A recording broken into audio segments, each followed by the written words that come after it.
Good morning, Show Pig fans. Welcome this morning to our 75th annual San Antonio Livestock Show and Rodeo Junior Gilt Show.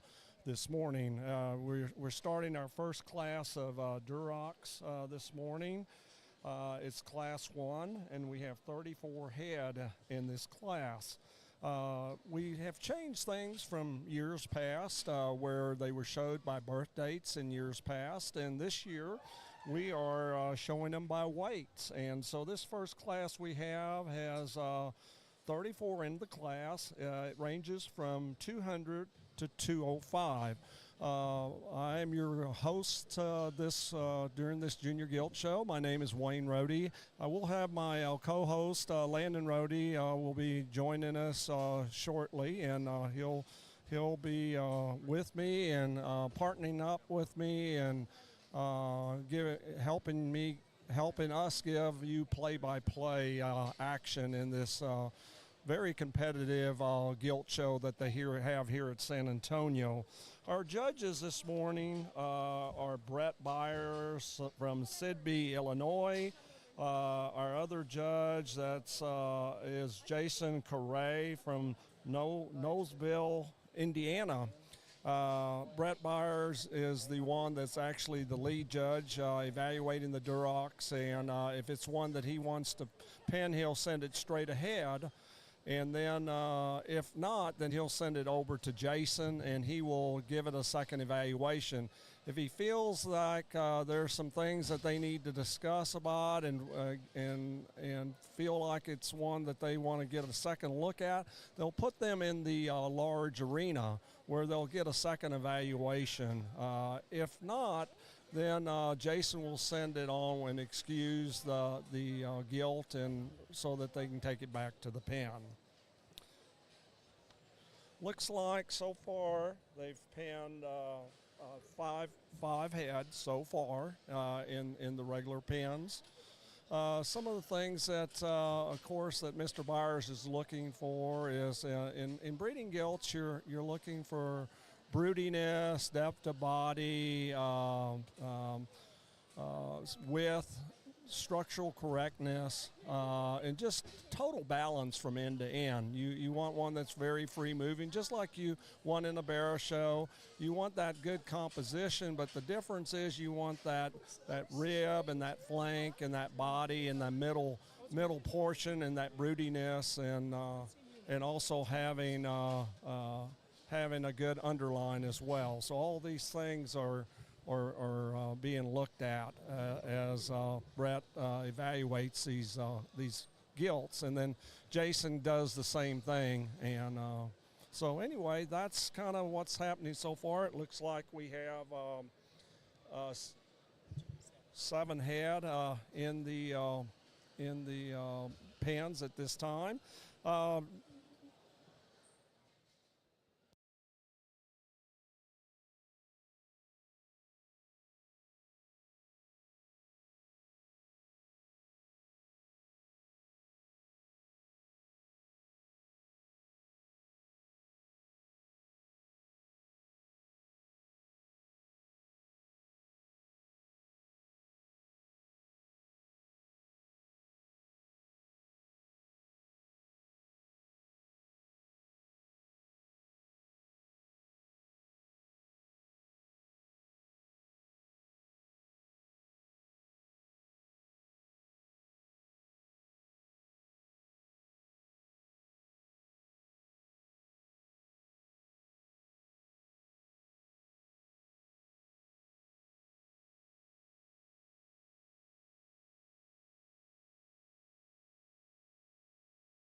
We're back here as they're evaluating the Duroc Gilt Show. My co-host, Landon Rohde, has just arrived. Good morning, everybody. Sorry I'm a little late to the party, but I had to get some coffee this morning, a little morning ambition. But like Wayne probably already said, we're happy to be here again for you guys to be on this journey with us. I know you couldn't be there in person, but you are there in spirit, and we're happy to have you helping support these kids from work or from home or wherever you're at this morning. So welcome to the San Antonio Purebred Gilt Show. Once again, my name is Landon Rohde, and I'm joined with my dad here.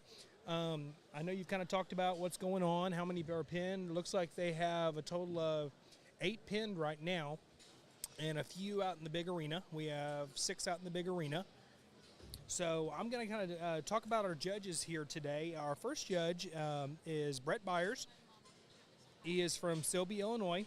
Mr. Brett Byers is from Selby, Illinois. Brett and his wife, Jody, have 4 children. Their daughter, Brooke, is a senior at Texas Tech University, Wreckham, studying ag communications. Son, Lane, is a sophomore in high school. Daughter, Kinley, is a 7th grader, and son, Keaton, who is in 4th grade. Brett attended Lakeland Junior College at Mattoon, Illinois, and Western Illinois University in Macomb, Illinois. He majored in animal science and was on the judging teams at both schools. Brett coaches youth basketball and youth soccer. Brett enjoys sowing pigs with his children at jackpots, or showing pigs at jackpots with his children. Teaches them work ethic and responsibility with our youth learning. Also, the opportunity is given them to network with other youth and adults with similar interests. Our other judge today is Mr. Jason Correa. He's from Noblesville, Indiana. Jason and his wife, Becca, have been married for 7 years. Together, they currently have 2 children, son Luke, who is 5, and daughter Jenna, who is 3, and will be expecting their 3rd child in April.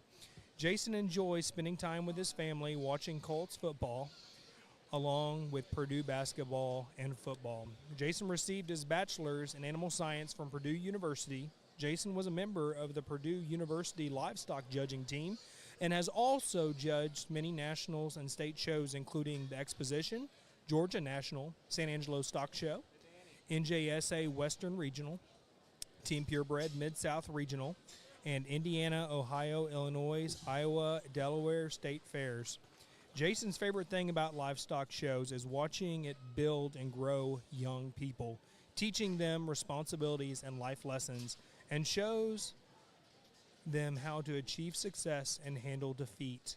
The friendship they build here will last a lifetime. That is very well put, Jason. That's probably one of my favorite things. Looks like Brett's going to get on the mic here. Well, good morning, San Antonio, Texas. It's a pleasure to be here.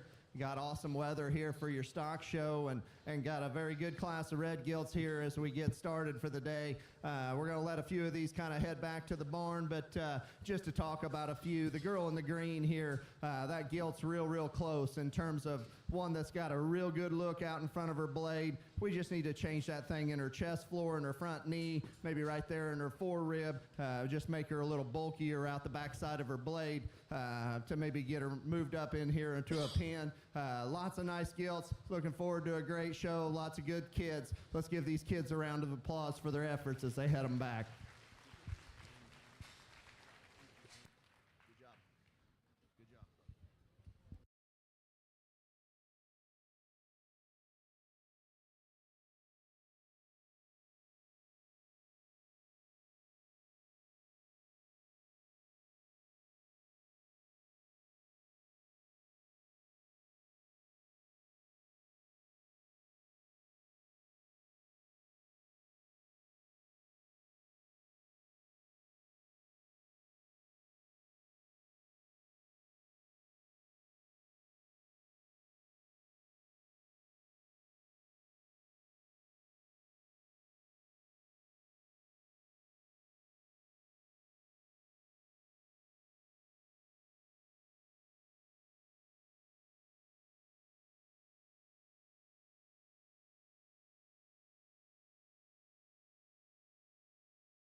They just now let out the fifth one out, and so he's got out here, and they've put one back. So they've got 4 out in the big ring, but they've put one back already. Now they put a second one back as well.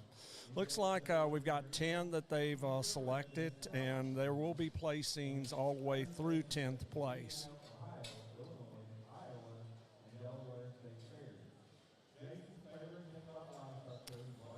You notice that the lead judge, Brett Byers, he motions to him. It's very important that the young person he has that eye contact, he or she has that eye contact with the judge, because at any moment you could be picked. So this young man did a really good job of having that eye contact and got pulled right away.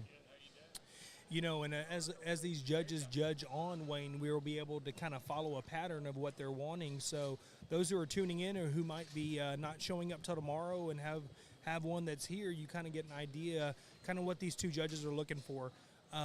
Being the first class today, it's not always the easiest to find a pattern.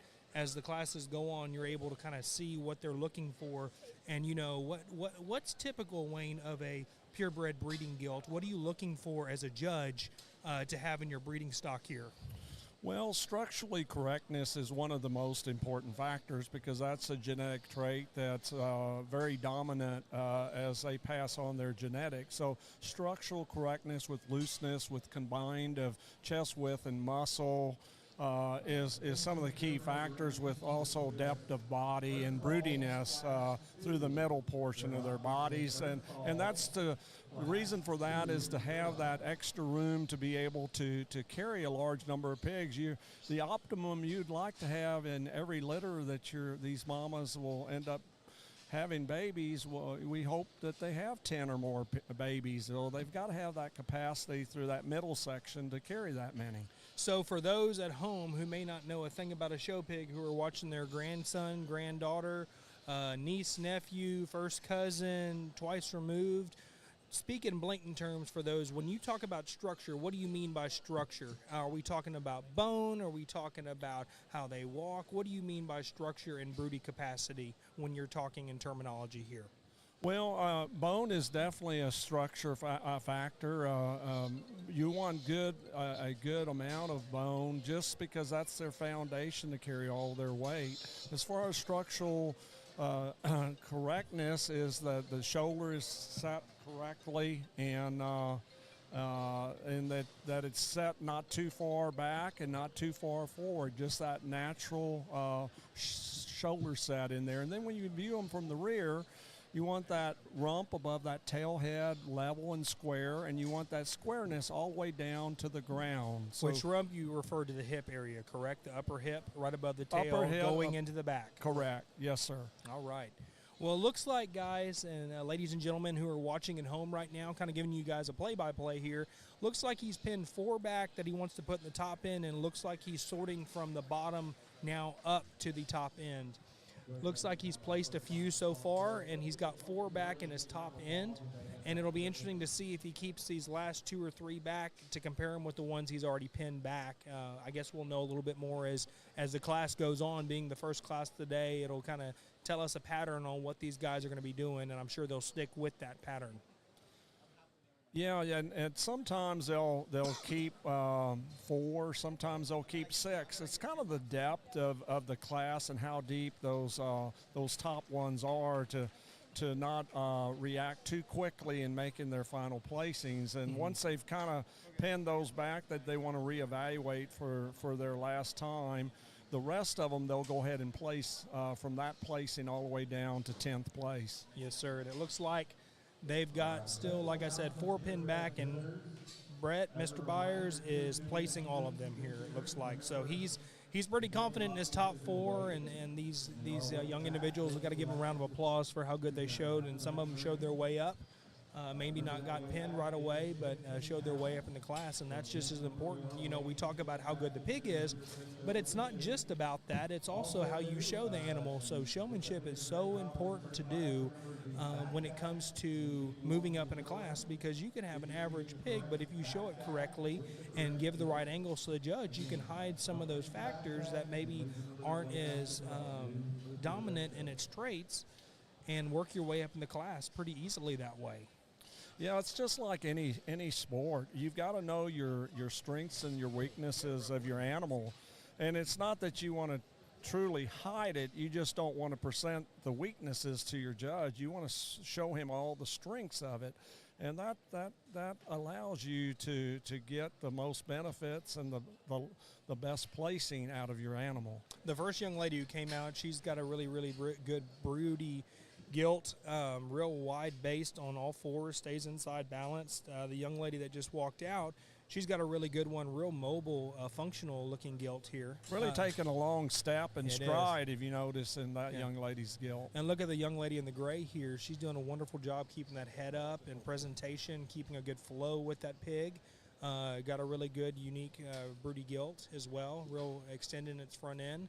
And this young man over here, he's pretty smooth out here as well. He's kind of kept his pig going really nicely for his judges so they can get a good angle on it. Right now, Jason and Brett are kind of evaluating these top four that they have out here in this first class to Durocs. Placed the young man fourth.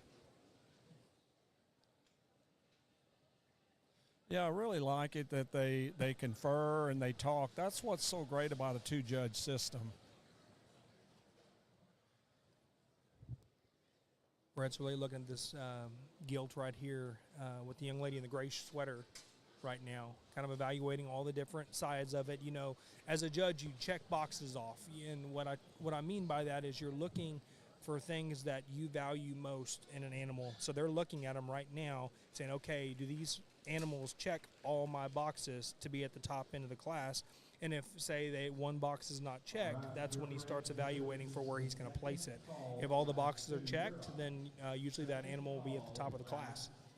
Looks like he just placed the young lady in the multicolored shirt over here, and the young lady in the blue sweater and the gray sweater are your top two individuals here. Yeah, it looks, and you can tell if you look at both of these animals online, they both take a nice stride. Yeah, as we talked about. Yeah, so we talk about the one in the dark sweater or sweatshirt there. She's going to win your class. The lady and the young lady with the blue, and the young lady in the gray was second. Awesome. Let's hear what Mr. Byers has to say here. Very good class of red gilts to start off the day. Young lady here in the blue is going to win. Just a gilt that proportions as well as anything in this particular class. Good in her upper lines, good in her squareness as she comes and goes. Plenty of feature. Length of neck is just okay, to be real honest with you, in this judge's opinion, but I think it fits her body type and fits her body cavity. Big stout hind leg that's very usable. Congratulations to her.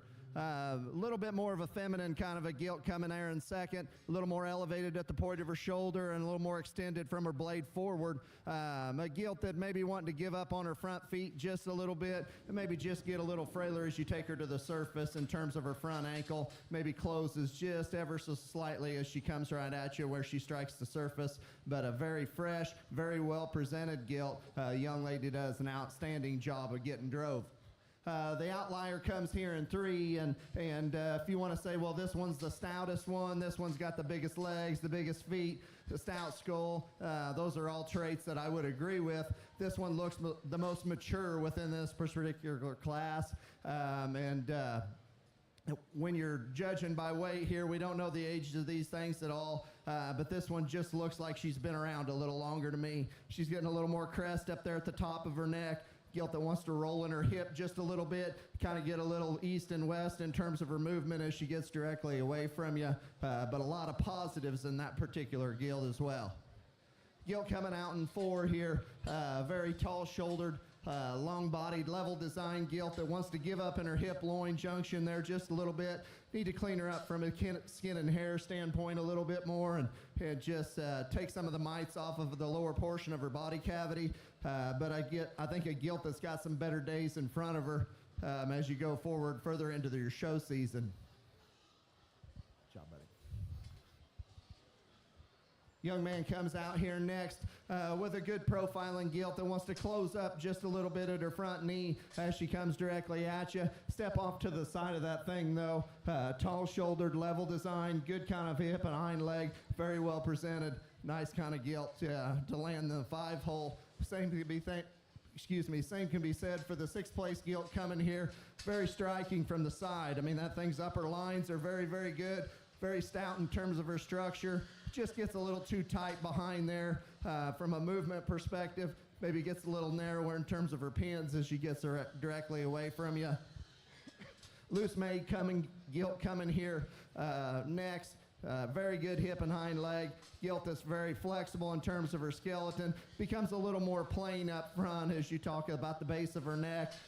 Maybe comes in at her knee there just a little bit too much. Very nice class of gilts. Let's give all these kids a round of applause as they go back.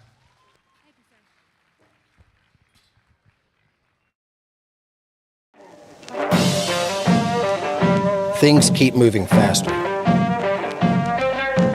Not getting distracted by price tags and tag-alongs takes discipline. Discipline requires vision, purpose, and patience. Dreams may occur after dark, but they are not achieved overnight. Be steady. Keep moving forward. Stick to the plan.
Okay, now the judges have began Class 2 of our Duroc Gilts. If you just now joined us, they have just completed Class 1. That weight range that they just placed was from 200 to 205. Our second class that they have just begun is weight ranges from 206 to 222, and there are 34 in this class. As far as placings of our first class, please forgive me if I mispronounce any of the names, but I will give it a go. So our first place went to Carly Piper from Mount Enterprise FFA. Our second place was Cree Cosart at Brown County 4-H. Our third place is Catherine Rowell from Cotton Center FFA. Placing 4 was Jackson Gibbs from Levelland FFA. Placing 5th is Jaden Walthall at Mount Enterprise FFA. In 6th place is Emma Coley at Hondo FFA. Placing 7th is McKinley Forrester from Brewer High School FFA. In 8th place is Candace Norris from Lindale FFA. In 9th place, it was Ethan Standridge from Blue Ridge FFA. And in 10th place is Brooklyn Peoples from Van Zant County 4-H. And so those are our top placings. However, there was one, and this person didn't get a ribbon, but we do want to recognize this individual as well, because to be out of 34 in the top 11 is quite the accomplishment. And that person in 11th place was Luke Wagner from Mansville FFA. Congratulations to each and every one of these winners in a very tough class of Duroc Gilts. Absolutely, Wayne. And we're doing our best with the names, y'all. So if we butcher a name, we do apologize, but we're going to do our very best. Going on to Class 2 here of the Duroc Purebred Gilt Show here at San Antonio. There are 34 head in this class, and the weight ranges are from 218 to 219, so they're all pretty much around the same weight. Oh, I'm sorry, 206 to 222.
Sorry, on class number 2, the weight ranges are from 206 to 222. On our sheet here, they're kind of jumbled up in here, so I apologize on that. So class 2 of the Duroc Gilts, there are 34 head. Looks like he has 4 pinned right now currently, 2 out in the big arena, and then some are going back to their pins. For those of you who are just tuning in to us, this is class 2 of the Purebred Gilt Show here at San Antonio. And kind of talk about what they do. The first part of the sift, they go to the first judge. If the judge points straight ahead, kind of in our direction, so they're actually sitting behind us, they're going to end up getting pulled for to get pinned for a placing ribbon potentially. If he sends them on to the secondary judge, then they will evaluate that animal to see if it goes back to its pin or in the big ring. The big ring, you still have a chance to get pinned for a placing ribbon, and I've seen kids go from the big pin and end up winning their class. Sometimes it's hard for the judges to see them in a smaller arena, or the pig won't walk quite as good in a smaller area compared to once they get to stretch out in the big pin. The arena is plenty big, but it's all about that first impression, that first look coming right out of the gate, and if they don't have it right away, sometimes the judge will miss that, and that's just human nature there. So if they get put in the big pin, then they have an opportunity to show for a potential placing spot. Looks like he has 5 pin now. Historically, from what we noticed on the first class here, they've pulled about 8 to 10, and then sometimes they'll pull 1 or 2 out of the big arena.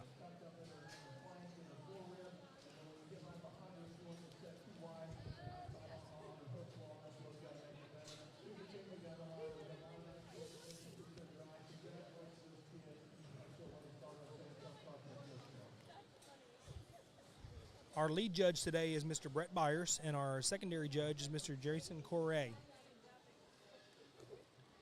Brett is from Silby, Illinois, and Jason is from Noblesville, Indiana.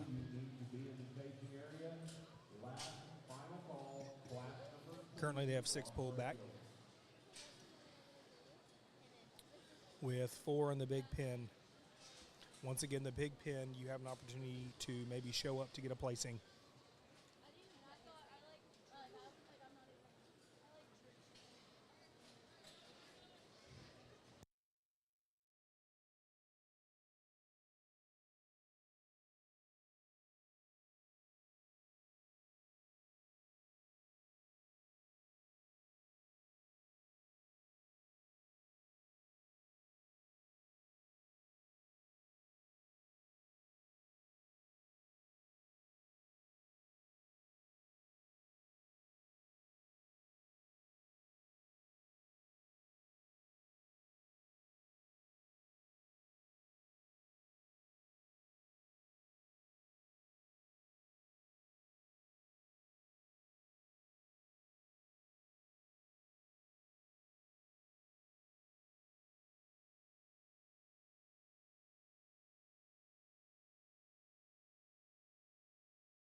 Looks like the judges have 8 pinned back so far, and judging on their last class, they've usually, we only have one class to go off of, but they've pinned 8 to 10, and there's a total of 5 still in the big arena, fixing to be 6.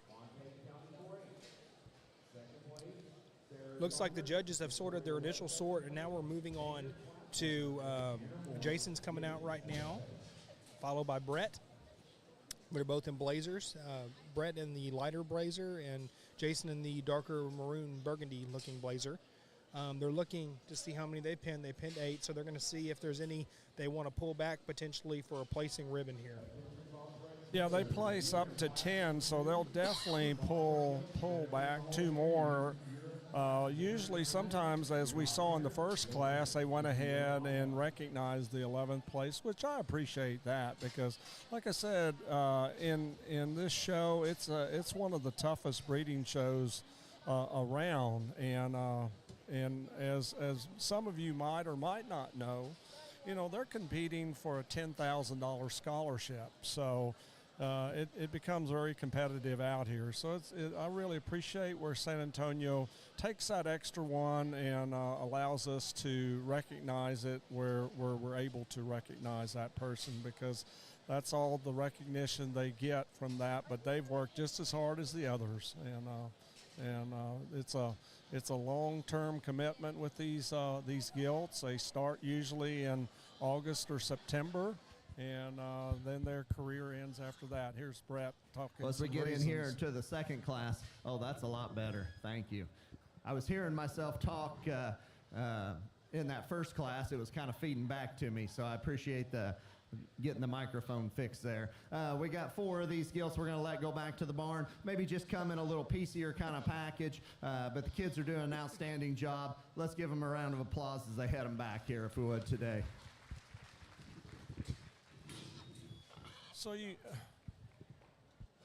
So you notice he said PC. So for those of you that don't know what he meant by PC, what that is there's some traits that he likes about each of these, but it's not a complete package. As we kind of elaborated on earlier, is that they're looking for a complete package, a balanced package of all the above, all in one package.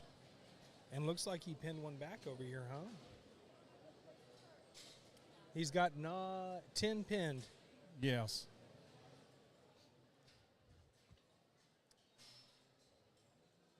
That gilt coming out had just come out there. You see that one is the depth of body is what we talk about, broodiness in a female. And again, you can see that gilt takes really a long stride, both on all 4s, really reaching out there. Being very athletic, yes, just being very mobile. This young man in the red shirt, he's doing a wonderful job keeping that head up for that judge to take a look at. And it's so important when you come right out of the gate. That first impression goes a long way because it really sticks with that judge as soon as you walk out of that gate. So you want to make sure that head's cocked and that pig is moving forward. Going right at your judge here, lead judge, Mr. Brett. So he just like this young lady did right here in the light blue, she had that pig ready to rock and roll and get out there, and he's pinning her back to be in the top end of the class. It's also important we talk about having that head up. It's also when we talk about the best looks of your animal, and that goes into your practice at home, is making sure that where is the best side profile look of that head positioning. And so one of the things you want to make sure is that you don't have that head up too high in cases that sometimes if you try to get it up too high, it provides kind of a swayness to the back because you have some gilts that are very flexible in that spine. And getting that head up too high then causes that back to bow. So just finding that right height, that natural height, is so important to know where that position is. And sometimes you have gilts that have, and we heard this term in our first class, crestiness of neck. That is the thickness of the neck behind the ear area. And you'll notice on a cresty-necked one, it'll be wide and thick and higher than the spine. And so you want that to be smooth and not up higher. So that's what crestiness of neck is. And that to try to help our listeners to understand a little bit more about this term.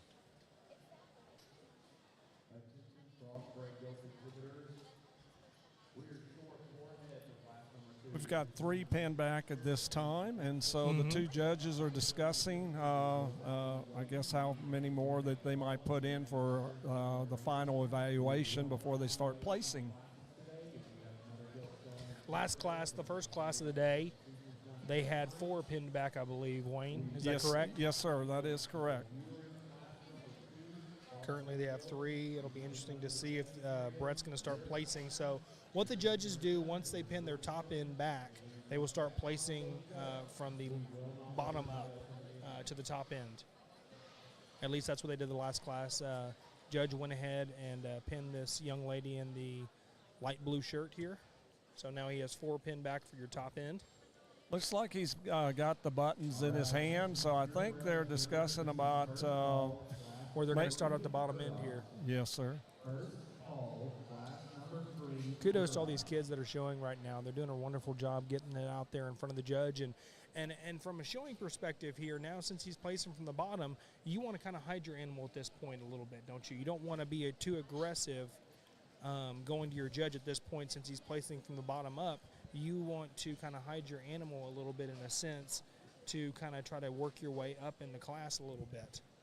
Yes, that is correct. This is kind of the terms we were discussing about offense and defense. In this case, you don't want to make it super obvious, but you just don't want to be right in front of him if you know, and that's that you as a showman need to be observant on what's happening and how the judges are doing it. And it's also important. I always advise kids to, before their class, to come watch the judges and how they're working the class. That way you have a better idea when you go out and actually show. You kind of know how they're doing things.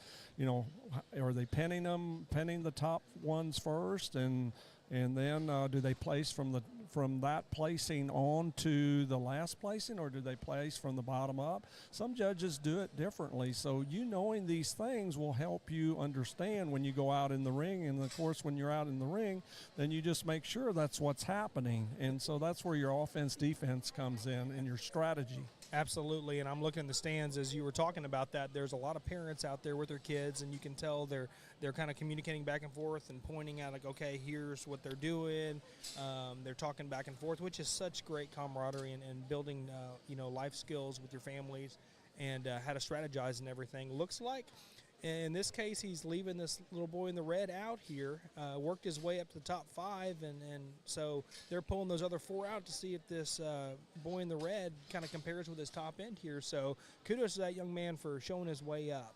Absolutely. That's what you call hard work, fourth that pays off, because had he not done that, he would not have a second opportunity to show. But also kudos to our judges for taking it on, that saying, hey, I want to give this another evaluation to this young man. Compared to the top 4 that he already pulled. Absolutely. Absolutely. So we're down to the top 5 in this class here of Class 2 of the Purebred Durocs here at San Antonio Livestock Show.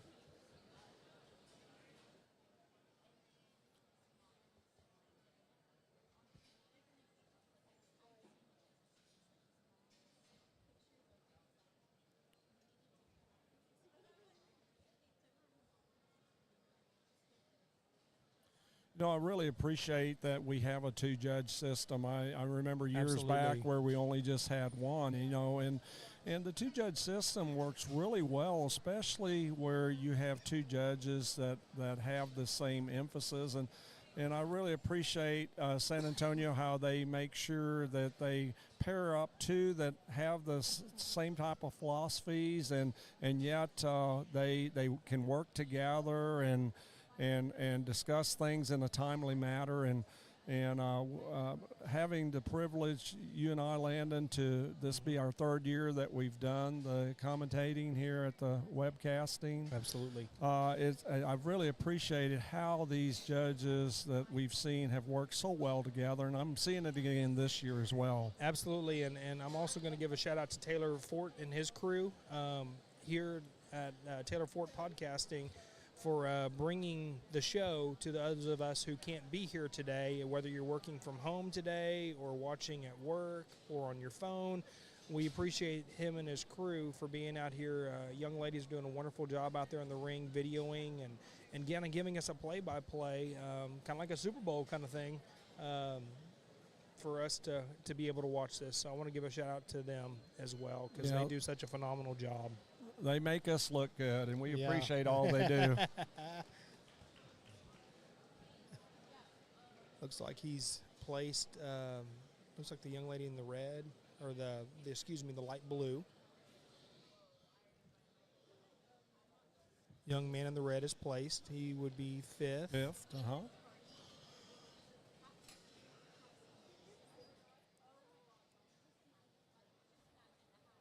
Okay, he did place the young lady in the red, so she would be fourth.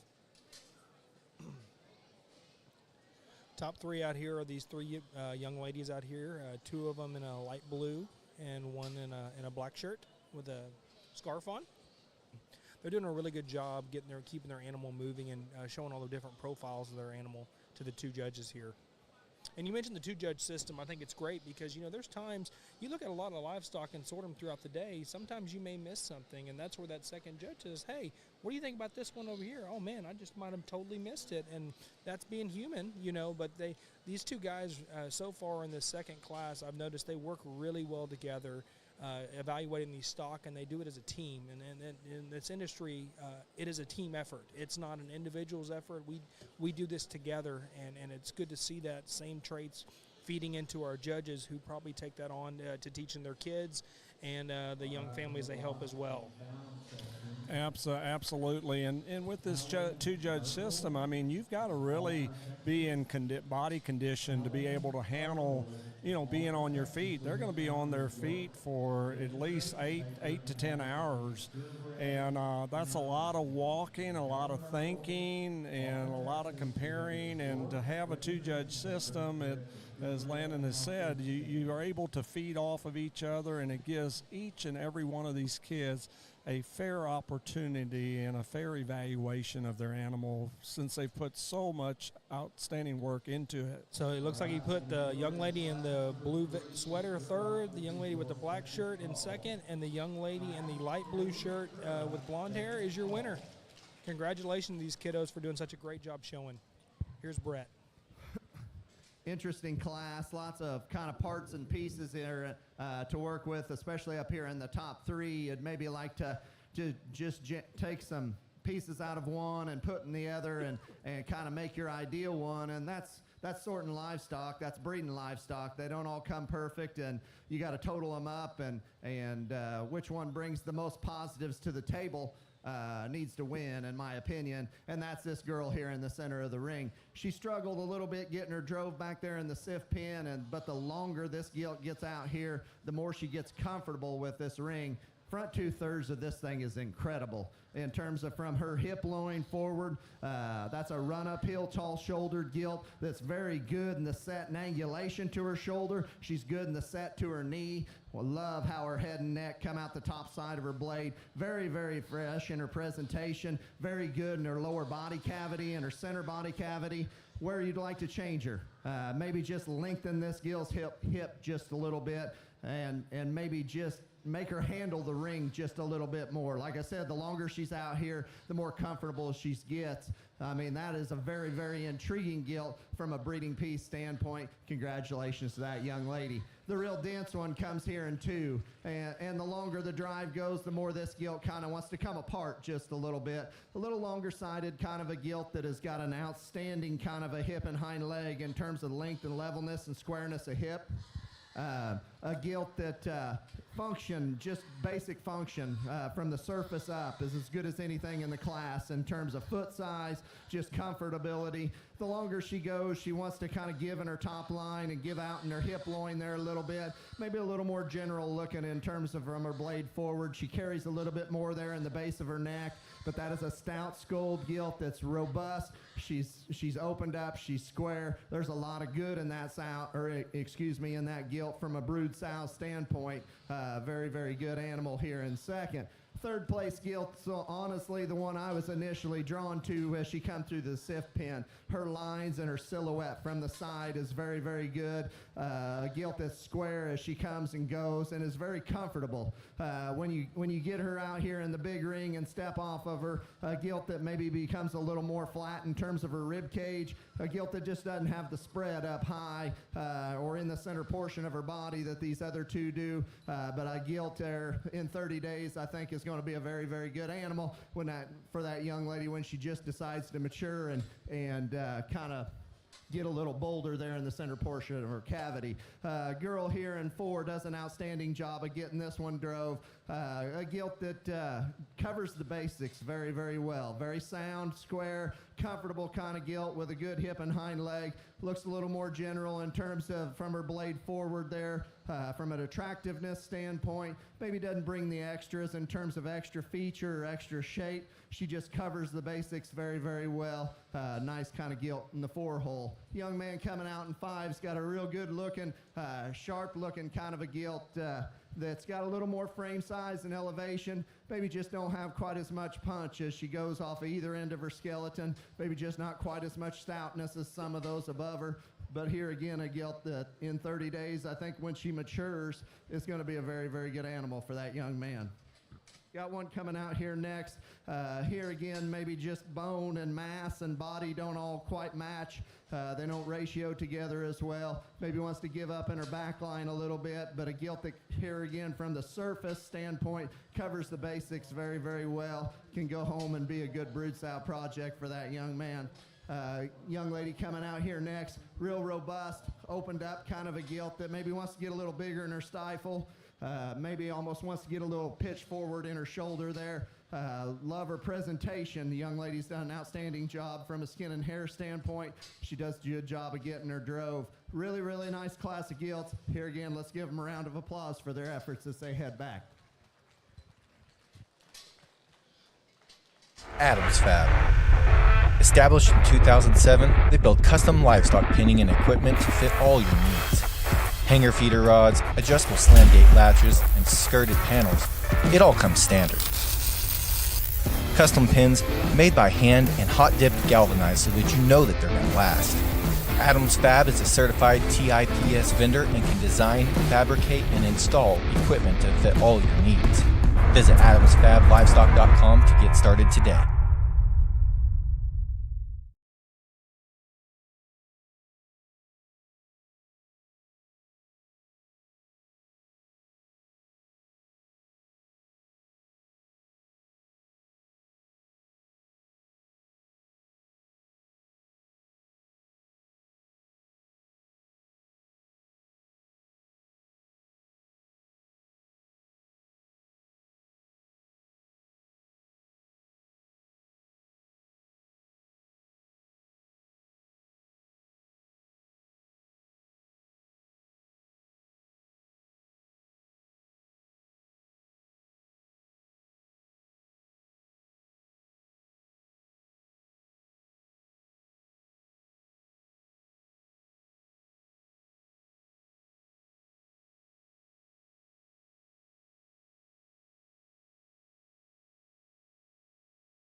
That concludes the second class of the Durocs here at San Antonio Purebred Gilt Show.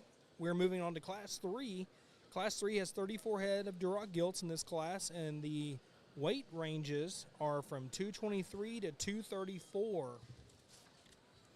Announcing the winners from our second class here, and like I said, I'm going to try to do my best on some of these names, and if I butchered, I do apologize. Very proud of your kids for making the top end here at San Antonio. It's at a very, very competitive show here. In 10th place, we had Jennifer Rodriguez from Southwest FFA. In 9th place went to Ethan Flores from Gladwater FFA. 8th place was exhibited by, let's see here. Sorry, I'm finding where the place is. Okay.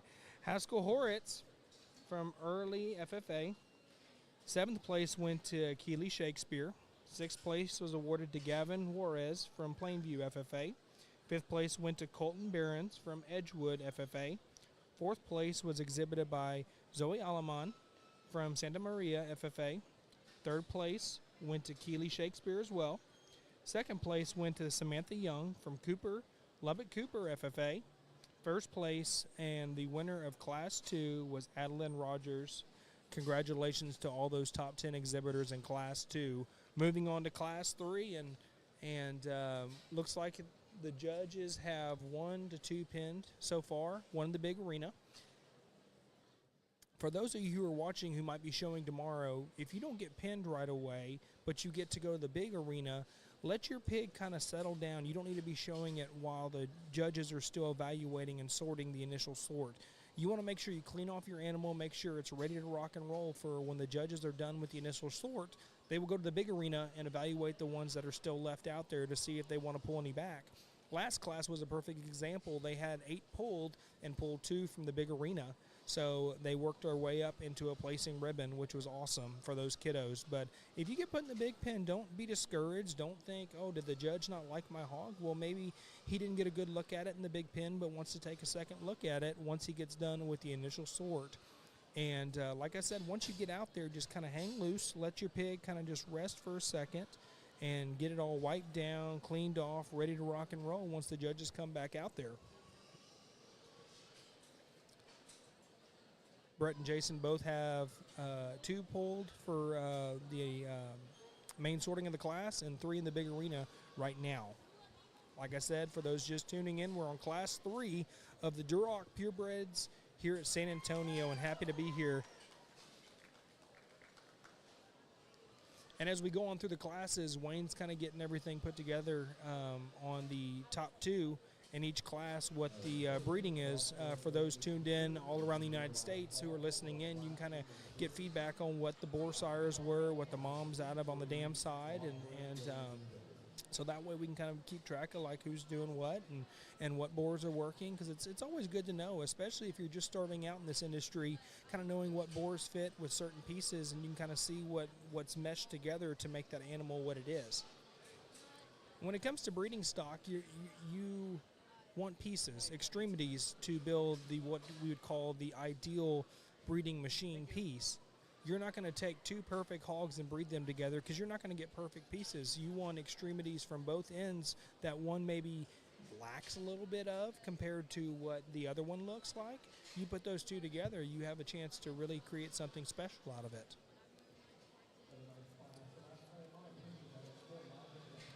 Two judges have pinned 4 pigs back so far for their top end of the top 10 potentially. 5 now. And based on the past 2 classes, what we've seen, the judges have pulled about 8 pigs for the top placings, usually placing 10. In the first class, they actually placed 11 instead of 10 because they felt like they had needed another hog out there to kind of take a look at, which I appreciate about them. They may not know for sure if that's the one they want to use or not, or where it lines up with the ones they've already pinned back. So I appreciate them giving these kids an extra opportunity out there to make something happen. A lot of good Duroc Gilts here at the show, and what we've noticed so far and what these guys are picking, they want something very functional, meaning athletic, being able to move on all 4s, very clean necked, extended in their front end, deep and broody bodied, very maternal looking, and have a good hip placement to their pin set. Pulled apart in the shoulders and just a athletic moving machine, because these Gilts have the opportunity to be a mama one day, and you want to make sure they have the capacity to do such. Currently they have 5 pulled back still. And there is 5 in the big pen, fixing to be 6.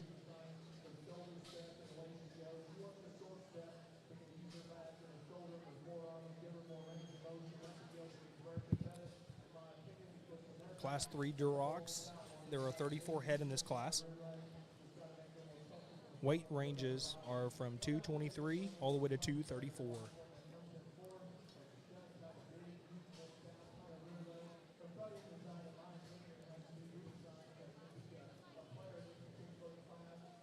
what I really appreciate about these kids right now, watching them out here, they're very in tune with their surroundings, and you can tell they've been paying attention to how the judges have been doing things in previous classes. All the kids in the that are pinned back for the top end here, it looks like they're all over there trying to get their hog ready, giving it water, brushing it off, cleaning the nose, cleaning the back end off. The individuals in the big arena who have a secondary shot, they're doing exactly what they're supposed to do, kind of hanging out. Don't want to overexert your pig when the judges aren't even in there yet. So they're doing a wonderful job just kind of hanging out, getting their pig ready for the next step, which once the two judges finish up their initial sort, they'll go in the big arena with what they have left to see if there's anything they want to pull back for their top end of the class, which is so important. And my name is Landon Rohde, and we're happy to have you here. And I'm joined by my dad, Wayne Rohde. And Wayne, do you have the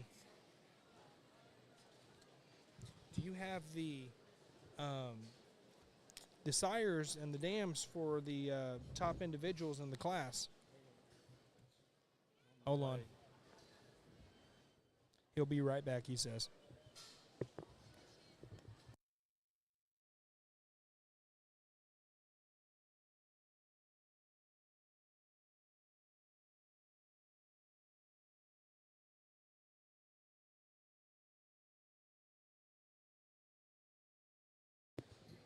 All right, we're back with back here on Taylor Fort Podcast. Once again, wanted to give them a shout out and his team for doing such a wonderful job to bring us the podcast for those of you who are at home, at work, or on your phone driving to be able to be a part of this show and support these kids, even if you're not here at the show. Dad, do you have the sires and the dams for the top two individuals of Class 1 and Class 2 for us to listen to? Yes, sir, Lana. Sorry, it took just a little while to get that information. It's all down below us, and it takes a little while for them to get it up to us. But I felt like our listeners that are listening to this webcast would like to know some of these things, especially if you're breeders, and kind of seeing what the genetics are doing and what they're using and stuff. And so anyway, in Class 1, our first class of the day, our first place was the sire of that first place class winner was Problem Solver, and the breeder was Cole Phillips out of Texas. And the second place was sired by Danica, I believe. It's Danica. And the breeder of that gilt was Peyton Ainsley and Harper Strange out of Indiana. In our second class, the class winner was bred by Born This Way out of Powell Livestock out of Texas. And our second place, by the way, and we just got a shout from this person. Appreciate the shout from John Hinker out of Iowa. Really appreciate your nice comments that you provided. And he's been raising Duroc since the Stone Age, hadn't he? Oh, he's been raising them. He's been raising them for quite a while. We've done business with them probably over 40 years, and wow. Just a great family. Ruth and the whole family are great absolutely. People. And speaking of that, Mr. Hinker, if you're listening, by the way, you bred the second place in Class 2 out of Double Deal. And that's bred by the Hinker family there in Iowa. So congratulations to all of these breeders and for a job well done. Yeah, and also for these people who are just now starting out or want to know kind of what's working and what's not with these boars, it's good for them to hear this and kind of take notes. Okay, maybe I need to try that boar or this boar because he's been doing well. Let's listen to Brett. Looks to be a very good class here as we get into the third class. And just to talk about a couple, 2 or 3 of these things before they head back. I mean, this gilt over here has got some very, very intriguing pieces. Needs to be a little looser out of her hip and hind leg, and maybe just freshen her up just a nickel. Gilt right here. If we could reconstruct this one's front blade and just give her some more angulation to her shoulder, just make her a little more comfortable. Boy, that thing's got some big legs and got some neat pieces. Lots of other gilts in here that are awful close, but let's give these kids a round of applause as they head them back to the barn. So he's sending these individuals back to their pens. Job well done going out there to get a second look. kudos to the judges for really taking their time to evaluate these kids and really give them a good look before they send them back to the pens. Looks like this might be some of the more pigs that he's pinned, so there's a really good deep set in this Class 3 class. It looks like 2, 4, 6, 8, 10, 12, 13 pigs pulled back in this class. Oh, That's wow. the most he's Means had it's so far. Means it's really a deep class. Absolutely. And you know, there's 34 also in this class, this being Class 3, and weight ranges from 223 to 234. So now we're starting, you know, kind of getting into some little bit bigger weights, and as they get larger and everything, you know, their maturity level, you start really seeing what they're made of. And all that power that comes along with that weight, too. Yes, and you'll really see it when we get into those 300 range and late 280s, 290 range as well. You'll see a complete package there. You know, at these weights, you know, they have all the makeups, but they still have some growth ability there, and a lot of things that are going to change. Now, structure is probably not one of them that'll change, but at least you'll see a lot more of the total package at a larger weight and how they handle it. And what's crazy to me, Dad, is the whole fact of I've seen some 300-pound tanks on wheels that are as mobile as something that weighs 200 pounds. It's amazing how athletic these pigs are getting compared to what they were a long time ago. And kudos to all the breeding and the directions we're going with these animals to really make them athletic creatures. It doesn't matter what their weight is at this point. Looks like he's pinned one of the Gilts back. So what these guys are doing, they're pulling these top 13 out that they pulled here. And if they like something a lot, they'll pin it back in the pin to be in the top end. And it looks like the young lady in the green blazer is pinned back to be in the top end of the class to evaluate at a later time after they do the initial placings. Like I said, he pulled 13 back. That's almost half the class.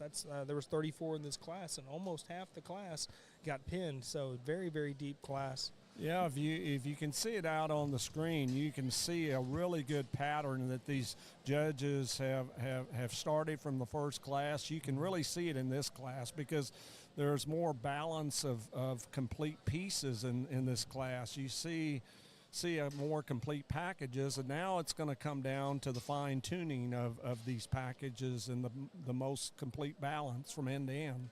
So if you look at what he's pulled back, he's probably gone through 10 pigs so far, and he's pulled 4 back already.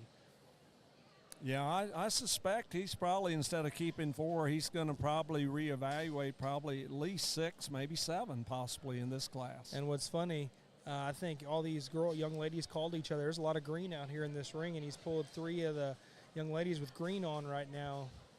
Must be the luck of the Irish or the charm or something today. Absolutely.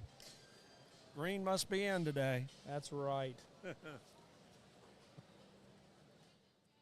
He's got one more to pull out for that was pinned back from the initial sort. Right now he's got 7 out there that he's looking through, and total of 5 pigs pulled back. Looks like he pinned another one back. So that'll be 6 pulled back. Now he's going to the last sort of this last gilt here. Like we discussed, it's really you can see it. I don't know how you can see it exactly on the screen. We don't have a monitor, so we're not really seeing exactly what you guys are seeing. We got a bird's eye view up here. Yes, we get to see the big arena, but I think when we get to the Barrow Show, we'll have some monitors where we'll be able to kind of relate to what you are actually seeing, and then we can describe it from there. But just a deep set in this class. Absolutely. He's got 6 pinned back, and it looks like they're about at the point where they're fixing to start placing. He's got the button. Brett's got the buttons in his hand. So he'll end up placing 13, but only, 10 get a ribbon? Is that correct, Wayne? Yes, sir. And they will place from the bottom up. If he does what he did in the last class, there was one pig that he left stand out there and pulled the other 4 back to evaluate with the one, that young man in the red shirt from the last class. Kudos to him for showing his way up to the top end of the class from the bottom. And he had an opportunity to place.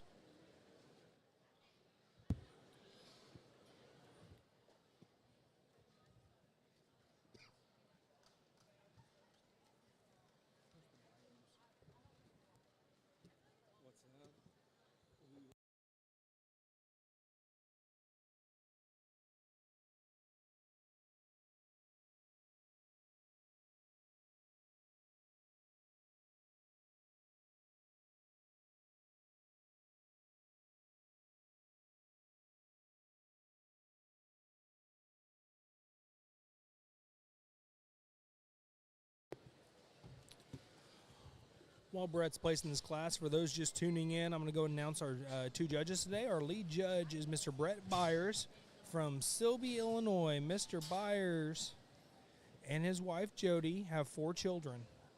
Their daughter, Brooke, is a senior at Texas Tech University. Shout out to all you Red Raiders out there studying ag communications. Son Lane is a sophomore in high school. Daughter Kinley is in 7th grade, and son Keaton, who is in 4th grade. Brett attended Lakeland Junior College at Mattoon, Illinois, and Western Illinois University at Macomb, Illinois. He majored in animal science and was on judging teams at both schools. Brett coaches youth basketball and youth soccer. He also enjoys sowing pigs with his children at jackpots, state, and national shows. I think that's supposed to be showing. Brett's favorite thing about livestock shows is the work ethic and responsibility that our youth learn.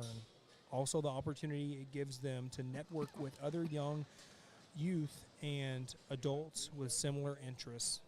And he couldn't be more right about that. A lot of good kids that are in this industry. And it's fun to watch them grow from a young age on. And, you know, I'm 33, Dad, but I will tell you, I'm starting to feel old because I don't recognize any of these kids back from when I was showing, obviously, but it's pretty funny to see and run into their parents and be like, oh, that's my kid. Like, oh, wow, I remember showing against you. Now I feel really old, and I can't imagine how you feel, Wayne. Oh, now. What we call this is being more seasoned. There is nothing to do with age whatsoever. You definitely have a little salt and pepper in your hair, that's for sure. That's all season and maturity. Wisdom. Each one has a little bit of wisdom with it, right? Absolutely. Looks like he's got his top 6 that are coming back out. He's pulling out the 6 he pulled from the 13 he originally pinned in the initial sort here. Got 3 out here so far, and he's got 3 more to kind of evaluate here. And this is, with that many pullback, it'll be interesting to see if he pulls all 6 out and places them, or if he pulls 1 or 2 and puts them back in the pin and then places from 6 down. It'll be interesting because I've seen it run both ways, and this is the first class we really get a look at it. Like I said, for those just tuning in, this is Class 3 of the Duroc Gilts here at the San Antonio Livestock Show. You know, and looking at this class so far in these top 6, I think for you that have kind of watched the first few classes, this is a good class to kind of put your eye on because this is as deep of a set that we've seen so far. You look, every one of them has broodiness. They're all structurally correct in their overall makeup. They're loose in their strides on all 4, so they're very more. You see a good feel for completeness. They're all really good through their neck and front end area, as you can see, and they're tall at the point of the shoulder. So, they've done a great job of putting uniformity together in a class. And shout out to all these breeders out there that bred Durocs for the show. I mean, this is the first breed of the day, but man, there's a lot of good quality. Depth of quality in these Durocs, these first 3 classes. And what I've noticed too, Wayne, and tell me if I'm wrong here, you know, the bigger they get, the more fresh and the more put together they're going to look. Because I feel like at those lighter weights, they still have a little bit of growth to them. They might be a little bit greener, needing about 30 more pounds to kind of get to where they're really going to kind of start coming together like this Class 3 is. Yes, I mean, at these lighter weights and where we're talking about gilts that are, the biggest one in here is 234, they should be greener in their makeup. They should be a little rawer. They shouldn't be finished out at this point because they've got to have the room to continue to grow and be able to handle a, you know, let's face it, when those mamas become mamas, they'll be in that 350 to 400 pound ranges when they start having their first litter of babies. So they've got to have that foundation and looseness of capacity structure. And absolutely, to be able to handle those fairing crates and that extreme concrete that they're on for their longevity of their life.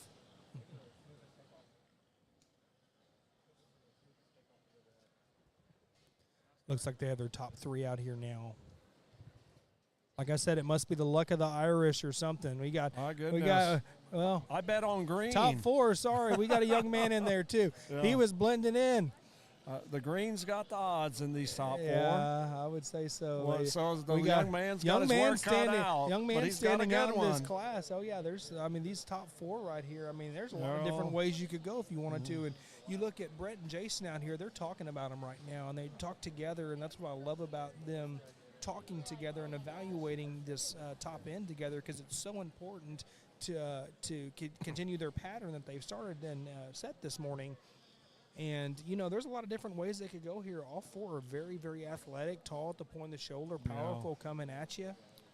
You kind of look at, you know, one thing that sticks out in this class in comparison, the young lady in the green that's right in front of the judges there is probably the most extended through her neck and front end. So it'd be interesting to see. The hog takes a really good stride, and then you've got in the other four some stoutness of skull and really some good width and squareness of rib as well. So all four of these are really nice. So it'll be interesting to see how they line up these four.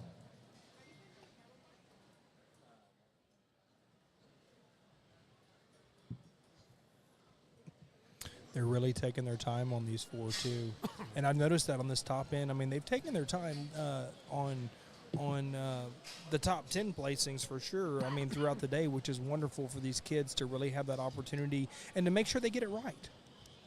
But this top end, I mean, it's just when you have so many good pieces out there and so many similarities, that's a good problem to have. To have four, it's like, okay, we got four almost identical looking hogs out here. Now we're getting the nitty gritty, nitpicky kind of stuff that's like, okay, I wish this hog would maybe a tad bit taller at the point of the shoulder, and that might separate him. So the young lady with the red, the young lady with the red hair and green shirt, she got fourth. Kudos to her. She did a wonderful job showing her animal from the time she came out here earlier to the time she put it up just now. So I really got to give all four of these, I mean, honestly, all 10 of these kids that were placed props for showing so well. But these top three, they're really getting after it, and you can tell they've worked with their animal a bunch. You that are looking at this class, you can learn a lot about the showmanship. They've got the heads right at the right position. So kind of look at that. Look at how the position is of how they're handling them. Absolutely. Young lady in the green sweater was third, young man was second, and the young lady with the green blazer was first. Let's hear from Mr. Byers. Let's see what he has to say. Congratulations here. Congratulations to all of them. Well, we're turning up the heat a little bit more in terms of depth of quality and top end quality as we get further into these further into the classes and get into some heavier weights. And I think we've got a logical class winner right here. The young lady in the green blazer brings me heavy structured gilt that is very, very proportional, very balanced from the side, very good in her upper lines. Her length of hip, it fits her length of body and her length of neck, in my opinion. Just everything balances together, but she brings some extras. She brings some extras in terms of extra density, foot size, just comfortability.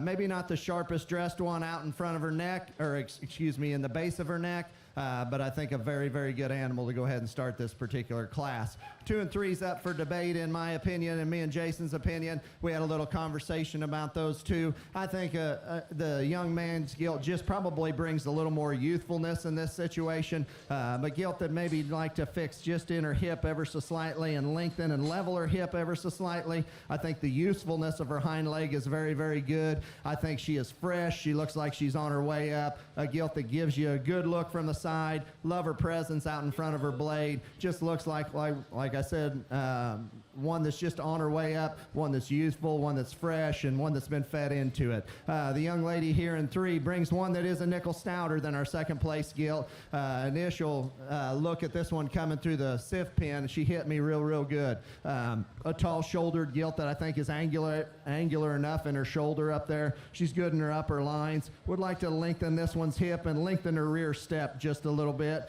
Maybe even lay her back in her shoulder the further the drive progresses. But a gilt, maybe just like to darken her up a little bit, freshen her up from a skin and hair standpoint. I think the young lady does a good job of getting her drove.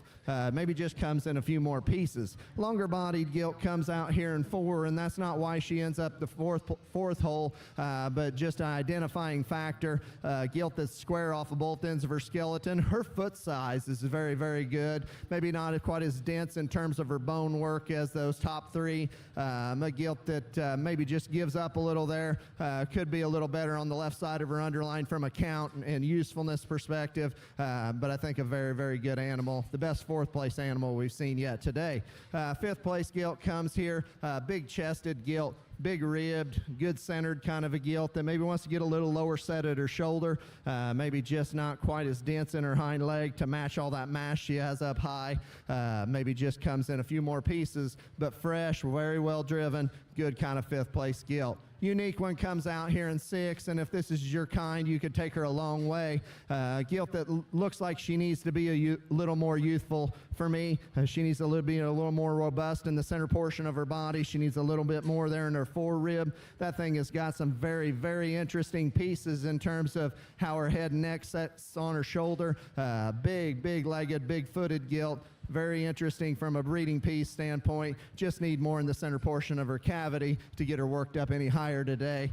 Gilt coming out here next. Real stout. We had some discussion about this gilt. Big chested, square. A gilt that's neat in terms of her proportions. A gilt that maybe wants to get a little quicker to her step behind. Maybe a little cresty in her neck out in front of her blade. But a very good class. Best class we've seen so far. Give these kids a round of applause as they head them back.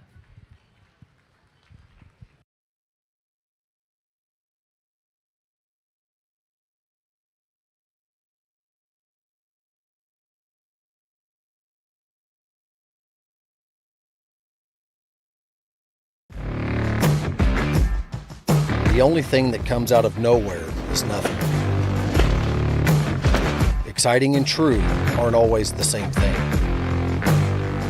Reliable is peaceful. Perspective comes from knowledge and experience. What's proven may not be glamorous, but the easy path isn't always durable. Be durable.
For those of you just tuning in, welcome back. We are now on Class 4 of the Duroc Gilts here at San Antonio Livestock Show and Rodeo. Class 4 consists of 33 head of gilts, and the weight ranges are from 235 to 245. This is Class 4. Wanted to kind of talk about that last class that we just had, the really deep set of Duroc Gilts. He had 12 or 13 pinned back. And so I want to go ahead and announce your top 10. In 10th place, we had Amelia Felder. In 9th place, we had Andrew Newton. 8th place was awarded to Maggie Woodall. 7th place went to Miranda Juarez. 6th place, Gunnar Rogers. 5th place went to Madison Callan. 4th place was awarded to Abigail Skipper. 3rd place was exhibited by Peyton Rayburn. 2nd place went to Jackson Powell. And 1st place, congratulations to Lainey Miller from Montgomery County 4-H. Also wanted to go ahead and announce 11th place and 12th place. They did not get a ribbon, but to be in the top end of that class was very, very tough. Very, very deep class. Wanted to give a shout out to Corlin Everett. Did a wonderful job showing, and so did our 12th place, Kathleen O'Brien. Did a wonderful, wonderful job. All 12 of those exhibitors in such a deep class went out there and just showed their hearts out, and that's all we can ask for from those kiddos. For those tuning in, my name is Landon Rohde, and I am also doing this with my dad, Wayne Rohde. I want to give a shout out to Taylor Fort and his crew for bringing this to all those who are at home right now watching on your computer screens from work or from your phone or from home on the TV, whatever it is. So we want to welcome you all today, and thank you for cheerleading from home.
If you've just now joined us, we're in class number 4 of the Duroc breeding gilts.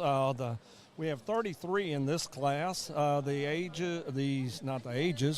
weights range from 235 to 245. If you didn't hear in the beginning, they have changed. This is the first year that San Antonio has done this. In years past, it's all been by birth dates, is how they separated the classes. But now they're being the weight cards are being turned in, and then they have to be, I think, within 15 pounds of what they've turned in, and so within that they're separated by weights in the classes on how they're evaluated. So again, in class 4, the weight ranges is from 235 to 245, and there's 33 in this class. And we have 6 pen so far, and the judges now, of course, have gotten to the big ring. Probably doesn't look like it's as deep of a class for them as what we saw in class 3. But still, each class, the top end has always been very competitive.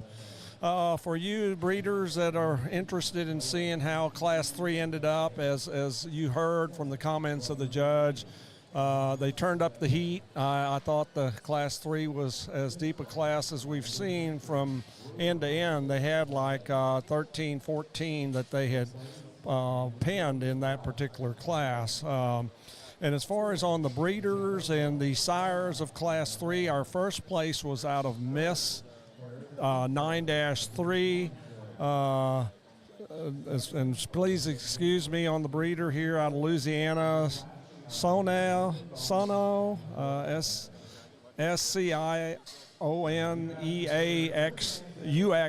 that is, out of Louisiana, was the breeder of that first place. Congratulations to him. And then in second place, it was the boar sire was Born This Way from Powell Livestock. Congratulations to them, and they're out of Texas. In fact, Powell Livestock has really been strong so far in Class 2. They won. They bred the first place, and it was a Born This Way, and now they have the second place in Class 3, Born This Way. So those genetics are working well for them as well, and of course they do a good job and work hard at it as well. So looks like they have got 6 of them penned, and they're still evaluating some more of these as well. Sorry, Wayne, I stepped away for a second. Are we on class 4 or class 5? This is class 4. Okay, so let's see. I read the weight range a while ago. Do you have that sheet there? You probably just read it off too. Right now we have 6 young individuals out here that are pinned in the top end here from our initial sort.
All right, we're judging Class 4 of the Duroc Purebred Gilts here at San Antonio. Those tuned in, welcome. For those who have been with us the whole time, hope your ears aren't burning too bad. Looks like we have 7 or 8 these guys have pinned back, so a few less than the last class. They had 13 they pulled back in that last class, and this class looks like probably 7 or 8. The delay there was they were having a reweigh one of the gilts back there. It didn't want to go back on the scales, kind of being a little stubborn, but we got it through, and we're rocking and rolling now. Ben and Jason are doing a wonderful job. Brett and Jason, excuse me, are doing a wonderful job out here. Brett Byers is in the light-colored blazer. He's our lead judge, and Jason Correa is in the kind of the maroonish-looking blazer. What Brett just did is he pinned one back to be in his top end of the class. What they do is they take these kids out individually, and if he really likes it, he'll send it back to the pin to be in the top end, just like he just did right there. And it's so important for those of you listening in who might be showing later at a later date. When you get pinned by the judge, make sure you raise your hand enough to where these guys can see you in the ring to make sure that they know who you are, because they may not be able to see you. So make sure you raise your hand up enough and say, hey, I was pulled, so that way it makes them easier, gets it easier to help you bring your animal back to the pen.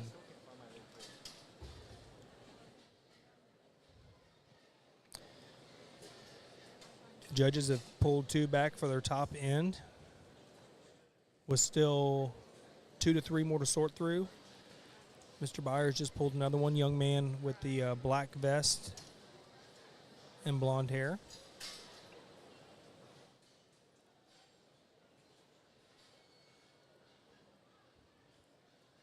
There's 9 total pigs in this class that they pulled back for their top end, place up to 10. And what they'll do is, for those just tuning in, they will pin back their top end and work their way from the bottom back up again.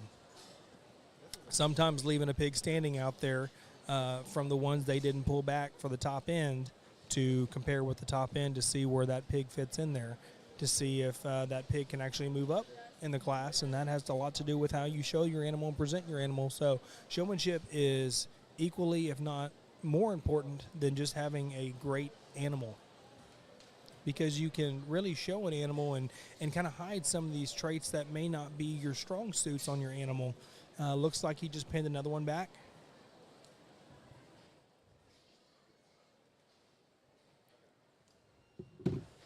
Young lady in the red, and Brett has his button, so it looks like he's going to start placing from the bottom up here.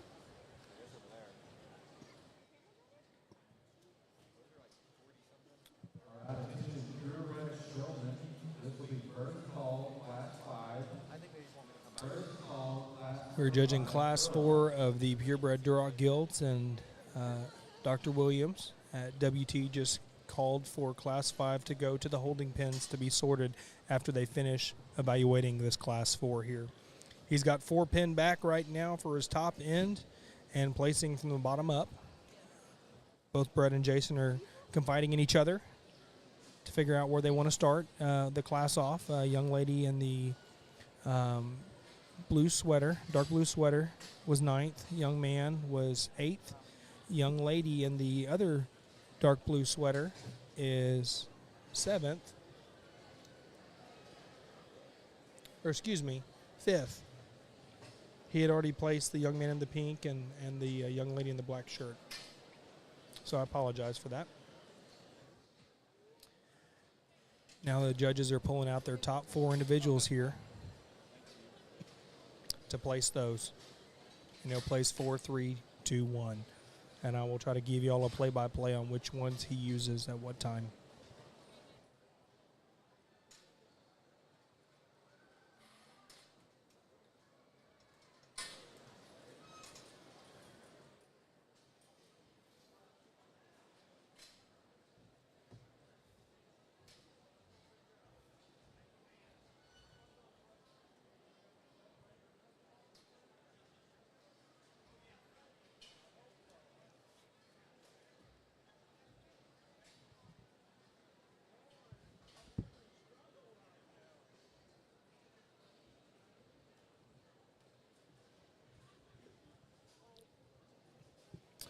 Now Mr. Byers is looking at all four, and so is Jason Corrier. Brett is our lead judge, and Jason is our secondary judge, but they do this as a team. This is a team judging deal, and they work so well together. I've enjoyed watching them communicate with each other. These Gilts, no different than our last class, had very, very athletic females out here right now that have a broody depth of body. When I talk about broody, look very maternal looking. Have plenty of rib and structure being their bone work and how mobile they are out there in the ring. And all very, very tall at the point of the shoulder from what I can tell from this angle. We have a bird's eye view. We're not down there on the floor, but we can really see a lot of front end on all four of these Gilts here. They're very opened up in their chest floor, and walking away, they're very square made. They're not too inside their pasterns at all. They're just all very good breeding pieces. I would be happy to have any one of these out here right now in my herd.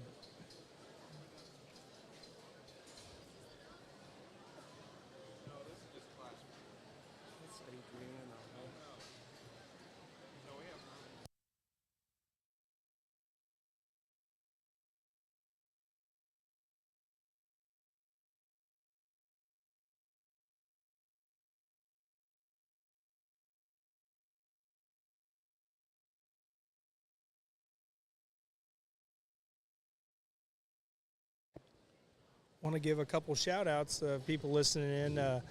Lindsay Forrester, I hear you that's Bobby Balser's daughter, and Mr. Jimmy Hutchison, he runs the Revival Show in California. He's listening all the way, tuning in all the way from California. So as you guys are listening, giving a couple shout outs there. And Dad, you got one too.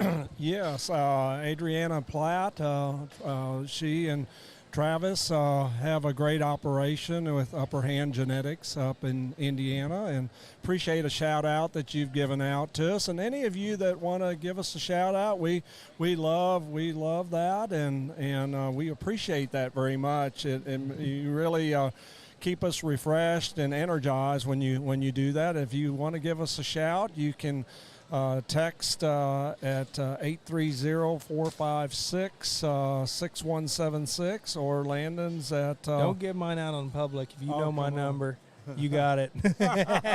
Oh, come on now. You know what? But we appreciate y'all supporting these kids from all points of the United States right now, whether you be in Texas, Indiana, Illinois, Maine, Alaska, California, wherever you may be today.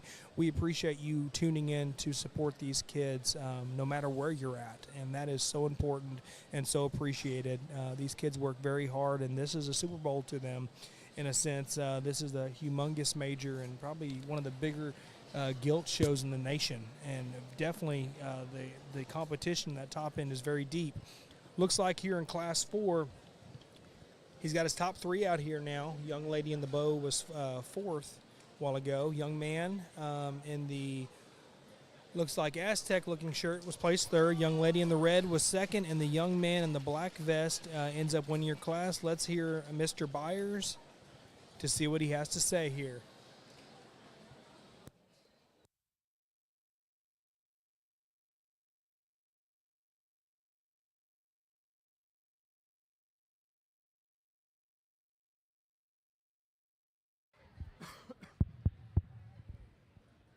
Well, maybe a class that doesn't fall together quite as well as the last one did from a depth perspective, but I think lots of quality in here. I think the gilt that we're going to elect to start with here, just first thing out of my mouth is that one's a lot. You crawl around behind her, she is packing a lot of heat, but a gilt, when you say that, proportions very, very well. You're talking about a moderate-sized gilt here that's moderate in terms of her length of body, but she's long off of both ends of her skeleton. She's probably the most feminine gilt within the class for being that stout. Length of hip and range of motion off of her hind leg is very, very good. There's a lot of good in this particular gilt. She's honestly packing just a little bit more from a hip perspective than I prefer ideally in a breeding gilt, but I think a very, very good animal to go ahead and start this class. Congratulations to that young man. The young lady honestly worked herself up just a little bit here within this particular class. If we could change that one from her hip loin back It would have been easy to be second. Me and Jason had some discussion on second and third there. A gilt that probably follows the type and kind of our class winner in terms of being a little extra stout, a gilt that brings a little more skull, a gilt that's probably a little better in the angulation to her shoulder as the drive progresses in relation to our third place gilt, a gilt that I'd just like to lengthen and level her hip and just make her take a little longer rear step off of those hind two. The gilt coming in 3, as she come through the sift pin, I thought this gilt was, she hit me very good. Tall-shouldered, balanced gilt that's good in her upper lines. As the drive progresses here, she wants to get a little forward in terms of her blade, maybe wants to hook that left rear to the surface there ever so slightly when you crawl around behind her, but I think a gilt from a proportionality standpoint and just overall balance is very, very good. Young man does a good job of getting her drove. Fourth place gilt, boy, this view coming right here. Big arm, tall shouldered, good in the set to her shoulder. Love how her head, neck, and blade come out of the top of her blade. Level back gilt. As you crawl around behind her, she wants to get a little quicker to her step off her rear two, wants to get a little plainer at the top of her hip and maybe not quite as stout in her rear leg as these top 3 as she goes. But front 2/3 here again is awful good in that particular gilt. Gilt coming out here in 5. Same can be said. Love the front 2/3 of this thing. Love her height at the point of her shoulder. Love her center body cavity. Very, very fresh. Very balanced kind of an animal. Wants to get a little east and west in terms of her movement as she goes directly away from you. Maybe just not quite as stout in terms of her structure there as well. But I think a very good 5th place animal. Young man coming here in 5, comes in just some more pieces. Gilt that wants to get a little lower set at the point of her shoulder. Maybe wants to give up on her pasterns there just a little bit. Maybe wants to tuck up into her flank. But a gilt that is very well presented, and from a freshness standpoint, skin and hair is dialed in. Young man does a good job of getting them drove. But congratulations to all these kids on another nice class of Duroc gilts.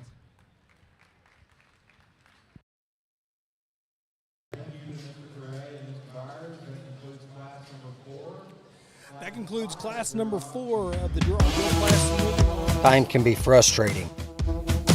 Patience takes determination. And when no one is looking, focus anyway. Lean into the struggles because the result is experience.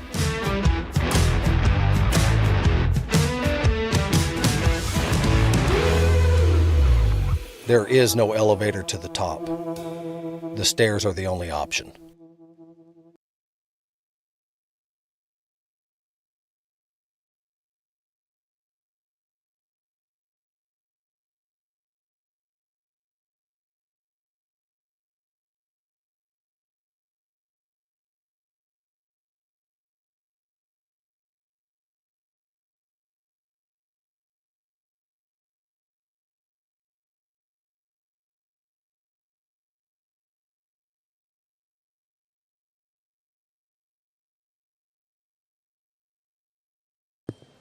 Moving on to Class 5 of the Duroc Gilts here. I want to give a shout out to Miss Michaela Adcock. She's with the San Angelo Livestock Show. She's tuning in, listening to the San Antonio Livestock Show. So we appreciated her tuning in and supporting these kids from San Angelo right now. Michaela used to work here at San Antonio for a long time before she moved to San Angelo with her husband. Great people, great family. Her dad was a longtime ag teacher, I guess, in the Brady area. And Michaela, you can tell me if I'm wrong there. But wanted to give a shout out to her and thank you for supporting these kids from where you're at. Kind of give you a little history here. We're going to go down, kind of talk about the Duroc breed itself. For those of you who may not be familiar with the livestock industry on the swine side, but are here to support your kiddos or grandkids, niece, nephew, cousin, friend. We want to kind of give you a little heads up on what the Duroc breed is. Durocs are brown color and hair, as you can kind of see, down-eared pig. The second most recorded breed of swine in the United States. The red pigs with the droopy ears are valued for their product quality, carcass yield, fast growth, and lean gain efficiency. They also add value through their proficiency, and longevity in the female line.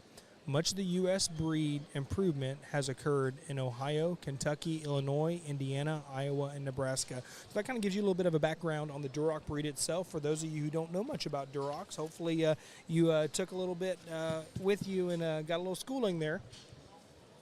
Right now in Class 5, they don't have any pin back in the top end yet, but they have one in the big arena to show for a chance after the initial sort from the 2 judges for a potential placing spot.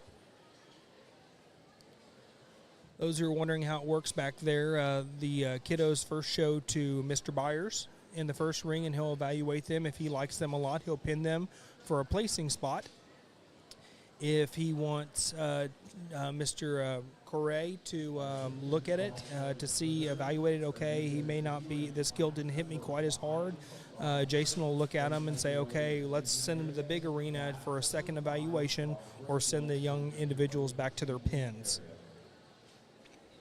So if you don't go to the second judge, for those watching, that means you got pinned for a potential placing spot. If you make it to Jason and he sends you to the big arena, which I think is straight ahead from y'all's point of view, then they'll go to the big ring for another chance to maybe get a placing spot.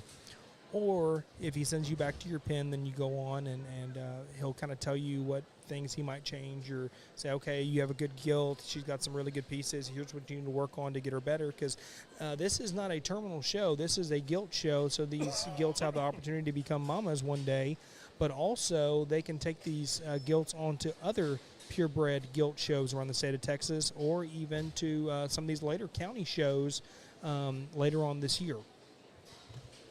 Once again, we want to welcome you and give Taylor Ford a shout out and his crew for doing such a wonderful job videoing and bringing this to all of us here at home. No matter where you're at, we've had people tune in from California, Indiana, Ohio, Oklahoma, Louisiana, Texas. I mean, they're from all over, and we appreciate you guys tuning in and being on this journey with my dad, Wayne, and myself.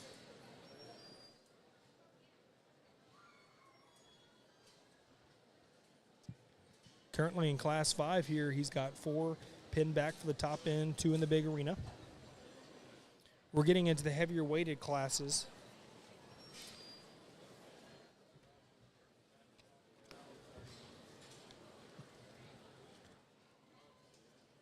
In Class 5, we have a total of 35 hogs in this class. So this is the biggest class of Durocs of the day thus far.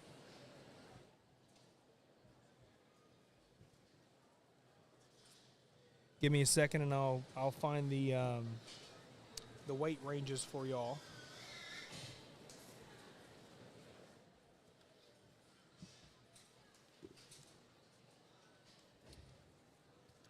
Thank you, Wayne. So here in Class 5 of our Duroc Purebred Gilt Show here at San Antonio, like I said, there are 35 in this class. This is the biggest class of the day to this point of the Durocs, and the weight ranges are from 246 to 252.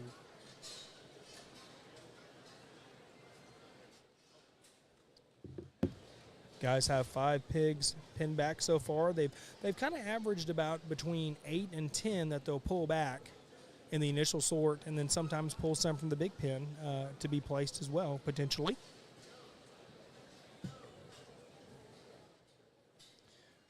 But from what we've seen so far in the first 4 classes, they'll have between 8 and 10 that they'll pull back from the initial sort.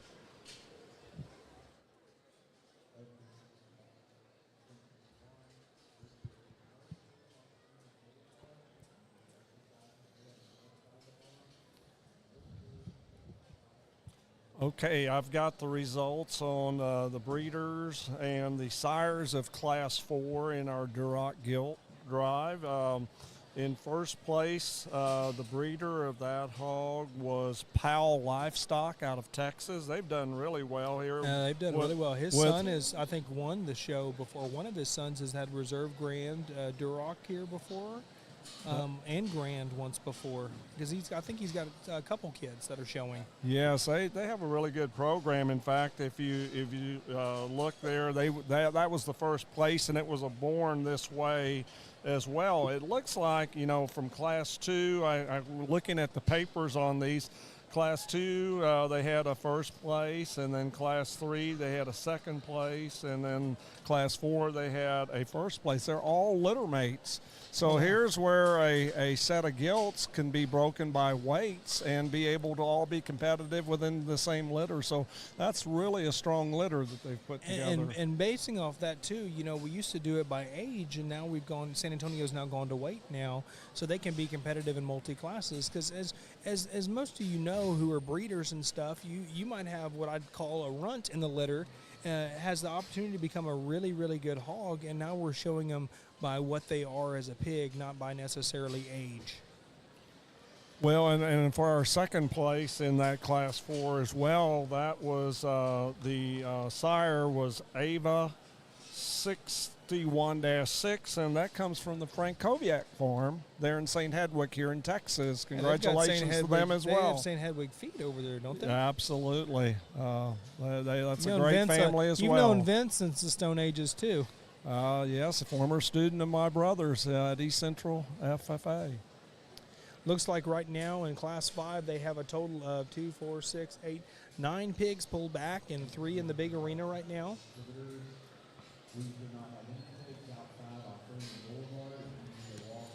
Those just tuning in, this is Class 5 of the Duroc Gilts here at San Antonio. I'm going to go ahead and read those winners from Class 4, the top 9 here that they placed. They had 9 that they placed in that class. 9th place went to Gage Harkey. 8th place was awarded to Mila Ward. 7th place went to Kaylee Cook. 6th place went to Abram Gonzalez. 5th place was awarded to Hunter Friesenham. 4th place went to Emmeline Hutchinson. I hope I said that right, Emmeline. 3rd place was awarded to Robert Fegan. 2nd place went to Braylon Walgren. And 1st place, the winner of Class 4, was Jacob Powell. Congratulations to all those exhibitors in Class 4. We have 11 pigs pulled back for your top end now. Brett and Jason are out there right now to see there's 3 pigs in the big ring to see if they want to pull any of these 3 back for the top end. And looks like they have a bunch of pigs pulled already. But at the same time, if there's something they see in the big ring, they'll pull them back to have a chance to make the top 10 placing ribbon. Sometimes in the initial sort, it's so important. It looks like they're pinning that one, the young lady with the blue jacket on, or blue sweater on. So that's a perfect example of don't give up. Just because you don't get pinned right away doesn't mean you don't have a chance. So congratulations to her for showing her way up and these other 2 exhibitors that are out here. Like we're going to have 13 to 14 pigs pinned back now, so this is a really deep set, and I think it's going to get deeper as the day goes on, especially in the higher breeds. So we're happy you're here to join us today. But going back, it's so important now when you go through the initial sort, for those listening who are going to be showing at later shows or might be showing tomorrow here at the Gilt Show, to make sure that pig's head's up and is walking and you get that presented right out of the gate, because you get a shot for the judge to really look at it real quick before he goes on to the next one to sort. So you want to make sure you're ready to rock and roll. This is young lady out here in the blue is a perfect example. She had that pig's head up, moving, walking really good as soon as that pig left the gate. Young man right here is coming out here in the blue right here. He's showing his heart out over here, I can tell. Look at him. Young lady coming out, see how good she did out of the gate with that head up and keeping that pig mobile. That you want it set up. It's almost like a steer or lamb. You have it set up. But in this case, when it comes to swine, you're moving them the whole time. It's kind of like driving a car.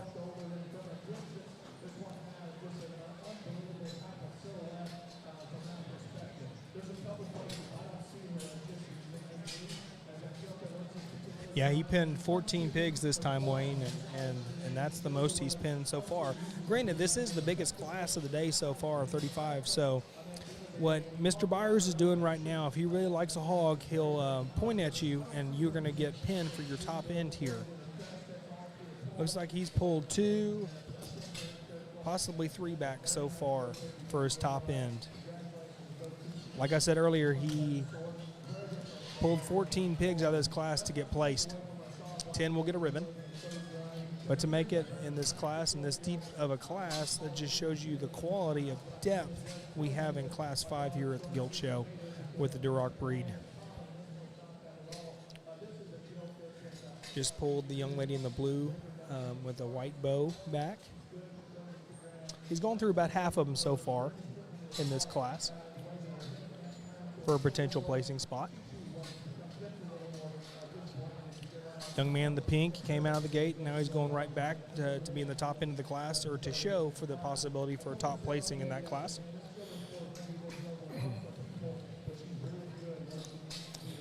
As you can kind of see in this class too, Landon, that you ask about the heavier weights, and we're getting up to 252 now. You can see just a bigger package of what we saw in some of the younger or lighter weight classes here, just more of everything.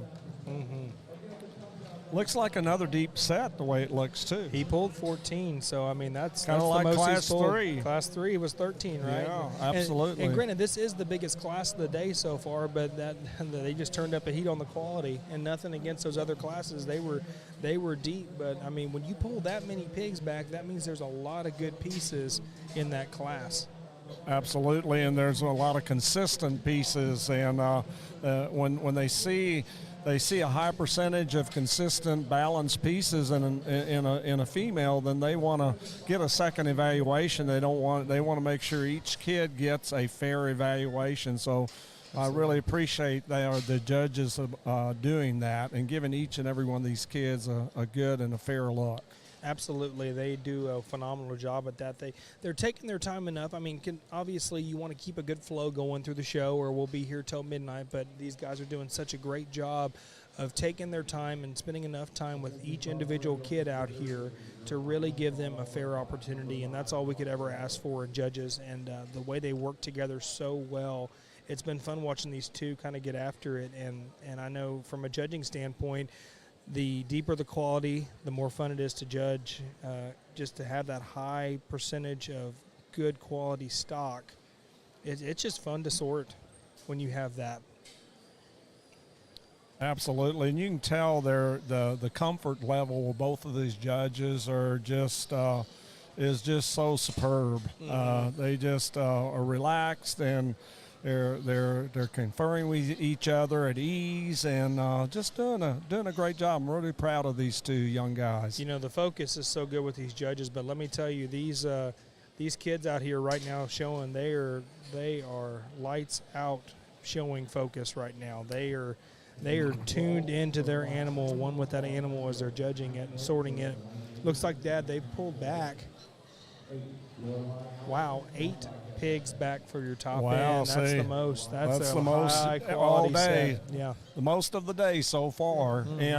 And and you speak of that. There's a lot on the line for these young kids. We're looking at the breed champion has the opportunity, if you win the breed champion, a $10,000 scholarship, and if you are lucky enough to win the supreme, it's another $5,000 added to your scholarship. So how San Antonio works, however, is you have the potential of receiving or winning up to $20,000 just in the different areas that you might participate in, if it's in showing breeding stock or market animals, or even being in like a skillathon contest. If you can win these, then you can accumulate up to $20,000, but that is the ceiling. That is the max that you can receive at the San Antonio Livestock Show in these type of competitive scholarships. it's amazing how much money they put together for this show for these kids too. I won San Antonio, I guess, back in 2009 and 8. Was it 8? Yep. Oh, let's see. Look, I'm getting old. I don't You even know what year it graduated is. in 2009. Are we in 2014 right now, Wayne? Hey, it's your season is 2024.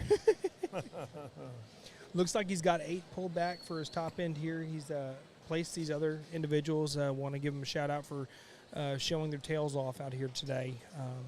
Their hog wasn't quite, didn't have quite all the pieces that these 8 that he pulled back do have. What I've seen in this class, these top 8 that he has here, Dad, is very functional gilts here, very fluid. And we talk about the broodiness and the prominence of their underline. You have to have, by rights to register and stuff, they have to have 6 on each side. They need a maximum of 12, but they definitely like to see 6 on each side. Yeah, keep it PG here.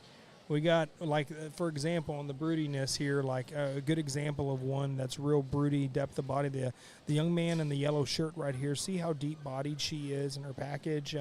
Almost want them to look pregnant in a sense, huh?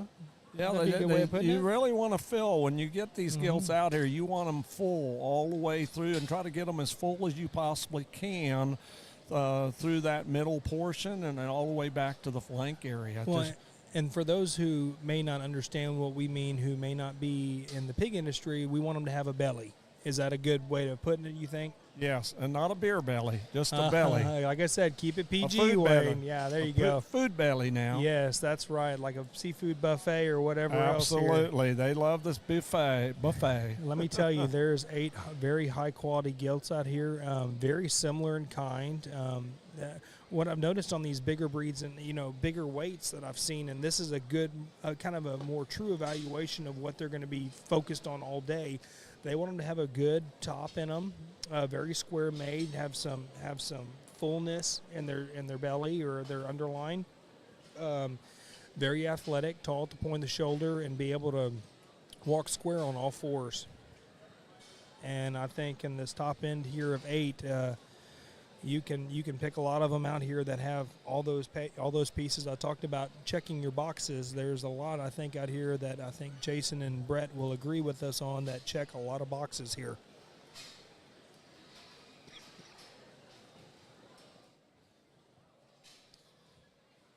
Yes, and as you can see out here, this is the first time we've seen this. They have them all out here, and they're penning from the bottom up. And again, this is just a good way as a judge to be fair to these kids and for them to be confident that they have gotten their top 4 and top placing to the top. So, we have one down here, and it's not the pig. So the young lady in the light blue sweater, I believe she was 7th in class. 2, 3, 4. Yeah, so she was placed 7th. So now we have our top 6 out here right now. This is our top end of the class, and what a deep class this Class 5 is. Like I said, there's 35 in this class, and the weight ranges were from 246 to 252 in Class 5. Just placed the young lady in the pink in 6th. Another thing is, when they're doing it this way, they're being very fair and they feel like they have definitely got the top end to the top. Hold on just a second. I apologize. Young lady in the pink was 5th. The young man in the yellow was 6th.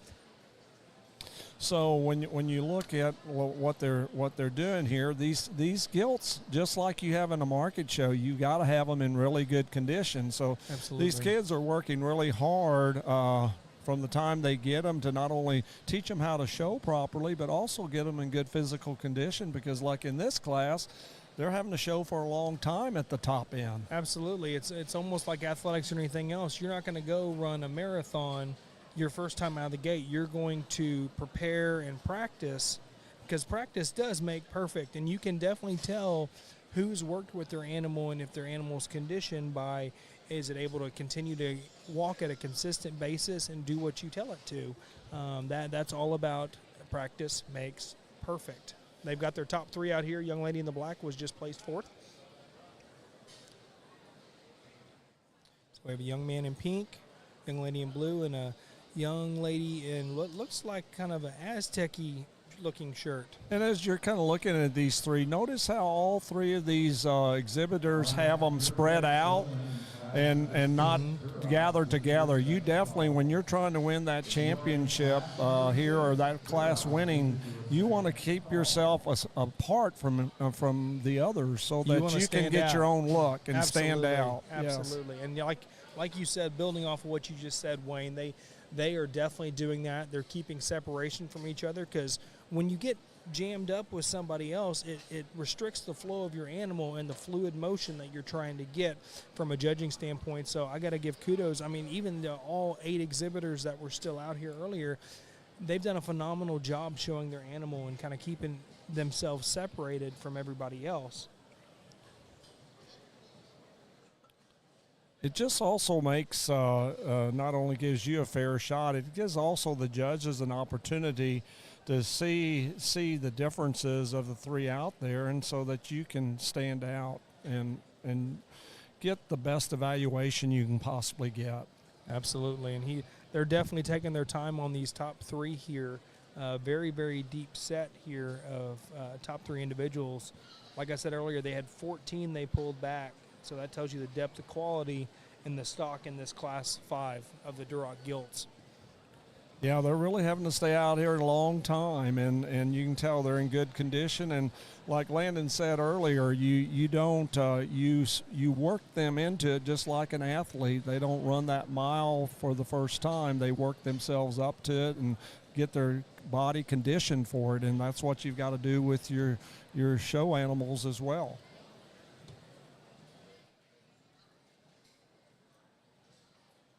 And like you said, about the conditioning, practice makes perfect. This is definitely something you want to do. Okay, here we go. Here we go to placing right here. Young lady was 3rd in the plaid-looking shirt. And what I think the young man was 2nd in the pink, and the young lady in the bluish purple. Let's hear blue. Class winner. Yeah, class winner. Yeah, Mr. Byers just fixing to talk about him.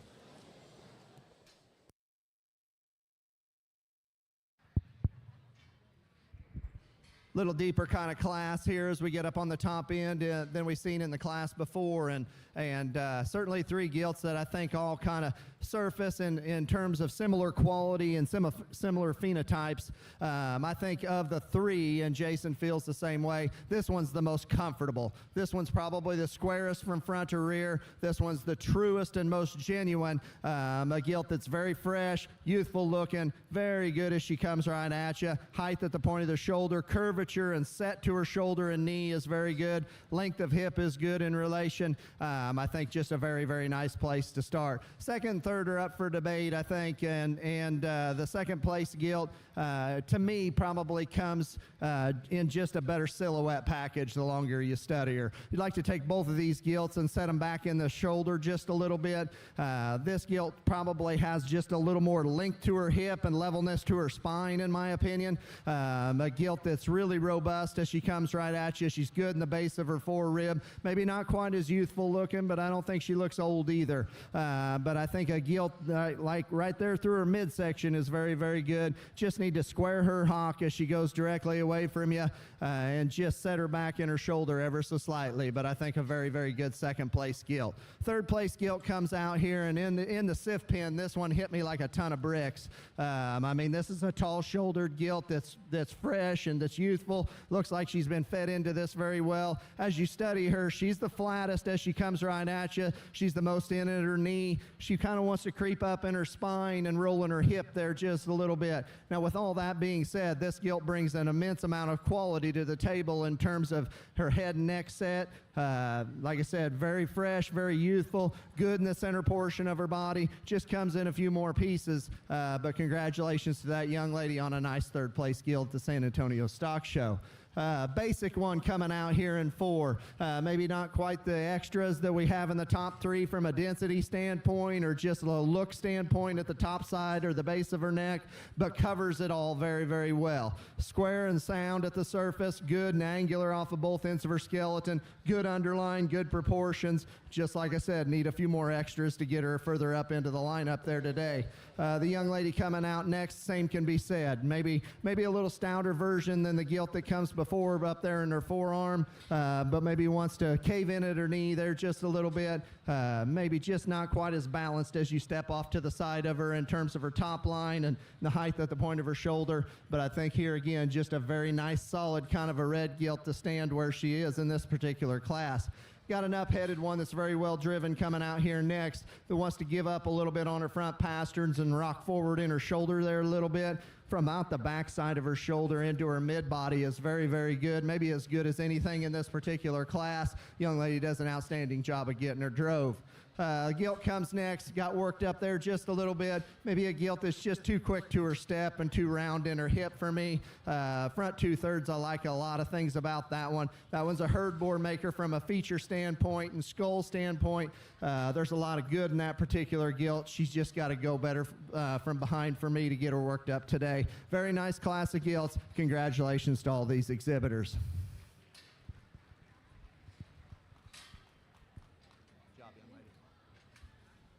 Good job.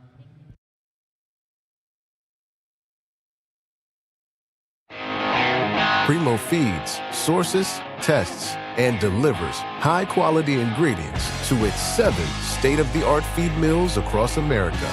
Once ordered, logistics specialists organize your fresh feed for delivery, while trucking partners ensure swift and reliable delivery to your doorstep or a nearby retailer.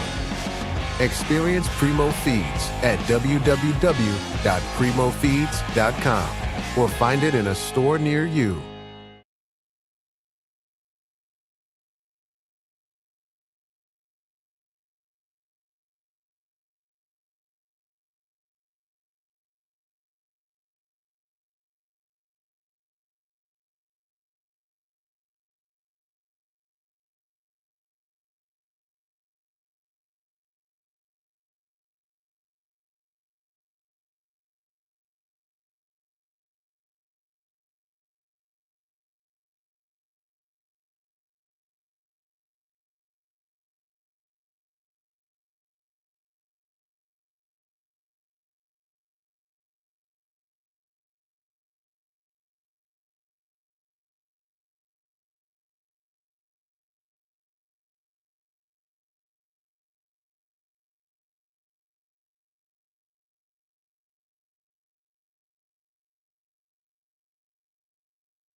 If you just now joined us, the judges are evaluating class number 6 of the Duroc Gilts. The weight ranges from 253 to 261, and this is another large class like we had in class 5. We have another 35 in this class, and so far we've got 5 pinned back, and they're in discussions. They've gotten all of them out now and have pinned back 5, and they're discussing how they're gonna do the rest of them. Well, and compared to the last class that we had in class 5, they had 14 pinned back, where they only have 5 pinned back in this class. So, that tells me maybe not quite as deep, potentially, as a overall set. Not that the quality is not there, but just maybe not quite as deep as what class 5 was. Yeah, just not quite as maybe uniform from all the way through. But still, like you said, this top end looks really deep as well. And the others out there look really good. It's just maybe a few more pieces than completeness maybe than what we saw in class 5. Absolutely. Looks like they pulled one from the big arena to go get weighed. Yes, sir. Just for you listeners out here in Class 5, the first place, the breeder of the first place gilt in Class 5 was Swearingen Livestock here in Texas.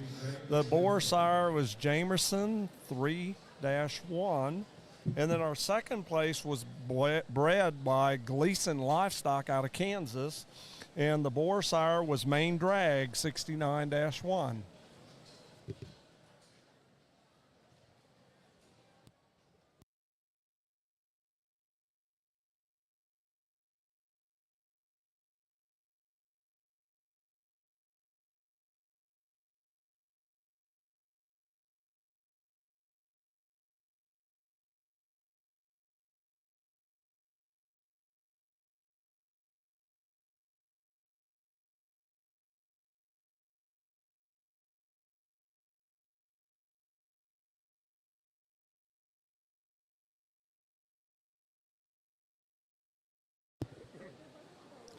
They've got 5 for their top end over here, and they're sorting from bottom up.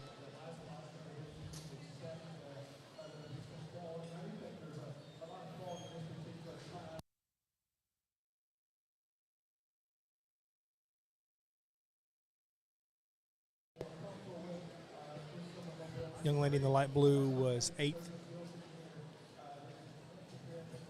Young lady in the dark blue was 7th.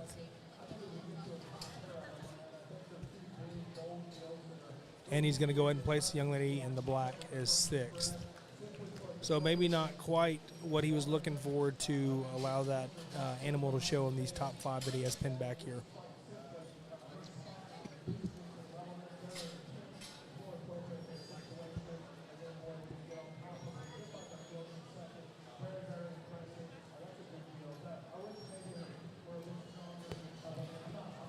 As we're looking at these Duroc Gilts, kind of giving you some heads up as they let these top 5 out. We're going to be judging today the Durocs, the Landrace, the Hampshires, and the Berkshires, just for you, the listeners that are going to follow just portions of the different breeds. Those are the breeds we will have today. And we'll let y'all know, as the day goes on, the Durocs has the most classes with 13 total classes of Durocs. When we're going to do lunch break and all that stuff. For those of you tuned in, kind of have a feel for when we're going to do lunch and how long we're going to be, so you know when to tune kind of back into the show. Right now we're on class number 6. Is that correct, Wayne? Yes, sir. We are on class 6. Okay, and he's got his top 5 out here right now for class 6. And he kept, how many did you say, 12? 12, and that was my fault. I thought that was initial sword. That's what I get for getting up for a second. But another deep set, obviously, if he pulled 12 back.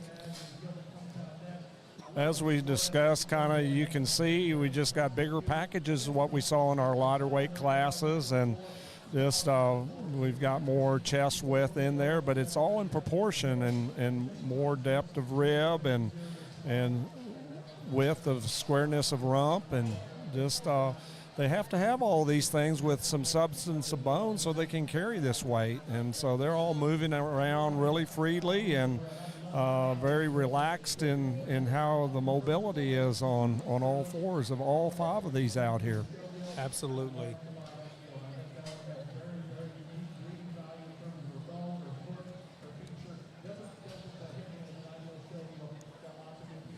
Really, really big chest floors in all 5 of these that are left out here. But very, like you said, Wayne, very mobile out here. Very athletic females we have in this Class 6 of these Duroc Gilts here. Kind of give you all play-by-play and what they're doing here. Brett is trying to figure out where he wants to start for 5th. Like I said, when you have high-quality animals in there, when you have 5 of them out there that all look very similar, like finding the little nitpicky pieces that you might change a little bit that might separate the top 3 from the top 5 kind of thing. Excuse me.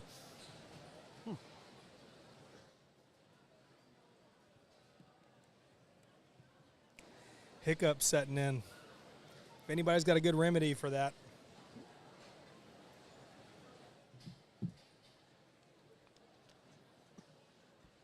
Don't hold your breath. You might pass out on me. That's right. If I get too quiet for too long, Wayne, you better check on me. But I'm going to bring this up again for those of you just tuning in. These 2 guys are doing such a great job between Jason and Brett, just evaluating them together and kind of sorting these. Okay, this is what I like. This is what I like. We both like this. Where would we change this one? And where do we kind of start, or what do you think? And that's something that I really admire about these 2 guys out there this morning. Corinne Herber says, hold my breath. For those of you just tuning in, I got the hiccups right now, and I know it'd be annoying on the mic, so I try to turn it off every time I hiccup.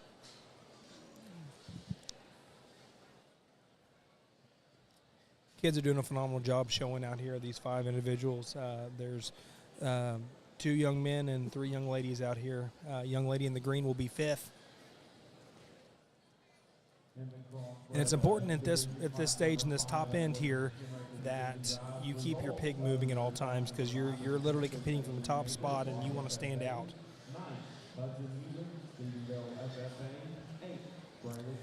They have their top 4 out here in Class 6.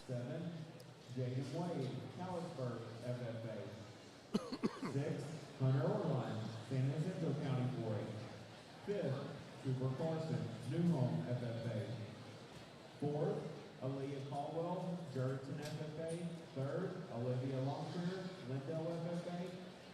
2nd place, Landry Ottmer, Berkshire FFA. And your class champion is Truett Lucy, Guerrero FFA.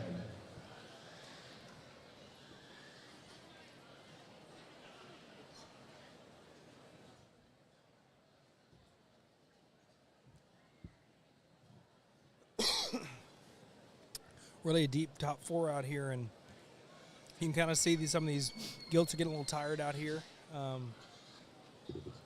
Really making them drive a little bit here, and it's so important to be conditioned at this, especially at this weight. The bigger these Gilts are, the more they got to move around.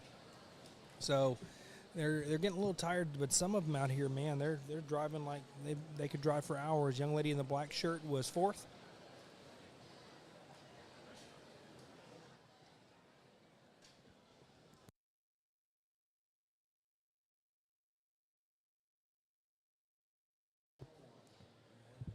So the top 3 we have here that are left are the 2 young men and the girl in the purple sweater. All doing a really good job presenting their animal. And sometimes these judges will make them drive a little bit longer to see if they can handle their weight and without getting tight and stay loose this whole time. Is that correct? Yeah, I think they're just kind of seeing kind of how they can handle the stress and everything, and see how well conditioned they are. Because, you know, as a mother, they're when they become a mother, they're under stress when they're in those little tight crates, and they're stressed when they are in labor and having babies. So, I think they kind of not only kind of discuss how they want to do it, but they can kind of see how they kind of come together. Hopefully they're not walking, though, when they're having their litter, though. Oh, no. But conditioning, you are 100% correct. But definitely really working these top 3 out here. I wish I was the fly on the wall listening to what these 2 guys are talking about right now. They're going back and forth on what they like about these 3 or what they change. Little nitpicky things. But when you have something, a class that's that deep, you've got to really tune in and say, okay, if I had to make a perfect Duroc here, what would I do to change these, and which one checks the most boxes? And usually that one ends up winning your class.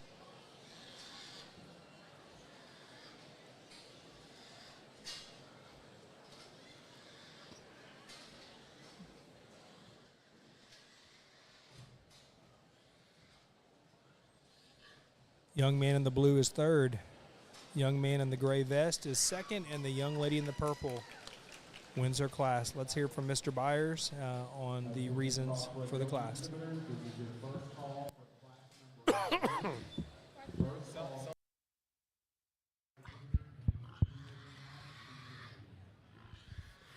Interesting trio or 4 of them up here on the top end, and I think you can justify a lot of different things. And this Gilt is getting a little grouchy here as the drive progresses. We've asked him to drive a little bit longer than what we have in some of these other classes, but I think when you start stacking positives and talking positives and negatives and which one just brings the most attributes to the table, I think you levitate towards this girl in purple. Probably the freshest in her center body of the top pair. Really good in terms of her rib shape, and like I said, her center skeleton. A Gilt that is probably as angular off of both ends of her skeleton as particularly her rear leg, and her usefulness and her athleticism off of her rear leg is the best in this particular class. Where would I like to change her? I'd probably like to change her or stouten her forearm just ever so slightly. I think her front pastern's probably plenty soft, but she's very athletic and comfortable on it. I think a Gilt that's tall at the point of her shoulder. I think a Gilt that's proportional. She's given up just a little bit, but she's maintained comfortability in terms of her skeleton well enough to go ahead and win this class. Young man's Gilt here comes out in 2, a little longer sided kind of a Gilt that's really square off of both ends of her skeleton. Her length and levelness of her hip and her reach to her hind leg is superior to our 3rd place Gilt. A Gilt you'd like to get into the center of her and drop her flank just a little bit more and just make her bulkier there. And a Gilt that here again might be one that looks better in 30 days when she softens there just a little bit more and just kind of fleshes and blends it all together from her forerib into her flank. A Gilt that I didn't feel in this pair used her hind leg quite as well in terms of range of motion, in terms of getting her hock and her rear foot out behind the plane of her hip and really showing you her rear pad as she goes away. But I think a high quality Gilt to be here in the 2-hole. The initial, cards on the table, when this one come through the sift pin, I thought this one's going to be awful hard to beat. Love this view coming right at you. This thing's fresh. This thing's youthful. She's really good in the center portion of her skeleton. Big bone, big-footed kind of a Gilt. Front 2/3 is very, very good. Even love the tail head in that Gilt from a feature standpoint. The longer she's out here, the more she wants to go east and west and pull her hocks together just a little bit too much. But I think here again, a very high-quality Gilt to be in the 3rd hole. 4th place Gilt comes here next, and probably a Gilt that doesn't fit the type and kind of the top 3 in terms of maybe wanting to be a little lower set at the point of her shoulder. She is a very, very stout kind of a Gilt that's robust in the center portion of her cavity, maybe just not quite as comfortable on that left rear pastern, wants to kind of knuckle up on it and not get out and use and plant and drive on it with as much athleticism as I prefer. And a Gilt you maybe just like to square her knee ever so slightly as she comes right at you, but fresh, big-bodied, very well presented. My compliments to that young lady. For the 5th place Gilt coming here next, just comes in a few pieces. Skin and hair, and the young lady's got her dialed in that regard. She drives her very, very well. Gilt that wants to give up in her back line and rise up in her hip loin. Like I said, we just like to make this thing balance in her lines there just a little bit better, but talk about her from the surface up. Big-footed, very, very sound structure structured kind of a gilt. She just got to piece it together better to move up the line today. Got a gilt coming here next that's got an unfortunate injury behind, and that's going to prohibit her from getting up any higher in this class today. But a gilt that here again is good in her lines, very, very attractive out in front of her blade. Love how her head and neck ties into that blade. Just wish she didn't have a puffy hock and maybe just a little better on her underlying quality on the other side. Real fresh, youthful gilt coming out here next. The young lady with the dark gilt. Very square from top to bottom and front to rear. Feminine gilt, carries a little more crest for the way her head's laid on her body, and a gilt that maybe just gets a little rigid behind, maybe like to stouten her structure just ever so slightly to match all that mass she has up high. Very good class of gilts. Let's give them all a round of applause as they head back to the barn.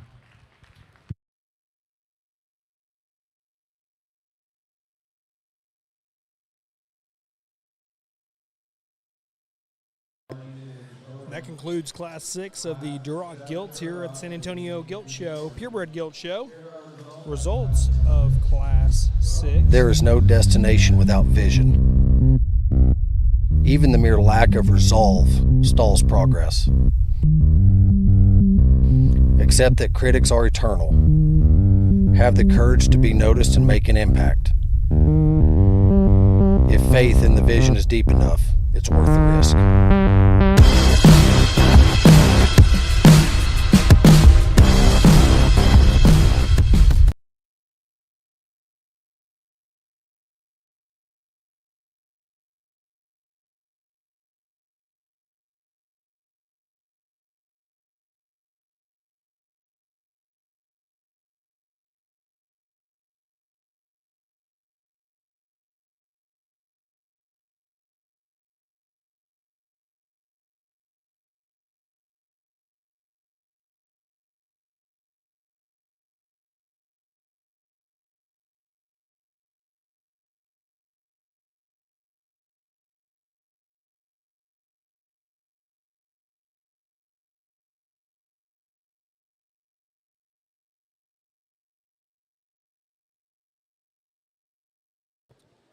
Moving on to Class 7 of the Duroc Gilts.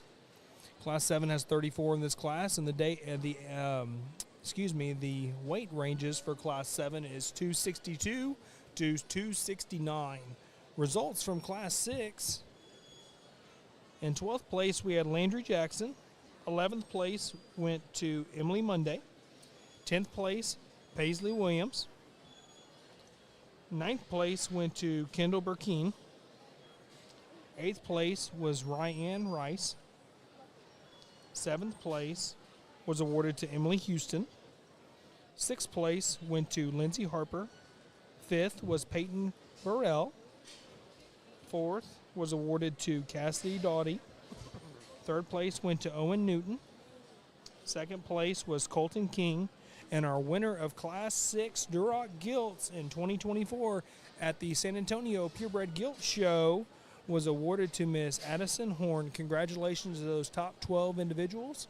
Moving on to Class 7, like I said, there's 34 in that class, and the weight ranges are from 262 to 269. For those of you just tuning in or who have been listening the whole time, we appreciate y'all's support watching these kids show today. Even if you couldn't be here in person, I know that they know how proud you are of them and appreciate you tuning in with us. My name is Landon Rohde, and I'm joined here today with my dad, Wayne. Giving you a biography on our judge. I talked about Brett a while ago. I'm going to go ahead and move on to Mr. Jason, our secondary judge. Mr. Jason Correa is from Noblesville, Indiana. Jason and his wife, Becca, have been married for 7 years. Together, they currently have 2 children, son Luke, who's 5, daughter Jenna, who is 3, and they are expecting their 3rd child here in April. We want to give a big shout-out and congratulations to them on that and wish them nothing but the best and healthy baby. Jason enjoys spending time with his family, watching Colts football, along with Purdue basketball and football. Jason received his bachelor's in animal science from Purdue University. Jason was a member of the Purdue University livestock judging team and has also judged many national and state shows, including the Exposition Georgia National Georgia National, San Angelo Stock Show, NJSA Western Regional, Team Purebred Mid-South Regional, and Indiana, Ohio, Illinois, Indiana, Delaware State Fairs. Jason's favorite thing about livestock shows is watching it build and grow young people. Teaches them responsibility and life lessons, and shows them how to achieve success and handle defeat, both very important attributes throughout their entire lives. The friendship it builds lasts a lifetime.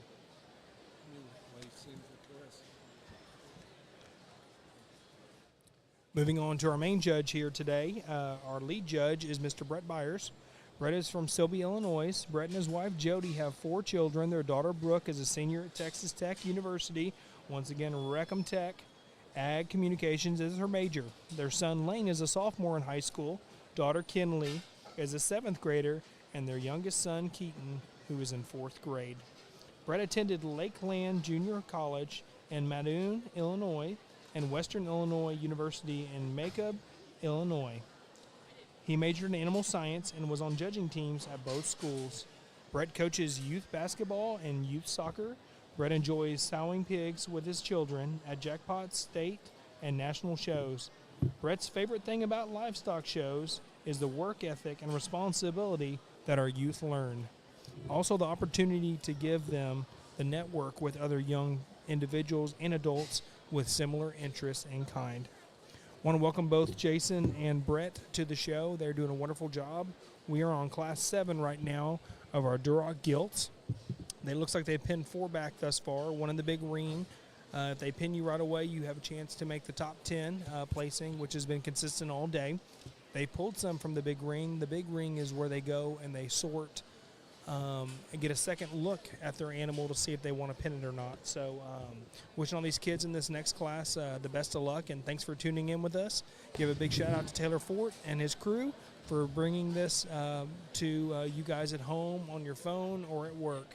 I want to welcome you to this, and thank you for joining.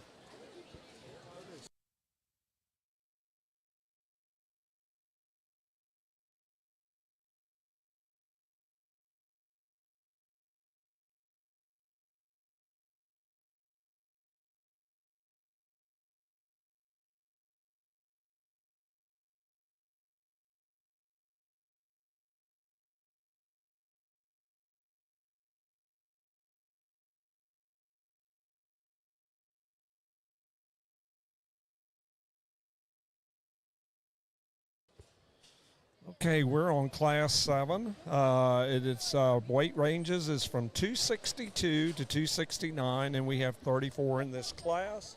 And we have 7 in this pen so far, and 1 out in the big ring. Make it 9. Oh, 9 already? Oh, yes. Wow. We've already, boys, they're putting them in here in a hurry, and they only have like 2 out here in the big ring. So it looks like it's probably a pretty deep class again. Very deep class. And I haven't seen how many he sent back to the pen, but as of right now, there was 3 of them in a row he pinned, just bam, bam, bam. If he points straight ahead, for those of you watching, that means they get pinned. They get weighed first and then pinned. And as they're doing their first initial sort, I have the results of our first and second place on the boar sires and the breeders. Our first place out of Class 6 was bred by Lance Ryan and family out of Illinois. The gilt was sired by Main Man 59-2. Congratulations to you, Lance, and your family. And our second place was branded 12-5, and that's from the Shrek family genetics, and congratulations to them as well. I think he's got 12. I'm pretty sure he has 12 pinned. Well, it takes a little time after they get pinned. If he pins them in the pins, they have to be weighed. They want to make sure that, whatever weight you turned in is what that pig still weighs. If they weigh over, they are sent back to their pins because they weighed more than what was turned in. But so far, everything looks really good so far. I believe There's 14.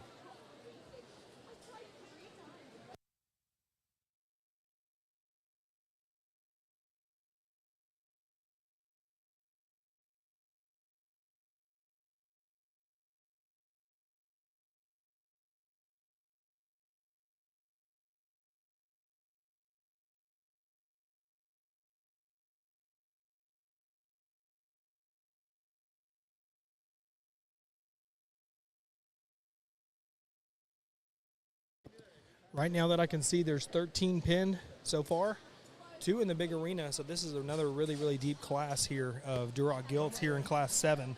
And there is a total of how many in the class? 35? 34 in this class. So 35. Oh, 34. You are correct. Sometimes you are right, Dad. Get lucky once in a while, I guess. Yeah, he's got 14 pinned. There's 3 in the big pin. So again, a really deep set in this class again. So a lot of the boxes are being checked for high percentages of all the right things that they're looking for, which is a complete package. And I didn't mention which state that the Shrek genetics are from, but they're from Minnesota. So again, congratulations. Minnesota. Love it. I hope it's not too cold up in Minnesota. Y'all can keep y'all's cold weather. I'll come up and see you, or go up to Iowa and make a snowman and come back home. There you go. Looks like we have 15 pulled in this class. This is the largest amount of hogs that he has pulled in a class to this point. And absolutely, and you think at having 34 in the class. 16, excuse me, there's 16 pulled. Look, that's almost half the class, and pretty much. He's going to send these 3 back to their pins. Kudos for them for getting a second shot to show. And let's give these kids a round of applause, too, because those 3 out here are still really good gilts as well. They are, and, when you have 16 pulled and you can only really place 10 of them, it makes it tough. But there's definitely a lot of quality in this class. And as they're waiting to kind of get set up and everything, give you a little history. As I was saying, the scholarship is $10,000 for the champion. The first scholarship ever given was it started out with $6,000, and the first winner of the first scholarship was Amy Gass back in 1996, and a shout out to Amy. She did a great job, great family. Now Amy Staling, right? Yes, it is Amy Staling now. Shout out to them. She's a Red Raider too. She's a good one. I heard Brett ask the guy in the ring, he said, how many did I have pull back? 16, and the guy said 17. So we had 17 pigs pull back. That is a record so far, guys. That is a record so far. That is half the class. So that means this class is uber deep. For those of you tuning in, watching, what they're going to end up doing is pinning these animals back if they want them their top end of the class.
Looks like he has 3 pigs pulled back so far that he put in for his top end here.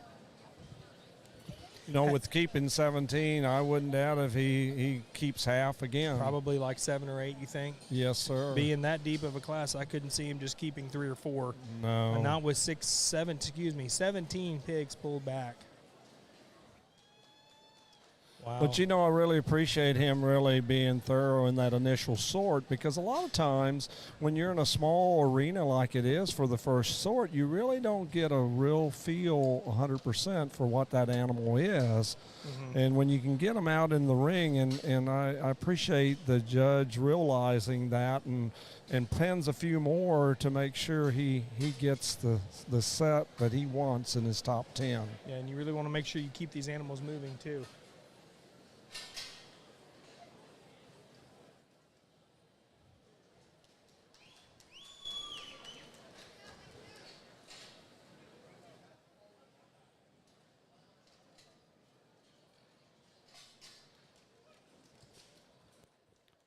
Looks like he just pinned a young lady in the blue sweater there. Yeah, pretty quickly, too. Yeah.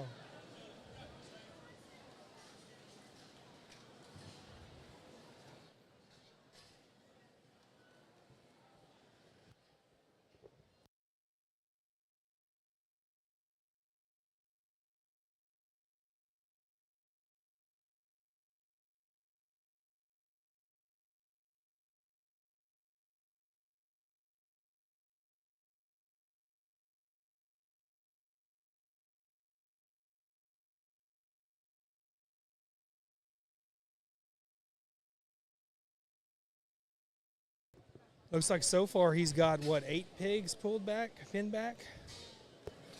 So that's, like we talked about, that's over half the class. He might end up about pulling half. 10 back, before he places them.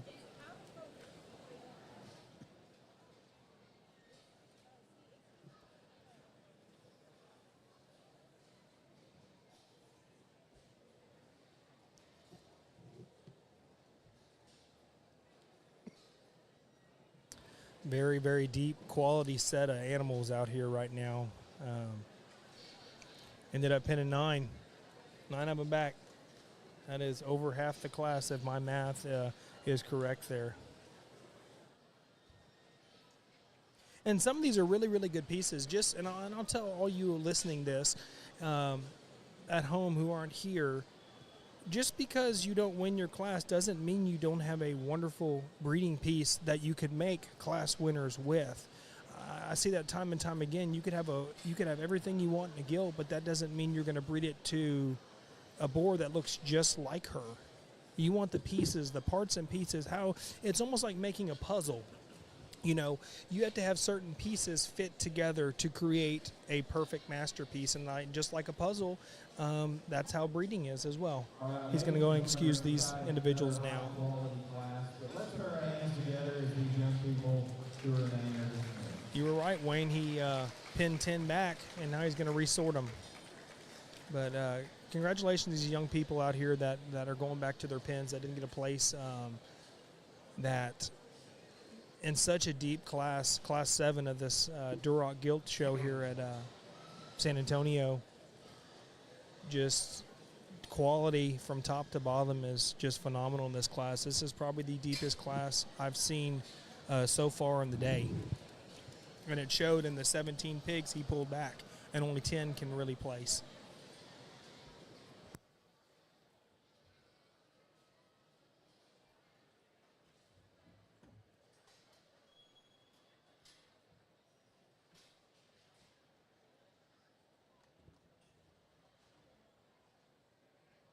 All right, purebred exhibitors, we would like to announce at this time, we will take our lunch break at the conclusion of the Duroc breed. So our plan is we're going to get through all of the Durocs this morning, and we will take our lunch break at the conclusion of the Duroc breed here at the Purebred show.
as the judges are evaluating this top end, again, he's got two gilts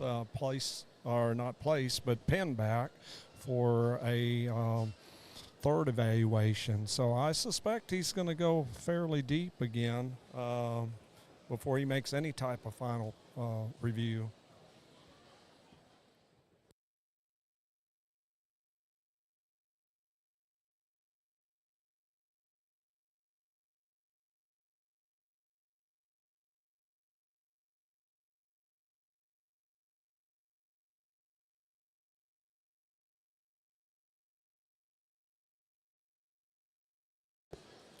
Looks like he has 3 pinned back for his top end here. Like I said, this is the first time I've seen him do a 3 sort in the placing pigs so far today. Usually the two guys, Jason and Brett, will pin 12, 10, and then pull 6 back for your top end or 4 back for your top end and place the rest. This time he sorted 17 and pinned back 10, and then now he's pinning back his top 3 as of right now. Looks like they're doing some discussion here and kind of see what else they're going to put back in there, see if they're all on the same page. But it looks like they're going to start placing Landon from the bottom up since it's such a deep class. Yes. So, and again, this young lady in the blue was 10th. I mean, I know there's another young lady out here in the blue, but this one's more like a, I don't know, light blue. There's a young lady still out there in like a teal-looking shirt. So she was 10th. Young lady in the teal was 9th.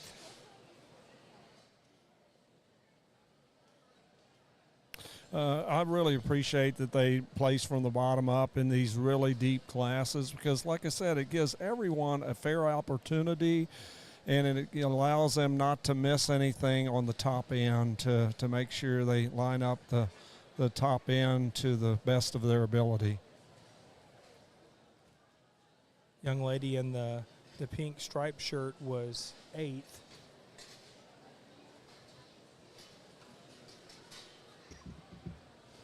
He's got 3 pigs pulled back for what could be his, more than likely, his top 3. Be interesting to see if he leaves 1 or 2 of them out here to compare with these other 3 he's placed. But doing a third sort, I feel like he found 3 that he really, really likes that stand out above everybody else.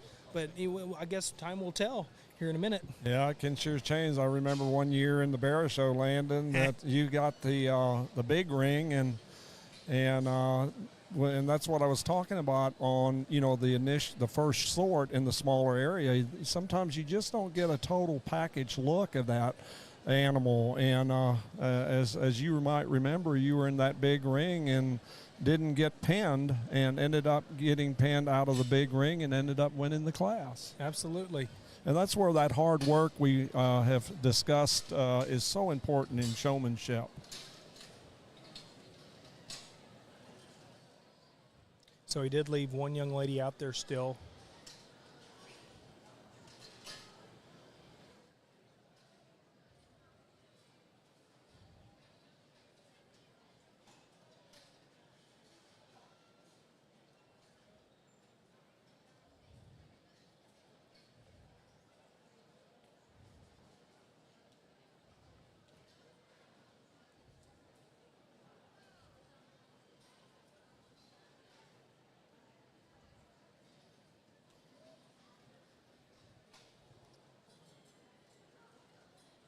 These are his top 4 in the class here, of Class 7.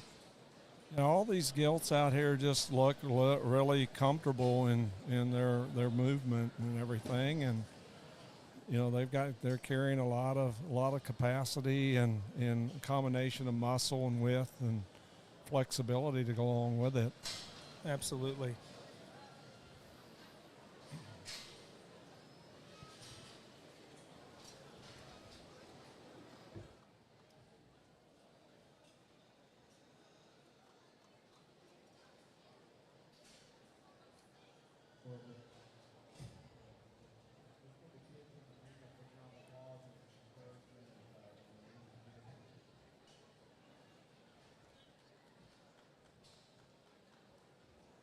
Man, the red is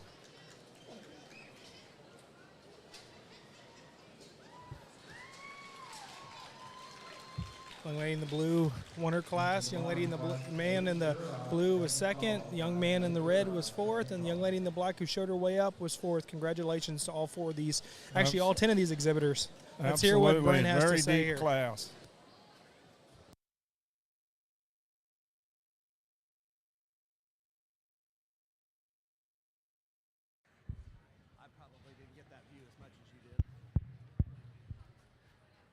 Well, we're starting to get into the heat of things here, and quality picks up. I think I kept 16 or 17 out of this particular class, and my compliments to everybody who's got anything to do around with the ringside.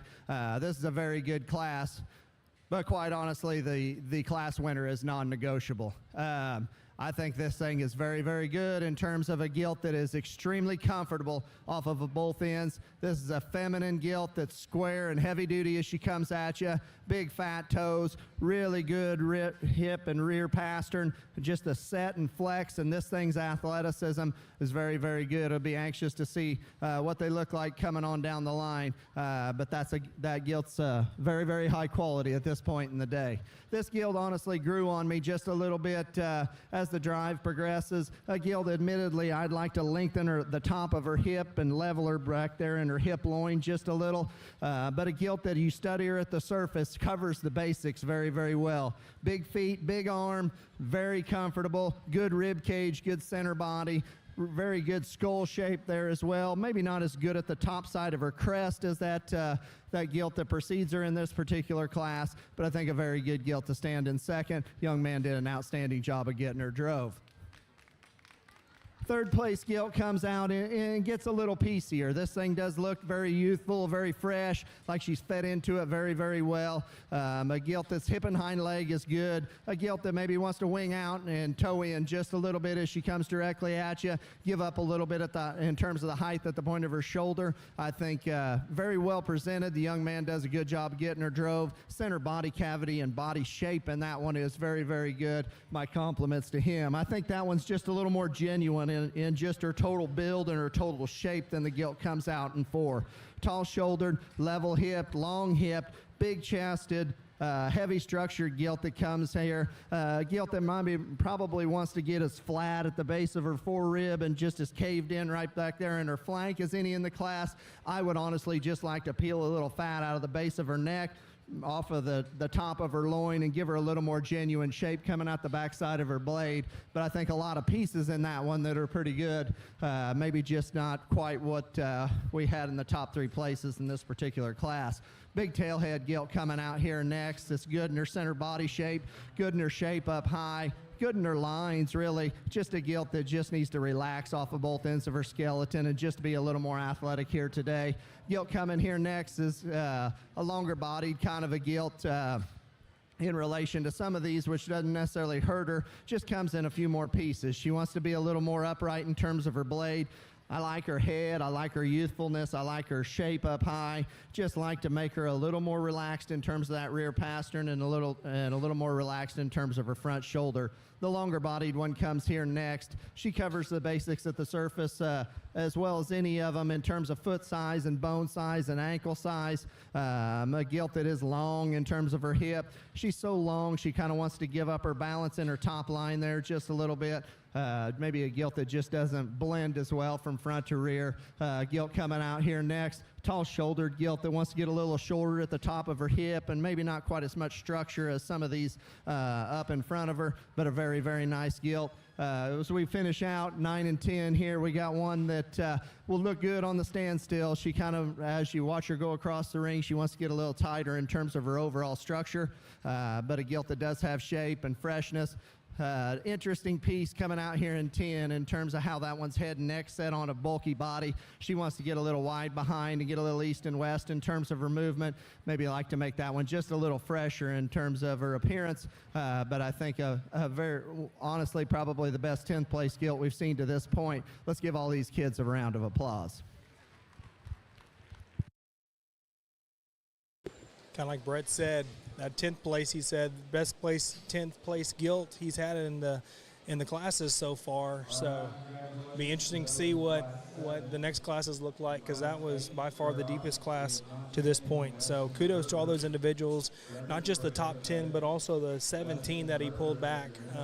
They were all phenomenal females, and happy for each one of those kids that showed out there. Congratulations to all the winners and the placing pigs, but more importantly, those kids all showed so good, and that is what makes me proud to see more than anything.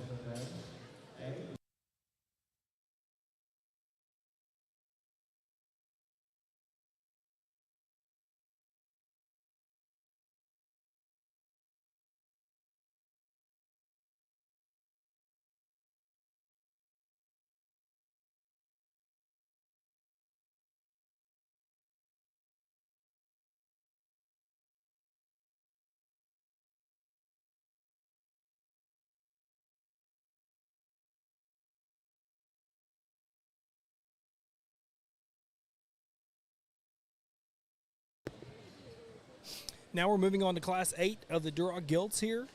The weight range for Class 8 is 270 to 278, and in Class 8 we have 37 head in this class.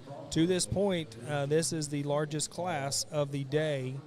In the Duroc breed, it is also the largest class of the day. There's 37 head. We've had up to 35 to this point per class, but this is the largest class with 37. I'm going to go ahead and read off Class 7's placings. Once again, for those who just tuned in, he pulled back 17 pigs and could only place 10. Had to resort them again because they were so deep. Pulled 10 back, and then pulled his top 3 back, and then placed them. So congratulations to such a deep class. Class 10's placings started with, in 10th, we had Madeline Roman. 9th place went to Darcy Crady. 8th place was Hayden Werner. 7th place was awarded to Andrew Newton. 6th went to Kellen Merkel. 5th place was Ella Hopkins.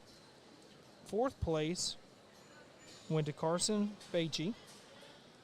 3rd place was awarded to Macon Thomas. 2nd went to Madeline Hedgda, and I hope I said that right, and if I didn't, I apologize. And the winner of Class 7 went to Helen Dudley of New Braunfels FFA. Congratulations to all those exhibitors. We move on now to Class 8 of the Duroc Gilts here at the San Antonio Purebred Gilt Show. Once again, we want to thank San Antonio for all they do for these kids. So much scholarship money gets awarded to these kids, and we couldn't do that without this organization. And so proud to see so many great kids out here today.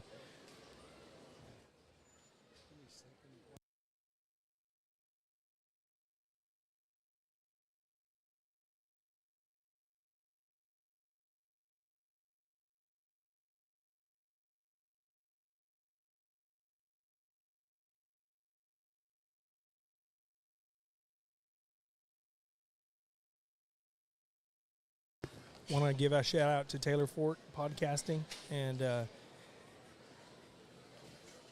like to say his band of misfits over here. They're awesome. These young ladies do such a phenomenal job videoing. They're very talented, and they work their tails off. Want to say how thankful we are for them, all of them in the ring and all of them up here sitting with us to bring this podcast to you at home for those who can't be here. We really appreciate y'all supporting them, even if you're not here. And thank you for being such good role models to these kids. It definitely shows in their character. Right now, the judge looks like he's pinned 3 to 4 back for your top 10 potential placing ribbons. He's got 1 in the big pin, fixing to be 2. Like I said, this is the largest class of the day to this point, 37 total head. Today we will be judging the Durocs, the Landrace, the Hampshires, and Berkshires. Don't know exactly what time we're taking a lunch break today, but we'll keep you guys posted. It's 10:30 now, so obviously we're going to go through all the Durocs, and it's up to the guys what they want to do after that. But to this point, we're going to get through all the Durocs before lunch. Durocs is the largest breed of the day. We have 13 total classes of Durocs. The Landrace and the Hampshires both only have 2. And the Berkshires have 8 classes. So 13 classes of Durocs, 2 classes of Landrace, 2 classes of Hamps, and 8 classes of Berkshires. Once again, we want to welcome you to this journey today, supporting these kids from afar. Doesn't matter if you're in Texas, Illinois, Indiana, Maine, Japan, China, California, you name it. We're happy you're joining us today to support these kids. Brett and Jason have pinned back 4 to this point, sending some back to their pins. And there are 2 in the big arena at this point that will have an opportunity for a second evaluation once they do the first initial sort today. Those of you tuning in, they first show to Brett, and Brett will either point straight ahead, which that means that they're getting pinned for a placing, potential placing ribbon. If he points to the left, he's going to send them on to Jason Corrier, and he will then evaluate that animal for a potential chance at a second evaluation. If he points straight ahead, if Jason does, who's the secondary judge today, if he points straight ahead, it'll go in the big ring for a second evaluation once they sort them. If he points to the left, then the exhibitor and the animal go back to their pen. So we want to wish all of them the best of luck today. Class 8, Class 7 was just so deep. Like I said, 8, 9, 10, 11, 12, 13. I don't know what to expect, Wayne. What do you think? Yeah, it just seems like it's just getting deeper and deeper. And of course, the Durocs historically has always been such a strong breed from end to end, and they've really made leaps and bounds over the last few years. There, for the longest time, we had such structural issues and not having the quality depth, and we've through all the breeders' hard work throughout the whole United States, they've made a real difference in this breed, and so I just see this breed continuing to get better and better, and hopefully these purebreds will have an opportunity in the market shows to do well and compete against these crossbreds as well. So, looking here, Wayne, on Class 8, so far he's got 8 pigs pinned back for his top end that I can see right now. There might be some below us here. We're at a kind of the crow's nest up here at San Antonio. Once they get pinned, or Brett sends them to go to a holding pen, they get weighed. And once they get weighed, they go into their own individual pen, where all these youngsters out here are doing a really good job of sharing water bottles. I just saw this young man hand a water bottle over to this young lady because she wasn't quite tall enough to reach it. That is just good sportsmanship and showmanship. So kudos to him. He's a tall young man with a blue shirt. So when y'all see him out there in the ring, if you know him, just know he did a wonderful job with this young lady. So kudos to him. And those little things like that go a long way, not just in the show ring, but in life. And it's good to see that camaraderie and just sportsmanship. And there's no better place to be right now in that than, I think, the pig barn. Yep. Well said, well said. I've got the results of the Class 7 on the first and second place. Our first place was sired by the boar Here's the Deal 30-4, and the breeder is Walter Rohde & Sons of Texas. And our second place in that class was a Crybaby 16-3 was the sire, and it was Bryce and Justin Becker of Illinois. So congratulations to these breeders on a job well done in breeding those animals. Looks like Brett has 10 pulled so far. There are 4 out here in the big ring for them to evaluate to see if they want to pull any back. Another really deep set. Not quite as many as he had the last class, though, Wayne, when it came to numbers he pulled back. Right now he's got 10. And last class, in Class 7, he pulled 17. Oh, yeah, that was a record. That could be a record, of the 3 years that we have been doing this. That could be a record of the most penned. I don't know. I got a short-term memory apparently. I couldn't tell you, but 17's a lot of hogs to place. It is. 10. I've seen that in the market show all day long, but it's been a while since I've seen it in the gilt show. Absolutely. But again, that goes back to your judges of just making sure when they see a good a deep class that they're not being born blind as in their selection. They want to basically check each and every box to make sure that they have given each and every one of these kids a fair opportunity. So now they're going to go they've done their initial sort. Now they have their top 11, it looks like, out here to place in Class 8 of the Duroc Gilts here for those of you just joining us.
Looks like they've got 6 pen backs so far, and as they're going through this class.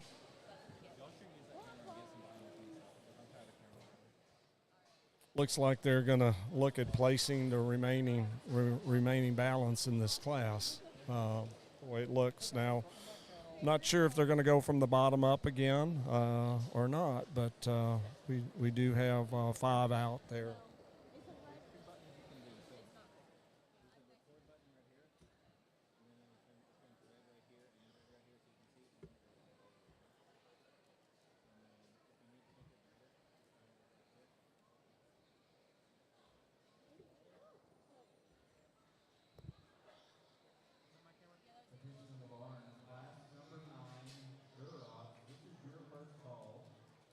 Class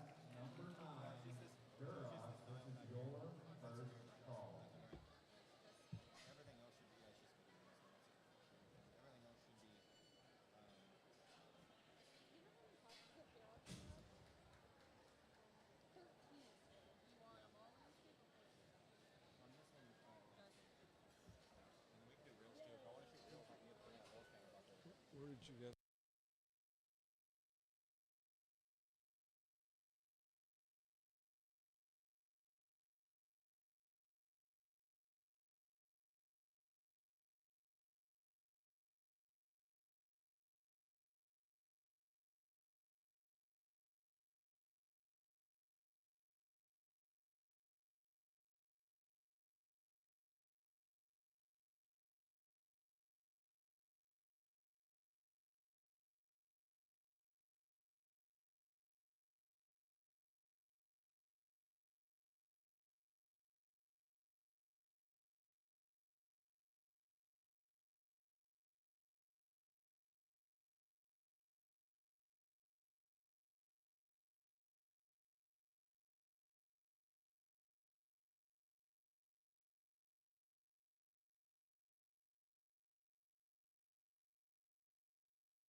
the judges discussing these top 6 here as they get ready to place them from 6 back to our class winner. So they're kind of going through the differences of each and every one of them.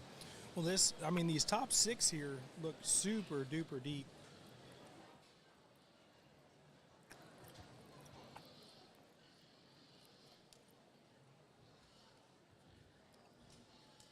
Another really deep class here.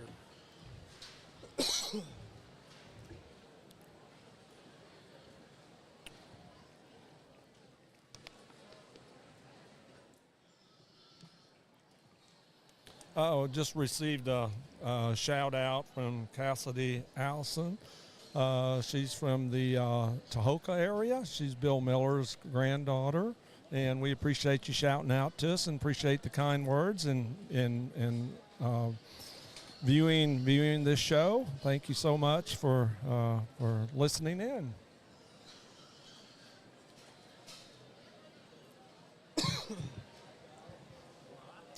Looks like he's placed 6th and 5th.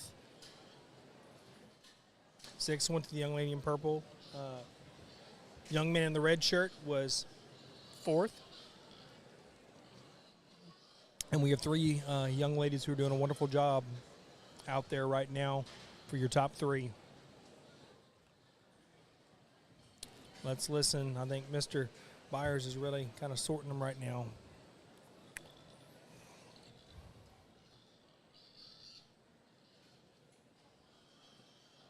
Special announcement, this is for the Purebred show.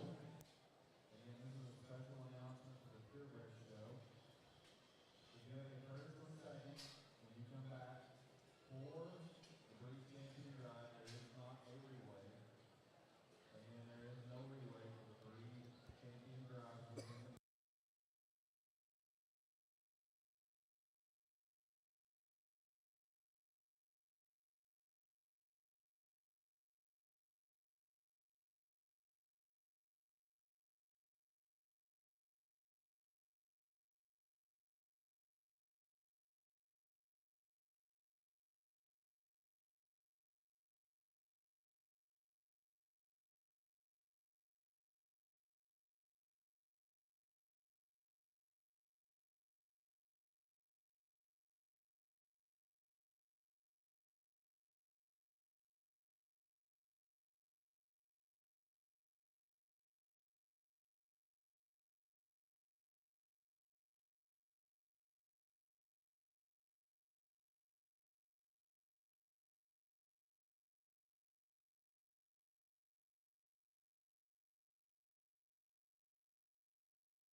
very good class here as well, and you can. There's some discussion up here between the two of us on the second and third place gilt. It's pretty clear, I think, which gilt needs to just go ahead and win in terms of one that excels the class from a combination of things in terms of the youthfulness of one gilt and the length of hip of another. We drove them for a little while. She might be starting to get just a little tired here, but a gilt that remains square, a gilt that is very, very unique in terms of how her head and neck and her head shape ties into this bulky, massive, stout body. I think a very, very nice place to start. The girl in two, the darker colored gilt, is the one that originally hit me coming through the SIF pin. I thought, if this gilt's hip is long enough coming through the SIF pin, this thing's awful good because she's fresh, she's youthful, a gilt that is really good and fresh in the center portion of her cavity. She's good as she comes right directly at you.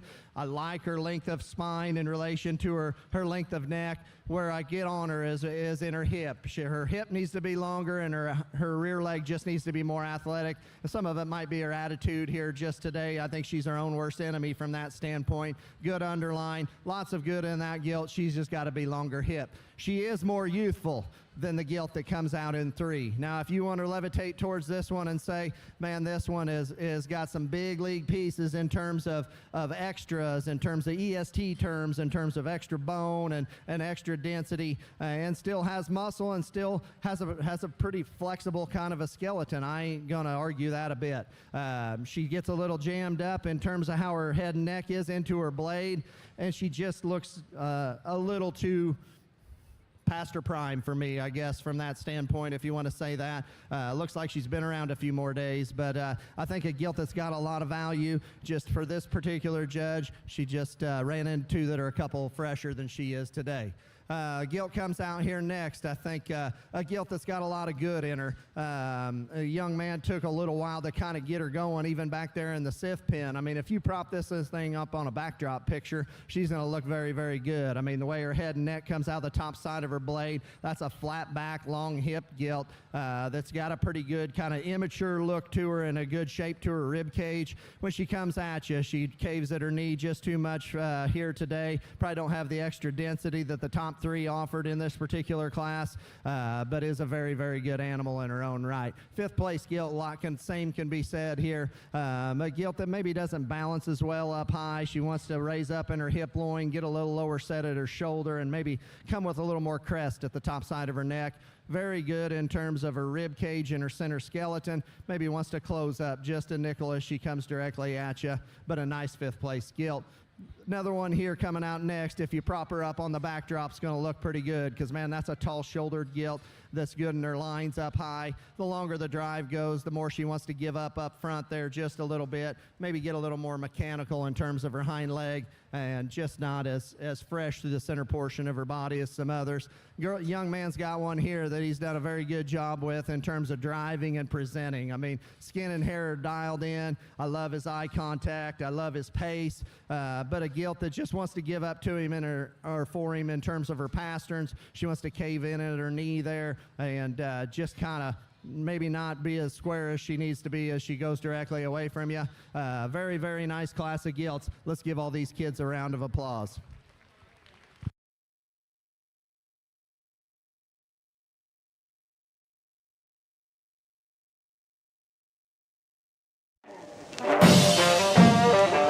Things keep moving faster. Not getting distracted by price tags and tag-alongs takes discipline. Discipline requires vision, purpose, and patience. Dreams may occur after dark, but they are not achieved overnight. Be steady. Keep moving forward. Stick to the plan.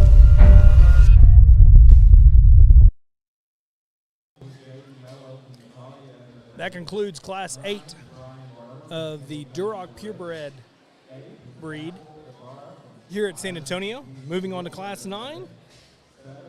Very, very deep class again. Once again, these past 2 classes, nothing to take away from those first 6 classes because there was a lot of good hogs in there, but they're talking about how the bigger these pigs are getting, well, the more bloomy they are, the more capacity they have to their structure and body and width and muscle compared to these 200-pounders out there. But another really deep set. Go ahead and read off the winners from Class 8. And like I said, I'm going to try to do my best on these names. And so if I mess up, I do apologize. But I want to give congratulations to our 11th place, Corgan King. 10th place. Oh, no, excuse me. That was 10th. 10th place was Jaden Mello. Sorry, that was correct. 9th place went to Ryan Barber. 8th place was Apple Ibarra. 7th place went to Lane Anderson. 6th place was awarded to Charlie Moore. 5th place went to Preston Real. 4th place was awarded to Weston Herber. 3rd place went to Hannah Garcia. 2nd was Reese Huffaker. And 1st place in Class 8 of the Duroc Gilts was Shelby Albus from Chambers County 4-H. Congratulations to all those exhibitors on a very deep class. Moving on to Class 9, there are 34 head in this class, and weight range is from 279 to 287. Thank you all for joining in on Taylor Fork's podcast. Taylor Fork has done this since Dad and I have been helping do the commentating for this deal. They do a wonderful job. His girls that are out here taking pictures and doing the videos do just such a phenomenal job. And we couldn't ask for anything better from them because they do just go above and beyond as a podcast. And big shout out to those folks because they really make it real. And it's a front seat to the stock show when you can't be here. You can't get a better seat in the house other than being the judges. Dad and I are on the crow's nest up here, kind of watching from above.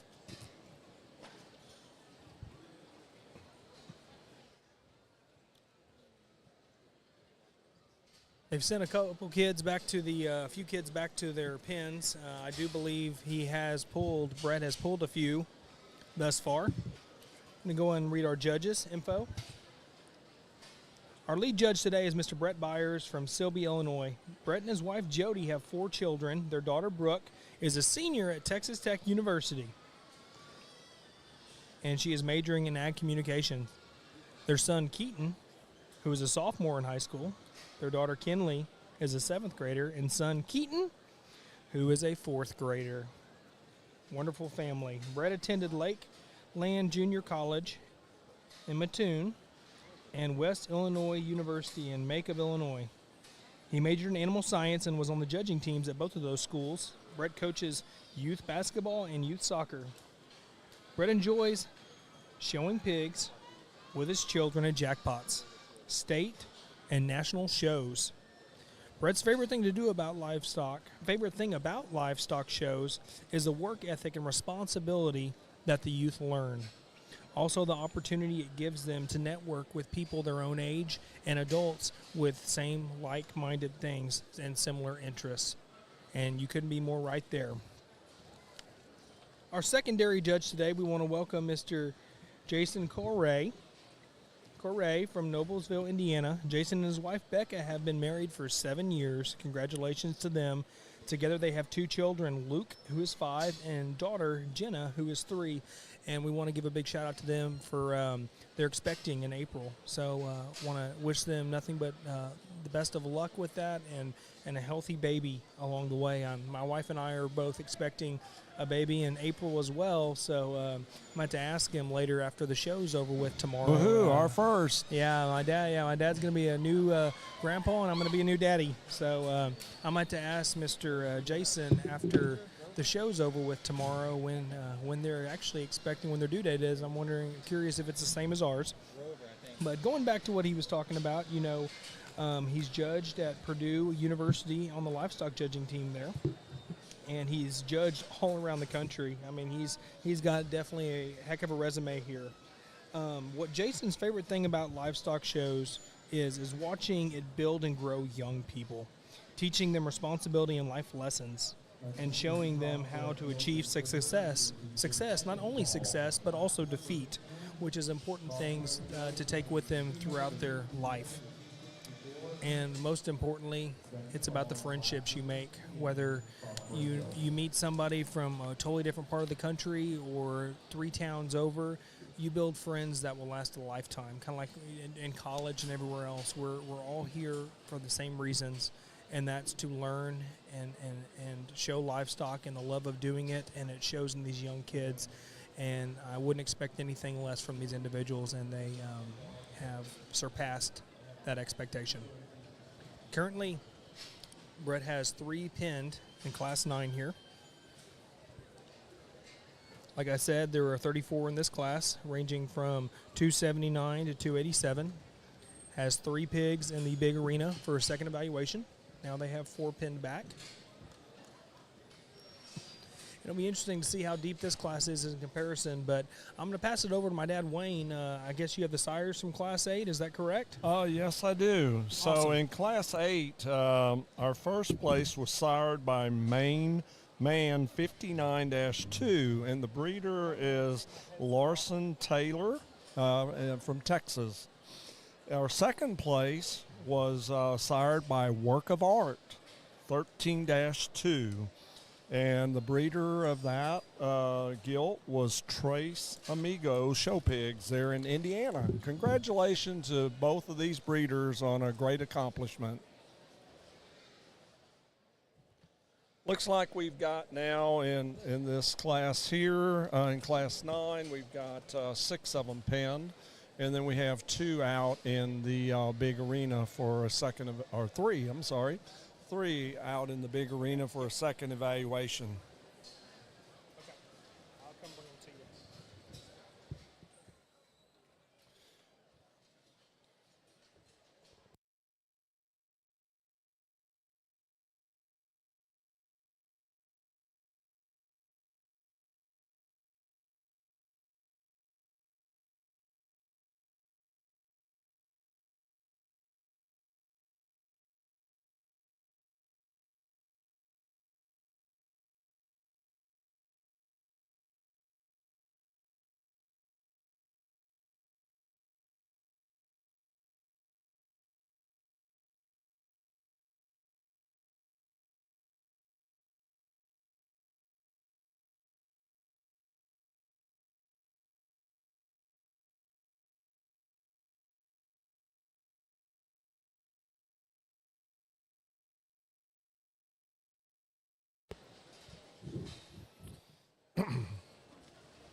Kind of giving a little background on these scholarships. Like I said, in this breeding junior gilt show, they're showing and competing.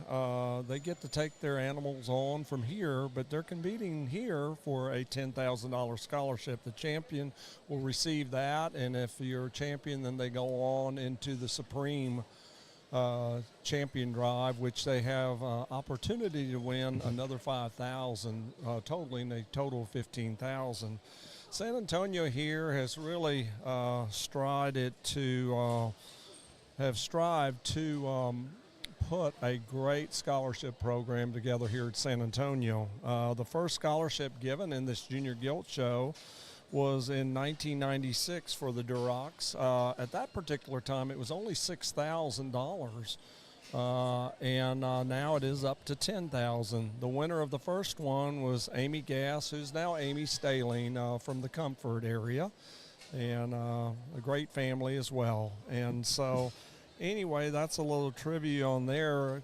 Telling you a little bit more about the scholarships here. A young person can win competing in other events as well, and they can basically accumulate up to $20,000 total. That's where they top out. So they could show 2 years here and win the breed twice and be topped out, or they could be in other events in the market show, could win a breed there, or in a skillathon where they could compete as a individual and win that scholarship. So they really have strived hard and made leaps and bounds in trying to give these kids an opportunity for their further education and allowing them to have the money to allow this to happen for these young people.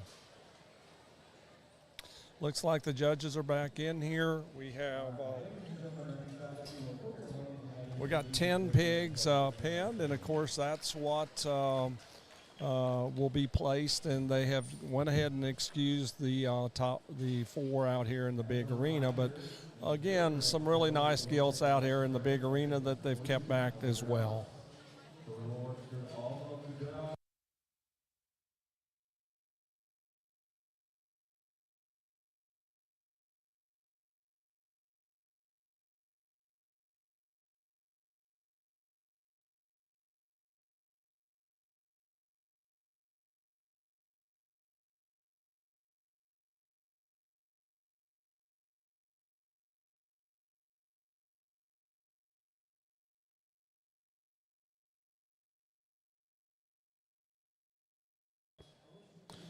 They're letting out the first one out of the first pen there. And so what they'll do is they'll probably keep, well, I would suspect since they've got 10 in here, they'll probably keep the top 4 back for a third evaluation and then place the remaining balance up to 10. But could be wrong, but that's kind of how they kind of in the deeper classes will keep a larger amount where they keep a lot of them back.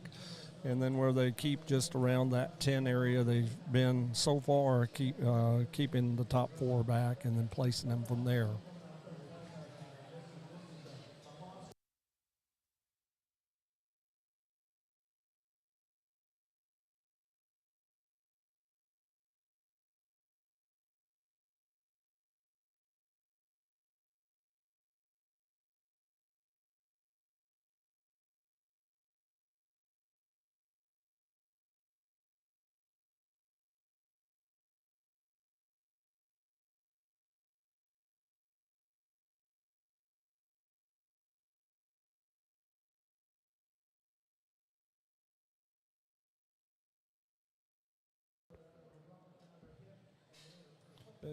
They've just now pinned back for the third evaluation, 1 pig so far. And they're letting out the 5th one at this time, so we've got 4 out here. And as he doesn't want to make any split decision yet, he wants to kind of evaluate all 4 of these and kind of see where he goes next.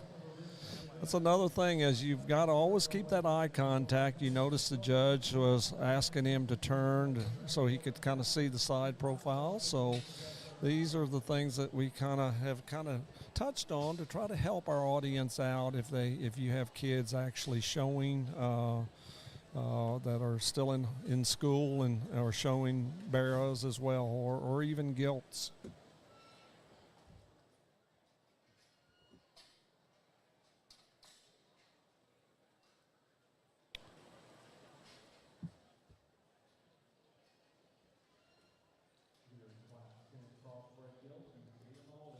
They've got 2 pens so far. They're letting another one out at this time.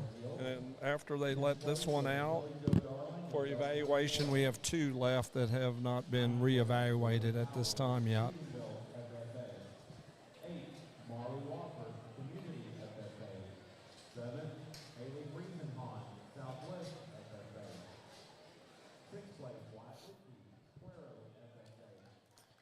The young boy in the bright plaid shirt just was selected to be pinned for the third evaluation. So that puts us up to 3 so far.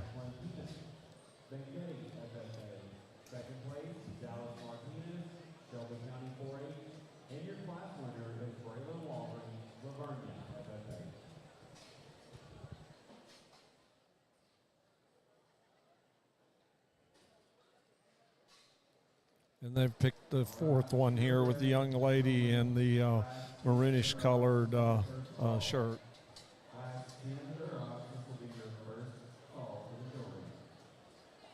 So now they're kind of conferring there with each other and determining if they need to pin another one, if there's something that the other judge has seen that maybe they want to do a comparison to, and if not, then I think they're going to go ahead and start placing maybe from the ground up or from 10th back up to through the 5th place, but we'll see. That's the nice part. Again, if you've just joined us, I really appreciate how these judges work together. You can really follow their patterns on the types that they're selecting, and they're picking a broody type that's flexible, eye appealing, but structurally correct, and has mobility and width of front end, width from the rear, but very comfortable on all fours, and having that extra capacity to them. And if you have that type of animal, you'll know you've got a shot, and we'll have a shot for a second look as well. So, you know, the main thing we always ask of judges is have a pattern for what your likes are and what you like to do. It's kind of like an umpire in baseball, you know.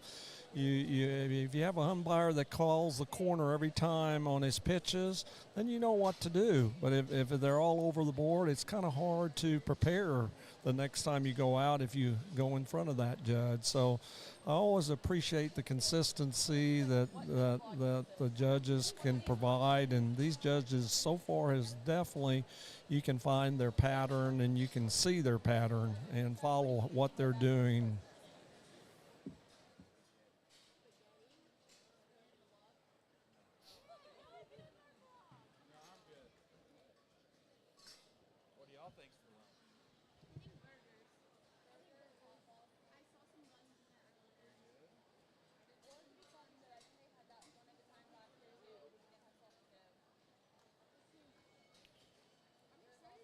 So he's left the fifth one out here, which, again, I really appreciate that. That young man's worked his way all the way up to that fifth spot, and but he's not set and guaranteed that that's where he's going to end up staying. So he continues to work hard as they compare these top four with the one that he has out there. He could end up moving up some more. You just never know. And that's why it's so important. Never give up and always stay calm and cool. And you know, pigs can sense that too. If you're uptight and you're stressy as you're trying to show that animal, they're going to sense that, and they're going to be uptight. So always being relaxed as you're getting out there, you know, staying focused, of course, in how you present the animal, but being comfortable and relaxed is so important as you're out there showing your animal.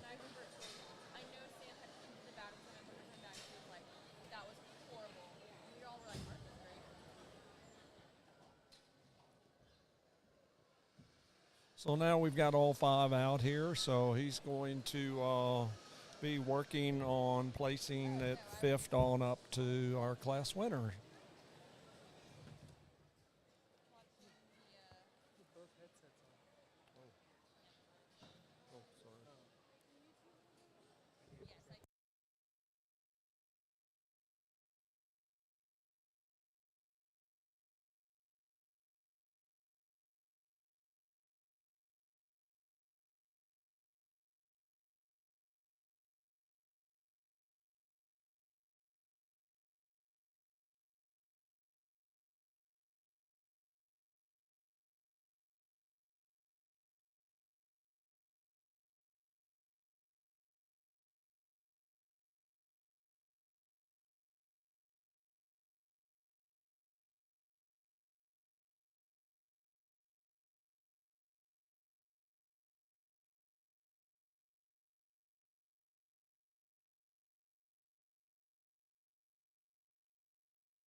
I believe we're maybe class 9 here or so in the Durocs, and we're starting to get up into some that got a little more weight to them. And interestingly enough, I think there's a 2-month age spread in this class on paper. So, that's, you take it into account if you want, whatever. But just judging quality, I think there's one out here that rises to the surface, and she rises to the surface fairly quick in both me and Jason's eyes. The young lady out here in the pink.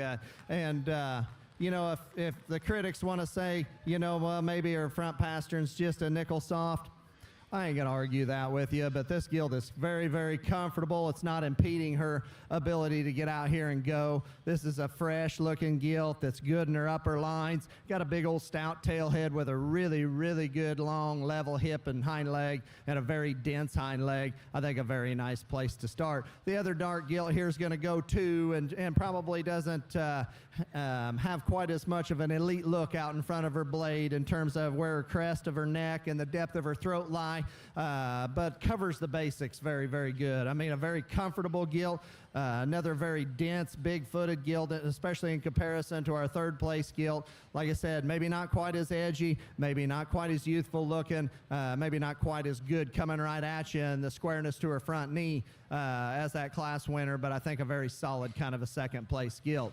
On the backdrop, this one's going to look pretty good because the way this third place gilt's head and neck rise out of the top side of her blade, young man's got her skin and hair dialed into a T, got a very, very long hip. She wants to give up on her front pastern just a little bit, wants to lack a little bit of structure and heaviness of structure in relation to those top two. She's plenty much when you get right directly away from you. If we could clean up skin and hair on this one and maybe just put a little more genuine shape in her up high, I'd like to see this one when we do all that, because man, this thing's upper lines and this thing's squareness and her density to have that kind of head shape and neck shape in her is very, very unique. We just got to make her skin and hair better and just got to give her a little more shape up high to work her on up today. Got one here we left out for a little bit that maybe just gets a nickel piece here. You'd like to change her to her front knee as she comes right at you, but a gilt that does have a really good kind of a head shape, a gilt that's really good in terms of the shape and dimension to the center portion of her cavity and all the way up to her upper skeleton. A gilt that's maybe just not quite as collected and athletic off of both ends of her skeleton, but still a very, very high quality animal. Will be standing here in 5. Sixth place gilt kind of runs out of some density as you take her to the surface, maybe wants to get a little rounder in her hip.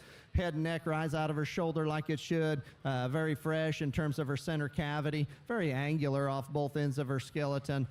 Maybe just not enough of the extras to get her to propel her up any higher today. Got one here that just needs more general shape and maybe needs the crest of her neck cleaned up to get her worked up. Very, very nice class. My compliments to all these kids. Keep them coming.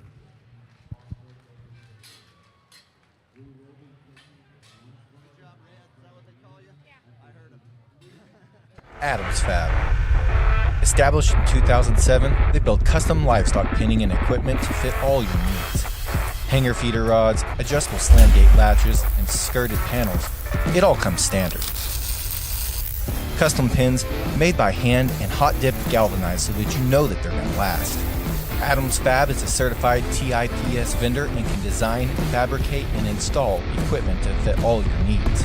Visit adamsfablivestock.com to get started today.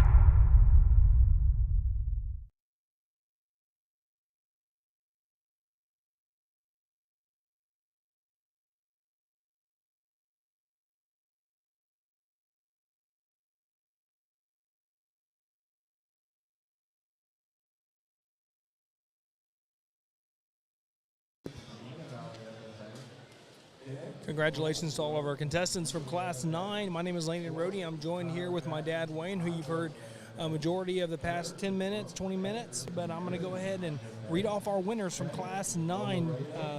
The judges are now sorting Class 10, but I want to recognize those winners from Class 9. And like I said, I'll do my best on these names. So if I mess them up, I do apologize. 10th place went to Ryan Gilliam. 9th place was awarded to Asher Jones. 8th place went to Cade Barber. 7th was Chance Roach. 6th place went to Hadley Davis. 5th place was awarded to Cole Bellot. Fourth place went to Tyler Jackson. Third place went to Brooks Baker. Second was Lola Reyes. And the winner of Class 9 of the Duroc Gilts is Hailey Hunter from Montgomery County 4-H. Congratulations, Miss Hunter, and everybody else in that class on a very deep set of red gilts. Moving on to class number 10 here, we have 30 head in this class, and the weight range is from 288 to 294 in this class. They're doing the initial sort. We want to give a shout out to Taylor Fort and his crew for bringing this podcast to you guys at home, watching from work, home, your phone, iPad, whatever else they came out with that you can watch on. I just know those ones. But I wanted to welcome you guys to this podcast and joining us on this journey. Been a very deep set of red pigs today, and I had no doubt there would be. There's always a really, really good deep set of gilts. San Antonio does a wonderful job in giving so much money back, and kudos to them for all the scholarship money they give out to these kids to take on to the next venture in their life. A lot of wonderful young ladies and young men out here showing, and you can definitely tell each one of them has put in so much work and time into conditioning these animals and training these animals because, like I said earlier in the cast, practice does make perfect. We don't always win. We don't always lose. But to go out there and give it our best is what we're after with these kids. And there's not a better organization that does that than this one. Currently, the judges have 2 pigs pulled back for the top 10 potential placings. 2 in the big arena for a secondary sort after they finish the initial sort.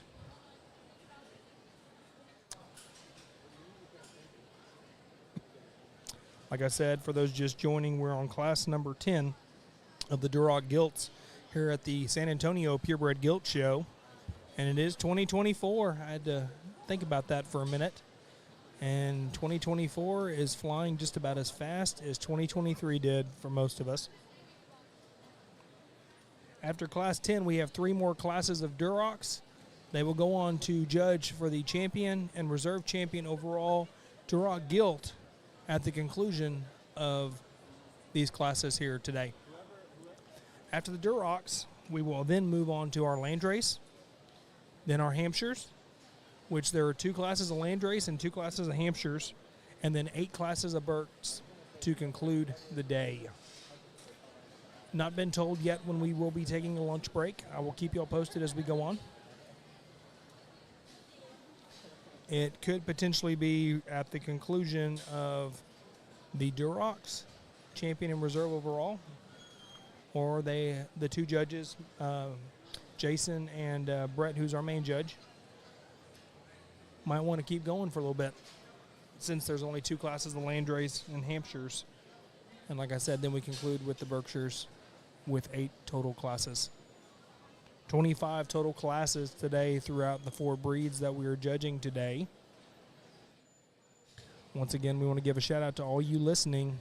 Thank you for supporting these kids and watching. And to all you breeders out there, hopefully y'all find pieces that y'all like in some of these boars that Dad kind of gets together on these top 2 individuals of each class. He'll tell you the sire and who raised it. So shout out to all y'all who had success here thus far at this show. And hope y'all continue your success down the road.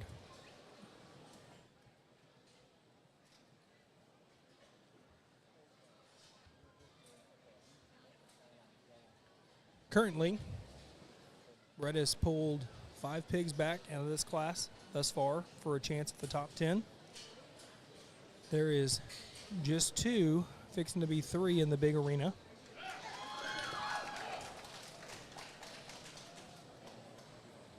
And we would go on from there.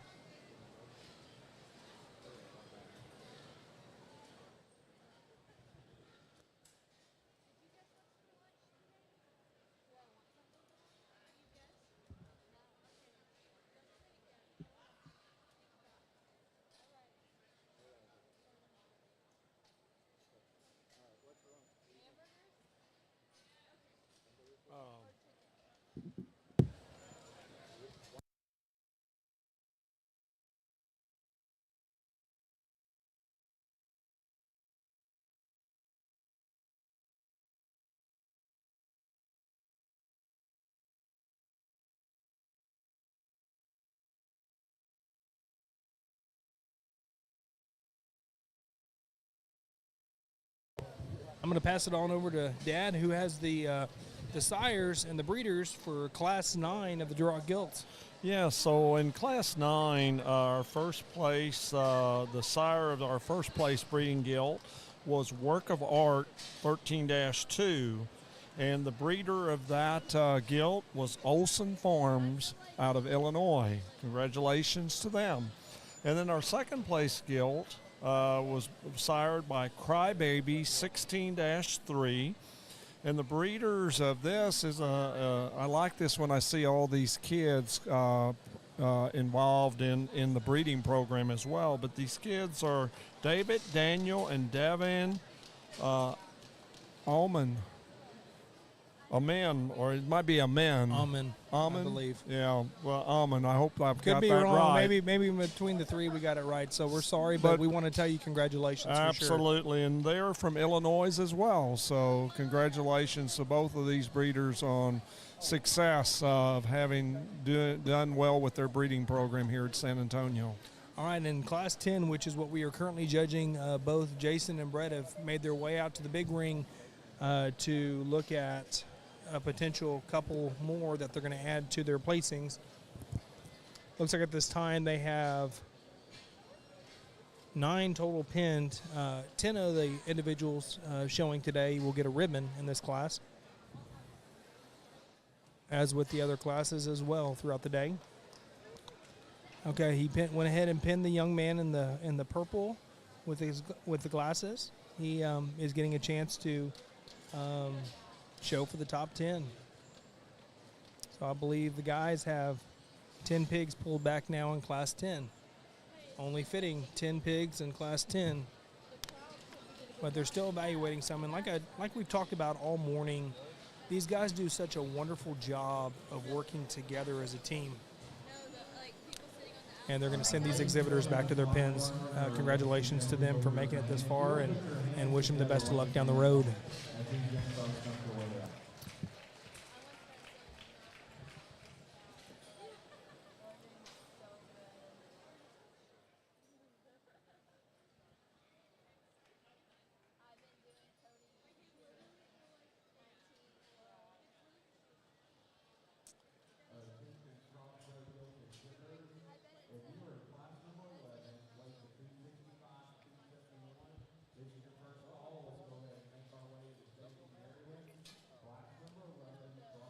Looks like they're ready to let out the first one. And they'll probably do the same thing, keep either pin 4 back, and then go from the bottom up and keep the fifth one out to evaluate. That's what I suspect. That's what they did in the last class. That's what they've been staying pretty consistent. The only one that was a little bit of a different one was Class 7 when they pinned 17 back and then did another sort, pinned 10 back, and then they pulled 3 back for their top end and then placed the rest of them. Yeah, that was a deep class. And very deep class. Of course, there were some others in 13 and 14 that they've capped. They capped, what, 7 or 8 probably in that class as well. There was one they did 12. I can't remember which class that was, but I think it was like 8 maybe that they maybe kept 12. I know they placed 11 in that class. Right. But, for those of you watching right now, these kids are doing such a good job. I'll go and give a shout-out to the young lady in the yellow. Just coming out of that gate, having that pig's head up and moving as soon as it came out of the gate. And you can tell she's got this pig working at home because it's getting out there and prancing as well, and that's something. It takes a good showman, but it takes teaching the pigs attitude, because they have attitudes like we all have sometimes. Sometimes we're a little cranky, some and more than sometimes most, we're not. right? Yeah, that's right. So they went ahead and pulled, repinned the young lady in the pink, so she'll be in the top end of the class. Looks like they pinned the young man in the black as well. Oh, yeah.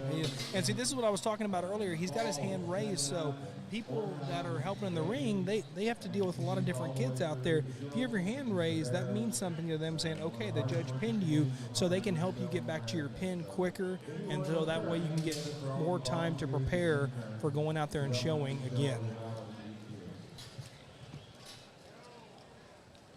Talk about broodiness. The bigger bigger these pigs are getting, the more they look like they're about ready to start thinking about being mamas at some point. Yeah, you can see, as they get bigger, you're going to have a little more maturity, and you should, rightfully so, have more maturity as you're getting around this 300 pounds, because that's kind of the market weight that you really need some finish on these animals, and so they should have some because they're getting to their matured level now.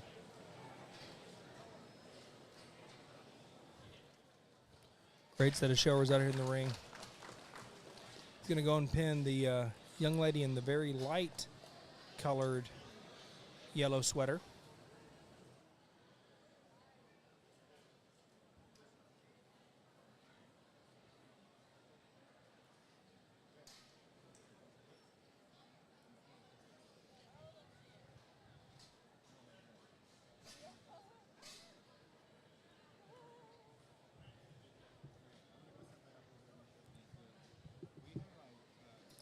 So as of right now, they've got 4 pinned back.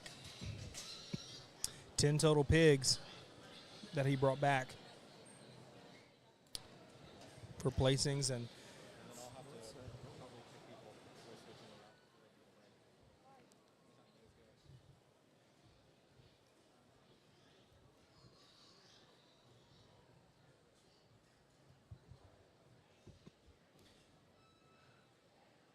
looking at them right now, I don't know if they're going to pin any more back or they're going to start placing from the bottom up.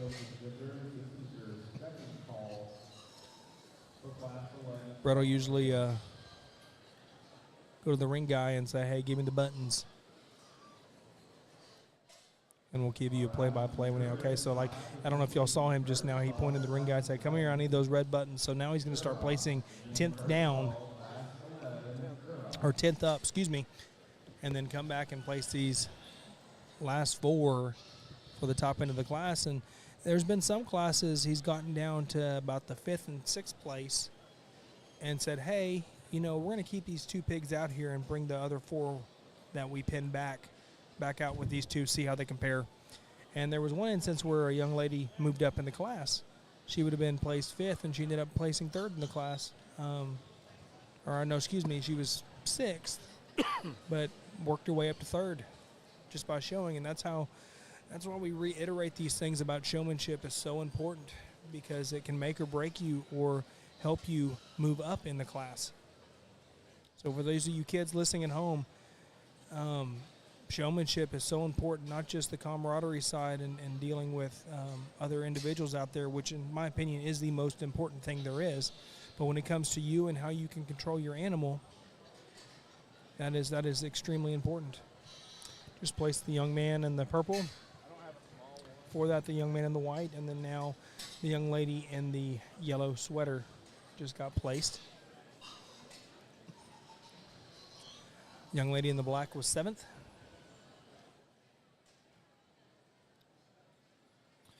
So if you're new to this, Young lady in green was 6th. Okay. Yeah, 6th. And so looked at, he's leaving that girl, the young lady in the kind of the grayish striped shirt. Yeah, he's leaving her out there. Yep, she's worked her way all the way up to that end. So there's just because she's 5th currently doesn't mean she'll end up that way. So she gets another good fair evaluation against the other 4. And that shows you these judges aren't too prideful to say, oh, I've only pinned 4 back. I'm going to stick with those 4. And sometimes that does happen, but they're not too prideful to say, hey, you know what? I want to see what this other one looks like with these other 4 I have out there to make sure I get it right. And that's the most important thing as a judge, to evaluate these animals, but also take the time to spend with these kids. And these guys have excelled in that department 110%.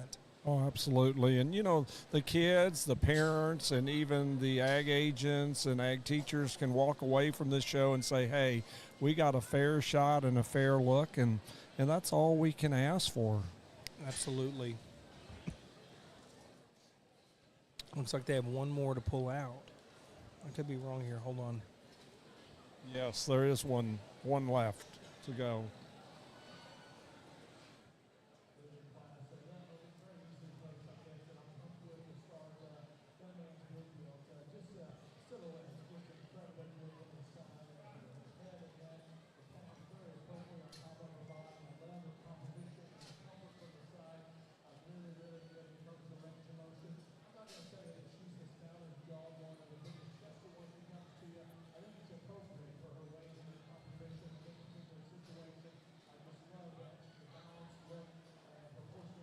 If you're new to this program, one of the things that I'll bring up that's so important is before you're entering the show ring or entering, the pens to get your first evaluation, you've got to make sure when you leave your pen that you have all the right equipment. As you notice, they have a show bat or a show stick, and that's what they're using to maneuver and teach the animal to steer different directions in one hand, and then in the other hand you notice they have a brush in their hand, and this is if another pig's snout gets on, has shavings on there, it gets on the other pig, or if they just rub against something, it allows them to brush and get that off, and then when they get to the individual pens they can also spray them down and brush the excess water off as well. And sometimes it comes into play if they don't turn with the stick and they have a certain way they want to maneuver, they can use the brush to kind of tap as well. So it's you need all those things. And if you notice in back they've got their numbers, and that is their entry number for this class. So that they have to have that visible for the volunteers to be able to know that they have entered the ring and they're accounted for. Young lady in the gray was just now placed 5th, so she had an opportunity. They gave her an opportunity to show up with these other 4 that they originally pinned back for the top end, and they feel like that pig is where it needs to be. But to give them the opportunity is huge. All you want out there is a second chance or a chance to prove yourself. A young lady in the pink was 4th. Young man in the black was 3rd. Now he's got his final 2 out here. Young lady in like the leopard printed vest, and the young lady in the yellow sweater. Both are really nice females out here, really broody made and really pulled apart. Nice they pair up very nicely, and this is what we talk about, them putting consistent packages together in their placings. These 2 look very identical in looks and appearances. They sure do. This is our last call in the cross ring for class number 11. Last call in class number 11, you should be in the holding area. We're about to start this class. All right, class 11, Duroc, this will be your second call. Class 11, Duroc, this will be your second call.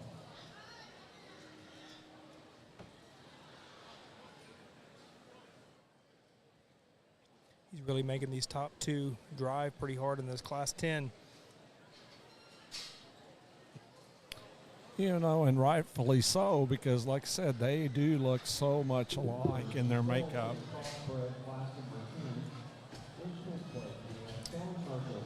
And there's tactics here, sometimes it's to see how they wear out, if they wear out at all, or just to really say, okay, let's see how their feet look. Let's compare their hoof setting or their tail head, or just minor little details, especially when you have 2 that's almost like a coin toss in a class, because like you said, they're both so similar in kind.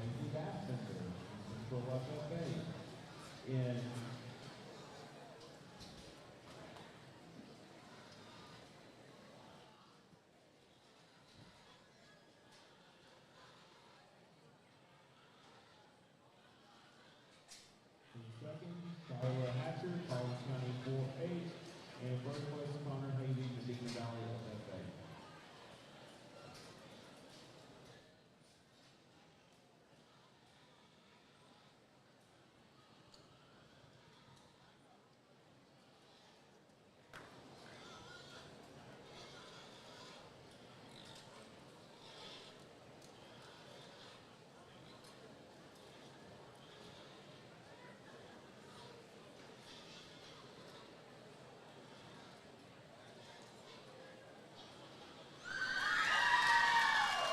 Young lady in the yellow was 1st, and the young lady in the leopard print was 2nd. Congratulations to both those showmen. They did a wonderful job. Let's hear from Mr. Byers. Very good pair up here, and if you take a straw poll, you might end up 50-50 in the particular barn. And I guess when it comes right down to it, there's one of them out here And I think both of these are very, very high quality. Don't get me wrong. I want to preface this by saying that. There's one of them out here that's more of my kind in terms of how her spine lays in her, how her length of hip, and how her comfort off of her rear two set in her, and that's the young lady that's going to go ahead and win this particular class. Comfortable is a very, very good adjective to describe this gilt. Yeah, she gives the young lady a little bit of fits every once in a while, but when she gets her collected and goes across the ring, length of side, length of hip, reach of hind leg, pin width at the ground is all in her favor in this particular pair. Where is the other one better? The other one is better coming right at you in terms of chest floor, knee, squareness, and this is a stout animal as well. They're both very good in their mid-rib. They're both very good in their center body. They're both fresh. They're both ready to be here and ready to be competitive today. I think a very, very good pair up here on the top end. I just like to take that second place gilt, maybe push her chine down in her blade there just a little, set her hip loin down in, and just make that upper line sit in her a little bit better. I think two very, very nice gilts. Congratulations, both them young ladies. Third place gilt comes out here. Just a gilt that runs out of structure in terms of extras to get her up into the top pair of this class. Here's a gilt that's busted and square, wide open and square. She comes right at you. She's probably carrying a little more flesh down there through her elbow pocket and the lower third of her body cavity in relation to those other two. But here again, a high quality gilt in 3-hole. The young lady coming out here in 4 with this real dark gilt, a gilt that I like a lot of things about, and a gilt I'm drawn to from the front 2/3 of her body standpoint. She's good in this view as she comes right directly at you. I love her head and neck placement in terms of where it comes out of her blade. I like the angle and set to her shoulder. I like her mid-rib really pretty good. It's just her flank needs to drop. We need to pull her hip loin down in her, and we need to push her hock out just a little bit. She kind of wants to rotate her hock in, get a little Duroc hind-legged-ish, if you know what I'm saying. But a gilt that just needs to square up and get more comfortable going forward for that young lady. The young lady comes out next. It was a gilt we worked up there just a little bit. Maybe a gilt that's just a little too rigid, particularly behind, and maybe wants to get a little frailer as you take her to the surface in relation to these other ones. But a gilt that's fresh, a gilt that's very, very well driven. Congratulations to that young lady. Keep working hard. Got some gilts as we come on down the line here. Got a stout featured one that gives a pretty decent silhouette from the side, just a little too quick to her step off of her rear two. Got some other gilts as we let them on out here that maybe just don't tie the athleticism together that I'm looking for here quite today, or maybe the youthfulness that I'm looking for. But I think a very, very good class of animals. San Antonio's been good so far. Keep them coming. We're looking forward to a good gilt show. Adams Fab. Established in 2007, they build custom livestock pinning and equipment to fit all your needs. Hanger feeder rods, adjustable slam gate latches, and skirted panels. It all comes standard. Custom pins made by hand and hot dipped galvanized so that you know that they're going to last. Adams Fab is a certified TIPS vendor and can design, fabricate, and install equipment to fit all your needs. Visit AdamsFabLivestock.com to get started today.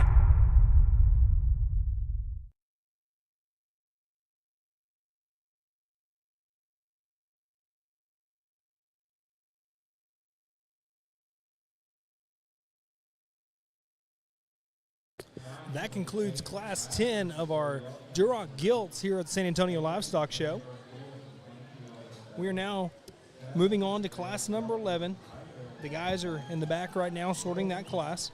In Class 11, we have 34 total head, and the weight ranges on those gilts is 295 to 302. Another deep set we had in Class 10 that we just judged. For those of you listening, Brett kind of talked that class, that top pair.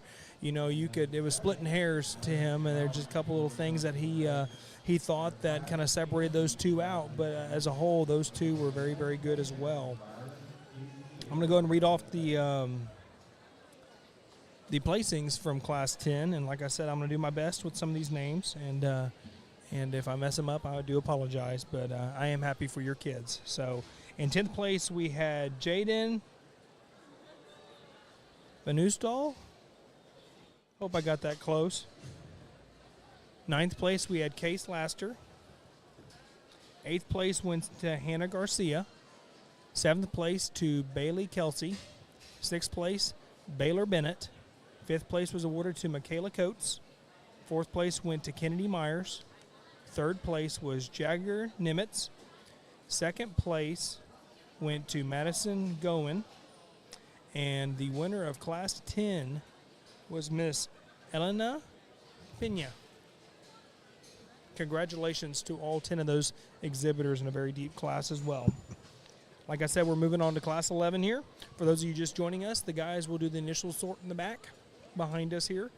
And Brett will either point straight ahead, which that means you get pinned and a chance to make the top 10. If he points to his left, he'll send them on to Jason, and Jason will evaluate that animal and either send them to the big ring for a second look after the first sort, which the first sort is what they are doing right now, or he'll send them to the left and they will go back to their pens. They will do the second sort in the big arena, which is where the kid goes after they go to Jason, and he sends them there if Brett does not pin them immediately in the first ring. And they will get a chance to potentially get pinned in a bigger pin where they can kind of spread them out and kind of look at them. And once the guys go through that first sort, they can kind of see, okay, here's what we have in the class. You know, there's a couple gilts that we thought might have a chance to potentially place, so we'll go take a look at those. And sometimes they pin some, sometimes they do not. So, but it does give those kids another opportunity to show.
Looks like the judges have 6 pigs pulled back thus far for the top end of the class, to be judged for the top 10 of the class.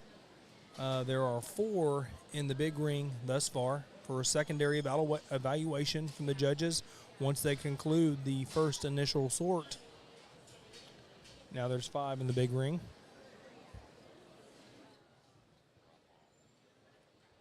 Like I said, this is Class 11 of the Duroc Gilt Show here at San Antonio. 34 head in this class, and the weights on these gilts range from 295 to 302. So after Class 11, we have 2 more classes of Durocs, Class 12 and Class 13, 35 in Class 12 and 36 in Class 13. Once we conclude that, we will go on to the champion and reserve champion overall Duroc Gilt. And still yet to know what we're going to do on the lunch break situation just yet. If the guys want to continue to go through and push on, or if they want to take a break after the Durocs. But we will keep all of y'all informed as that knowledge is passed down.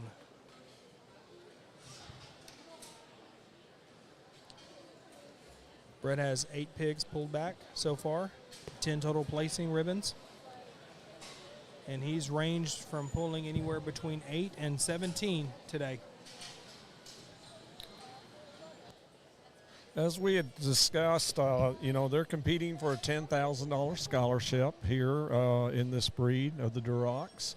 And, San Antonio, they've really focused hard on their scholarship program here.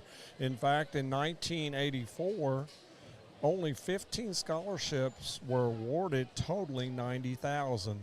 But today, they have been in the excess of $255 million has been generated since inception back in 1984. So what leaps and bounds have they accomplished in all types of scholarship and funding and auction premiums that have been given to these kids to further their education and their agricultural goals. In fact, in 2023, the 18,000 students were impacted to further their education and their agricultural goals. And this is not just the number of kids on scholarships. This is all of the above. So what a great job this stock show program here at San Antonio has done. I mean, they reach out to 254 counties in the state of Texas.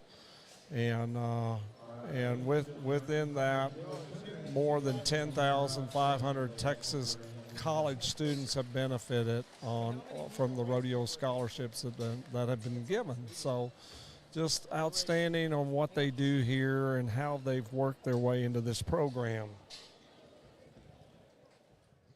Looks like they've gotten all of the ones now out of the big ring and have evaluated them. Looks like they have 12 that they've kept that they're going to evaluate for the top 10 placings. So as they're excusing the last one out of the big ring, they're going to go ahead and let the first ones out. Looks like he has 13.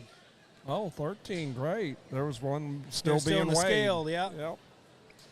Yeah, we had one earlier in the day that it took probably 3 to 4 minutes to weigh it. It did not want to go on the scale. That breeding gilt was like, nope, not today. I don't want to know what I weigh. She had a pig moment, right? Yeah. This young man went out and went right back in real quick. Oh, absolutely.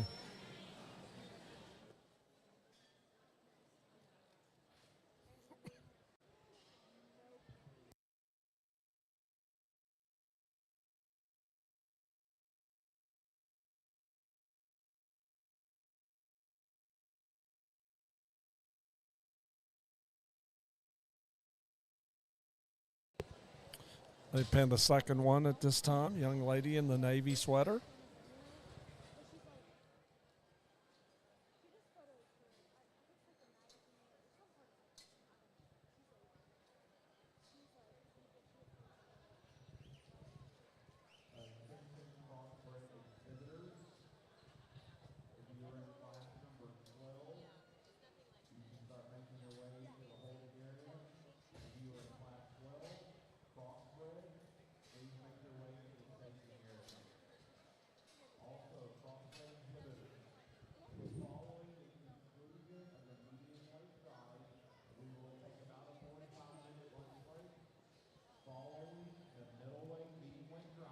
They've got 3 pins so far. With having 12 or 13 pin in this first initial sort, I suspect they'll probably go a little further than 5th this time. I would suspect they might keep 6 or more, possibly. But also, I feel at San Antonio, running the stream is very slow. Like, my favorites are, like, I usually call them that top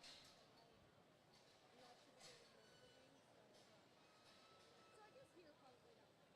You can have 6 things at once, and not to the very most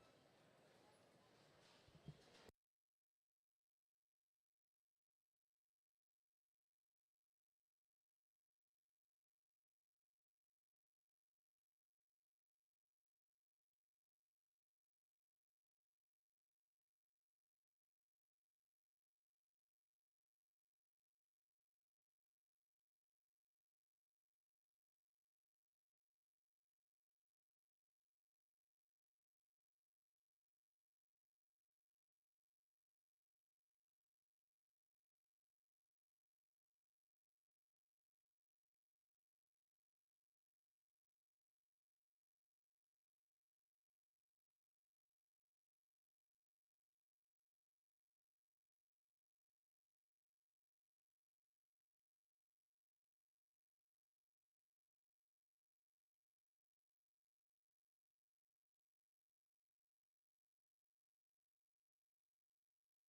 else, maybe. Looks like they've got 7 back in the in the pen in this class 11. While they're evaluating the other ones in this class, I do have the breeding results on class number 10.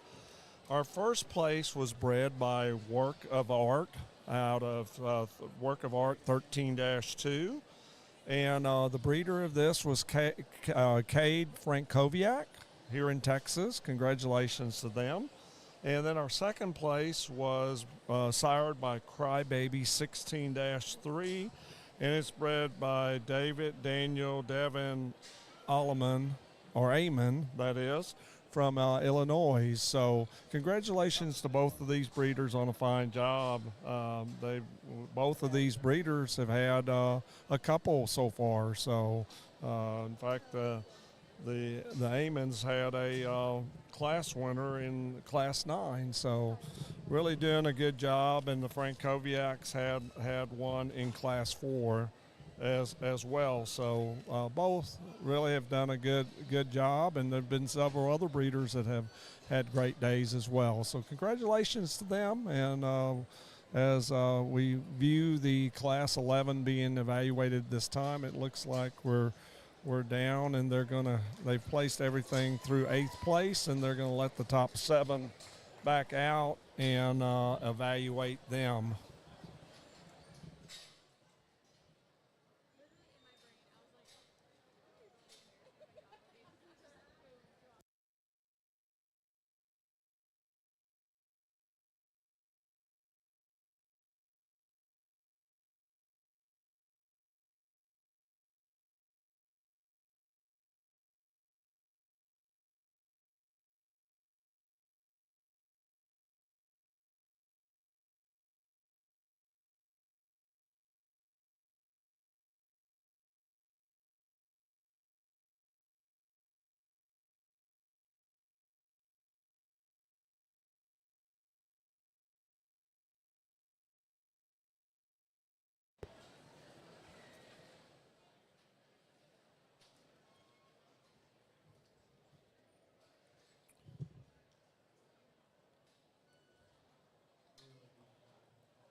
So we have the top four that they initially penned out in the big arena at this point. They're letting out the fifth one.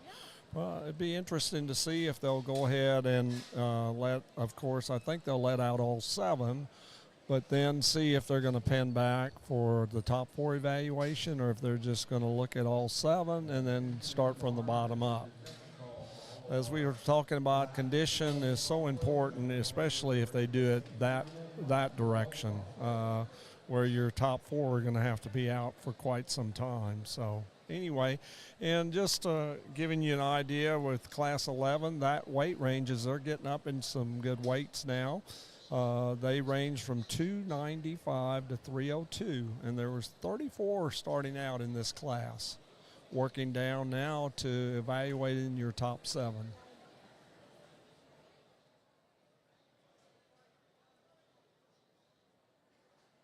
All right, Class 12 Duroc, this is your second call. If you're in Class 12 Duroc, second call. Also, as a reminder, we'll take a lunch break in the Purebred show, conclusion of the Duroc. We have 13 classes in this division. So if you have a first or second place Duroc, we will call you back during Class 13. So again, those first and second, keep it on your mind during Class 13. So we'll be calling you back to the show ring, and then we'll take a lunch break after the champion selection here in the Duroc division.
Looks like we've got it down to the top four in here. And so, like I was saying, he's kind of, or top five, I'm sorry.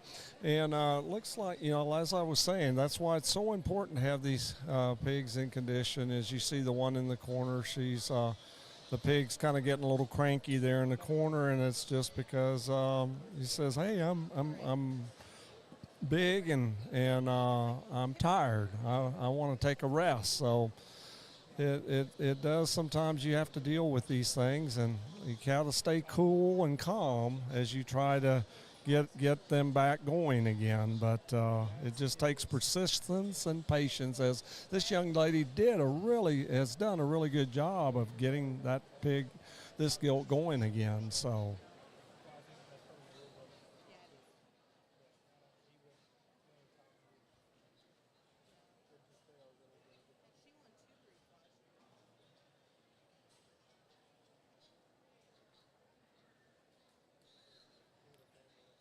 So now he's placed his fifth place, and now we're looking at the top four. And again, what the judge motion is, he wants to see the width of chest on that young lady's pig and see how wide that chest floor is in comparison to the other ones that he's looked at too.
We're down to our top three here, and the judges are conferring with each other, which really appreciate them kind of discussing the strengths of each and every one of them and the comparison of each other's, each of the Gilts' individual traits. And so it looks like he's made his decision. There's we third.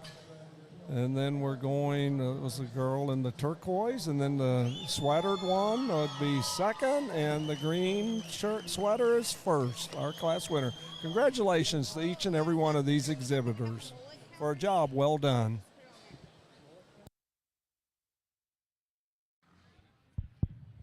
Well, interesting class here as you start sorting on the top 4 or 5 here. And probably didn't line up just the way I thought it was maybe going to. We had one gilt kind of give out on us that I thought was up here in the top pair pretty easy. But we're not asking them to drive that long here. And there's one out here that's a survivor, and there's one that's got wear and tear to her skeleton, or ability to have wear and tear to her skeleton. I'd like to peel a little bit out of the base of her neck if I'm going to make her a little more ideal, but I think the young lady in green brings us a quality kind of a gilt that's tall at the point of her shoulder. She's angular. She's athletic off of both ends of her skeleton, like her length of spine, like her length of hip. Like I said, I'd like to peel a little bit out of the base of her neck if we're going to make it ideal, but there's not an ideal one that's walked through the ring yet today. That's part of sorting and breeding hogs. So the young lady here in 2, I think, brings one that's probably has the advantage in terms of just sheer chest floor over the class winner. Probably just comes a little more jammed up in terms of from her blade forward, a little stouter in her mug, a little shorter in her neck, maybe just a little lower set to the surface at the point of her shoulder. She maybe wants to step on the outside of her hoof wall as she comes directly at you. Good hip and hind leg in that gilt, good engine in the center portion of her body. She probably don't have quite as much heaviness of structure as the class winner does, but I think a very, very high quality animal to be in 2. This is the one me and Jason both agree. I think her attitude is her demise here, and she would be an interesting one to come out here and just see if she would cooperate and present herself in the right kind of fashion, because there's a lot to this one. This thing's got a very, very good hip and hind leg, very good in the center portion of her body. She probably carries a little more cover underneath than I love them to, but I think just from an attitude perspective, she's got to get out here and want to be a show gilt a little bit more for that young lady today. My compliments to you, though, on your patience with her. Good job. The 4th place gilt was one that come through the SIF pin that I thought, man, this one's going to be hard to beat in this particular class, because, man, this thing is fresh. Skin and hair is dialed out to the max. Front 1/3 is awesome. Big chest, big arm coming right at you, good center body cavity. The longer the drive goes, she just gets too tight off of both ends of her skeleton, and kind of wants to act up for the young man there as well. If we can get just a little more endurance in that one could maybe win a big show going on down the road. She's just got to be more athletic for me today to get her worked up any higher. The gilt coming here in 5 is one that's got a lot of neat pieces to her as well. Good job, young man.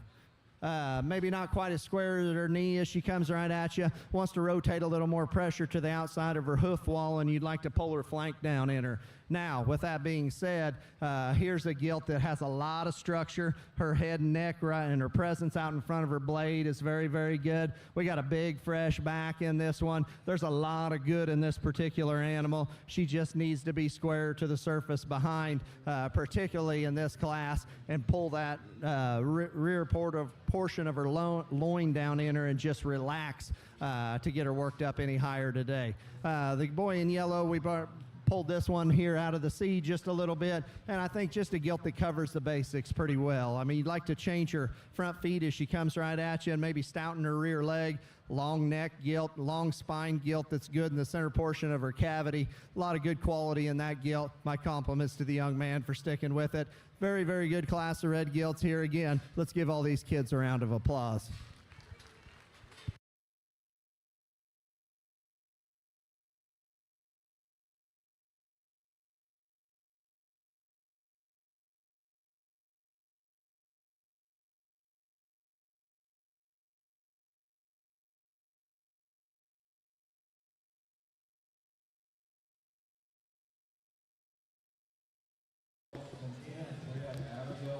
Okay, that concludes Class 11. Class 12 is next. That concludes Class 11 of our Duroc Gilts. We are now moving on to Class 12. The weight ranges on those 35 gilts is 303 to 317. After Class 12, we're going on to 13, and then from what I was told is that we're taking a lunch break after the conclusion of the overall champion and reserve champion Duroc. Now that could change, but as of right now, from what I've been told, we're going to take a break after the champion and reserve champion Duroc are awarded.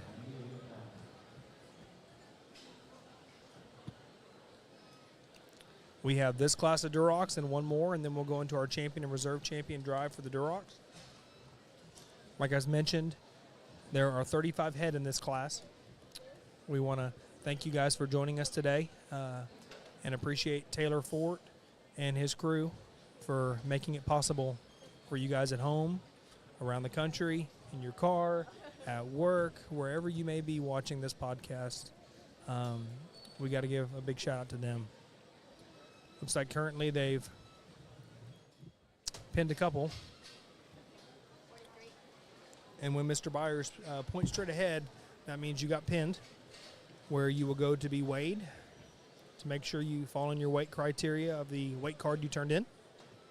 And if that all checks out, then you have a chance and an opportunity to show for the top 10 placings in your class. If he sends you on to Jason Koye, he will then evaluate your animal. And if you point straight ahead, you'll go to the big pen where you are sorted for a second time to see if they want to keep you back for a placing spot or send you back to your pen.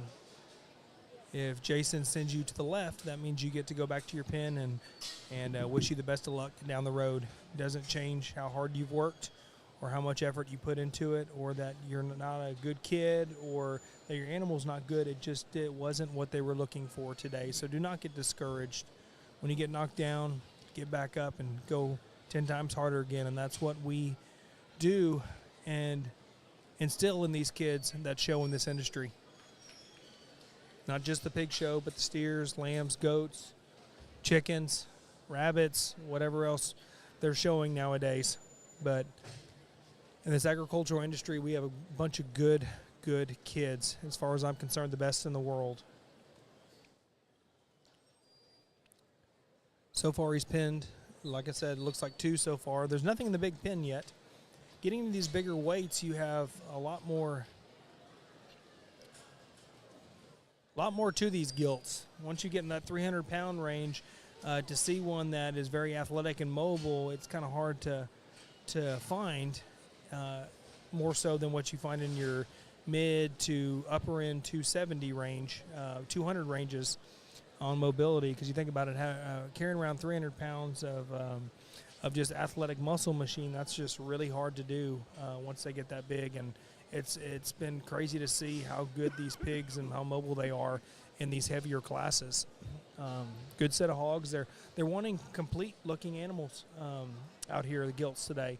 Something with some depth of body, some separation of shoulder, pulled apart in their blades, very extended front end, tall at the point of the shoulder, but be able to move is a really big deal, and structure is huge for these guys, which is great. I mean, checking all these different boxes off, as I mentioned throughout the podcast, as a judge, you look at what is the ideal hog for me, and here are the boxes I check off to get to that point. Do they have good structure? Check. Do they have good depth of body? Check. Are they mobile? Check. Are they square made from head to toe? Check. Are they clean front? Are they tall at the point of the shoulder? Little things like that make up my box as a checklist to make the ideal breeding hog. And any kind of judging, whether it be barras, whatever. So that's what these guys are looking for. Do these hogs check their boxes? Both of them do a phenomenal job working together, but more importantly, they spend a lot of time with these kids, each and every one of them. Give them the time, give them a chance to prove themselves and show their animal off and how they can show out there. So I've got to give major props to both Brett and Jason for just being phenomenal judges and just good guys. They care about these kids, probably more so than they do the animals, and that's super important.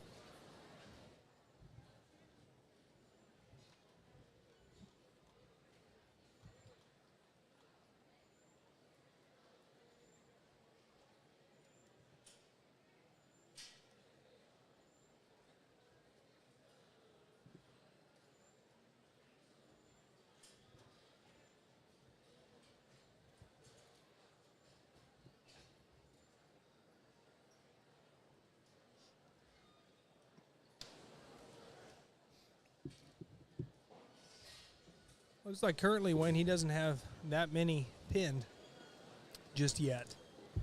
One out in the big arena and one that's pinned. Yes, and we have another one coming out into the big pen, The big pen as for we a second speak. evaluation. Yep. Now, I was talking about it. The bigger these pigs get, the less mobile their tendencies are, because they get to carry around all that weight and still be athletic and sound all at the same time. And once you get in that 300-pound range, it's a little bit more difficult to find one that is quite as athletic as you would in your 200-pound range. Yeah, they're just more of a package, and they're getting into their broodiness and their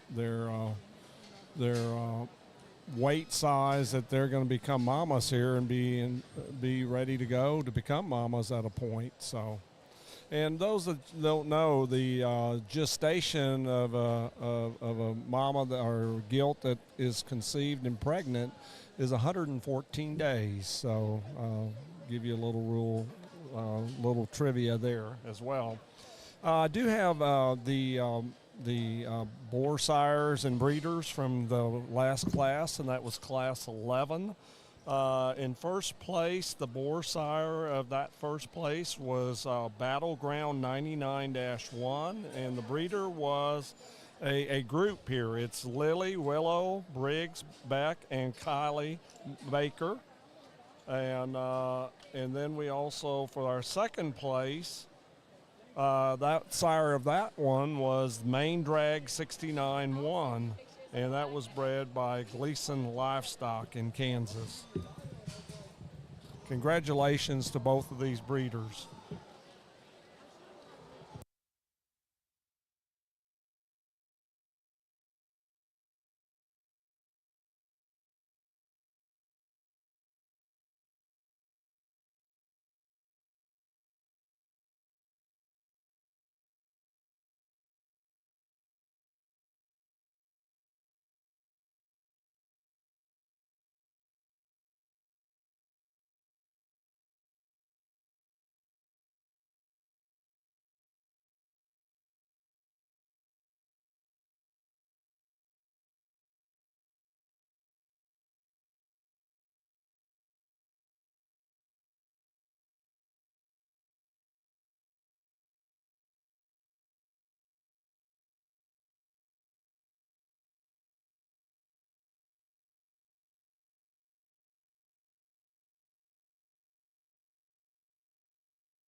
Looks like in Class 12 we have 8 pens so far, and looks like in the big arena we have 2 in that area. Getting back to the breeders out of Class 11, I didn't have the for the first place what state they're from. Lily, Willow, and Briggs back, and Callie Baker. They're from Indiana, and again, congratulations to them as breeders of Class 11. Looks like we've got 9 in the pen currently. I got to give a shout out to Brett Byers, going above and beyond. I was talking about with these kids. He was one of these Gilts didn't want to cooperate, and he went in there with a board and helped get that pig out with a board. And I told him, I was like, hey, you know what? That's going above and beyond. He's like, I spent most of my life doing this. And it showed.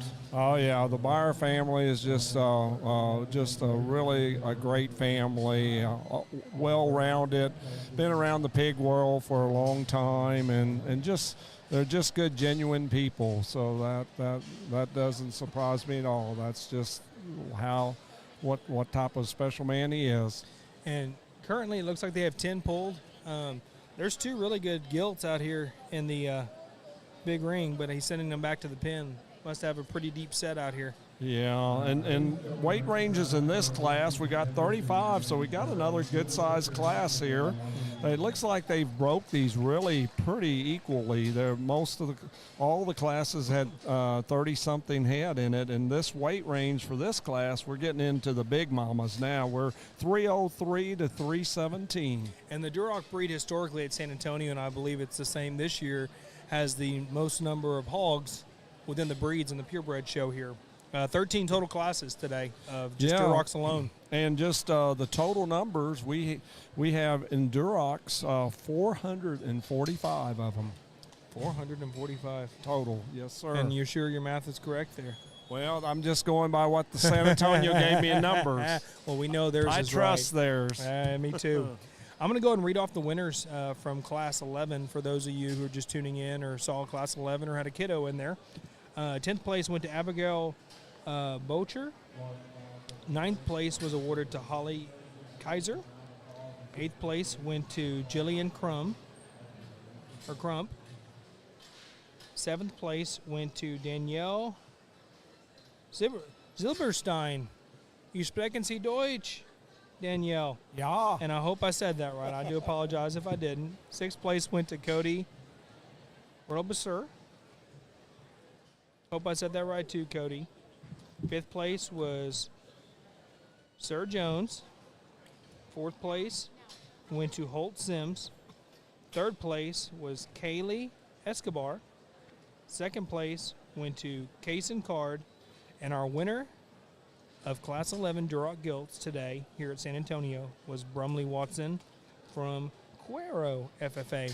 Congratulations to all those exhibitors. We are now judging Class 12. After Class 12, we have one more class of Durocs, and then go into our overall selection of our champion and reserve champion Duroc. They have put 3 back at this time, and so he's been putting them back pretty quick so far in this top pins. He has. He really has. So he's pretty confident about these ones he's gotten so far.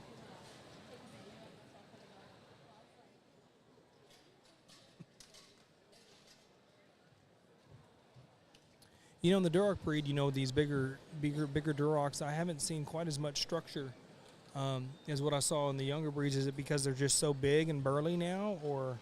I think at the size that you're seeing them at, they just they're still really heavy structure type animals, but it doesn't look quite as prominent because the foot size and everything seems to grow more at that 250 to 275 age. So now when you're getting in this 300 range, it's still there. It just doesn't look as pronounced maybe as from this distance. That's exactly right. That is very true. He's got 4 pin back so far.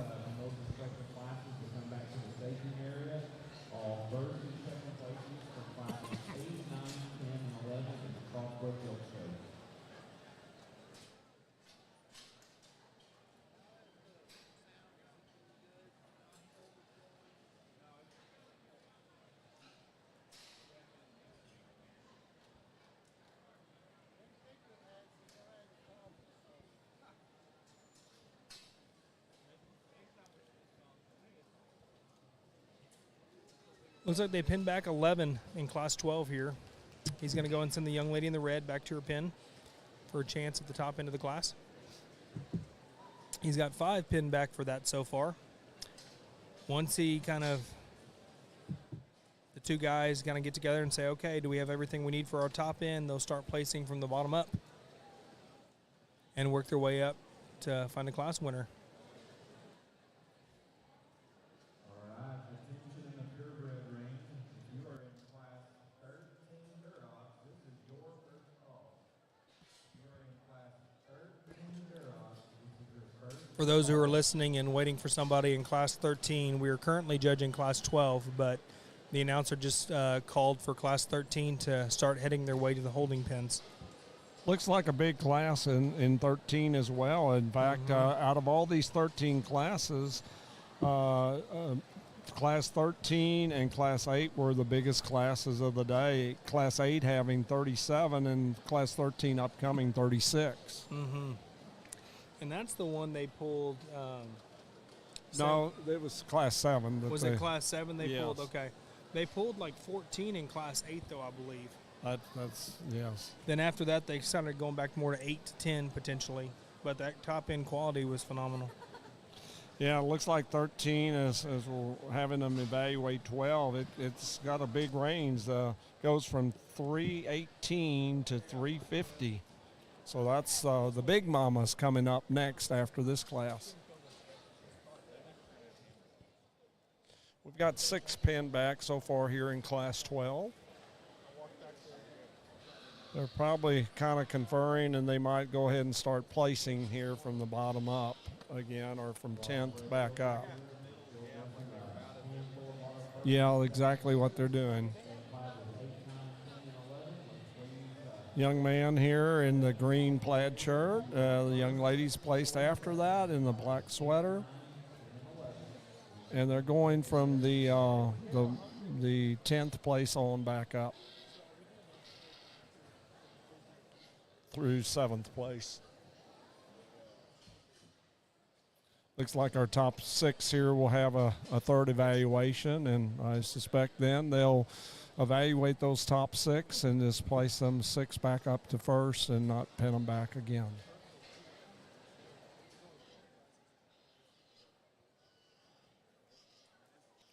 You know, with this gilt show, of course, it comes with a great livestock manager and assistant managers that help put this all together with the volunteers that they coordinate and have some great volunteers that work for them. But Mr.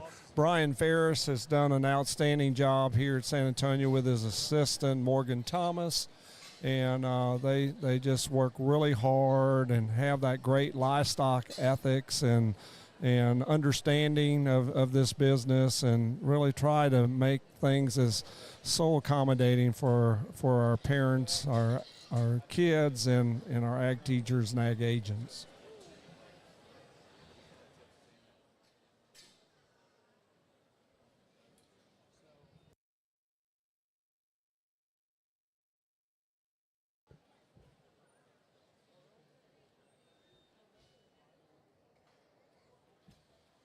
He's got the first 2 he had pinned back out, and he's taking a good look at them. Looks like the one lady there that came out of the first is pigs, kind of like I say, sometimes when they get to this weight, they have kind of a mind of their own. But this is what we were talking about, patience, and she's done a great job there, how she's kind of getting the pig not to get too overly excited, and now she's got it up and going again. Fine job.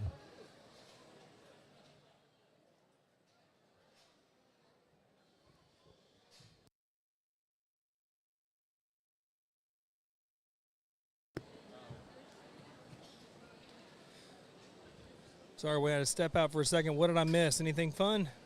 Probably. Got a nice set out here. I was commenting, landing on the one in the black shirt. I was going to say, there's 4 young ladies out there. Oh, there with is black. a lot of black. But it's almost like green in that one class. In the short sleeve there. Her pig, for example, well, no, I think it was the other one now. Yeah, it was the one that just stopped there. the pig wasn't wanting to go there, and she's very patient, and we're talking about just not getting excited and get the pig excited, and then she'll get it up and going again. So that's what you call really being knowing in how tune. to being in tune with what's happening and how to make her animal get the best out of it. Very mobile, functional gilt too for that size. Just got a little mind of her own today. And I've seen several times where these gilts, certain times they'll get a little bit moodier, or they don't want to eat, or they don't want to be out there showing, but she's doing a heck of a job. He just placed her, but I got to give kudos to her for really going out there and showing. There's a lot of really good young show ladies out here, and one showman, whatever you want to call him. He's out there showing his tail off too. Just very cool and collected. All these young individuals out here right now, and you can tell they've been working with their animals.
In Class 12, he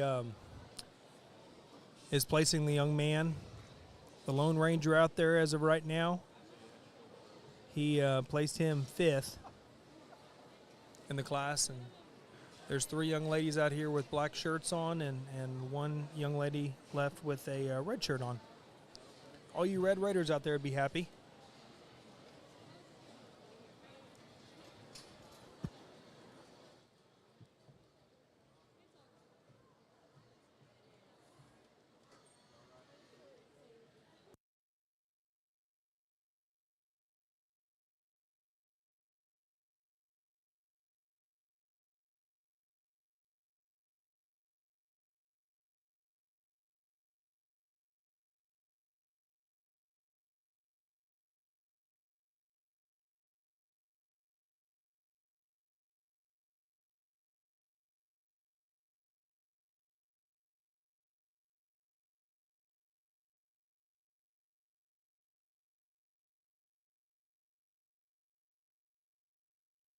Young lady in the black short sleeve was just placed 4th. Leaving the young lady in the black shirt with the scarf, young lady in the red, and then the other young lady in a black sweater. Love to see me some Red Raider colors out there. I don't know if that's where they're going to end up going to school one day, but they definitely are repping that red and black.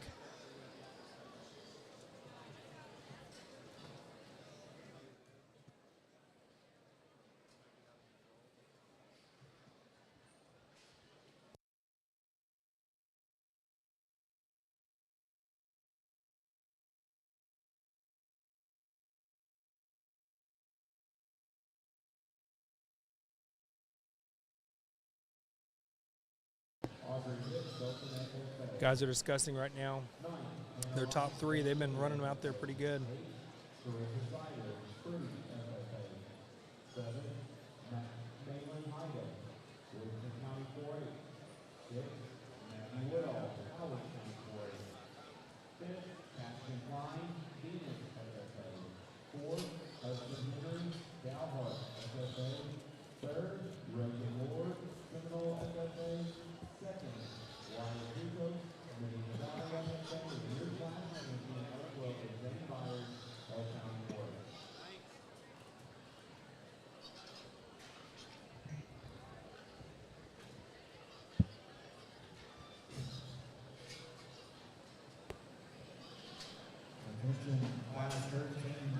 Young lady in the red was third.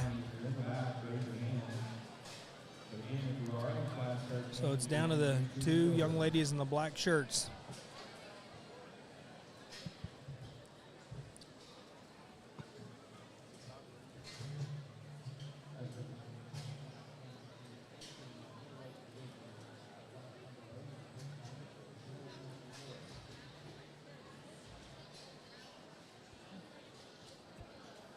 Really taking their time studying these top two here in Class 12.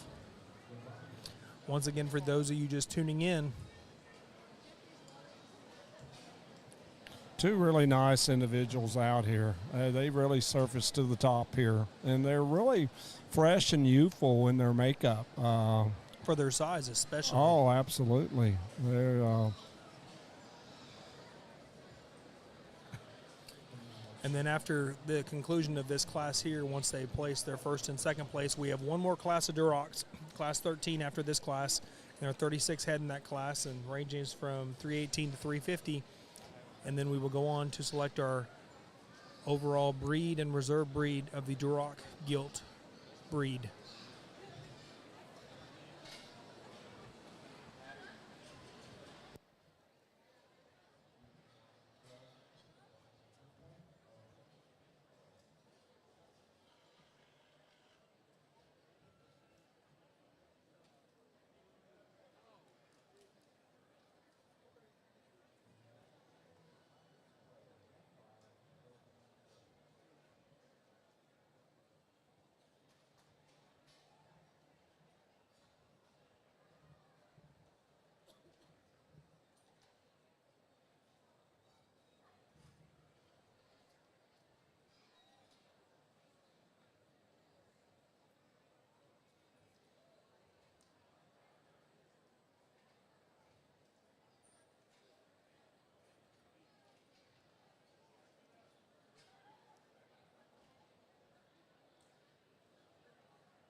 Yeah, they're really conferring on these two here. They're trying to sort between them on which one that they feel is going to surface to the top, and it looks like they've made their decision.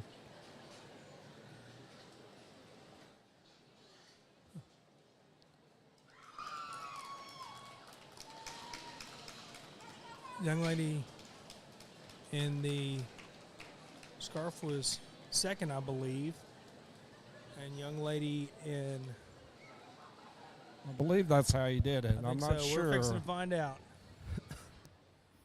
Very good top trio here in this particular class, and I mean, if you're watching me and Jason ringside, you know, just flat honest, we had a lot of debate between these three, because honestly, the hog that hit me the hardest coming through the sift pin probably didn't last the drive quite as well as she would, as the other two, and you know, that's why you have a two-judge system sometimes too.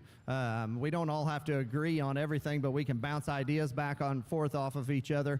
Jason's a very, very good friend of mine. I've respected his opinion for 15, 20 years. I don't know how long I've known you, Jace, but we've had this conversation a couple times out here. It's nice to just be able to talk to each other and bounce stuff back off and forth, and you know, I think you can justify a lot of different things in this particular trio here, but the survivor, that's the word that we both agreed on here at the end of the class. The survivor is this young lady right here. This one is the hardest one to assemble from a head, neck, comfortability, heaviness of structure standpoint. A gilt that's probably as true and square in her knee and the base of her chest and how she goes to the surface as anything that's come through in several of these classes. A gilt that's really, really good in her mid-rib. A gilt that does not have the advantage in this class in terms of shape out the backside of her shoulder and shape down into her hip loin. She is just got enough there, in my opinion. But a gilt that's tall-shouldered, a gilt that's presence is very, very good, a gilt that's hard to assemble from the standpoint of having that kind of head and neck and that kind of feature and that kind of flexibility. I think a very, very nice place to start. The young lady coming out here in second was another one that hit me pretty good coming through the SIF pin. A gilt that has started to act up and get tight here as the drive progressed, but you talk about another dense one. I mean, very, very dense in terms of her structure. A gilt that's got an enormous hind foot and enormous rear leg. And she does have the advantage up top in terms of shape and spread out the backside of her blade, but a gilt that carries a little bit more there in the base of her neck, a gilt that as the drive progresses wants to shuffle off of both ends of her skeleton a little bit too much and maybe just kind of give up for the young lady. But I think a very, very nice gilt, one of the better second place gilts we've seen all day. Initial impression of the gilt in third was holy cow when she come through the SIF pin, because this thing is elite looking out in front of her blade, tall shouldered, very neat and trim in the base of her neck, and a head and neck come out the top side of her blade. This part of her right here is as impressive as anything in this particular class, maybe anything that's come through the ring all day. Length of hip is very, very good. As the drive progresses, she does not plant and flex and step as well as the other two on top of her, and a gilt, honestly, in relation to the other two, runs out of some feature. Not that in and of herself I don't think she's lacking, but in comparison to the other two, she doesn't have quite as much. But a gilt that just needs to be a little more athletic off of those rear two to get worked up any higher today. But I think a very, very good third place gilt. My compliments to that young lady. I'm sure she didn't come here to stand third today. The fourth place gilt just comes in a few more pieces, wants to give up in her spine a little bit and kind of run out of features. You take her to the surface, dialed in, very, very fresh, very good in her center rib. Gilt that maybe wants to rise up in her hip loin there just a little bit and be a little shorter at the top of her hip, but a gilt that's square underneath. A gilt that brings a lot of good and a lot of quality to the table, just needs to blend it a little better front to rear. Young man brings a bigger gilt here that's a little far forward in her shoulder there for me today. A gilt that probably carries a little bit more up there at the top side of her neck in terms of a crest, but a gilt that's good in her lines, a gilt that's good in her hip and hind leg. Just need to relax that thing in her shoulder in this heated class here to get her worked up any higher. I would love it for this young lady if this gilt would just give her head and want to drive, because I think there's a lot of quality in this particular hog. This view right here is not good enough in terms of her knee to get her worked up any higher. I think she's probably just a little plainer out the backside of her blade in relation to some. Young lady, that's probably as good as she's drove all class right there for you. Don't give up on that one. That one maybe has better days in front of her. We got some other gilts here down the road as we down the row as we let them out. Gilt here that kind of survived the SIF pin there a little bit. Maybe carries a little more crest at the top of her neck and maybe gets just a little rounder. But I think still a very, very high quality animal. Congratulations to all these kids on another nice class.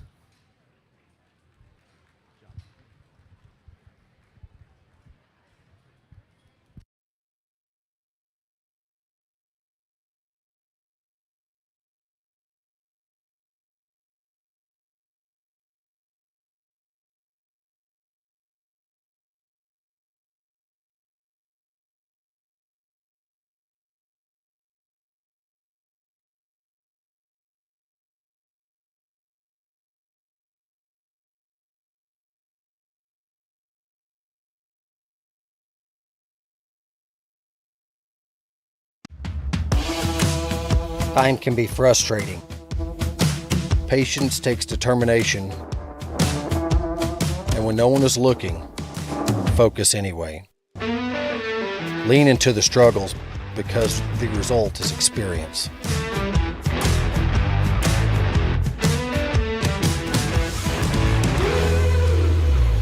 There is no elevator to the top. The stairs are the only option.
Moving on to Class 13 now. Last class of Durocs of the day. Once we conclude this class, we will be judging for the breed and reserve breed champion Duroc, and then we will take a lunch break. Kevin, do you know how long the lunch break's going to be? 45 minutes. I was told by Dr. Williams at WT that the lunch break should be about 30 to 45 minutes. We'll get you all posted as the news comes in, but after we conclude the Duroc drive, we're going to go have the judges are going to go get a little food for themselves, and then we will start with the Landrace. This is the last class of Durocs. Once again, there's 36 in this class. Weight ranges are from 318 to 350 in this class. So a bunch of big, broody females in this class. This is the second largest class of the day. Class 8 was the largest with 37, but a majority of the classes were 34, 35 all day. On the Duroc breed itself, there was 445 total Durocs. That is a phenomenal amount of Durocs at this show here. They say you put all the numbers together, the Duroc breed itself makes up a third of the show. I want to go ahead and announce the winners from Class 12, top 10 placings. 10th place went to Kenley Sorrells. 9th place, Avery Wells. 8th place went to Emily Clutter. 7th place, Brooklyn DeLeon. 6th place went to Berkeley Brasher. 5th place was awarded to Kason Ramirez. 4th place went to Whitney Drummond. I apologize, Whitney. 3rd place was awarded to Sindel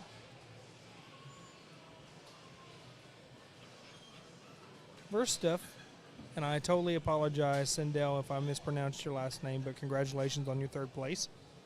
2nd place went to Samantha Young, and our winner of Class 12 was Haley Hawkins from Livingston FFA. Congratulations to all those top 10 exhibitors in a very deep Class 12.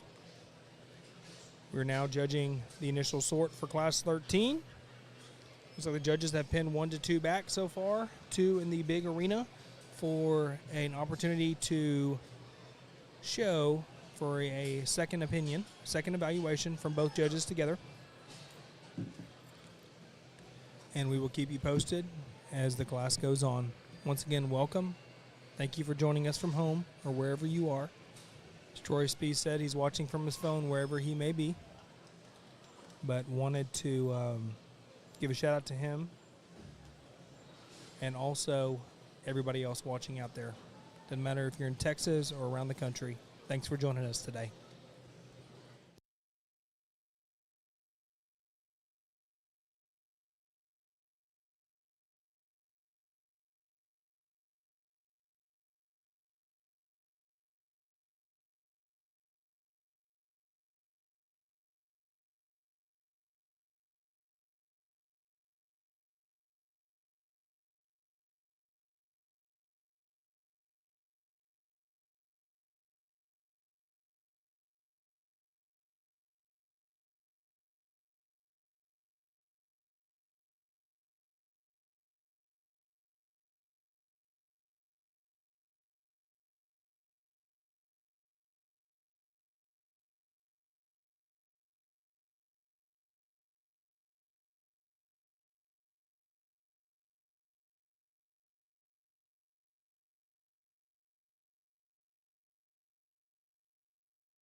Okay, here in Class 13, it looks like they have 11 to 12 pinned back for a chance at the top 10 placing ribbons. There's 3 out in the big pin right now. Once again, the weight ranges on these big mamas, or big gilts, excuse me, is 318 to 350, and there's 36 total in this class. This is the last class of Durocs for the day.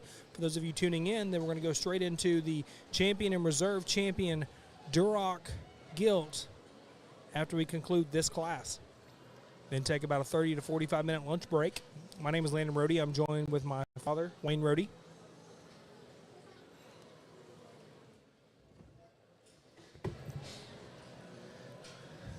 I'll tell you what you missed, Mr. Rohde. Not a whole lot, but other than that, some really, really good pigs are out here right now. I'm looking at them, I'm like, wow. To be this big and this mobile and this fresh looking, it's just amazing what people can do and how competitive it is to create and keep such a fresh looking gilt as consistently, not just 1 or 2 here and there. It's like the whole set looks that good, and that goes, I think, to the feeding and the educating people on how to feed livestock now, and the feed quality has just boomed and gotten so good. Oh, absolutely. I mean, you can really keep one fresh and youthful at this weight. Mm-hmm. We've got 12 pinned back at this point. Which is really good. What do we have in this class? 36? 36 total, yes, sir. So in the deep set, I feel like it's been that way all day. Just deep set of Durocs. I mean, the first few classes, I mean, they're really small. I mean, you think about it, those first couple classes, there is a 150-pound difference between the lightest hog in the show and the heaviest gilt in the show. That's lots of pounds. That is a lot of pounds. But a lot of age difference, too. They probably, at that 200, they're probably around September, 1st of September probably. Yeah, that's very true. But they did change some things, Landon, this year that was different. In years past here at San Antonio, when we showed by ages, it was from July the 1st to, I believe, September the 10th. What does it change to now? And they have allowed June pigs to now be registered and shown here at San Antonio. In the purebred? Yes, really? sir. Wow. Yes. No wonder they're bigger. If you look at your last class there, it'll show some. I don't know how far in June they go, but they do. I don't know if it's June the 1st or. No, it's my birthday. Oh no, it is June 1st. Yeah, I saw June 11th there. But yeah, there is a June the 1st, so I guess the 1st of June. So 1st of June, they've added a month to this the birth dates on these pigs. This must be an extremely deep class, Wayne, because we have 16 total pigs pulled back here. Oh, wow. No, excuse me, 15. Still. It's like a class 7 here. Mm-hmm.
For those of you tuning in, he's pulled 2 back thus far of these 15 hogs that he has for a chance at 10 placing ribbons.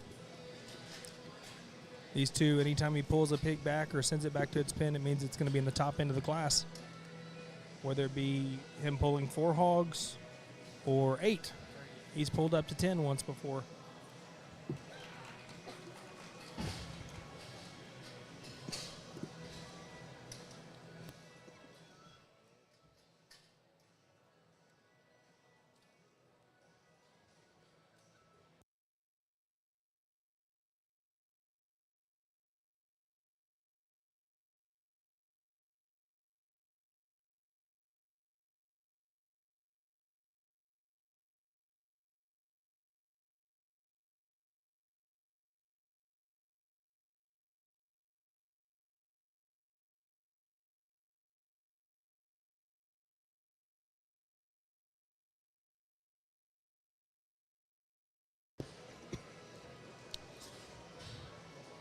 Brett and Jason have 3 pulled back now, and for those of you listening in the last class, Brett made a good point. You know, him and Jason have been friends for a long time, and what Brett really enjoyed about that last class that they had, you know, they don't always agree on everything, but they have fun sorting them together and looking at different points and perspectives, and they just have fun doing it. And he said that's what makes this fun, and that's why, you know, you have a 2-judge system, and Brett made that comment a while ago.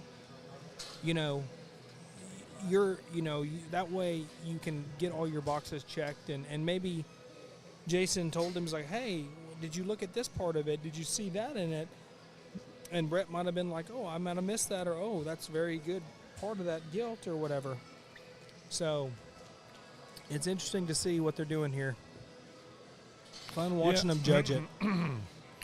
Guy in a reddish colored shirt just got pinned as well. He did. Yeah, going back to that comment you made there that Brett made, you know, that's the uniqueness of that 2-judge system in that they can visit and discuss and work out the differences on the things that they both see and come up with a good solution on this, and that's what makes this go around so well. So far they pinned 6 back for their top end, and they still have one more pig to go through. Here it right comes, here. too. Here it comes.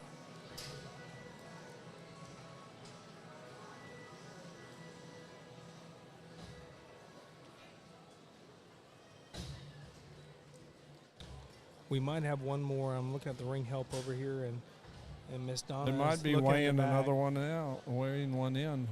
Hopefully not out. No, not out. Of course, in. There is, just for you guys that know, I believe, I'm not 100% sure on the amount, but I think it's a 15-pound weighback.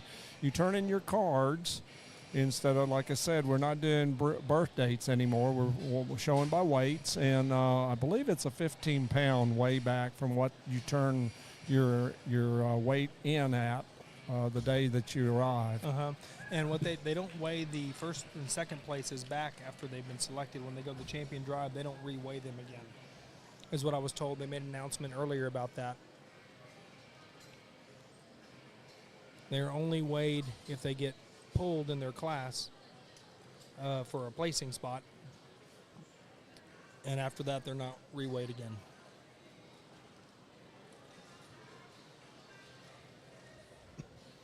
He currently has 7 pulled back right now. That means this set is really, really deep. Oh, sure.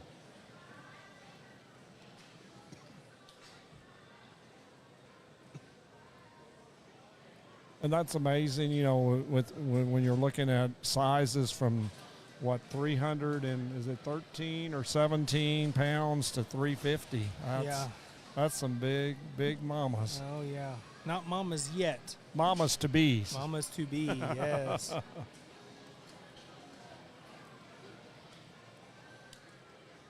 Still waiting on one to get weighed.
probably one of the deepest classes we've seen today here in the heavyweight Duroc class, and got 10 pin backs we're going to rework here, but we're going to end up sending these 6 gilts back, and could have been competitive for sure in a lot of other classes here today. I've got a lot of them that are just awful close, maybe not quite as stout in terms of structure here in a few places, maybe just not quite as good in terms of balance here in another place or two. But let's give these kids a round of applause. This has been a very, very good Duroc gilt class.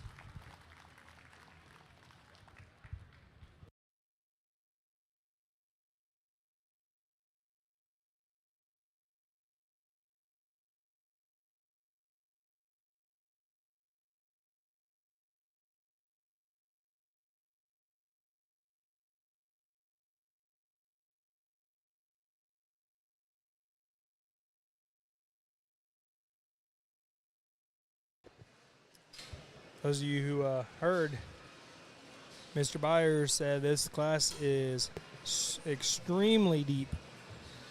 They have 10 pulled back to reevaluate of 16. That's a lot. So that tells me that class is very stout, very competitive, very consistent. And still fresh. And still fresh.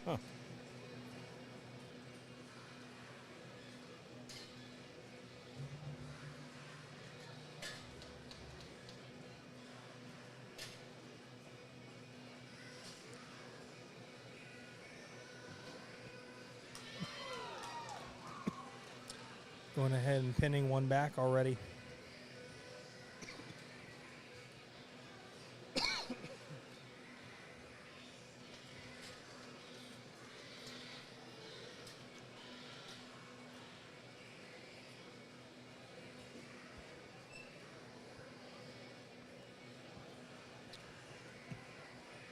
We have 10 left to sort, and he's already pulled one back for, actually now 2 back for the top end of the class. Still has 8 more to sort.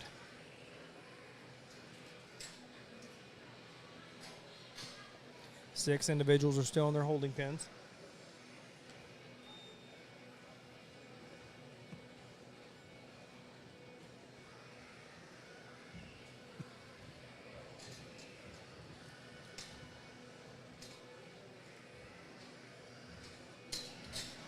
All these young individuals in this class have done a really good job of getting their pig ready to rock and roll as soon as that gate opens. Yeah, it's so important, you know, to keep all eyes out on the judge and making sure when it's your turn that you're ready to go and have that pig positioned toward the gate so you can get him coming out and let her go.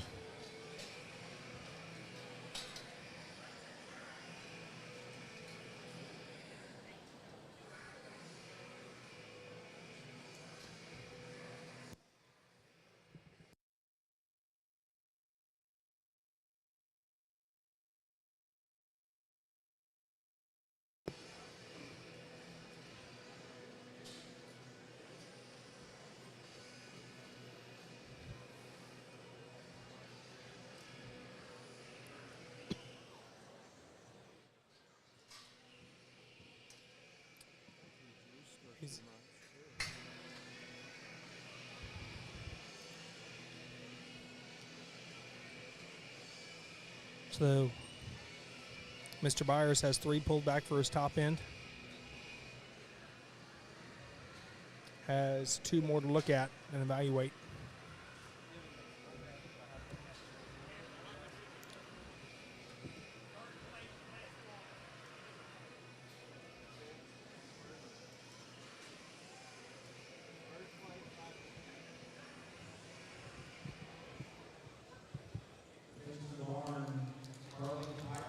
Pinned a 4th one.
So what they've done, they placed 10th and 9th, and now they're going to give the young man in the red 8th. They have 4 pin back for your top end of the class. They placed their 10th place, I guess, huh? They've already placed 10th and 9th. The young man in the red was 8th. 8th, okay. And so these 3 pigs out here that y'all are seeing, these are not the top 4 per se that are left. So the young lady in the black shirt got blonde hair, got 7th.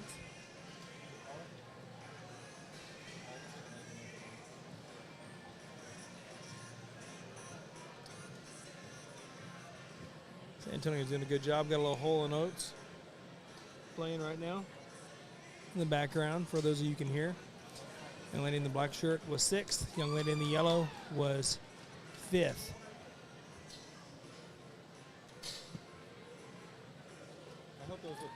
Now they're going to go ahead and pull the 4 they pinned back for the top 4 placings.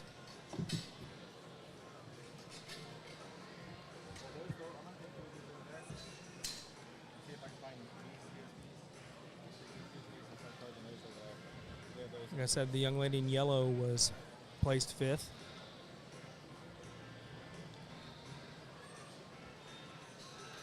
Gilt's not one to cooperate. She's done a phenomenal job showing her gilt. Sometimes those gilts just don't want to cooperate. Kudos to her for keeping her head on straight and making sure she showed it to her best of her ability, and she exceeded that. So this will be the top 4 that we're judging next. He has 2 of them pulled out, and 2 of them are still sitting in the pins. Brett and Jason evaluating them.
Young lady in the pink scarf was your class winner. Let's hear what Mr. Byers has to say. Well, what a way to end the Red Hog show, and for a guy like me from the middle of Illinois that raises these things, this is a little slice of heaven to be out here sorting all these things, and for the depth to be as good as it is, and it's been a fun morning. Looking forward to a fun show. The Durocs have been good here, and my hat's off to anybody who's involved with these things, whether breeding, feeding, selecting, driving, whatever it is. We're going to end the show on a very, very good kind of a class winner. The young lady over there in the pink scarf brings me one that for the heavyweight Duroc class is fresh. She's youthful. She is very, very athletic off of both ends of her skeleton. Man, that thing's head and neck rises out of her blade with a loose spine, a long hip, and a very good hind leg. If the critics are going to say, well, maybe you could square her knee ever so slightly, then go ahead and say it. But that's the best one in this class. She needs to win. Congratulations to that young lady. Young lady over there in 2's got one that follows her very, very well. She don't have quite the gear. That's one thing I like about that class winner is that thing's gear is she's ready to go. She's an athlete. That second place Gilt don't quite have the gear. She don't quite have as much foot size and heel spread as you get right directly away from her. Maybe just not quite as elite looking out in front of her blade, if you want to use that term. I think a very good pair up here on the top end. Third place Gilt comes out maybe just a little coarser in terms of her hair texture, maybe just not as youthful looking overall in general, but covers the basics very, very well. That's a heavy duty, short-bodied, long-necked, long-hipped sow. If you had 20 or 30 of them sitting in your sow lot, you can do a lot of things with them going forward. Maybe just doesn't collect her back line quite as well and bring as many outlying pieces to the table as those top 2 do, but a very, very good animal in her own right. Fourth place Gilt right here. If we could square this one as she goes to the surface off of her rear 2, you maybe move her up a spot because this thing is punchy in terms of having some extra out the backside of her blade. She's got a real impressive upper skeleton in her. Lack of squareness behind is what's going to sort her into the 4 hole today. Good looking one here in 5. I mean, elevated at the point of her shoulder, fairly square in terms of her chest floor, not as dense off of either end of her skeleton as these 4 or 5 above her. Maybe not quite as much just spread and mass and power as those other ones have, but still a very, very good Gilt in their own right. We keep them coming here on down the line. We got one that just gets a little piecier. She wants to get a little lower set at her shoulder, pull her hind leg up underneath her of her and tuck in her flank there just a little bit. That's what's going to land her in the 6 hole today. 7 comes out here, a burly, stout-headed one that just here again comes in some pieces. Would like to set that thing's hip loin down in her and lengthen the top of her hip there a little bit, square her front knee ever so slightly, but that thing is very, very well presented, very well driven, lots and lots of good quality hogs in here. If you're 7, 8, 9 in this class, don't fret too much. This is a very, very good class of Duroc Gilts. Let's give all these kids a round of applause. Good job. Primo feeds, sources, tests, and delivers high-quality ingredients to its 7 state-of-the-art feed mills across America. Once ordered, logistics specialists organize your fresh feed for delivery, while trucking partners ensure swift and reliable delivery to your doorstep or a nearby retailer. Experience Primo Feeds at www.primofeeds.com or find it in a store near you.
Okay, there we have Class 13. What they're doing now is aligning up your first and second place out of Class 1 through 13. I was waiting on papers. That's why I had not announced Class 12's breeders. But in first place, the sire of the first place in Class 12 was Battleground 99-1, and it was bred by the Kent Bratton family.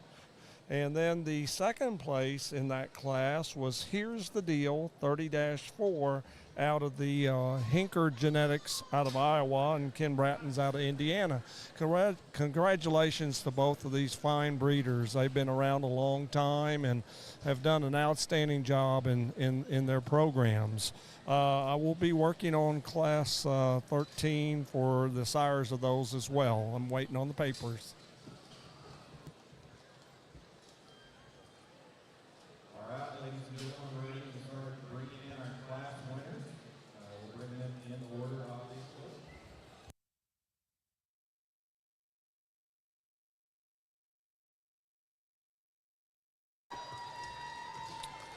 And here we go.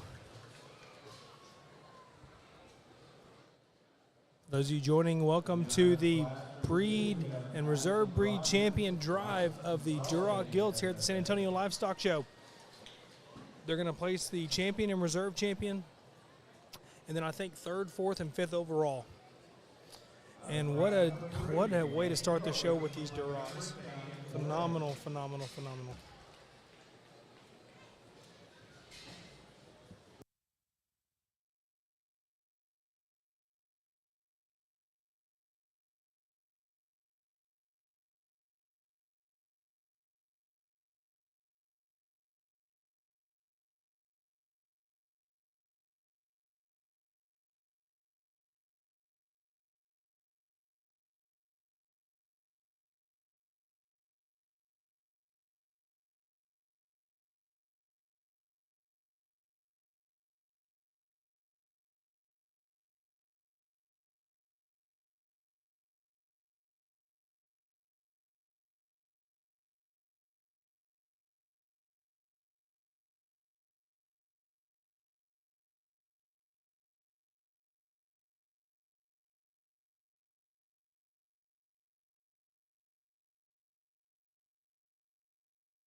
All right, here we go.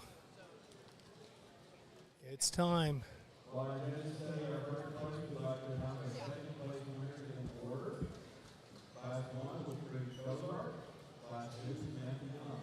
Class 3, Jackson Powell. Class 4, Raylan Waldron. Class 5, Brady Orline. Class 6, Colton King. 7, Jalen Oshika. It's a lot of pigs to look through, a lot of good quality pigs to look through. I'd get lost.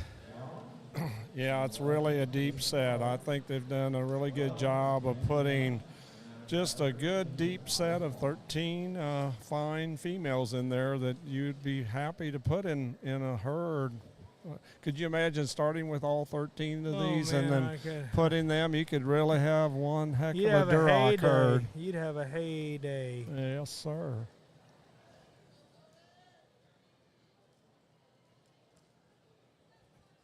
I have a feeling he's going to be driving these for a while.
I love how they're sitting there and told their kids. They've looked at them all. Now they're kind of evaluating them all and talking together about the different animals.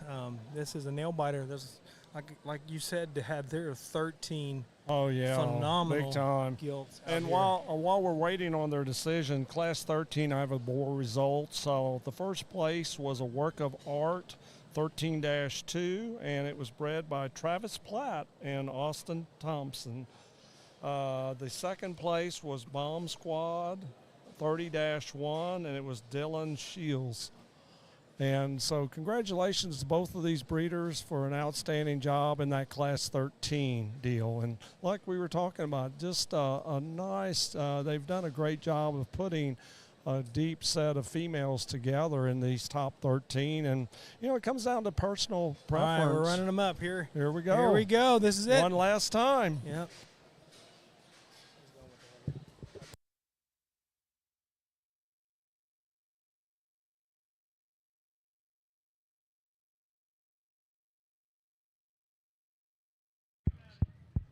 Let's give all your class winners a round of applause, if you could, please. It's been an awesome Duroc Gilt show here, and like I said, this is a stockman's dream to be able to step into this ring and come out here and especially sort the breeds you raise, and these are the ones that are the nearest and dearest to my heart, and always have been for the last 25, 30 years of my life. And it's something I do every day, something I live every day, 365, 24/7, and these things are very good.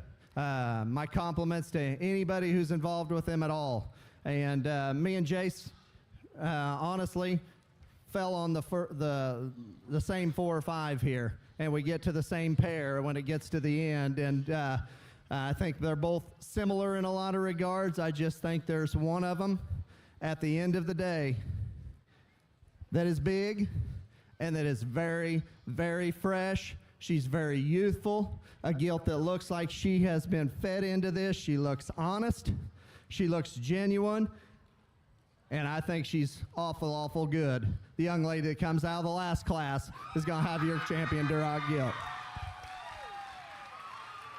Young lady in Class 13 is your overall breed champion, Duroc Gilt. Congratulations to her.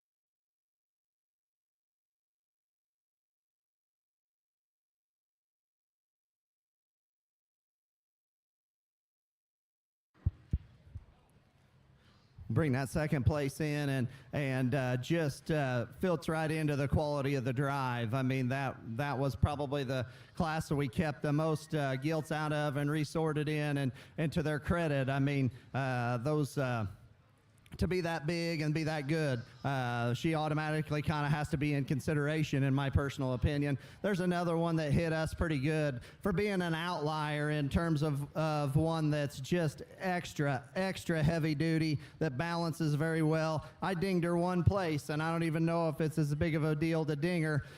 We've asked him to drive for a while, and there's one out here that is an outlier that's pretty unique. This young lady right here is going to have your reserve.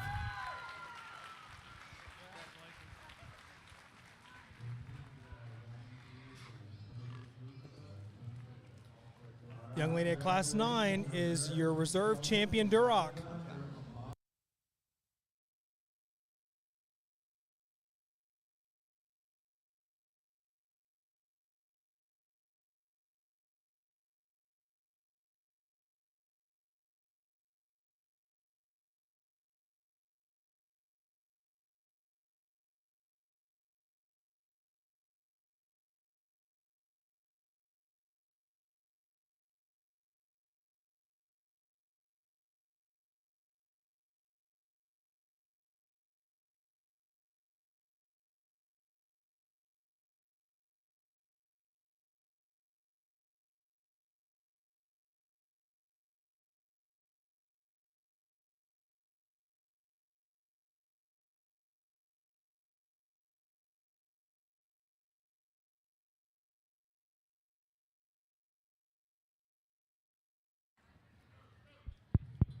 there's 2 or 3 more of these things, and there's more of them than that, but the ones that rise to the top in our mind. I think there's another lighter weight one here that is awful hard to assemble from a density standpoint to be this good looking and this short backed. Fix her knee ever so slightly, we can maybe talk her higher. Young lady in the green blazer is going to have your 3rd overall.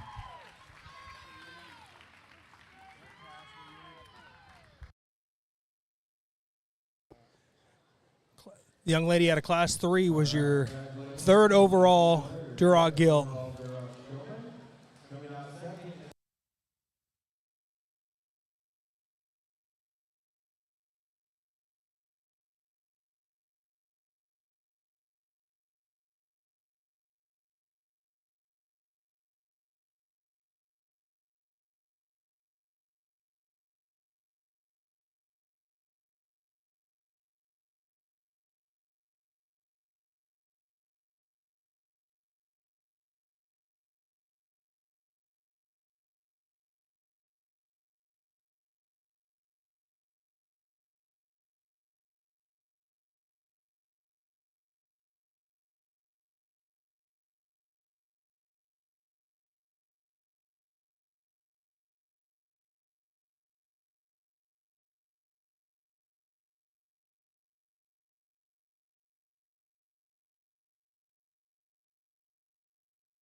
Those 2 we just talked about. I mean, to me, that one's falling apart enough that one probably follows the 3 we just did right now the best in terms of being stout and good built. But I think that one's uniqueness over there is obviously what gravitates.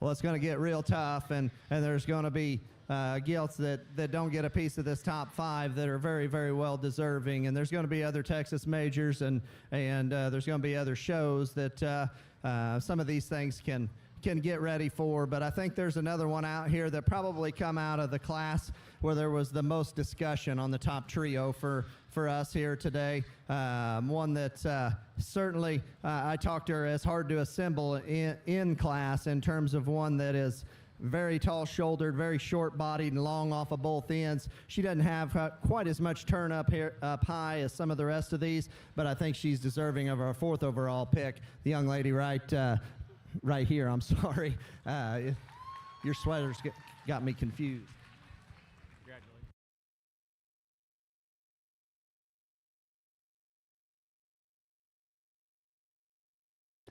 Young lady out of Class 12 was our 4th overall.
as we wrap up the top 5 here, just a few I want to make mention that are in consideration, just so you know we talked about you essentially. The second place gilt right here to our third overall gilt. I think a gilt that has a tremendous amount of future. That is an epitome of a square animal in terms of one that's very shapely out the backside of her blade, really good in the center part of her body cavity, you know, and maybe not quite as mature as some other gilts just from an age standpoint, but she looks, her weight fits her age, and she looks like she's on her way up. There's a gilt over there on the far side, the young lady in the pink sweater or the blue sweater with the pink undershirt has got that hits us pretty good. She's just kind of gave up through the drive. She wants to get a little wide behind and maybe just not hold together as well. I mean, there's several of them out here that you could justify a lot of different things. At the end of the day, there was one class that was very, very good, and there's a second place gilt that comes out here and fits the mold. That gilt that comes out of that second place gilt that comes out of that class is going to go ahead and end up being our 5th overall. Congratulations to her, the young lady right there in the black.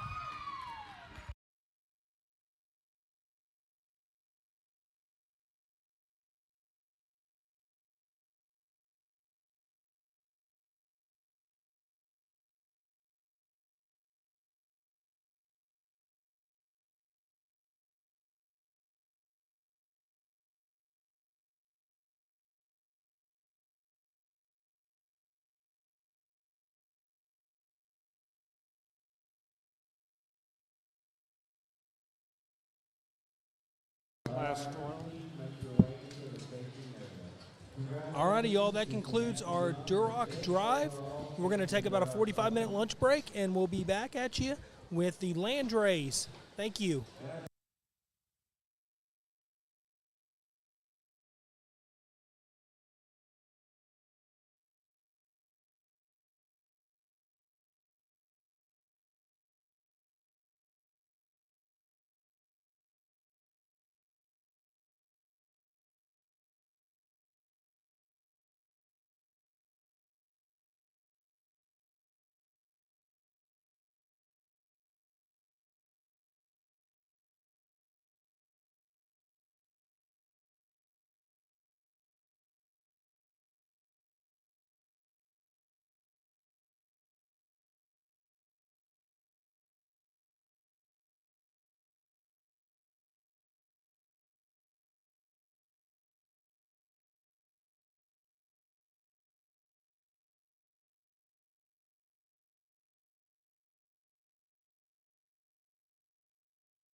Good afternoon. This is Wayne Rohde, and I welcome you to the 75th Annual Junior Breeding Gilt Show here at the San Antonio Livestock Show.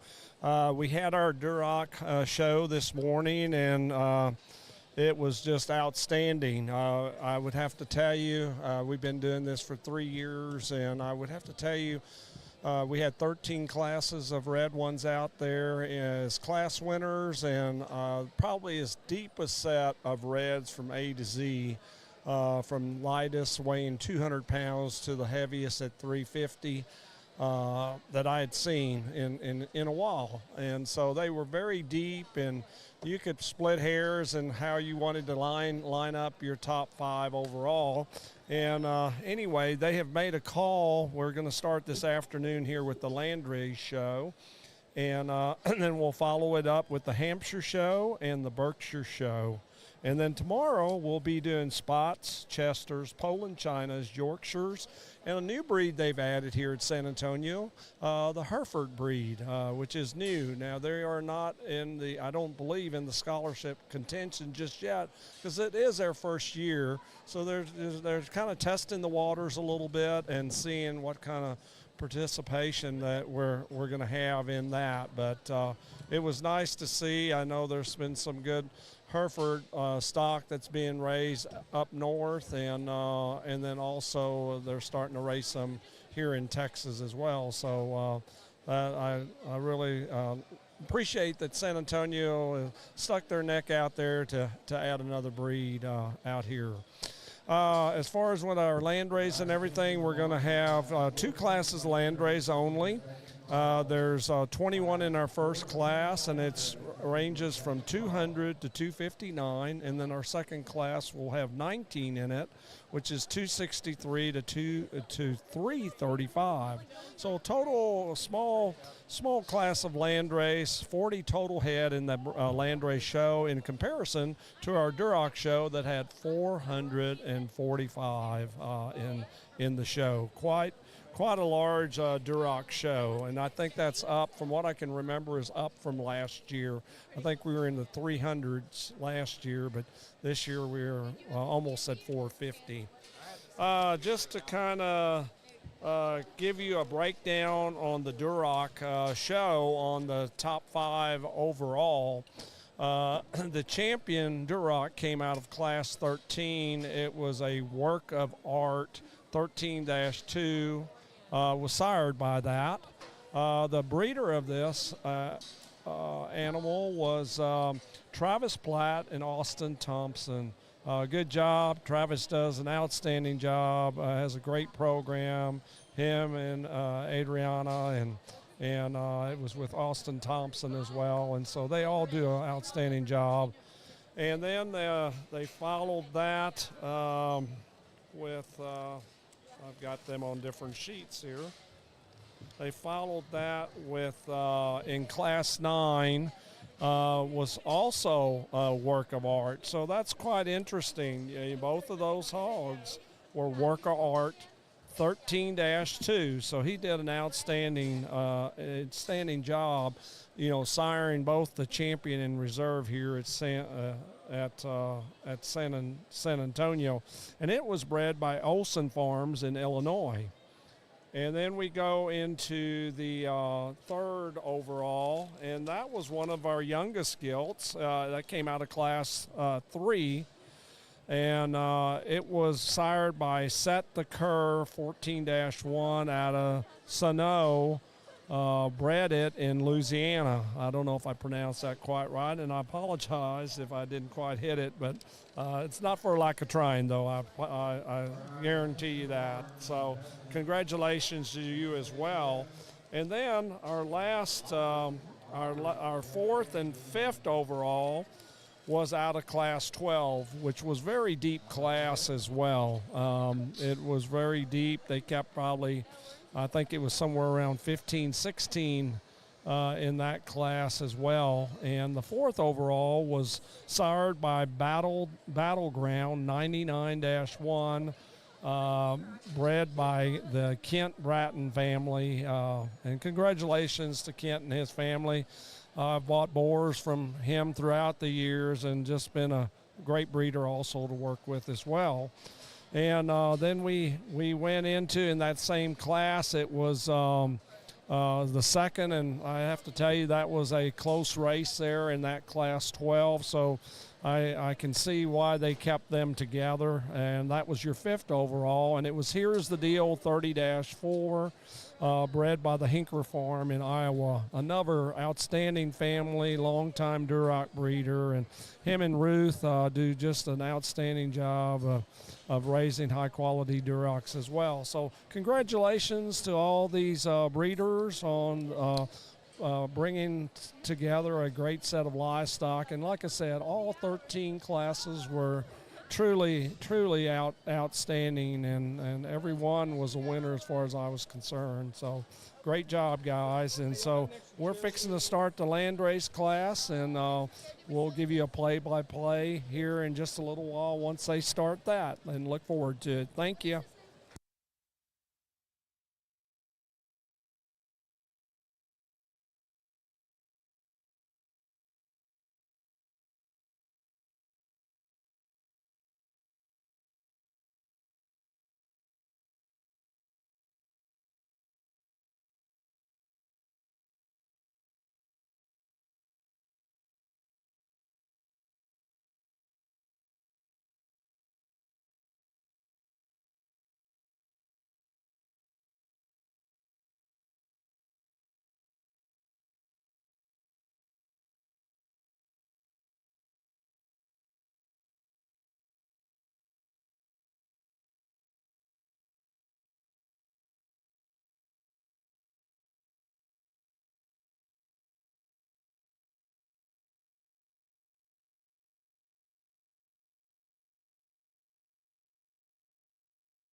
So they're doing it the same way. Todd is doing the initial swing. So it's the same way.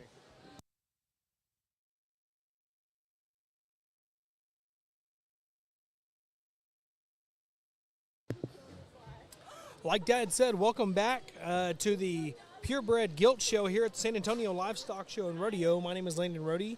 I'm joined with my dad, Wayne Rohde. And we are now starting in the Landrace class number 14. The age range, not age, I keep saying age because that's how it used to be. We are doing weights. The weight range is from 200 to 259, and there's 21 Landrace in this class. Going to go ahead and introduce our judges again for those of you just tuning in. Our lead judge today is Mr. Brett Byers, and Brett is from Silby, Illinois. Him and his wife, Jody, have 4 children. Their daughter, Brooke, is a senior at Texas Tech University studying ag communications. Their son, Lane, is a sophomore in high school. Daughter, Kinley, is a 7th grader, and son, Keaton, is a 4th grader. Brett attended Lakeland Junior College in Mattoon, Illinois, and Western Illinois University at Macomb, Illinois. He majored in animal science and was on the judging teams at both schools. Brett coaches youth basketball and youth soccer. He also enjoys showing pigs with his children at jackpots, state, and national shows. Brett's favorite thing to do, or favorite thing about livestock shows, is the work ethic and responsibility that our youth learn, and also the opportunity it gives them to network with people their age and adults with similar interests. We want to welcome Brett. Our second judge today, Mr. Jason Correa, is from Noblesville, Indiana. Jason and his wife, Becca, have been married for 7 years. Together, they currently have 2 children, son Luke, who is 5, and daughter Jenna, who is 3, and they are expecting their 3rd in April. Jason enjoys spending time with his family watching Colts football, along with Purdue basketball and football. Jason received his bachelor's in animal science from Purdue University. Jason was a member of the Purdue University livestock judging team and has also judged many national and state shows. Jason's favorite thing about livestock shows is watching it build and grow young people, teaching them responsibility and life lessons, and shows them how to achieve success and how to handle defeat. It also is important to him that of the friendships they build that also last a lifetime. So I want to welcome those two guys. You know, having 21 in a class, Wayne, you know, we're used to about 35 to 36, but there's not quite as many Landrace. There's only 2 classes of Landrace here today. Looks like they have 8 pinned thus far. That's almost half of them. So we had that happen in some of the red drives where we had 30-something head in there, and we had as many as 17, I guess, was our biggest first sort, I guess. Yes, it was. 17, then he had a 16 and 14. That Duroc show, for those of you who weren't watching, was about as deep as you can get in a set. There was 13 very, very good ones judging for the champion drive. And it was just amazing to see the quality. I don't know how they could do it, but they did very well together and picked out 5 really good hogs. You know, we talk about Landrace. I always call them a rib long, and there's a reason for that. I'll kind of give you guys a little history on the Landrace breed. They're white hogs with droopy ears. Landrace are the 5th most recorded breed of swine in the United States. Known as America's sow herd, Landrace females are heavy milkers and often farrow large pigs. Crossing well with other breeds, Landrace often possess length of body. When I say a rib longer, that's what I mean. They're a little bit longer in kind, a high percentage of carcass weight in the ham and loin, and the ideal amount of finish. So Landrace look very similar to a Chester in a way. Looks like the guys are out here now, about ready to start. They have 10 pigs pulled, and there's 10 placing ribbons. So we're going to place all 10 of these guys, or girls.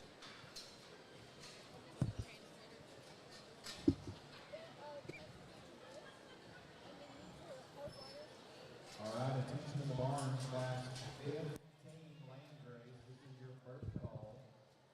You are in class 15 Landrace. This will be your first call to the show ring.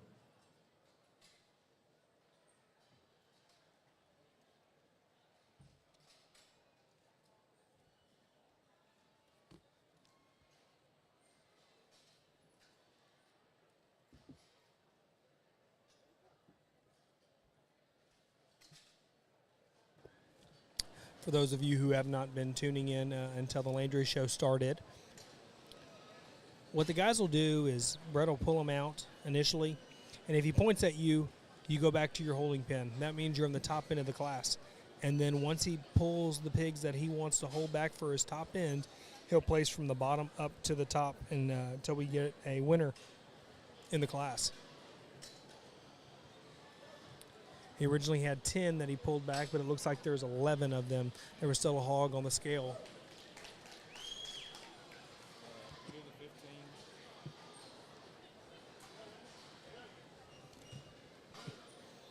What these guys have done such a good job of today that we've noticed is working with these young kids and really giving them all a good, fair evaluation. Really taking their time with each kid, not trying to rush through it, not trying to hurry up, just giving each kid a fair opportunity to present their animal, and that's all we can ask for, just a shot and a chance, and everything after that's luck in the end.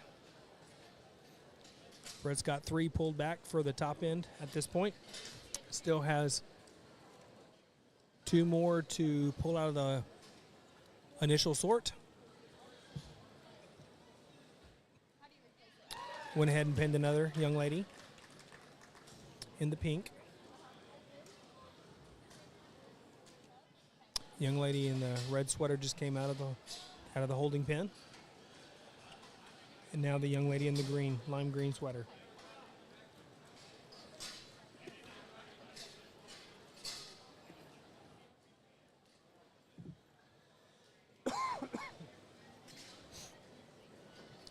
Another thing they do a really good job at is talking with each other and kind of visiting back and forth on what they like, what they don't like.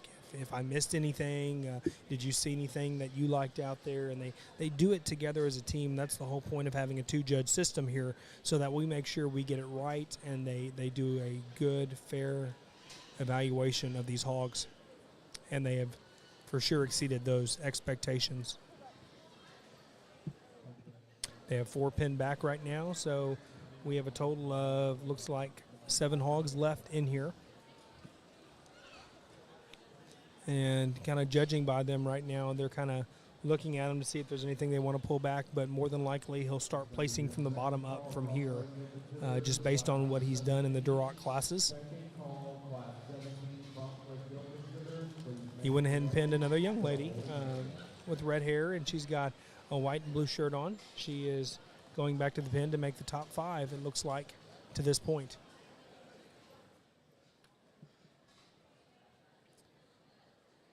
Mr. Byers just signaled he's ready for the buttons, so now we're going to go from 11th place down.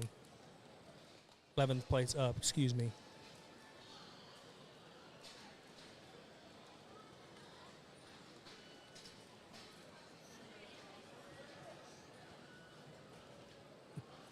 Young man in the black was 11th.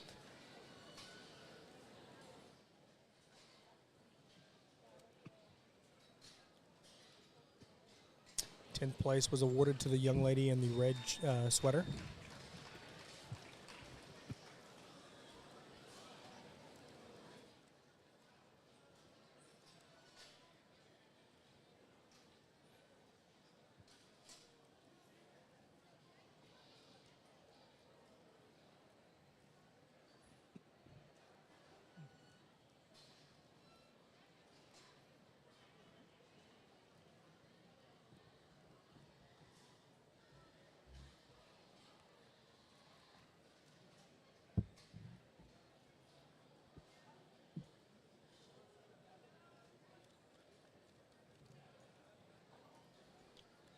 Young man in the blue was 9th. Did a good job showing.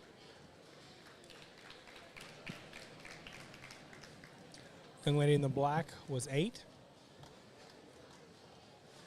Or excuse me, she was 7th.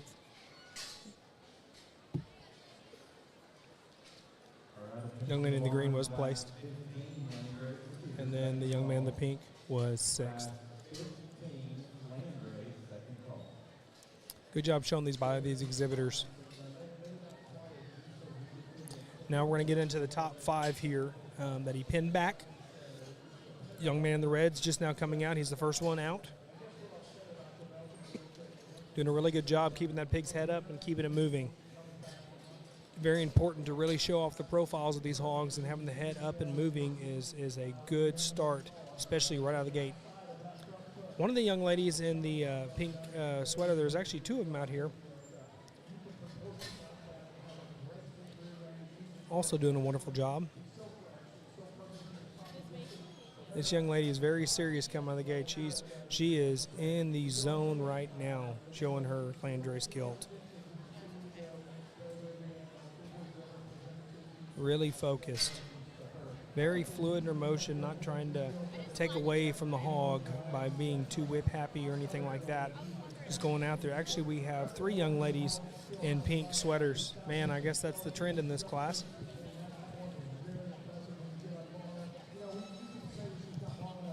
And last but not least, this young lady showed her way up in the top 5 after being out there driving her hog for a while.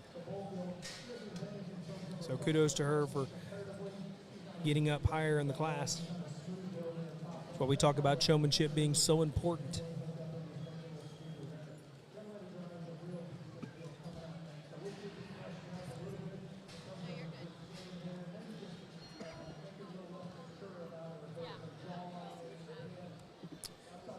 Those just joining us, we are on class number 14, first class of Landrace. There's 21 total in this class. We're judging for the top 5 in class.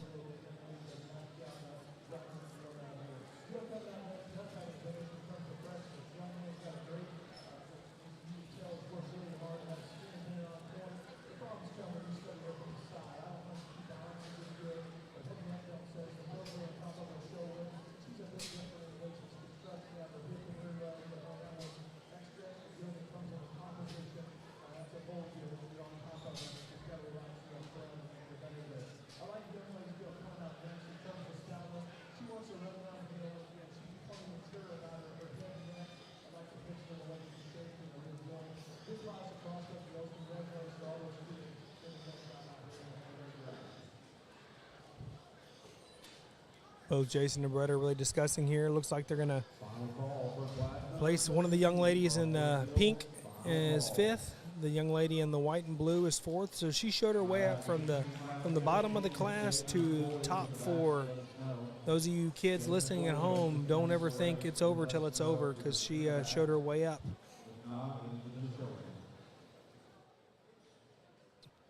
We have the top 3 out here now in class 21.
All 3 of these kiddos are really, really showing their heart out here right now.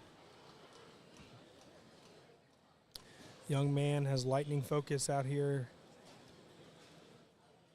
Young lady with the blue bow, she's been super calm and collective as she's showing. And the other young lady just lights out as well. I mean, from a showmanship side, those of you watching, take notes on these kids out here. I don't care how old or how young they are. They're all 3 doing a phenomenal job. So this is what you want out of a shower, to be able to present your animal just like this. I have a portable phone charger. I can bring you in about 30 minutes. That'd be good. I'm down to 1 more. Oh, no. Okay. Yeah. They're sending us all the papers up here, so it's draining it pretty good. I see. Well, you have one? Oh, good. We do sell those.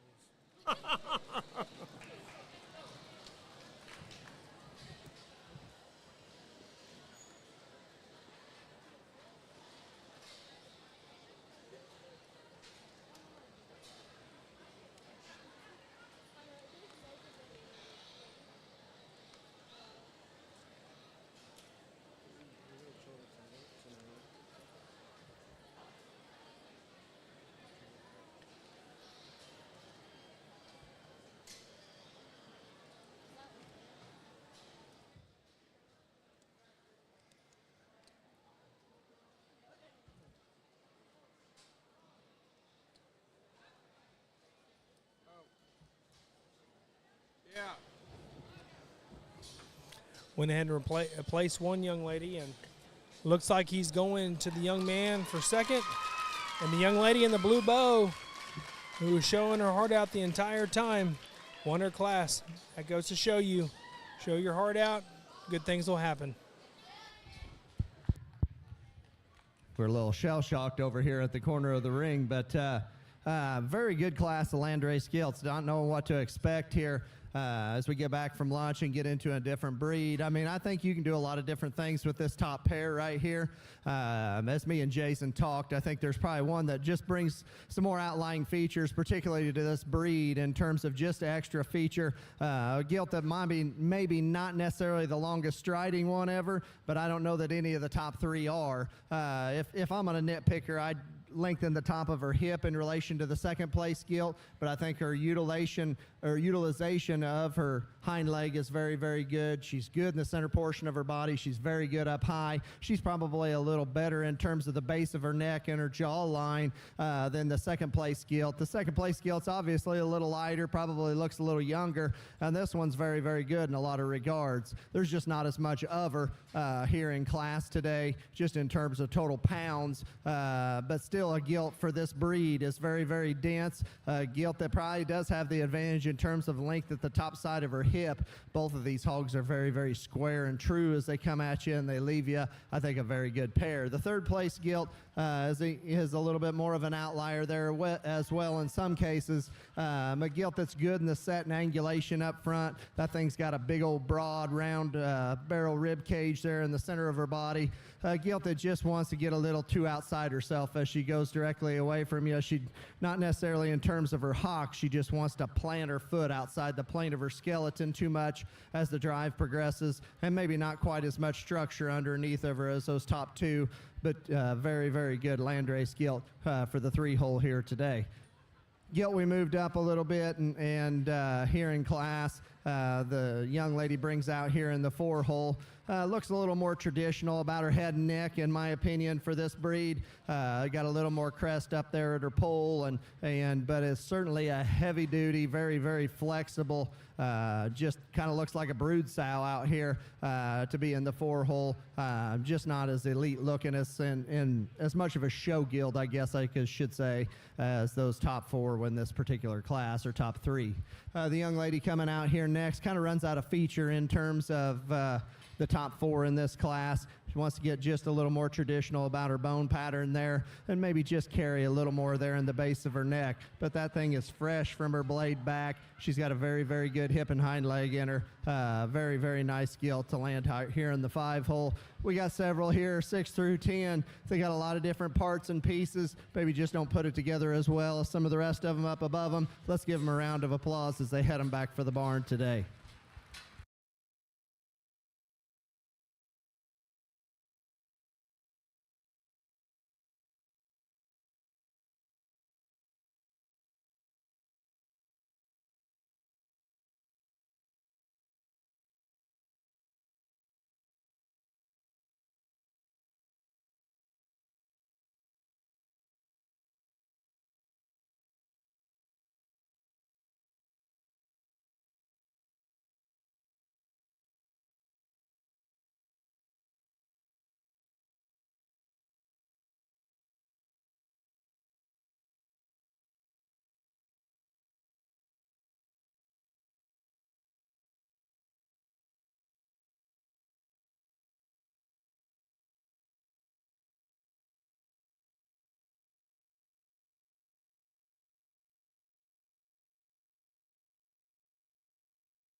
If you've just joined us, we're in our second class of Landrace, which is our final class. We only had 2 classes here at San Antonio this year, a total of 40 total Landrace. Our second class, which is class 15, is ranging weight-wise from 263 to 335. Again, that's 263 pounds to 335 pounds, so quite the range. Looks like we've got 3 pens so far, and then we have 2 out in the big ring.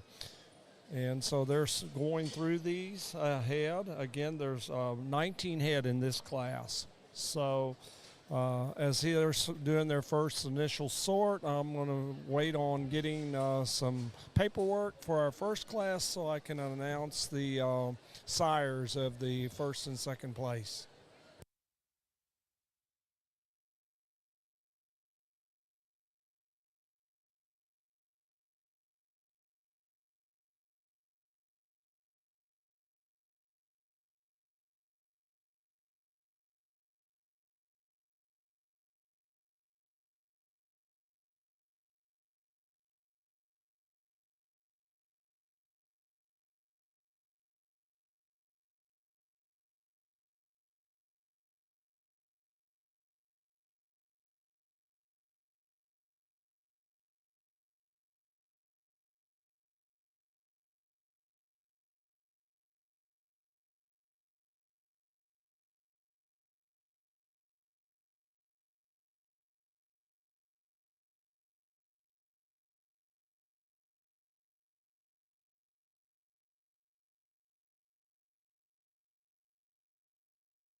Results from Class 14 of the Landrace.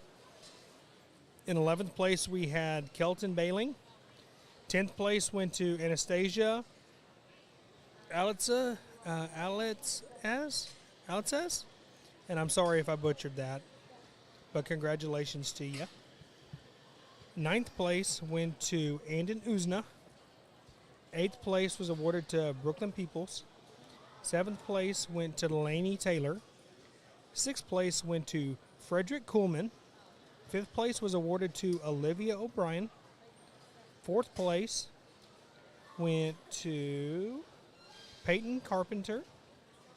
3rd place went to Emma Williamson. 2nd place went to Jagger Monroe. And 1st place was Ailey Sims. Congratulations to those Class 14 top 10 or top 11 individuals, actually. We're judging Class 15 now. There's 19 in this class.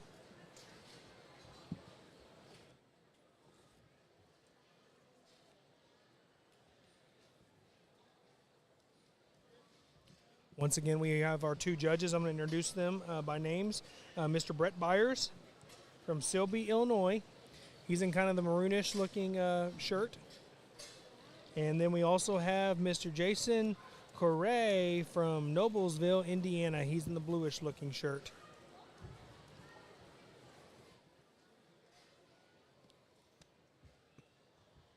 He's got 3 pinned back for his top end here. And looks like Brett has his buttons, so he's fixing to start placing from the bottom back up again. He went ahead and I don't know if he pinned another one he pointed, but it's more, I think, him and Jason are talking about each individual pig and talking about them. Okay, yes, he did. One of the young men in the pink, he's getting pinned.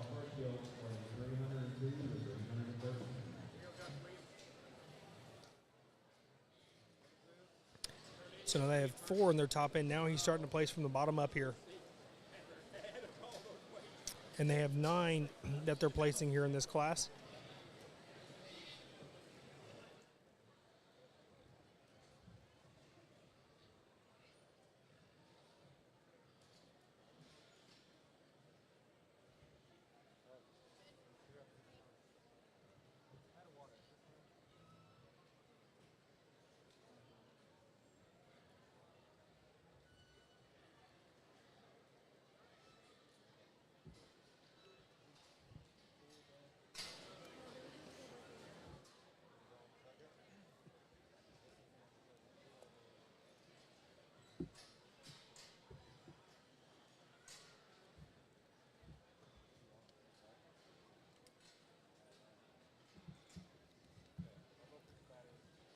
Now they're going to go into placing their top 4 that they pulled back in class number 15. This is the last class of Landrace. After this class, we're going to go into the breed and reserve breed champion of the Landrace.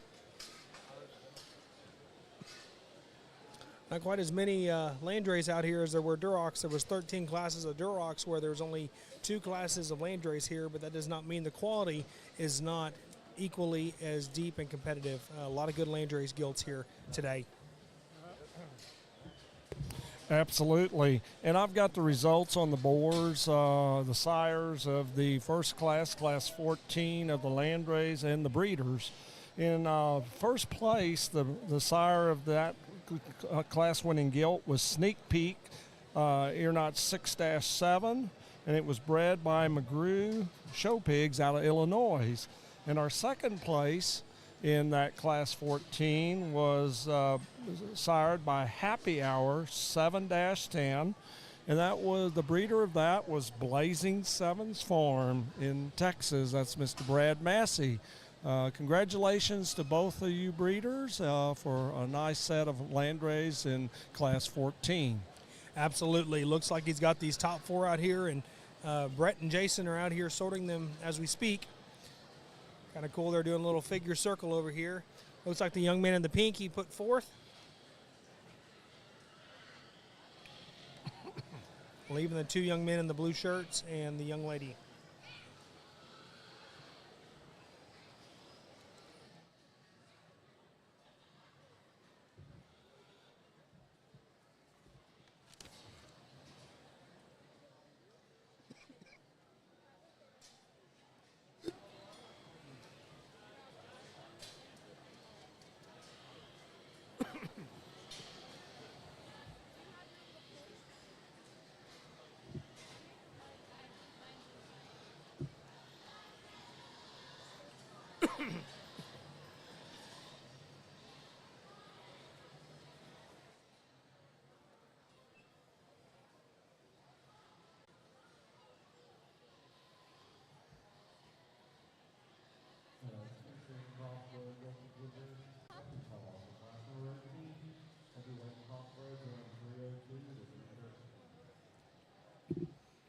The guys are sorting these top 3 in this class, and like I said, once we finish up the placings in this class, they'll talk the reasons and then go into your champion and reserve champion overall Landrace hog.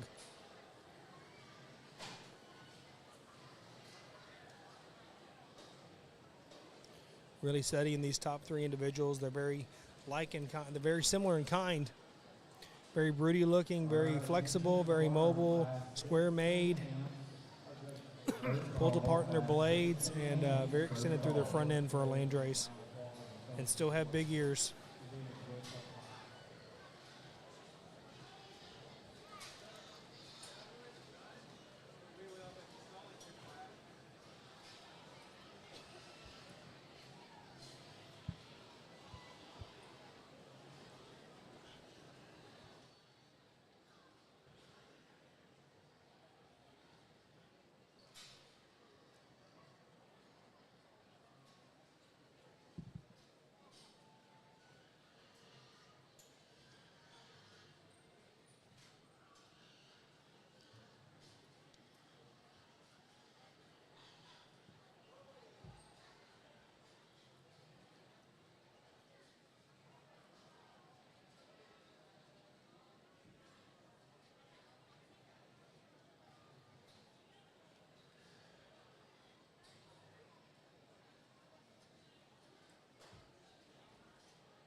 Good class of Landrace Gilts, but a class that comes with its challenges in terms of movement and what you want to tolerate and what you don't here within the top trio of this particular class. And I guess the one that I just levitate towards, that I have to make the least amount of excuses for, is the young man right here in the center of the ring. Kind of a brood sound looking, kind of a traditional Landrace female. She's good in her upper line. She's good in her squareness as she comes right at you. No different in her pull than maybe another one in the class. If I'm going to make her ideal, I'd like to spread her dew claw behind just a little bit and give her a little more set to her rear pastern. But I think in terms of just sheer totals, she's the one that levitates towards the top for me. The young lady here in 2 has got the more exotic one for sure from a shape perspective. A gilt that does excel the class in terms of spread and dimension out the backside of her blade. A gilt that wants to carry a little bit too much for me at the crest of her neck. But where my biggest issue is getting her away from her, or watching her get away from you. She just wants to turn her hock in and push her foot out and just throw it outside the plane of her skeleton a little bit too much for me. That's what's going to land her in the 2 hole. But lots of positives in that particular gilt. Just comes with some faults as well. I wish the top 2 had the set to their rear pastern and the set to their rear foot that this gilt's got. This gilt's probably the neatest out in front of her blade. A gilt that as you get back and study her wants to give up there in her hip-loin junction and just kind of fall out of balance. A gilt that when you crawl around behind her and let her get some. Our placings in that class, in 9th place we had Noah Richer. 8th place went to Madison Hiller. 7th place went to Jackson Robinson. 6th place, Aiden Stout. 5th place went to Jaden McCoy. 4th place to Cannon Smith. 3rd place, Hada Howitzer. 2nd place, Reese Maybury. Sorry, Reese. And 1st place, winning Class 15, was Landon Barnett from Louisville FFA. Congratulations to all those exhibitors. Now we move on to the selection of your champion and reserve champion, Landrace Gilt, at the San Antonio Purebred Gilt Show.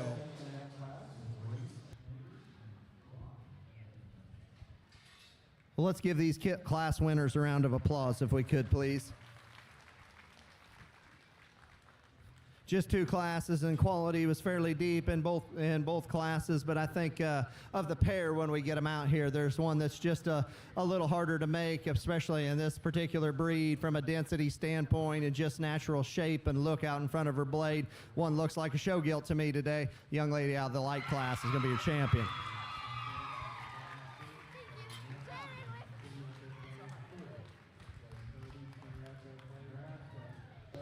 Your lightweight was your breed champion. Congratulations to her. She did a wonderful job showing.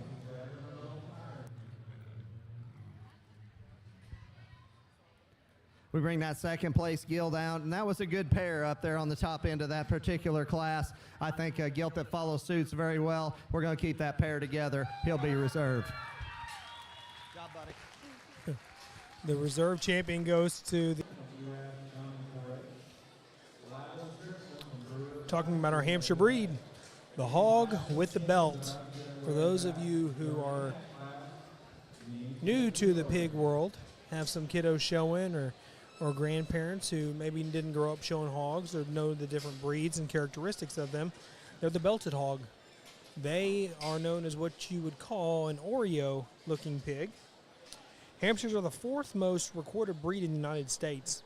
Most popular in the Corn Belt, Hampshires are known for producing lean muscle, high carcass quality, minimal back fat, and large loin eyes. Females are also known for their mothering ability with longevity in the sow herd. This comes from the Pork Checkoff. We appreciate them and all their knowledge on the breeds, and to help educate these people who may not know about the breed characteristics. Hopefully you can walk away and be able to tell in a crowded room of different breeds of pigs and be able to tell you what they are. Like I said, there's 40 head in this class. And weight range is from 200 to 274. Those just joining us who hadn't been keeping up with us today yet, I want to give a shout out to Taylor Fort and his crew of wonderful young ladies who have just gone above and beyond to make sure we all get a front row seat to this stock show if we're not here. Whether you're at home, at work, in the car, on your phone watching, iPad, whatever it may be, Firefly, big TV screen at home, we're happy you're here to join us and help support these kiddos.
I don't see any pinned up here in front of us, but I did hear the scales moving around, so I'm sure they've kept maybe a few of these hamps.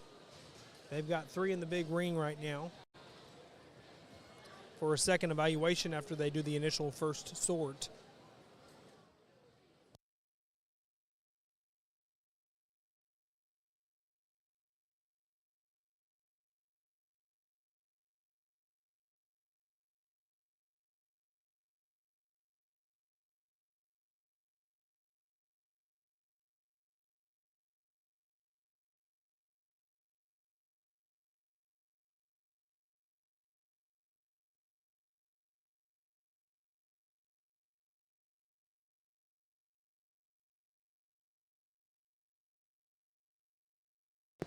They've now pinned about 4 or 5 now. Like I've said, there's 40 head in this class. 10 placing ribbons.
About halfway through the initial sort of Class 16.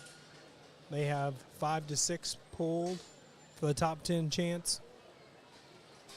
And there's 4 out in the big ring for a secondary sort. At this point, these kids out here in the big ring are doing a good job just hanging out, getting their pigs ready for when the judges are finished with the first sort. They will go out in the big ring and sort the rest to see if there's anything they want to keep.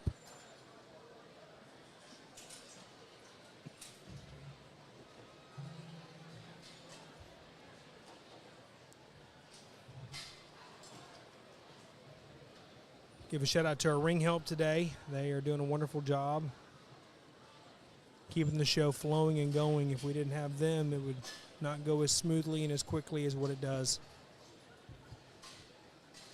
A lot of volunteers that are here to help. They don't ask for anything, don't expect anything. They just here to help these kids and support these kids, and something that you don't see a whole lot of anymore, volunteer people in the ring.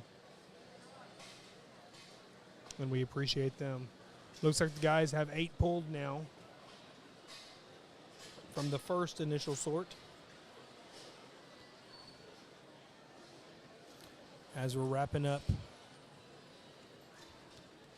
Class 16 on sort number 1. If you are in class 19, the last call for class of the day was 314 and 315. It is time to make your way to the arena. Class 19, Purebred Gilts, make your way to the arena.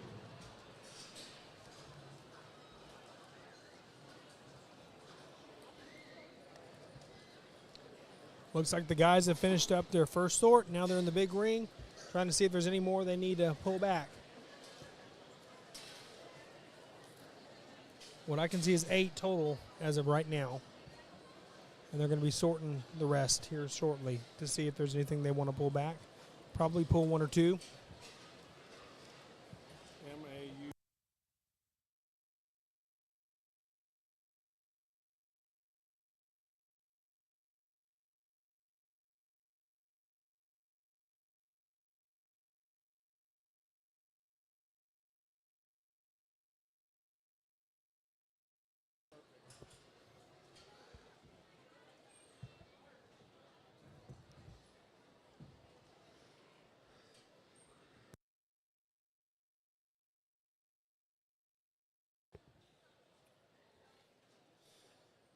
While they're sorting Class 16, or starting our Hampshire Junior Gilt Show breed, I have the results of the Landrace show and how the boar sours were.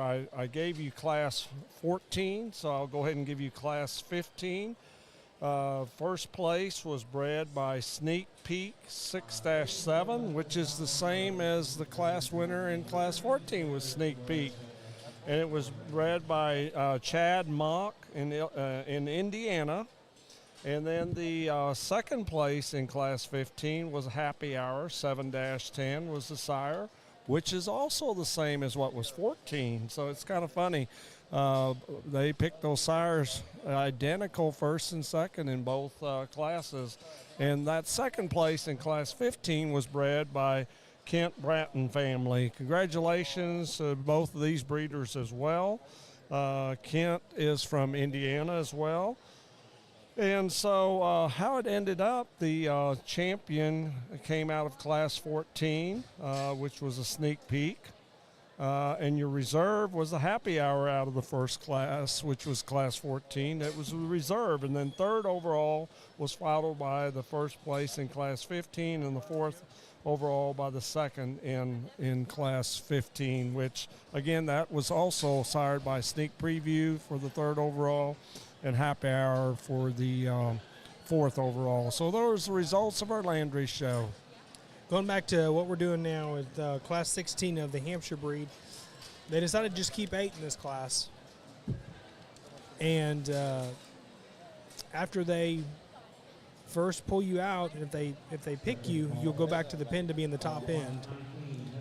There was a young lady who came out a while ago in the red, and she came out of the gate and then went right back to her pen. Another young lady got pinned pretty quickly in the blue.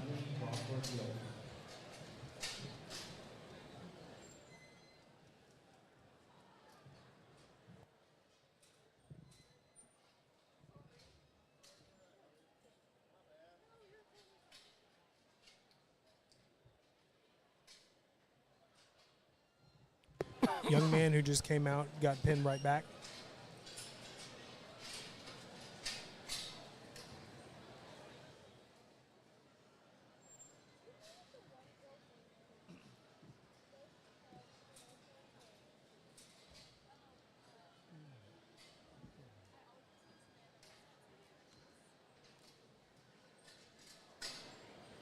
Like I was saying earlier, there's some variation in the weights here, just based on the number of hamps we have here today. The first class of hamps ranges from 200 pounds all the way to 274, so 74-pound difference in this class here. That's why you'll see some that are a little bit smaller and some of these bigger ones. But the quality is equally as good. They pinned back 4 so far for the top end of the class. Once he has all the pigs pulled that he needs, he will then go on to place from the bottom back up again.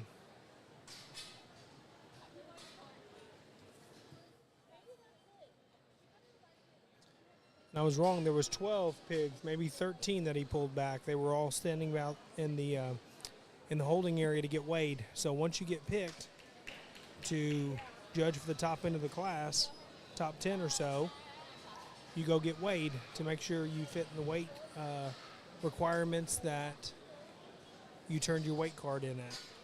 That keeps it fair, keeps it honest.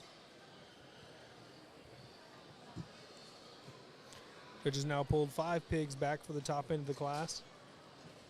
And I do believe this is his last one coming out of the gate here from the initial sort.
Looks like he's pinning one more back, a young man in the light green shirt. Did a wonderful job showing his pig up.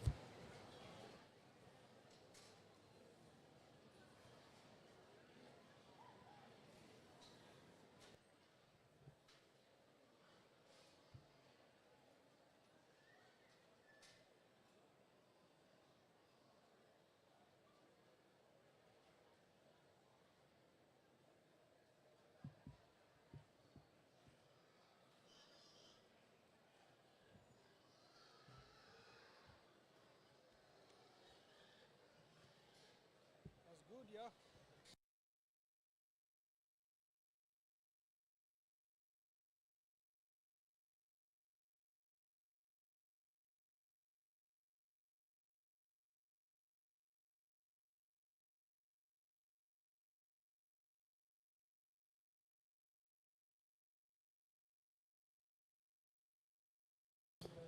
Those tuning in, we're on class 16. Starting to place these animals here. Up here in the crow's nest, Dr. Williams from WT just called up for a first call on class 17 hamps, which is our last class of hamps of the day. There's only 2 classes of hamps today in the purebred gilts. So those of you who have a kiddo that you're watching in class 17, that is directly following this class. At the conclusion of the next class, we will be judging for the breed and reserve breed champion, purebred Hampshire.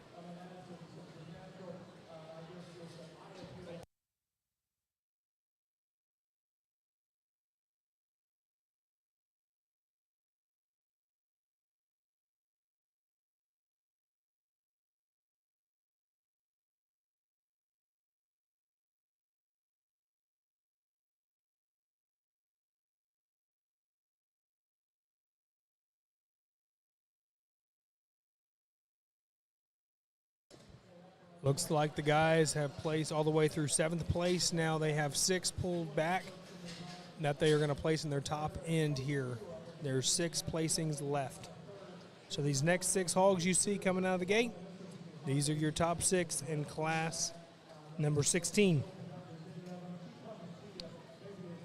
Being in top 6 out of 40 head is pretty great. I don't care what breed or what weight division. Top 6 is real good, especially at a major as competitive and as big as the San Antonio Purebred Show is.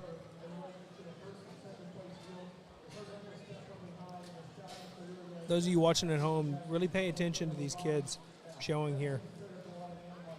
There's a lot of age variation here, but these youngsters are keeping up with these juniors and seniors. Young man in the plaid is lightning focused right now. So is the young lady in the red and the other young lady in the blue. They're all doing a really good job. Young man in the red is doing a very good job as well. Young man in the green coming out. And you watch their styles, you know, there's certain things that each one of them does differently. And the way I tell people at home that are listening who want to maybe show, find your style, find your groove, find what is comfortable for you, and own that, and just learn to be one with the animal no matter what you do. Don't take away from what you're trying to show. If you sit there and get super whip happy, from a judge's perspective, I'm more focused on your whipping technique than I am what you're showing. So kind of keep it subtle in a sense, but it doesn't matter if you hit them on the side or the back or the butt. Just make sure that your technique is something that you're comfortable with and you're able to present that animal without taking too much away or putting too much on yourself.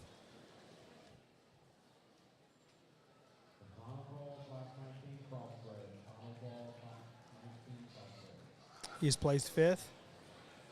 Looks like a really deep set of Hampshire Absolutely. purebreds out here. Well, there was 40 in the class. You know, Yeah. that top 6 looked really, really good for the purebred breed.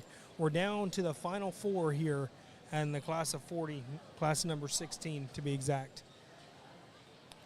Yeah, this breed's starting to come back as a purebred breed. You know, in the market show, you don't have really hardly any purebreds in the Dirty market hamps. shows. Yeah, kind of dirty more hamps there, but Crosses. but it's sure nice to see these purebreds starting to come back here.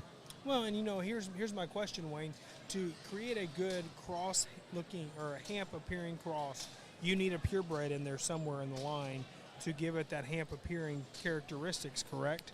I think it helps in some consistency. You build off of that, or that was some of our successes, building some of these hamps off of purebreds, and then using the cross boars on there, or taking some of the crosses and breeding them to purebred boars, and then grading them from there. But everybody has their own techniques on how they try to build a good Hampshire. Awesome. We're down to our final three here. Young man in the red, young lady in the red, and also the young man in the plaid shirt. All three doing a phenomenal job showing their gilts. And if you compare these to some of the other breeds we've already seen today, they're keeping their pattern very precise and in depth of body and structural correctness and width from end to end, and have the flexibility to go out there and maneuver throughout the ring. Absolutely they are.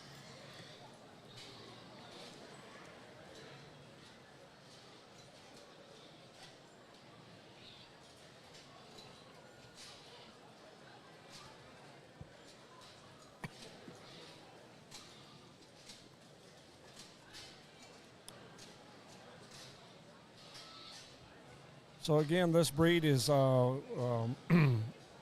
working for trying to have that breed champion in the Hampshire breed, which will receive a $10,000 scholarship as well. The first scholarship ever given here at San Antonio was in 1996 as well.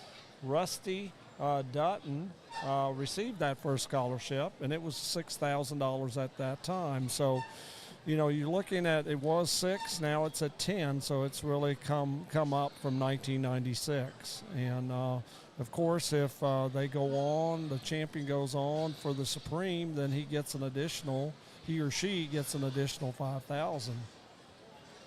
So with that all in mind, That's a lot of money. It is a lot of money, and they're not through there. If they hadn't won any other scholarships, they can win up to $20,000 total. If they won $10,000 this time, and they could come back again and show another breeding animal. If they won the breed again, they get another 10. So they max out at 20. The cap is 20,000. The cap is 20. Yep. They're really setting these top three in class 16 very hard here. Yeah, they're very identical. They're very similar in makeup. It comes down to personal preference, and that's great that they're discussing it and coming up with a good strategy of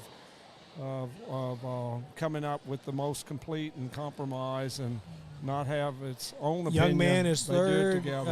in the red. The young lady is first in the red, and the young man in the plaid is second. Let's hear from Mr. Byers to see what he has to say about this class.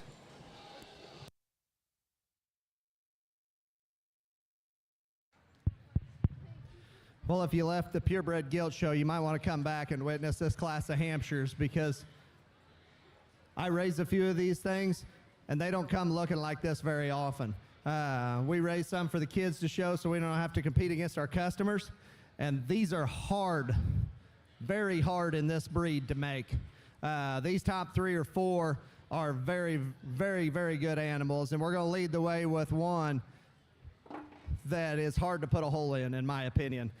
You talk about one that is the most robust in her heart region and in the up through the upper portion of her cage, her proportions from the side, and her ability to get out and cover the ground, I think in this breed is wild. I think this is a very, very good kind of a Hampshire gilt, leading the way of 4 very good Hampshire gilts, and I think we're nitpicking differences here. The young man here, I think this gilt just maybe isn't quite there yet from a maturity standpoint. I mean, that thing is very, very similar in terms of her ability to cover the ring, maybe just not as stout as she comes right at you in her forearm there just a little bit, or actually Jason put it best, from where you take her forearm all the way to her foot.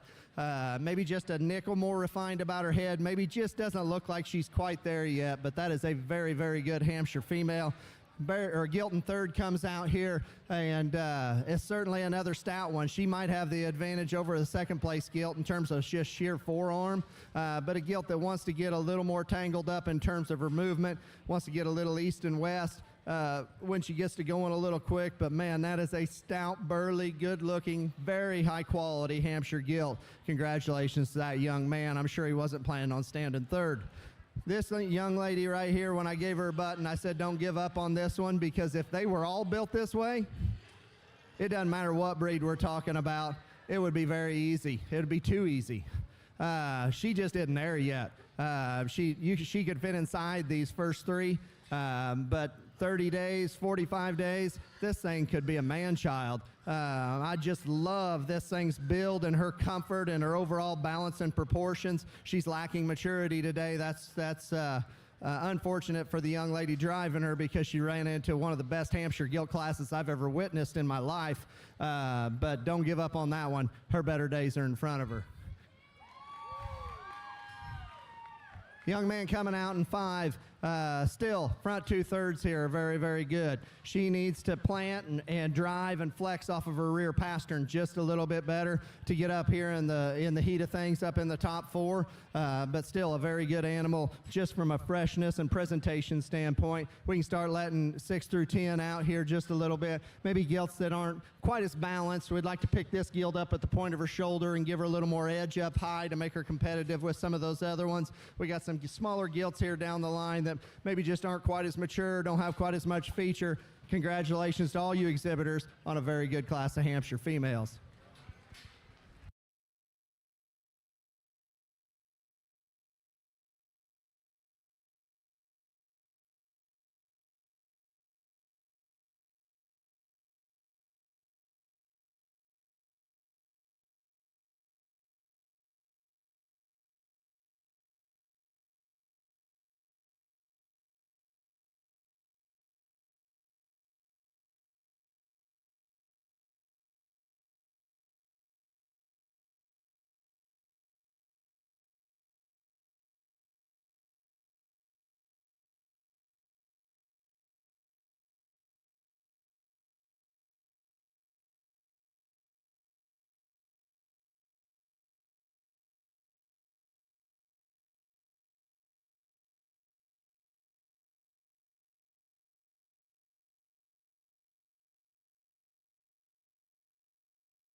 Moving on to Class 17 of the Hamps.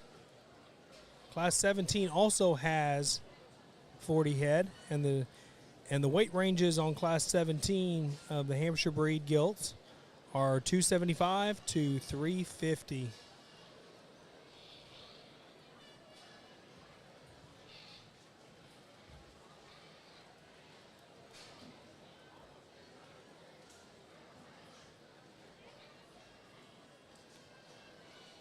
While we are waiting on them to finish up their first sort, we're going to move on to kind of tell you guys who the winners from Class 16 were. As you probably heard Brett talk about how good those top 3 or 4 were in that class, and we, like I said, we're up top in the crow's nest up here, but let me tell you, even from up here, you could tell how good those purebred Hamps are, and they're hard to make and make them look that good. So we're happy to see that purebred deal so tough. Our placings from class number 16, in 12th place, we had Alex Chisholm. 11th place went to Presley Johnson. 10th went to Adeline Gunn. 9th place went to Levi Works. 8th place to Cole Kate. 7th place to Peyton Ralston. 6th place was awarded to Kinley Frische. Hopefully, Kinsley, I said that correctly. 5th place went to Brody Hurley. 4th place was awarded to Lindsay Lowry. 3rd place to Brianne Bottleberger. Hope I said that right, Brianne. 2nd place went to McKinley Tucker. And also, McKinley Tucker was awarded with 1st place in Class 16 of the Hamps. Congratulations to all those winners in that class. Very deep set. Moving on now to class number 17 of the Hamps. This is our last class of Hamps. We only have 2 classes of Hampshire's Gilts today. At the conclusion of this class, we will judge for the overall and reserve overall purebred Hamp, followed by the Berkshire Gilt breed. In the Berkshires, we have 8 classes. So moving on to them as soon as we finish up with this class of Hamps and also judge the champion and reserve overall Hamp.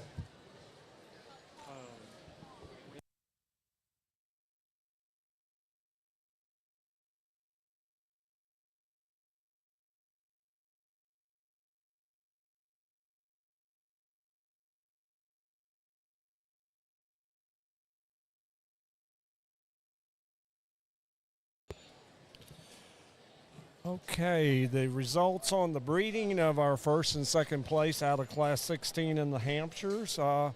They were, as Landon said, they were owned by the same person, and believe it or not, they're actually also litter mates. That's why they were so consistent and look so much alike in makeup. And as we talked about before we even placed them, we thought those Hamps were awful deep on that top end, and it's hard to make them like they look.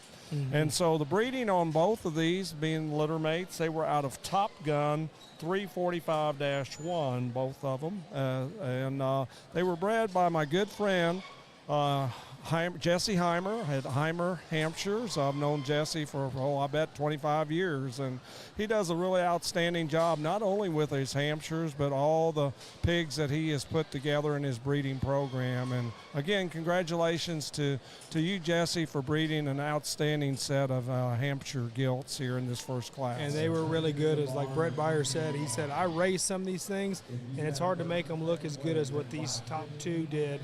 And they were phenomenal. And I mean, I'll even go to say top 4 in that whole class were very, very, very deep. So far in class number 17, there's 40 head in this class, and looks like they pinned back about 5 or 6 so far. So I would be speculating to believe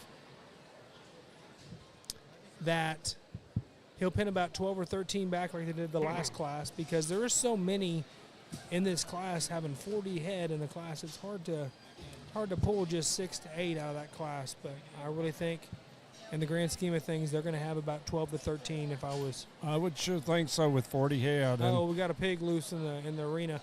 Oh. Not in the arena, the grandstands. He over wants here. to be in the stands. He doesn't want to be in the ring. Must be watching ringside, huh, from a different perspective.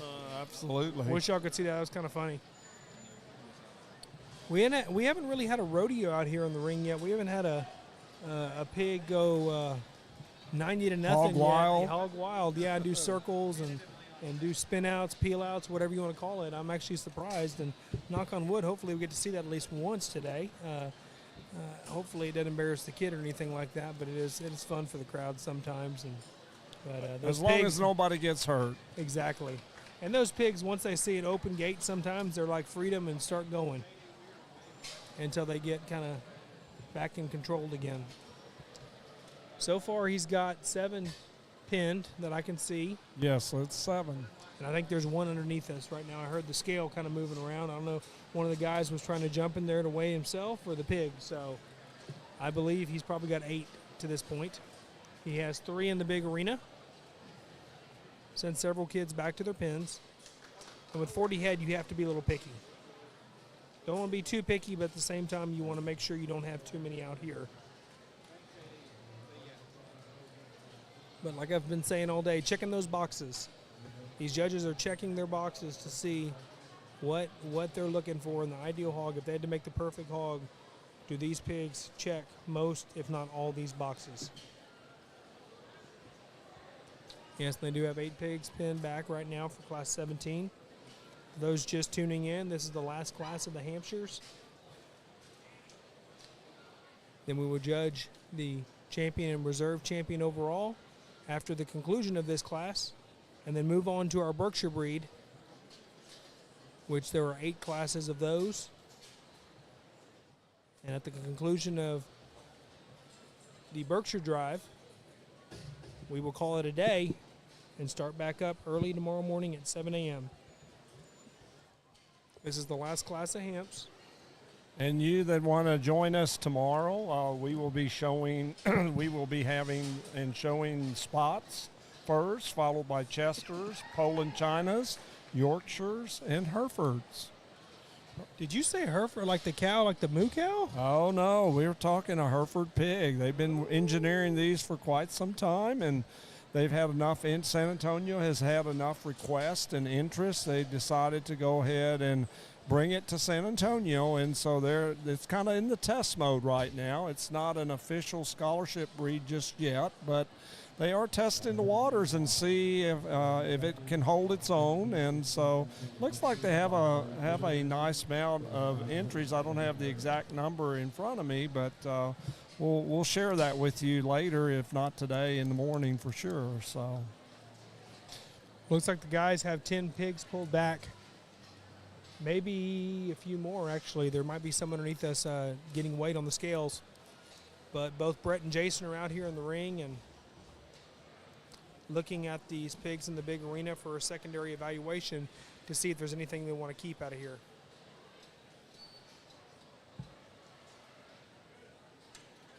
But for sure want to give them kudos because they're giving these kids an opportunity and a fair shake to be able to move up if they deem necessary. But if they have enough, then looks like Brett gave the green line. He's going to send these back to their pen. Congratulations to them for making it to this part, and we wish them the best of luck down the road, and a phenomenal job showing by all 4 of these young ladies out here.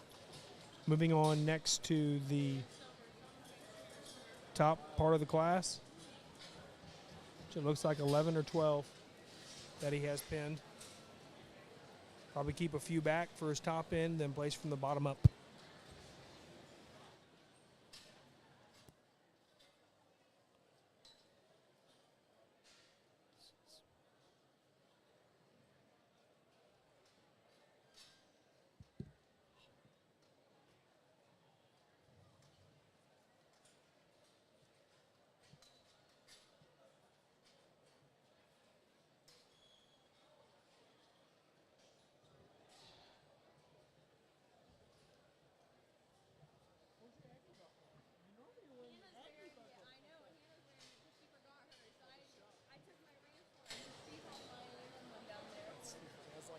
Every time I've seen the past 3 years, I've seen you. You're always wearing that ugly one. Which one? Tanner, wake up. What are you drinking? Alani. Is there alcohol? she wants a toddy.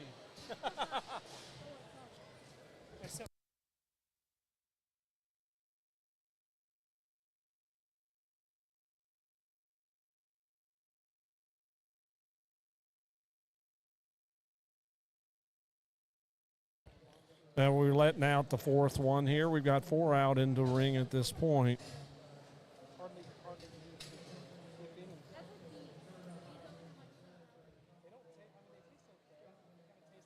They've gone ahead and pinned the young man back in the blue striped shirt.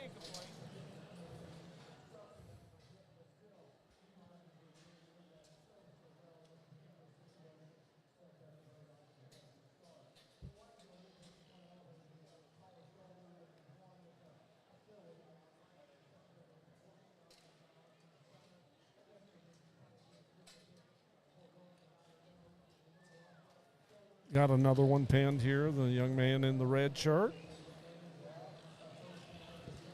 Got another one pinned, the young man in the pink shirt.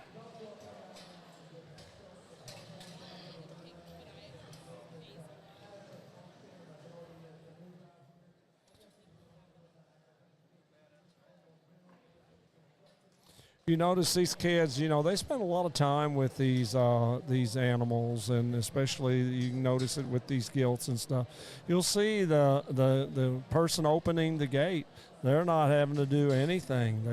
Those kids are driving that animal right back into the pen, and that goes to show you that animal's been trained to its fullest and knows what's going on, and that's what makes a team between the exhibitor and the show gilt.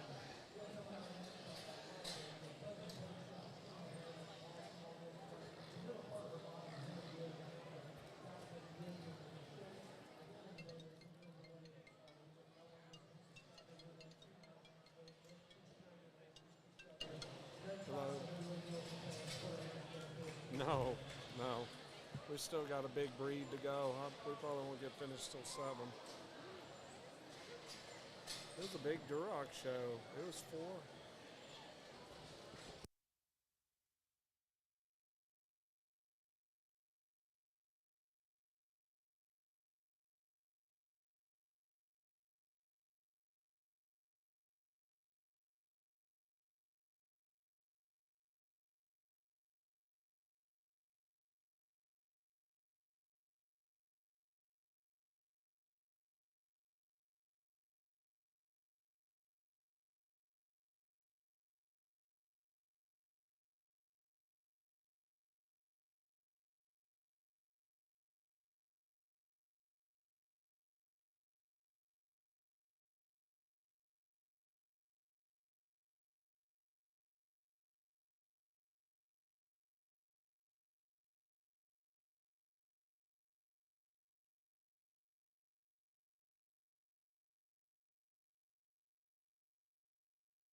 Looks like we're discussing these last two out here, and they're conferring on how they want to finalize their placing. But another nice set of Hampshire gilts out here in our Class 17 drive.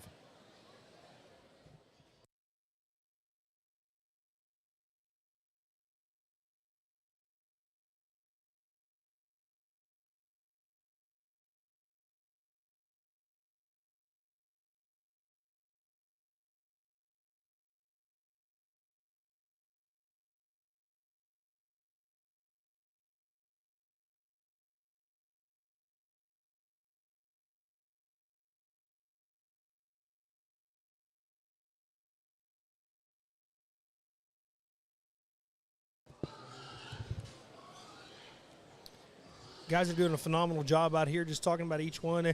You can tell how excited they are over here talking about these Hampshire breeds. And first class was deep. This second set is no slouch either.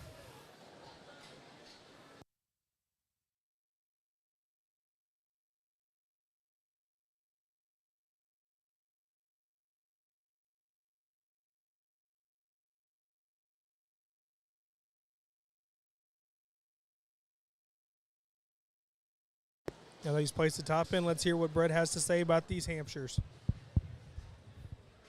Well, no slouch of a Hampshire gilt class here again as we get into the heavies, and it's going to be interesting to get them all back out here together. And I think two gilts that pair up very, very well here in terms of just their proportions and their silhouettes from the side. I think one's probably just a nickel heavier duty and probably just a nickel broader off of both ends of her skeleton. When you watch her come right at you and when you watch her go away, she's a little bigger and wider at the top side of her hip, and she takes that advantage to the surface. She probably ties all that together with a little more feminine kind of an underline. She's not necessarily the harder backed one of the two, but I just think she's the broader one from end to end. This young lady right here is going to go ahead and win the class. The sharper one is this gilt in two, and she's the one me and Jason both agreed that's the one you originally levitate towards, and the longer you watch her, she kind of becomes a little flatter right there in her forerib, but gilt that is edgier up high, and that is her advantage. A gilt that I would like to refine her underlying quality just a little bit going forward to nurse her first litter there, but I think two very, very good Hampshire gilts up here on the top end. Like I said, it'll be interesting here in a minute or two to get them back out here with the other two and see how everything compares. The off-type one comes here in three, and she gives up a little bit in terms of structure. She gives up a little bit in terms of height at the point of her shoulder, but she does not give up anything in terms of mass and volume and rib cage and center dimension or freshness. Young man does an outstanding job of getting her drove. He just run into a pair, in my opinion, they're a little more my type than his is, but congratulations to him. Gilt coming out here in four is certainly a tall-shouldered gilt. The narrow-belted gilt is probably a nickel shorter-bodied and maybe the boxiest one of the top four. Just a gilt that maybe doesn't plant and hinge quite as well there behind. Maybe just gets a little frailer as you take her to the surface there as well. But here again, another nice fourth-place Hampshire gilt. We're getting into some gilts here that are just a little bigger and longer in their kind. It's taking a little bit more to fill them out. A gilt that just gets a little plainer there up high, maybe gets a little shorter at the top of her hip, but certainly got some density to her and got some look. I got one here that has just got some flat tires on both ends of her skeleton, but certainly has a lot of quality from her body cavity up. Just need to put a little better tires underneath of her. Got one here that's just got enough frame size and length of body. It's going to take a while to fill all that out and make it look bulky enough here to win in the show ring, but I think another 30 days could certainly help that one. Just freshen this gilt up from a skin and hair standpoint and maybe just bulk her up there just a little bit to make her compete any higher. Lots and lots of nice Hampshire gilts here today. Congratulations to all these kids.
Very, very good Hampshire show. Let's give these kids a round of applause. I think you can justify a lot of different things, but at the end of the day, there's one that is definitely my favorite and definitely one that I think is incredible in terms of this breed. The young lady's lightweight's going to be your champion Hampshire.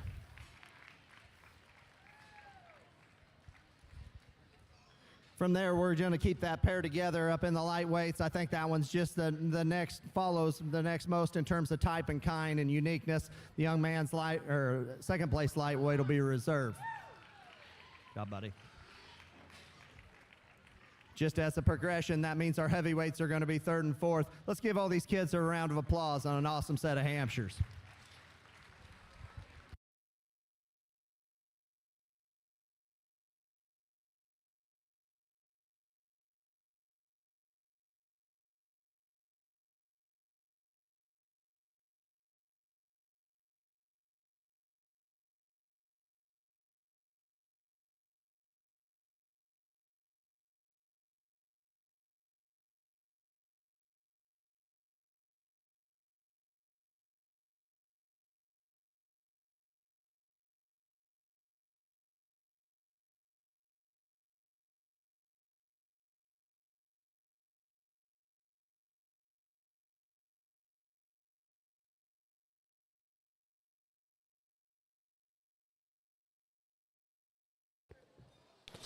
So you've heard it on our Hampshire breed show. I have the results of our Class 17. First place, the sire of our first place was Throwback 386-1, and that was also bred by Heimer Hampshires. And also the second place was Top Gun, was the sire 345-1, and that was bred by Jesse. And in fact, it is actually a litter mate to the first and second place in Class 16. So kind of in summary, our top two out of both classes, we might as well have called it the Heimer Show. So Jesse, well done. Congratulations on a job well done. The class winner in 16 was our champion, and our reserve was the second place in that class. I felt like the judges couldn't split those two. I just thought those were phenomenal. Those and that other litter mate was second in class 17, which was the fourth overall, and she was good too. But very consistent litter with that there. And then of course the third overall, which was a class winner in 17, was out of a different boar, but also a nice one as well. So a fine set of Hampshires, in fact, the Hampshire show was very good, and just thought this top end was superb. So great job, guys, and we'll go on to our Berkshire breed, which is going to take a little time because it is so far our second largest breed of today for sure. We have 288 total in our Berkshire show, which is very large, and we have 8 classes. We'll start with class 18, and again, that starting weight will be 200 to 207, and there's 37 head in this class. So you Berkshire breeders and parents that are listening, and spectators, and we hope that you enjoy our Berkshire show, and I'm sure as it was last year, it was one heck of a strong set of Berkshires last year, so I suspect we'll have the same kind of caliber this year again. So we look forward to starting class 18. And we've already got, don't have any pin yet, but we do have one in the big ring. But it sounded like the scale was working and being weighed. So I'm sure we've got one on its way to the pen as well.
So for those of you just tuning in, want to give a shout out to my wife, Karen. She never grew up showing hogs, but she's been a big supporter of ours and mine, and allowing me to do what I love to do, and that's be here and support these kids, whether it be on a mic or in the ring, helping them with showmanship. I'm happy to be here, and these kids out here are doing a phenomenal job. They've done it all day long, and I don't expect tomorrow to change either.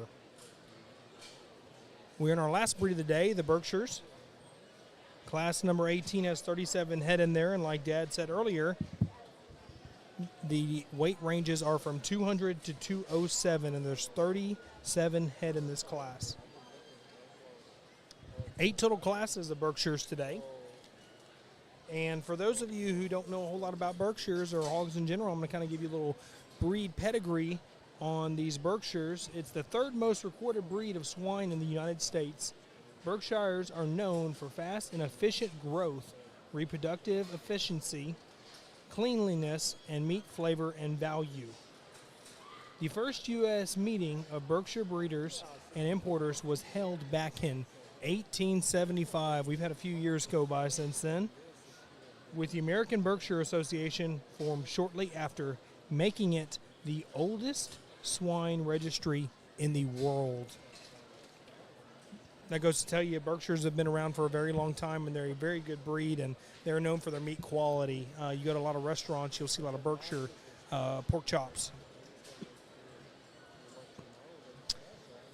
How these guys have been operating all day long, they've been pulling about 8 to 12 historically in the class to pick for your top 10 placings.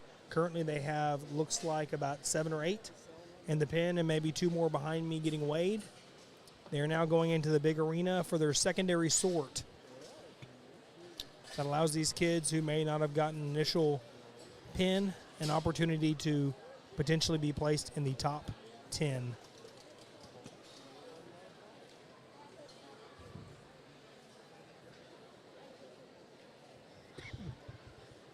Looks like he has 9 or 10 pulled back still. I believe there is one more hiding somewhere back there. But the guys are looking real hard to see if there's anything else out here they want to bring back to take a look at for their top 10 placings. Once again, we want to give a shout out to Taylor Fort and his group for bringing us the opportunity to watch the show from ringside, whether you be at home, at work, on your phone, iPad, Fire Stick, whatever it may be, 89-inch TV, whatever it is. We're happy you're joining us today and supporting these kids. This is a perfect example of how important showing is. Brett just grabbed a young lady out of the ring in a blue sweater to be judged in the top 10 placings here.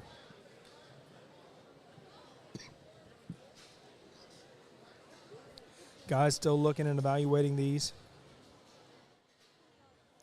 And once Brett finishes up here and Jason and him get done conversing with each other, they will give the thumbs up, and whoever's left in the ring will go back to their pens, and we wish them nothing but the best down the road going forward.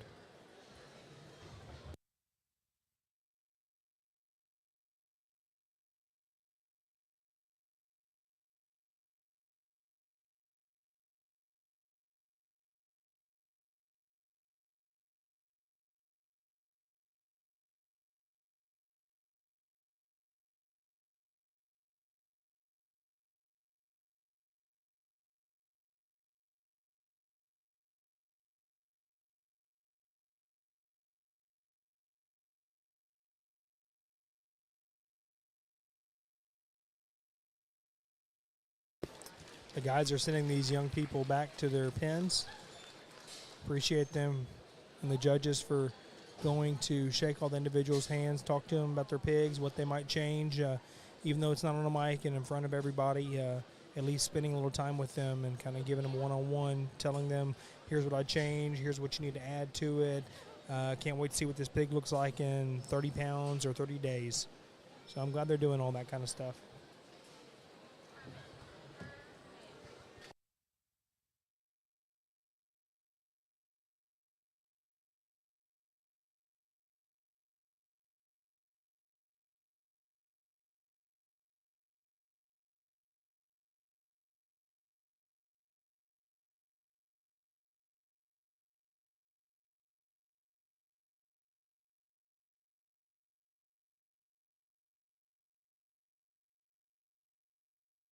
Got 11 pigs pulled back in this first class of Berkshires for the top placings here.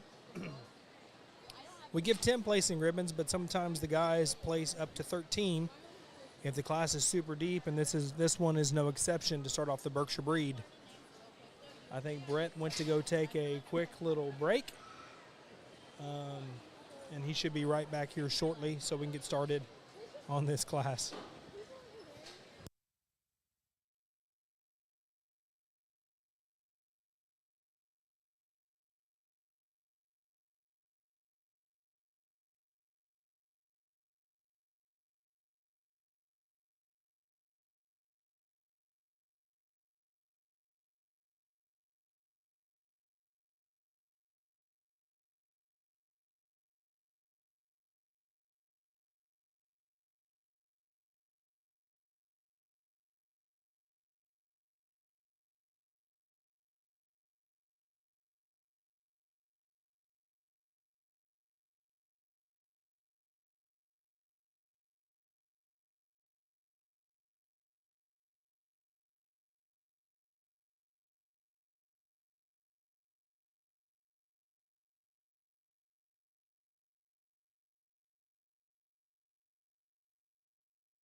All right, we are back in business. Brett's back and all refreshed, ready to rock and roll. Pulling the first two out of the gate. Young ladies are doing a great job setting their animal up and keeping them moving for the judges, giving them all angles to look at. So for those of you who are tuned in now, if he points at you after you come out of the gate and points at you, that means you're going to go back to the pen and have an opportunity to show for the top end of the class, just like he did that young man with the striped shirt. Pinned him right back.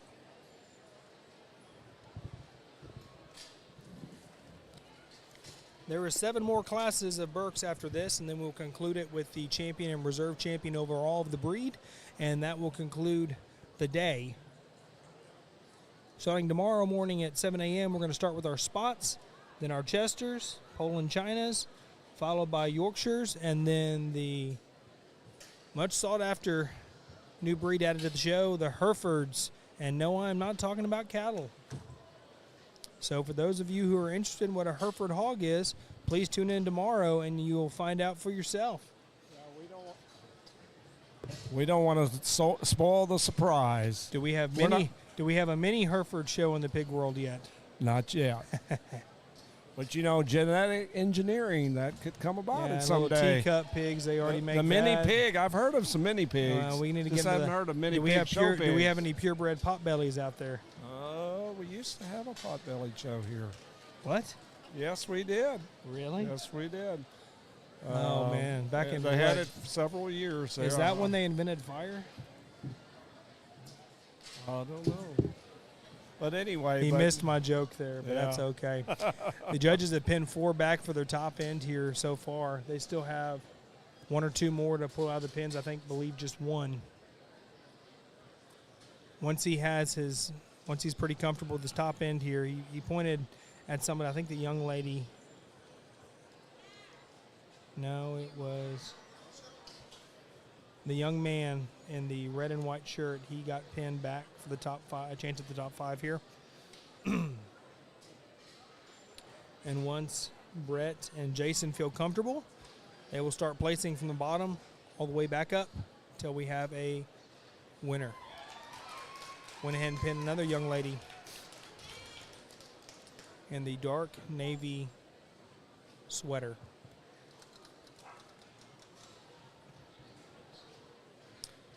Six total pigs pulled back for the top end of class, and that being class number 18. 37 total to start with, and we're down to 11.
As they place this bottom end here, they have six still pulled back over here for their top end.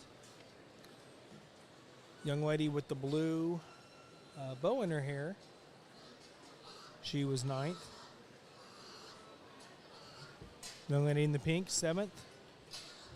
And young lady in the blue is, young lady in the pink was 8th. Young lady in the blue was 7th.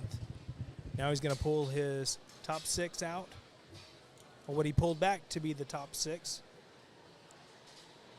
and place down from 6th to 1st until we have a class champion. This is another breed that's very, very deep in the purebred side of things. I know they've kind of got to where they've crossed up Berks and sorts in the cross side of things to create a cross, or a Berk appearing cross. But the Purebred Berkshire show has always been very tough and very competitive. And you're talking about the market show, of course. Yes, I'm talking about the market show when it comes to creating Berk appearing crosses for the marketability. And that shows you what we can do with the genetic side of things to make and manipulate things to build this structurally sound appearing whatever breed, but they've been doing that with the Berks, and honestly, it's definitely improved the meat quality in the market show. But since this is a purebred breeding show, these are all purebred Berks.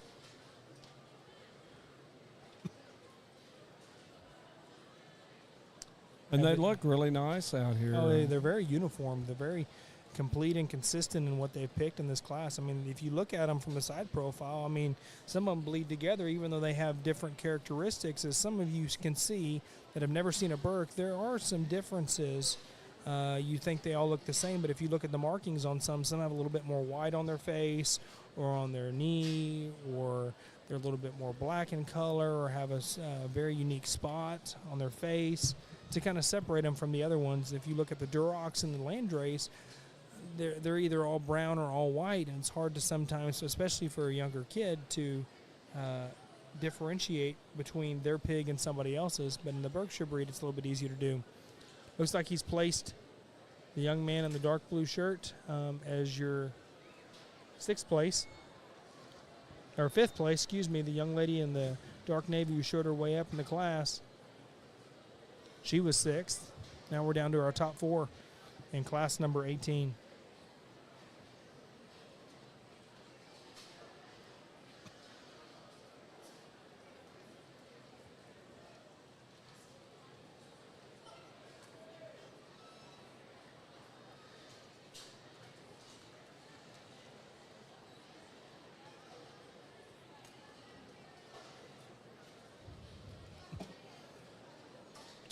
Young lady in the navy was 4th. Young man in the red and white was 3rd. And now we have our top 2. Very mobile and athletic looking gilts. I mean, they are smaller in weight compared to some of the big ones we've seen throughout the day. But I mean, we're starting back with the 200-pounders again. You think about those Durocs we looked at. We had some 350-pounders out there. Oh, my goodness. They were huge. Yes.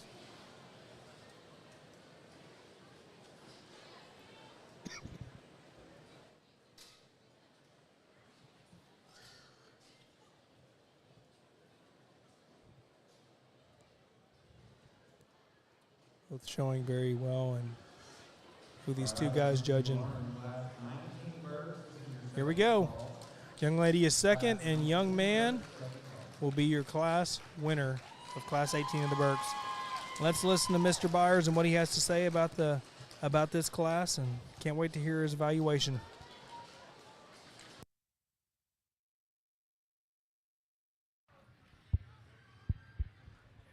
Well, wherever my daughter's at in this crowd gave me a piece of gum. I don't know if she's trying to make me be quiet or what, but man, that's some strong gum. So thanks, Brooke. But got a good pair out here on the top end of things that are very, very similar. And we're going to start with the boy with the mustache here, right here in the center of the ring in terms of, hey, buddy. You like that?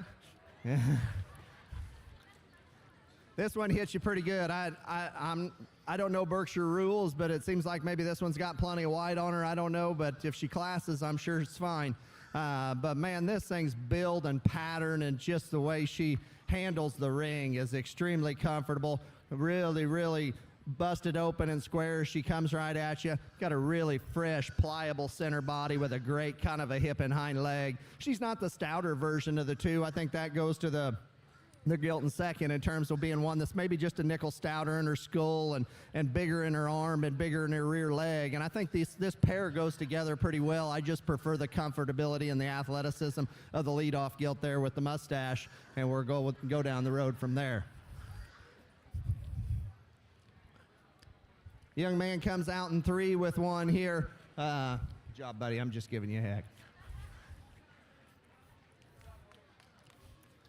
Young man comes out with one here that looks a little younger in this particular class. Maybe just looks like she's not quite as mature. She's plenty as she comes right at you. Skin and hair is dialed in. The young man does a good job of getting her drove. Maybe just like to bring her back in there at her elbow a little bit. Just make her a nickel more flexible in her hind leg as she goes away to compete with those top 2. This one here will silhouette from the side just as well as any. Talk about a boxy-made gilt that's got some flexibility and pliability to the center portion of her body.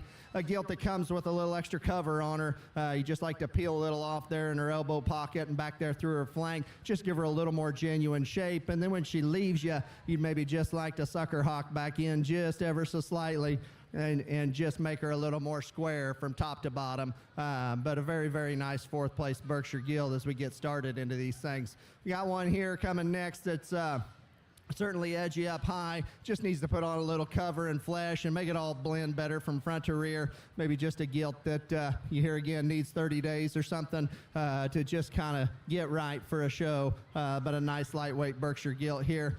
Gilt coming here next is a gilt that kind of freaked out a little bit back there in the in the SIF pen and kind of wanted to give her a chance to get out here and kind of see what she does. And I commend the young lady for sticking with her. A gilt that brings a lot of unique pieces to the table. Got a big old stout tail head and a stout skull and a big chest. A gilt that maybe doesn't maybe set ideal in terms of her hind legs. She kind of wants to slope up there in her hip and kind of tuck her hind leg a little bit, maybe just not use her hock as much as I would presume perfect, but a gilt that I think brings a lot of good to the table here again. Fresh gilt coming out here next. This gets a little long bodied, a little shallower in her heart there as well. Just needs a little more time to fill out. Let's give all these kids a round of applause as they head them back to the barn.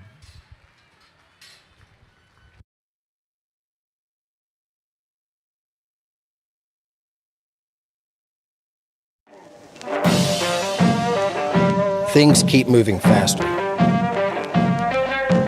Not getting distracted by price tags and tag-alongs takes discipline. Discipline requires vision, purpose, and patience. Dreams may occur after dark, but they are not achieved overnight. Be steady. Keep moving forward. Stick to the plan.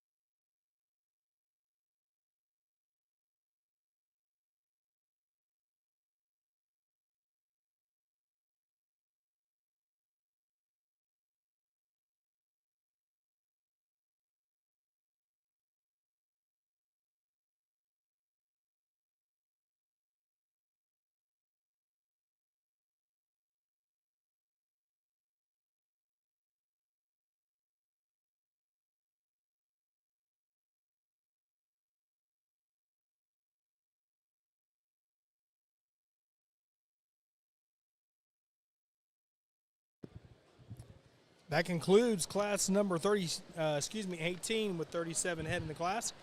Moving on to class number 19 of our Berkshire Gilts. 36 total head in this class. And the weight ranges in class number 19 is 208 to 228. 6 more classes of Berks after this one concludes. Reading off our top 10 individuals, I'll do my best on some of these names, so if I butcher your names, I do apologize, but want to wish you congratulations. In 11th place, we have Casey Piper. 10th place went to Kaylee Hill. 9th place was Michaela Jackson. 8th place went to Olivia O'Brien. 7th place to Riley McKinley.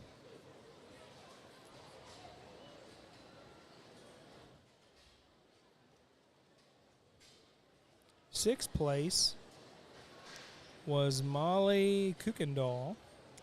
5th place went to Garrett Edgar. 4th place was awarded to Aubrey Bowman. 3rd to Jackson Clenard. 2nd place went to Kaya Williams. I apologize. And our winner of class number 18 was Raul Guerrero from East Central FFA. Congratulations to Raul and all the other placing kids in these classes. Class number 19, like I said, there's 36 head in this class. So far, the judges have pulled back 1 or 2 to be sorted for the top 10 potential placings. And when I say top 10 potential placings, they'll sometimes place 12 to 13. Even more in a couple other classes that were big, but only 10 places get a ribbon. Depending on how deep they place, depending on how deep the class is. And so far, and like in the words of Mr. Byers himself, you know, San Antonio, you have not disappointed. Y'all brought the quality to San Antonio this year, everybody. And it's been fun and a pleasure watching from the crow's nest up here with Dad and the rest of the Taylor Fort crew. Some down on the ring, some up here hanging out with us. Dr. Williams doing the announcing from WT, calling up classes, winners to everybody who's in the stands listening.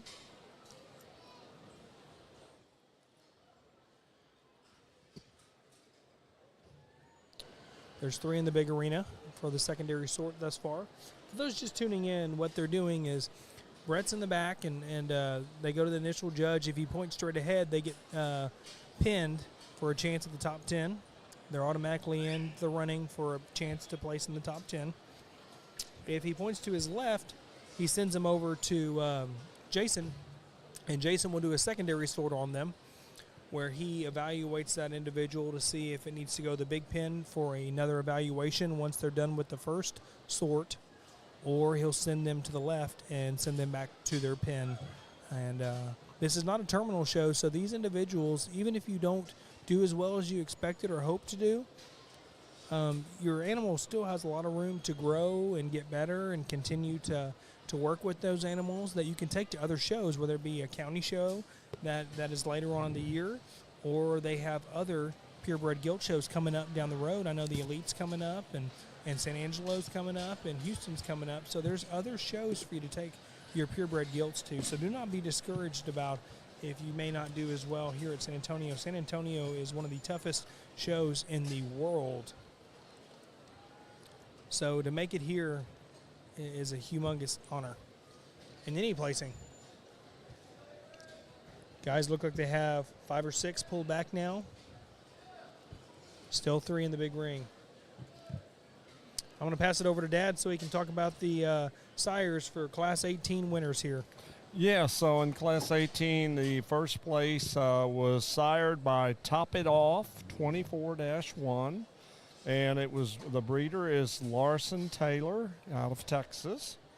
And our second place in class was sired by Rocky Road 40-4. And the exhibitor is actually the breeder of this. So she raised her own pig. So it's Kyla Williams and from Texas as well. Congratulations to both of these breeders on 2 really nice lightweight Berkshire Gilts. Kind of as you see sorting this, kind of giving you a little trivia.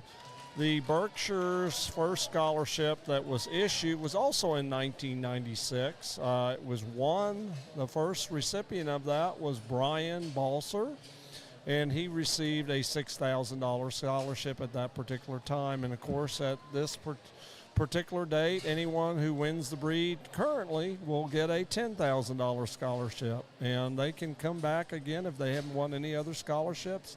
They can go all the way and win up to $20,000 total. That's where it gets topped off.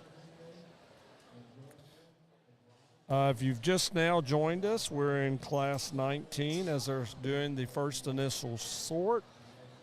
The weight range is from 208 through 228, and there is 36 in this class. And currently, we have 9 head that he has pinned, and then we have 3 out in the big ring that will have a possible chance to still get pinned.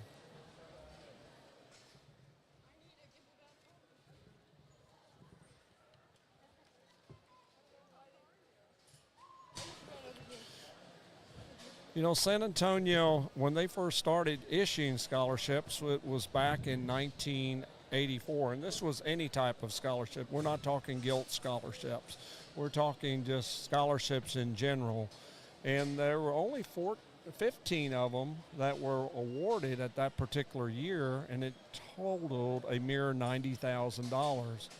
In today's time, as of 2023, it has generated and given out about $255 million in generated money since its inception.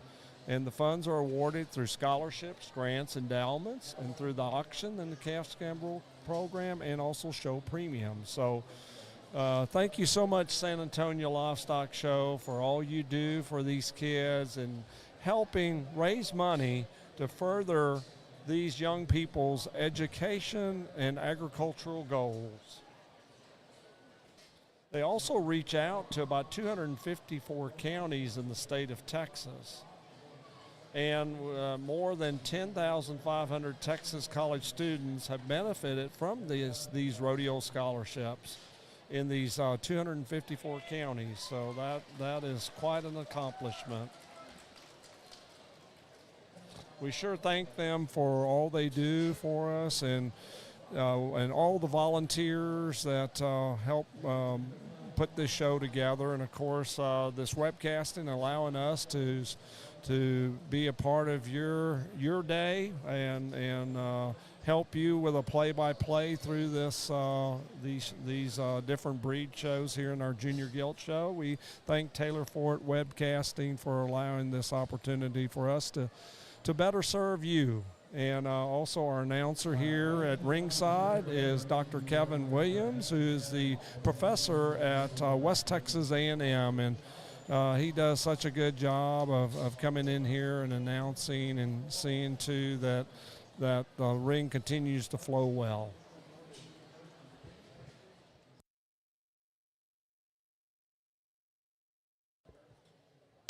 Looks like they've excused those out of the main ring. They're just now letting the first one out of the pen that they had pinned.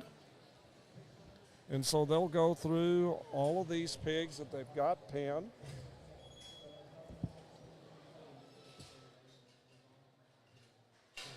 They've got 12 of them pinned at this time. And that's been pretty consistent what they've been doing all day long. If the class is fairly deep, they'll pin at least 10 to 12. I've seen a couple where they've only done 6 to 7, but that was early on in the day when they were getting the rhythm.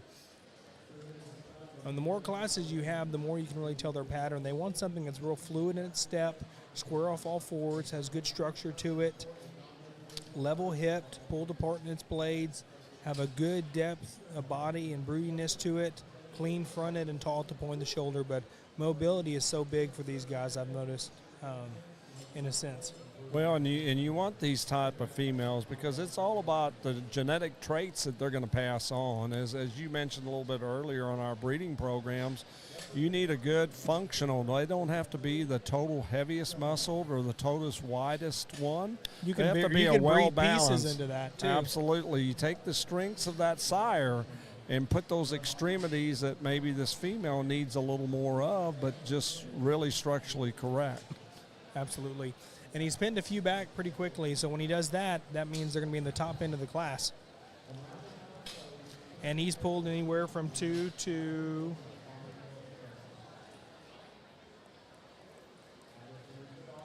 3. So my wife texted me, what does broodiness mean, Wayne? When I talk about broodiness, what do I mean by broodiness? That depth of body and showing the prominent underline, they'll be real full through their middle section. So instead of being straight across, when you look at the underline between the legs, you'll see them drop in the middle. And that's the capacity that they have to have. And the more depth you have, it gives more room for those little babies as they're growing. And gestation on pigs is 114 days. So can you imagine these poor mamas here to be having 10 to 12 pigs inside that tummy of theirs? So they need that extra room so they can all be able to not be all cramped up. Karen may kill me, but would you call her broody? She's 7 months pregnant. Would you call that broodiness? She's just going to be a good mama to be. There you go. And I'll leave it at that. Yeah, that's what I was thinking too.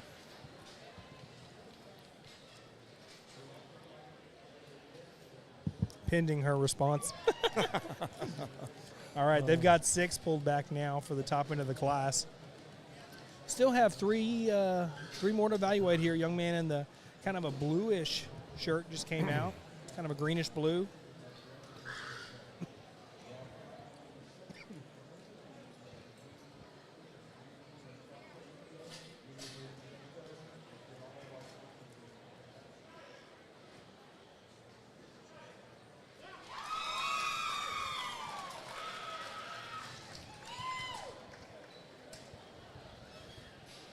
Yeah, this class is a little deeper in kind. And anyway, we've got already 7 that he's put back that he's going to reevaluate. So that tells me how deep this class is. Absolutely, yes. Anytime you pull that many back, it means, man, there's some really good ones out here, and that goes to show you how good these guys are and their awareness of their judging when it comes to, okay, I'm not going to just try to make up my mind on these 3 or 4. If there's more than that out here, I want to keep them. I want to see and take a really good look at just these 7 instead of having 11 or 12 or 13 out there trying to pick from 13 down. Pull the top end that you want, whether it be 2, whether it be 7, whether it be 15, whatever it may be.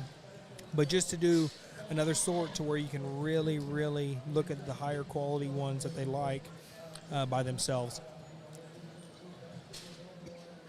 Mr. Byers and Jason are going into the placings, so they're going to place from the bottom down. And then once they're done with this set, they're going to pull out their top 7 that they pinned back. And then we'll class a champion in class number 19.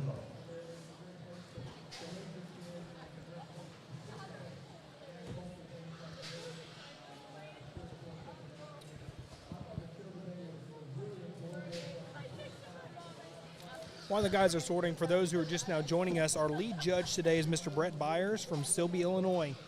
Brett and his wife Jody have 4 children. Their daughter Brooke is a senior at Texas Tech University, Reckham Tech, and good luck with your future endeavors, Brooke. She's an ag communications major. Their son Lane is a sophomore in high school. Daughter Kinley is a 7th grader, and their son Keaton is a 4th grader. Brett attended Lakeland Junior College in Mattoon, Illinois, and Western Illinois University in Macomb, Illinois. He majored in animal science and was on judging teams at both schools. Brett coaches youth basketball and youth soccer and enjoys showing pigs with his children at jackpot, state, and national shows. Brett's favorite thing about livestock shows is the work ethic and responsibility that our youth learn, and also the opportunity to network with people their own age and adults with similar interests. Our secondary judge today is Mr. Jason Correa, and he's from Noblesville, Indiana. Jason and his wife, Becca, have been married for 7 years. Together, they currently have 2 children, a son named Luke, who's 5, and a daughter named Jenna, who is 3. And they will be expecting their 3rd child in April. We want to welcome both these guys and have fun watching them.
Congratulations, buddy. That's a heck of a cheering section.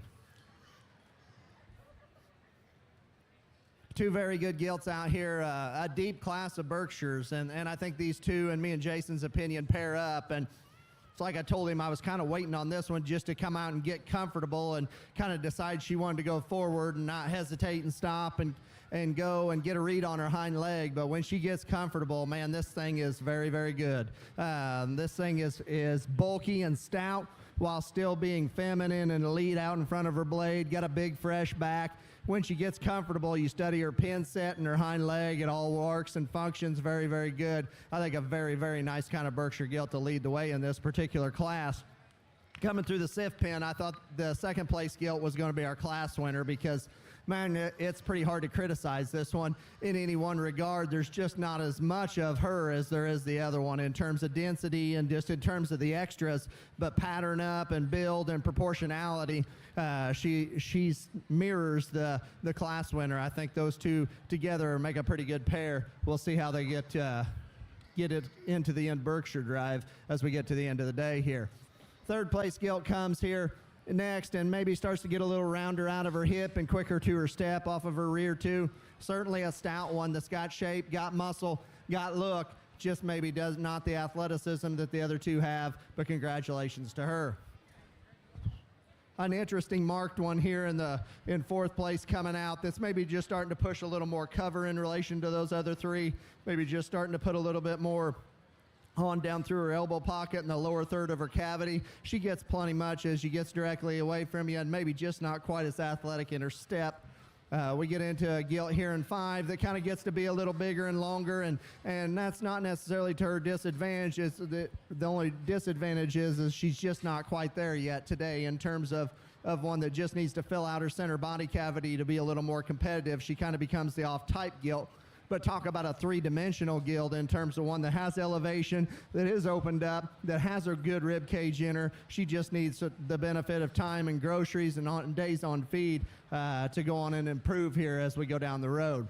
Got a gilt here we pulled out of the sea and worked up a little bit here. And I think a gilt that's got some interesting pieces. She's got a good look up there up front, boxy in her build, good in her midsection, really good in her center body. Maybe wants to hockey in a little bit and push her foot out and get just a little quicker to her rear step off of those rear two. But certainly a well-driven gilt, well-presented. Congratulations to that young lady.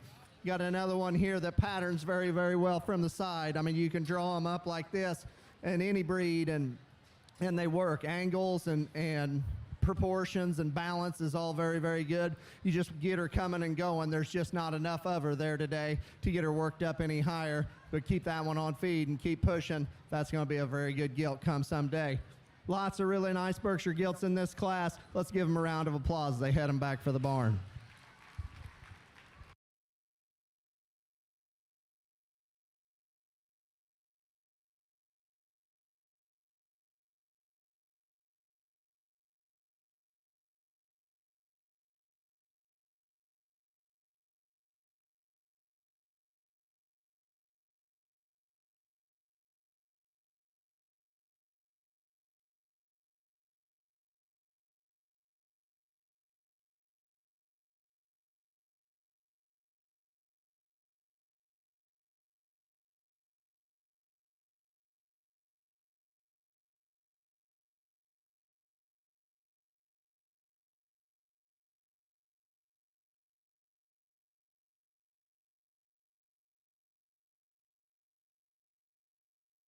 Adams Fab. Established in 2007, they build custom livestock pinning and equipment to fit all your needs. Hanger feeder rods, adjustable slam gate latches, and skirted panels, it all comes standard. Custom pins made by hand and hot-dipped galvanized so that you know that they're going to last. Adams Fab is a certified TIPS vendor and can design, fabricate, and install equipment to fit all your needs. Visit adamsfablivestock.com to get started today.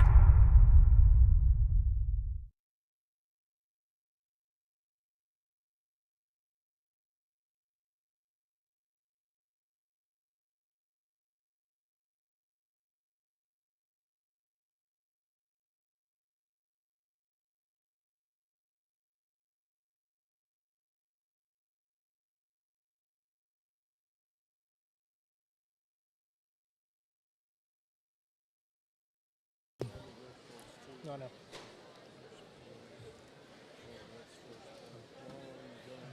Okay. Class 19 placings. We want to congratulate these kiddos. 10th place went to Jackson Cruzy. 9th place went to Lindsay Lowry. 8th place went to Shyla Hatcher. 7th place went to Layman Linquay. Hope I said that right, Layman. 6th place was awarded to Taylor Budge. 5th place to Marley Wayford. 4th place went to Tucker Hutton. 3rd place was exhibited by Taylor Luke. 2nd place shown by Brody Lacey. And the winner of Class 19 was John Jones. And John was from Perrin FFA. Congratulations to all those exhibitors in that class. Moving on now to class number 20.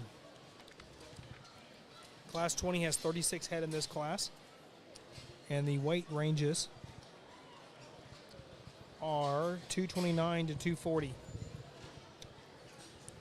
So a lot of gilts in this Berkshire drive that are pretty similar in weight. It wasn't like the Landrace or the Hampshire drive where we only had so many head, where there was more of a fluctuation in the weights or a broader spectrum in the weights. But nevertheless, this Berkshire drive has been very competitive and very good.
If you've just now joined us, we're in our Berkshire breed classes, and we're on class number 20.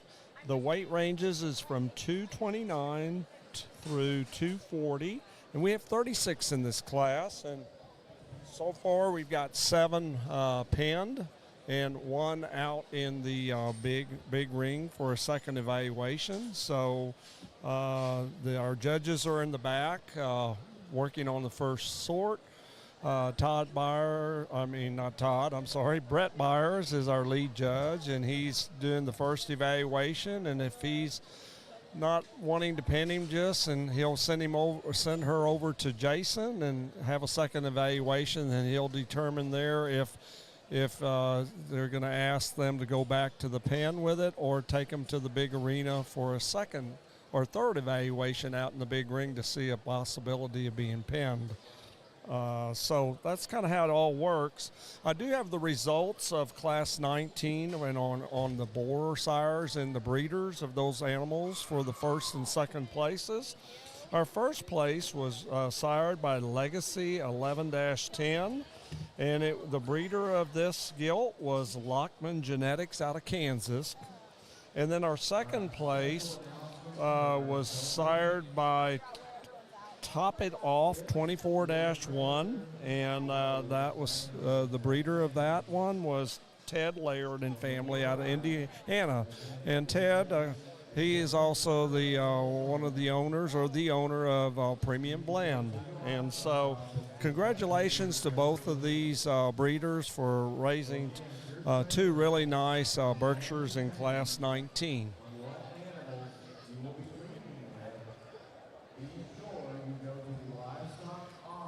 So far, we've got 10 penned, and so that's a good sign. We're going to probably have a good amount. He's really probably seen some depth here because looking in our big ring, we just now added another one, but we only had one for the longest time, and now we have two. So it shows me that the depth that he's penning is deep, and they're pretty sure from there, you know, what they're keeping in the big ring. So looks like we'll have a pretty deep set again in this class. We got another one coming in now, so we should have 3 of them out here in the big ring.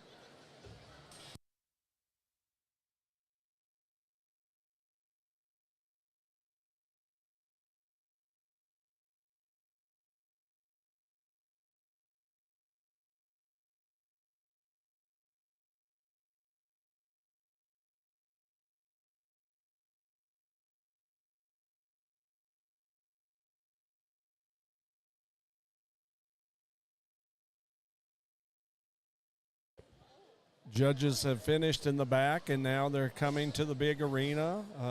Looks like we still have 10 that I see pinned. I'm not sure what's underneath me, but we do have 10 pinned and only 3 out here in the big ring. So they're conferring at this point and talking about seeing if they want to go ahead and pin. They did pin another one.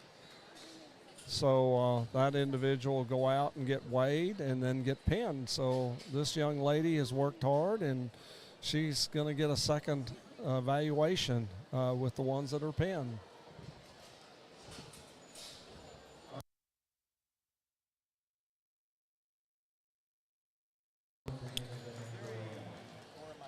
They've released the last these 2 out here, and these kids have worked really hard, and they should be proud.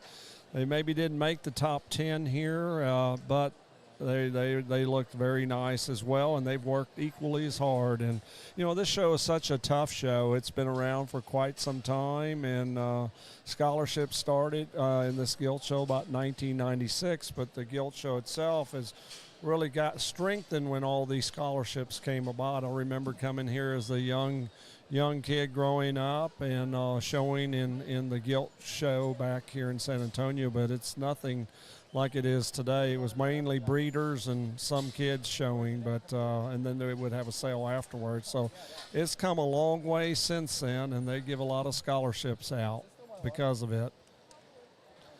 They've now let out the second one at this point.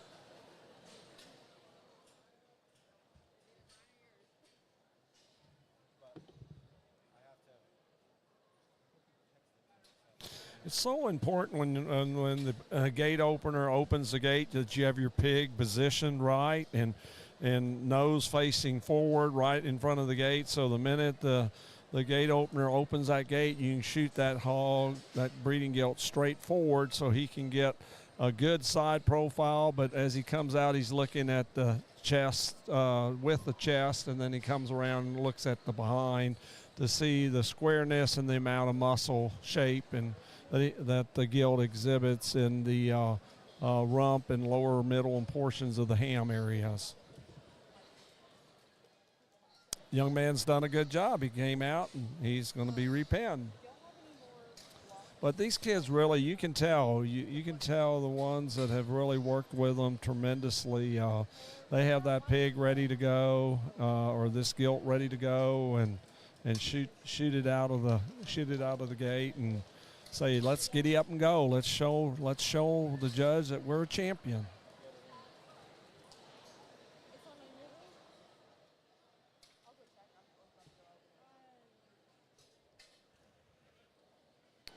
Looks like we've got 3 pen backs so far.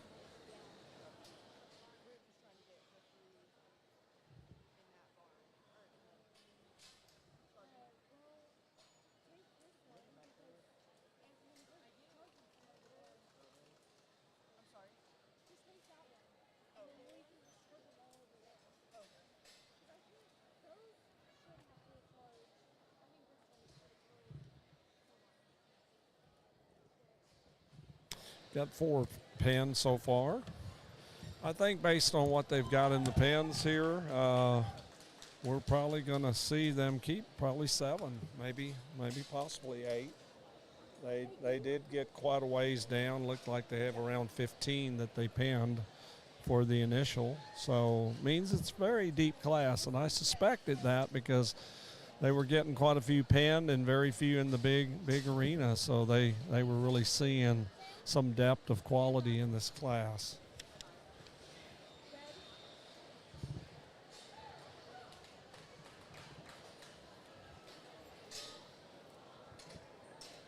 So we're up to 6 already, so I'm pretty sure that we're going to go 7. Yep, they just made another one out here.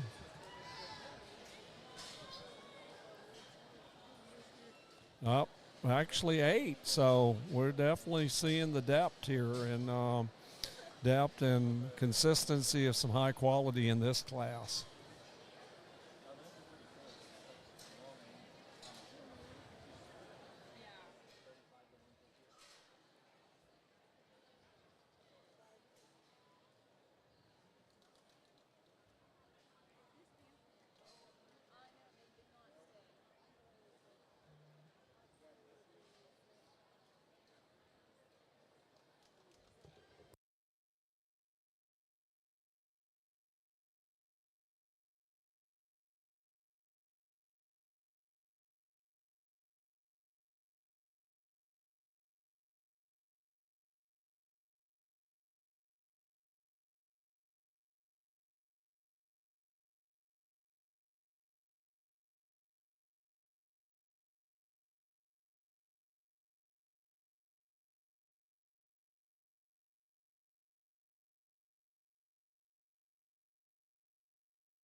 Wow, Wayne, I step away for just a second, and he's already got 8 pin back. This must be a pretty deep set. Oh, absolutely. You know, in the initial first sort, he had before you knew it, he had 9, and next thing we knew, he had like 15. So, wow. And only 2 or 3 in the not the Dead Sea, but the big arena, yeah. And so that told me that this depth that he saw in the initial first sort pen was pretty deep. Absolutely.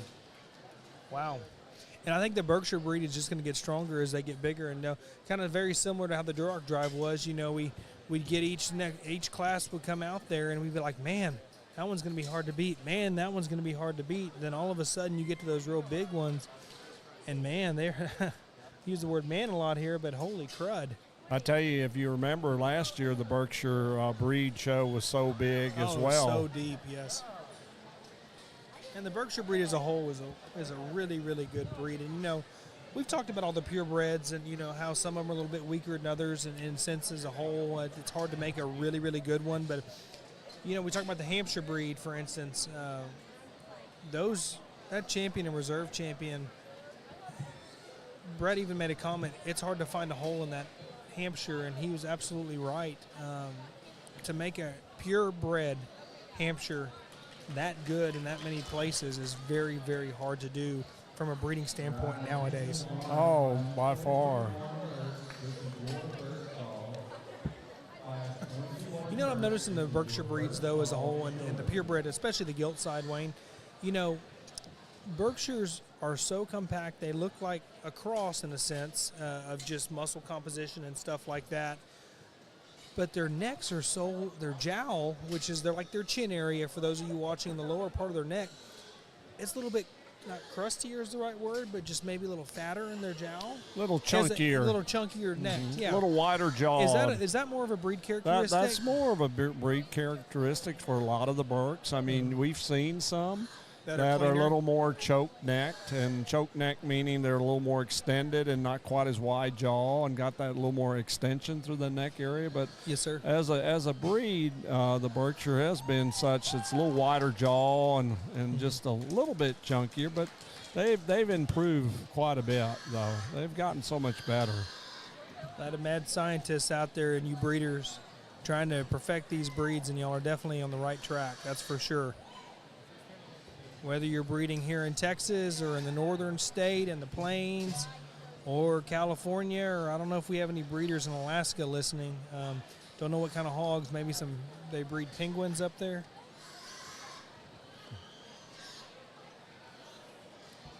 Looks like he's done a secondary sort here, Wayne, of the 8 he pulled back. Now he has 4 he pulled back again. Yeah, and he pulled them back pretty quick, so he's liking what he's seeing so far. Yep.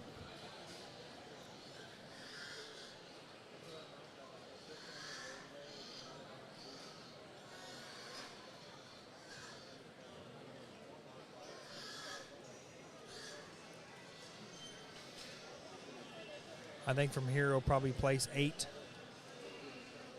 down to 5. Since he's done the sort twice, these 4 are his definite top end, I think, that are pinned back.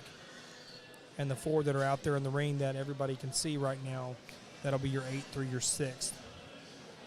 Young man in the yellow was 8th. Young lady in the pink, 7th.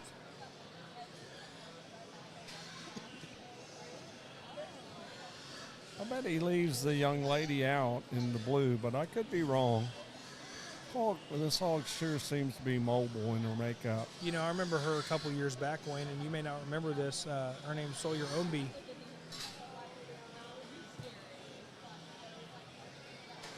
And yeah, she's had success here in San Antonio before. Yeah, she is. I believe that is her. She was reserve grand a couple years ago. Well, they did place her. Yeah, that is Sawyer. She was reserve grand with the Duroc here I remember 2 or 3 that years year. ago. Yes. Good family. Yeah, very good they family. work hard very good as well. Yeah, very good show family. Looks like the young man's going to get a shot to show against the top 4 that they have in the pen. So and that's good. Congratulations to him to have that opportunity. Took the words right out of my mouth. And showmanship goes a long way for those of you watching. Perfect example of showing your way up in the top 5 here. Now, you were talking about the head and neck area. His has a rarer neck and not quite as wide-jawed. Got a little more trimness through that neck area. And same thing with the kid in the red, too. He's got a pretty clean-fronted neck. Mm-hmm.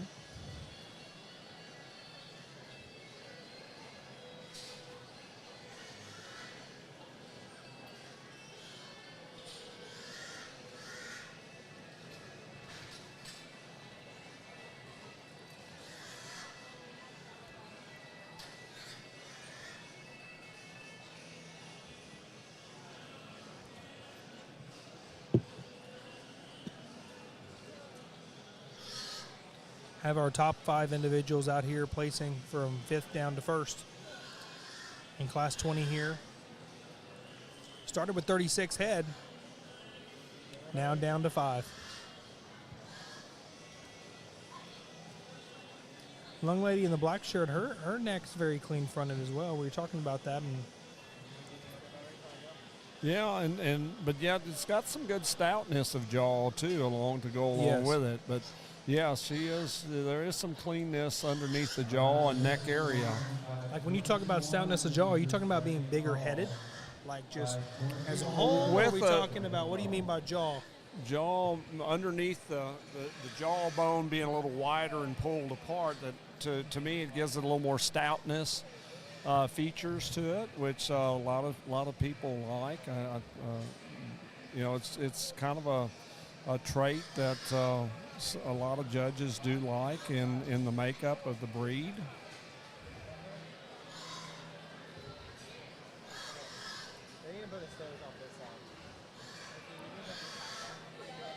Both Brett and Jason are having a conversation on these top 5 about where they want to start and kind of what they see out in these top 5 individuals here in Class 20. Once again, giving a shout out to them for working so well together, and didn't know that, talking to Brett at lunchtime, we had our lunch break, they've known each other for 15 to 20 years. So they've definitely evaluated hogs, but they were saying this is their first show to do together.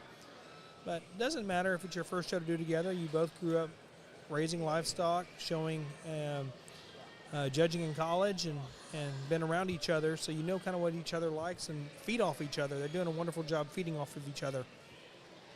Now he's having, looks like we have 3 pigs left. Young man showed his way up to 4th place, by the way. Congratulations to him, because that's where the good showmanship and hard work pays off. Mm-hmm.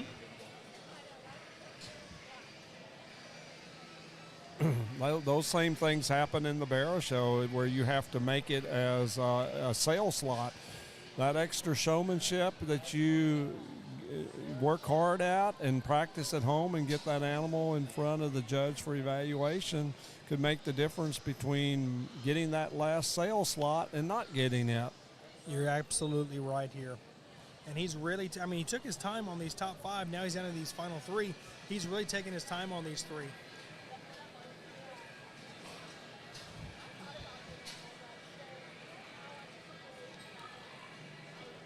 Making sure they place them where they want to. Yeah, and they really like the parts and pieces of each and every one of these, but each kind of has its own strengths, and I think they're converring just to see which combination that they want to use, and the one that kind of puts it together for what they're trying to set in their pattern today.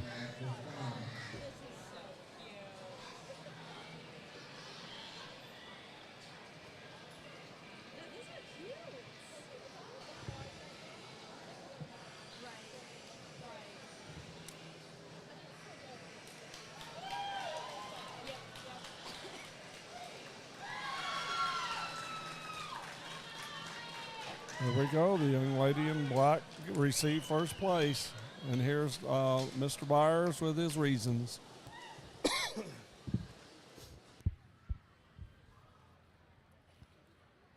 Very good, very deep class of Berkshire Gilts here up on the top end. And as we get down, even 1 through 8, I think this is as many as we've kept back in one particular class to redrive. And I think this pair both hit us both pretty hard as they come out, and I think there's one hit quite simply that's lasting the drive just a little bit better, and that's the young lady on the far side, in terms of one that just stays comfortable out of her front end, stays more comfortable. The gilt that's very feminine out in front of her blade, very loose and pliable in her midsection, of a gilt that's got a very good hip and hind leg as well. Her advantage is just a little bit in terms of the way her shoulder sets, but also as she goes to the ground, as she comes right directly at you.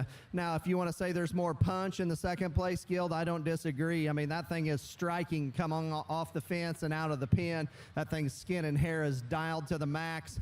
She just kind of wants to start prancing a little bit out of her front end here. It's what's going to get her into the second hole. But I think 2 very, very high quality Berkshire gilts in this particular class. young lady's gilt just kind of naturally falls into third because she doesn't really pair up with the other two. A gilt that I asked her to quit hitting her back on the hip, because I think when she lets this gilt go like that, she knows she's not the tallest shouldered one in the world, but everything else fits in and squares up, and her flexibility and her angulation is very good on both ends of her skeleton. With that being said, she needs to be taller at the point of her shoulder to compare with those other two, but I think a gilt that's very high quality here in the third hole. Gilt coming out here in 4. We moved up there just a little bit, maybe just starting to get a little grouchy. And a gilt that when she first hit the ring, honestly wanted to roach her spine and kind of tuck her hind leg. And the longer she's out here, the more comfortable she gets. A gilt that's really good in the shape to her rib and her forerib and even her center rib. A gilt that's got a lot of product as you get up high. A gilt whose attitude is probably her worst enemy in terms of just her overall function of her hind leg and how you read her spine. Just in a very, very good class. She ends up 5th, but that's a high quality kind of a Berkshire gilt. Got a gilt here that kind of runs out of some stature and maybe some flexibility off of those rear 2 to compete with the 5 above her. But just setting that one up on the standstill and take a picture of her, that's a high quality animal. The young lady needs to be proud of that one. Got another one here that, here again, probably just needs to be a little bigger in her kind and just more distance off the ground and maybe just a little more structure to compete with the ones that are above her. But a very, very good, high-quality animal, one of the better ones we've seen down this low today. Lots of good Berkshire gilts. Let's give these kids a round of applause as they head them back.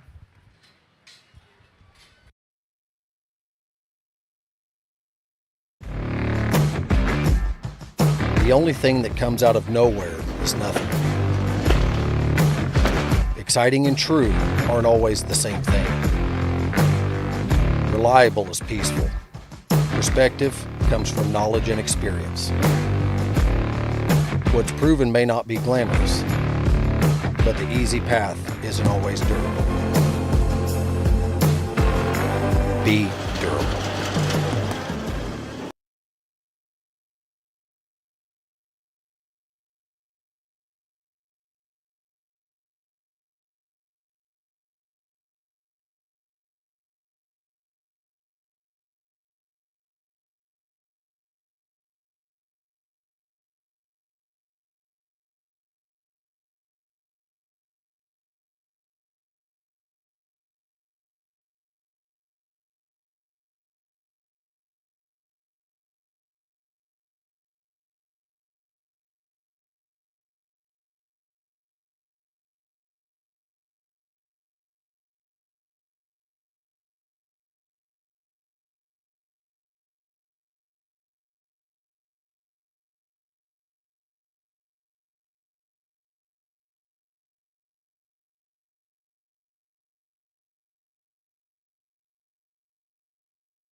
Moving on to class number 21 now. We have 5 more classes, including this one. Class 21 consists of 34 head of Berkshire gilts, and the weight range is 241 to 254. Guys have really been taking their time on these Berkshires. They're really, really deep set Berks throughout.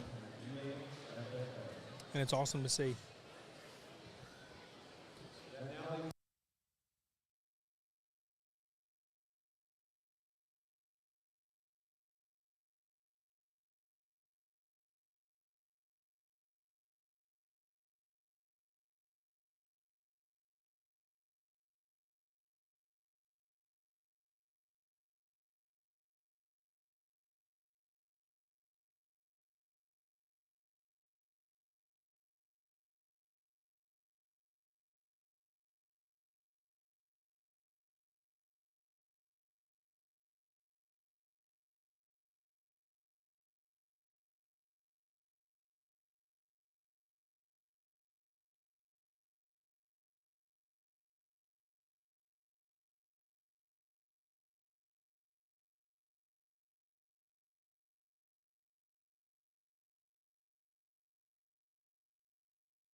Here on Class 21, thus far, he's pinned about 8 or 9 back.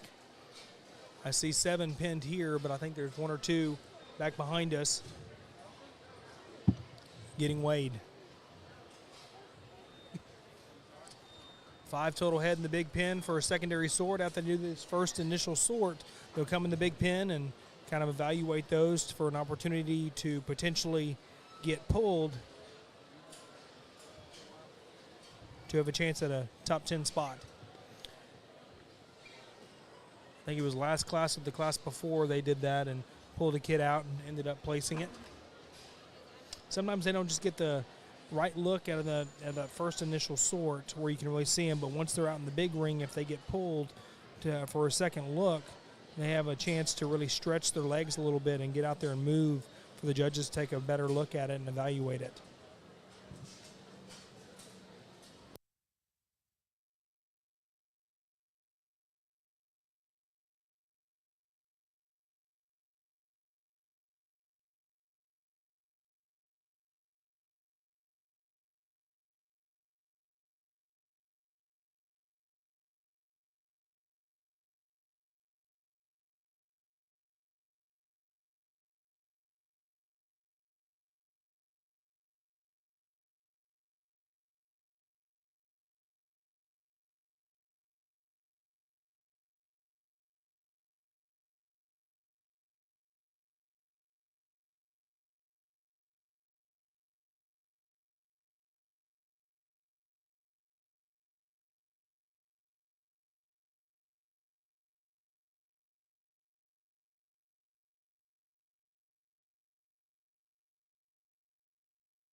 They've done the initial sort on class 21, and they've got like 10 in the pen. They just got another one, so that'd be 11 that I can see. And out in the big ring, they still have 5 out there, and they're still talking. So I would suspect that they might come back and maybe get another one or so, possibly.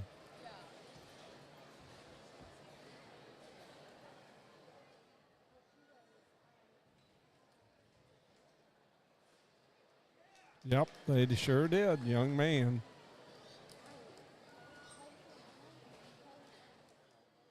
Okay, so the rest are going to go ahead and excuse. But again, we still have 4 really good ones out there, and we need to congratulate them for hard work as well.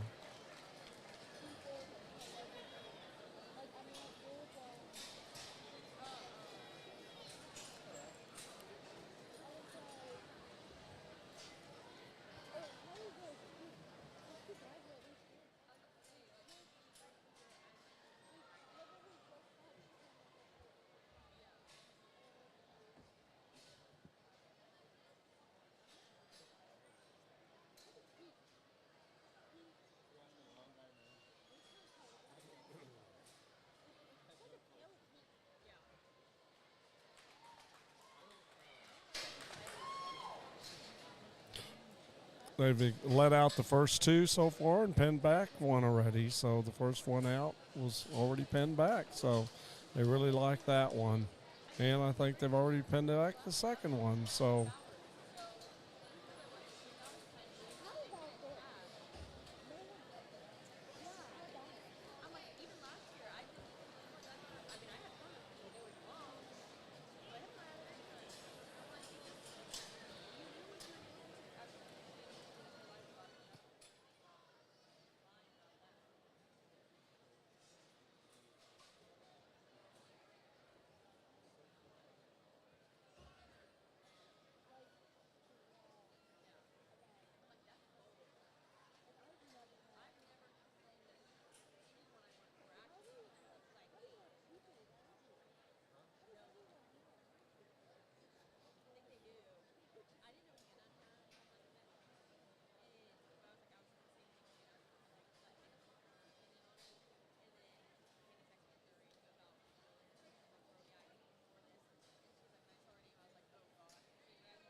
They've pinned another one, a young lady in the turquoise long sleeve shirt.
Pretty deep class so far. They have 7, and they just now picked another one, young lady in the long sleeve shirt there.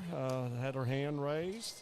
They're letting the gate, and that's important that you kind of let the gate person know that you, by raising your hand, and so that she knows that you're coming. So again, you can see how well these kids have really worked their animals, because I really see these kids putting them in. The gate operator has little work to do other than open and close the gate. And that's a reflection on some good showmen and hard work at home.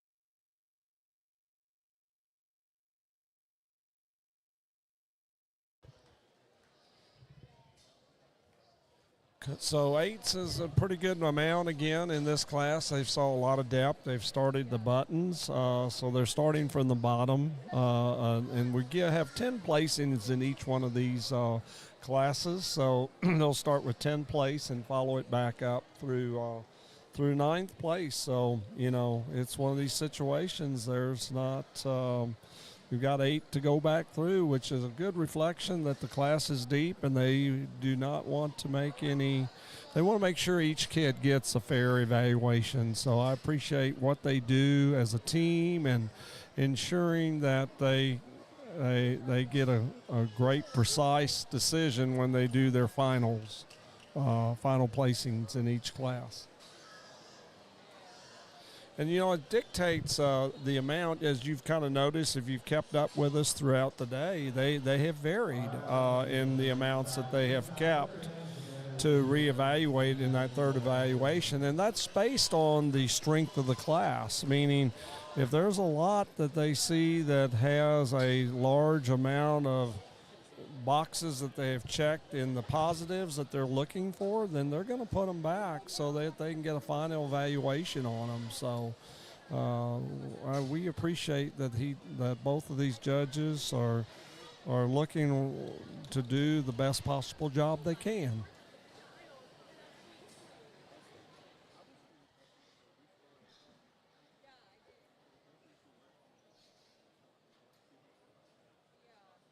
So now what they're going to do is let all 8 out again, one at a time, and then they're going to place from the bottom up. But they won't start, of course, until they get all 8 out, but they'll analyze one at a time to kind of determine, what they think is going to be in the top end. Oh, he is going to bring them back again. So what he's going to do is do the top 4 back a fourth time then, which tells me he really likes this whole set of 8 and wants to make sure he doesn't get too many out there, that he gets a good visual on them.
Reading our placing classes from Class 20, top 10 individuals. 10th place went to Corlin Everett. 9th place went to Briley Henry. 9th place went to Landry Owenheiser. I hope I said that right, Landry. 8th place went to Colin Robles. 7th went to Bailey Browning. 6th went to Sawyer Omby.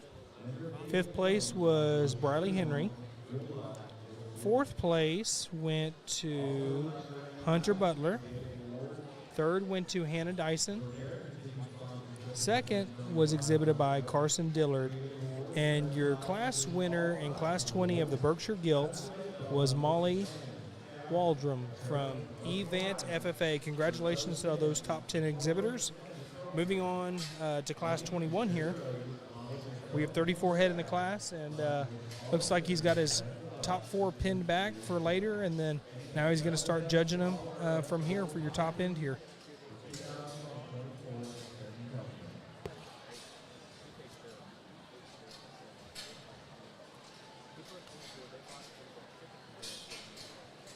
So on our Class 20, I have the results of our bloodline sires for the first and second place and the breeders. Our first place, Berkshire in Class 20, was sired by Top It Off 24-1. And the breeder was Decker Show Pigs in Indiana. And our second place was also Top It Off 24-1, and it was bred by Russell Canesi and Morgan Davis of Russell Texas. Canesi. Oh, Yes, yeah. we've known Russell forever, Fredericksburg boy. He grew up working on our show pig farm in his high school years, and just has done a great job of putting a great set of not only Berkshires together, but also Chesters as well. And he's known in both of these industries very well, and I'm very proud of what he's accomplished. As we kind of see in the first three classes, this Top It Off has done a really outstanding job. I would basically, out of 6 breeding gilts of the 3 classes, 4 out of the 6 are all out of Top It Off. So he's done a great job of siren consistency so far. Absolutely. To have that many in the top end, definitely one for you breeders out there. You might want to be one to try.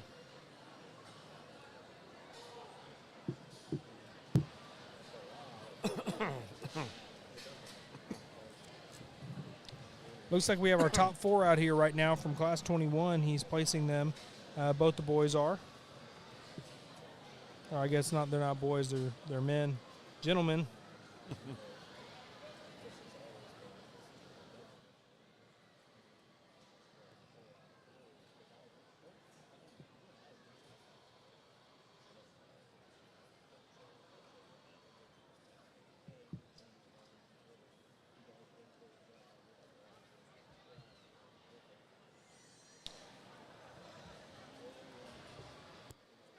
They're really steady in these.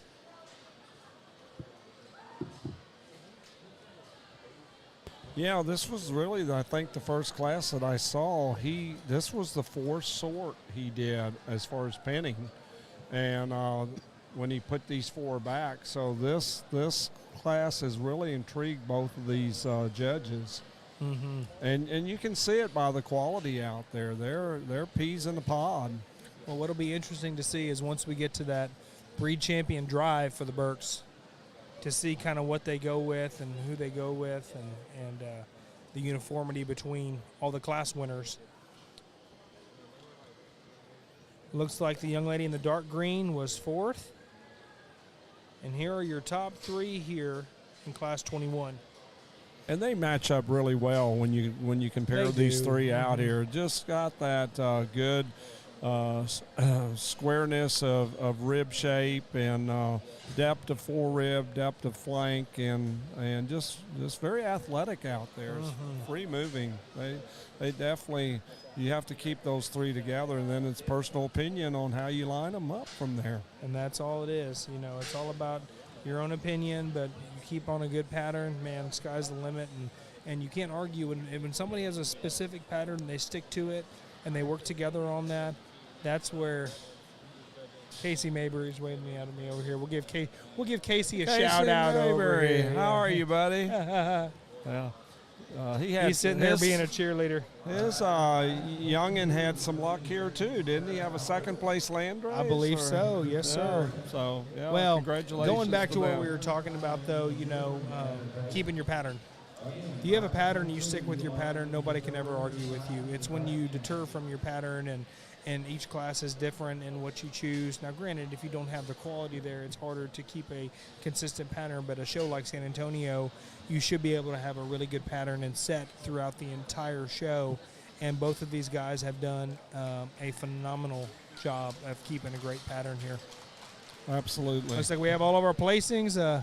Brett's passing over his Dr. Pepper to Jason so he can talk on the mic.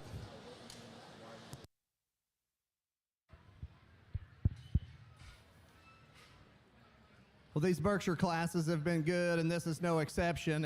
And I think we got one that rises to the top in this particular class, and I don't really think it's negotiable. I told Jason, I kind of made a face when this one came out earlier, and he said, I was hoping you weren't going to say she was too much. And I'm like, no, this thing is incredible in my opinion. This thing I don't know where you put the hole in this one at, I guess, to me. This thing's proportions very, very well. She's very square, true, and honest as she comes right directly at you. She's got an incredible shape to her mid-body and her center body. Very, very good getting away, especially for the amount of heat she's packing. But maybe the most impressive part of her is getting up on top of her and just seeing what kind of product she has coming out the back of her blade and in her upper skeleton for a breeding gilt, and to have a feminine underline and a feminine look. I think a very, very good Berkshire gilt. Congratulations to that young lady. The young lady in green's going to be 2, with the one that probably follows her from a stoutness perspective. She does want to dish up there in her hip loin just ever so slightly. Maybe not quite as much just raw shape out the backside of her blade as the gilt on either side of her in this particular class. I think she has more feature than the gilt in third. I think she opens up broader and bolder and stouter in her chest and her arm than the gilt in third that's going to come out next. The gilt in third's advantage is up high in terms of upper skeleton and shape. Man, that thing's proportions are very, very neat. She's a good-looking gilt from the side. Lots and lots of quality in this particular gilt. She just ran into 2 of them that are stouter today. That's what's going to land her in the third hole. Congratulations to that young man. 4th place gilt coming here, a little bigger and longer in terms of her elevation and her length of side in this particular class. She kind of has an attitude problem, and that's kind of working against her here just a little bit. But this gilt is certainly stout. She's fresh. She's very well presented. When she decides she wants to drive, I think her angles are good enough. In this particular top 4, she just gets a little drier in her center rib, a little drier there in her fore rib, but I think a very, very high-quality gilt that's got some better days in front of her. I told this young lady here, I'm sure she didn't come to the hog show to stand 5th in this class, and this one's a chest and a front knee and just a little bit of forearm away from being a really, really good one, because from the side, this thing is lights out, in my opinion. I don't know that you change a whole lot about her from the side, but in this particular class, when it gets a little waspy, this view right here has got to be a little better as she goes to the surface. Very, very good class of Berkshire gilts. My apologies to that young lady for standing 5th, but this is a very good class. The young lady coming out here next maybe just runs out here again, runs out of a little feature, comes in a little boxier version. As we go ahead and let these 6 through 10 gilts out, a gilt here that maybe just comes in a little piecier fashion back there in her hip and hind leg, gets a little more mechanical in terms of her movement. Got some other gilts that just don't quite have the balance that we're looking for, but congratulations to all of them on a very good class of Berkshire gilts.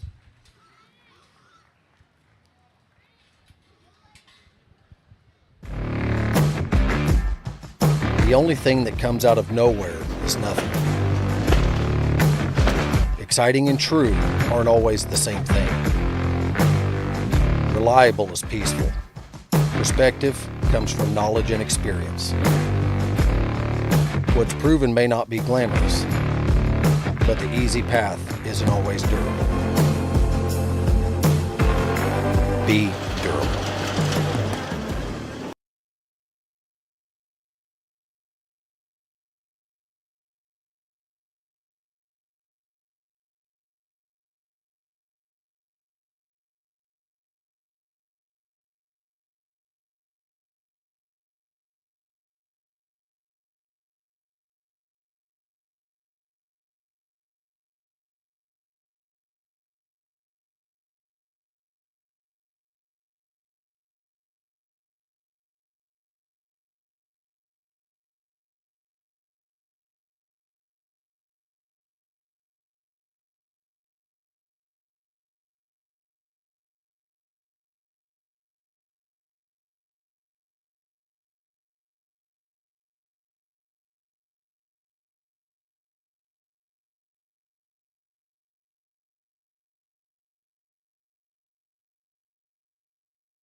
Moving on to class number 22. There are 37 Berk Gilts in this class, and the weight ranges are from 255 to 263.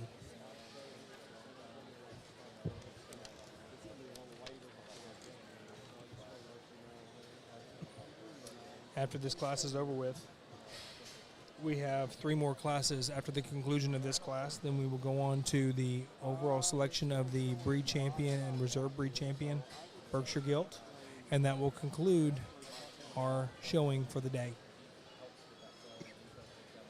Then we will move on tomorrow to the other breeds, which consist of Spots, Chesters, Poland Chinas, Yorkshires, and the newest breed added to the San Antonio Purebred show is the Herefords. To give them that a try. Excited to see what shows up and what we have here tomorrow for that. Appreciate you guys tuning in with us, and want to appreciate Taylor Fort and his crew for bringing us all a front row seat. All righty. You take care. Currently in class 22, we have 1 to 2 pinned back already on the Berks, and what we've noticed in the past 3 classes, these Berks have been, let me say that again, past 4 classes have been extremely deep, and they've been taking their time to make sure they get it done right, especially when you have that high of a quality. So it's good to see, and it's fun watching these kids, you know, show their tails off, and it shows.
So far in class number 22, we have 4, possibly 5 pulled back. I can't see underneath us, but I think there's 1 by the scales.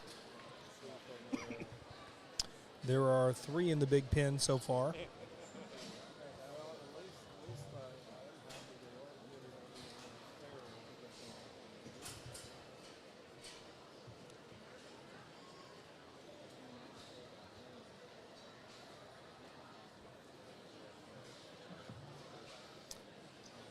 Today, so far, we have judged the Durocs, which there were 13 classes of Durocs this morning, and then we broke for lunch. And after lunch, we judged the 2 classes of Landrace, and then the Hampshires, and we're finishing up with the Berk breed. We are halfway through it.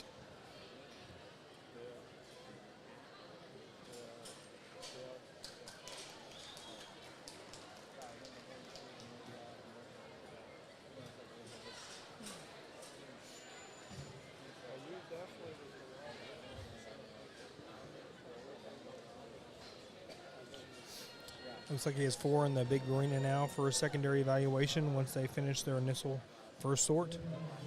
Has 5 to potentially 6 pulled back for the top end of the class, or when I say top end of the class, it has a chance at the top 10 in the class. 10 to 12, depending on how many both Brett and Jason pull back. And we'll keep you posted as it goes on.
Currently, the judges have pulled 6 to 7 pigs back from the top 10.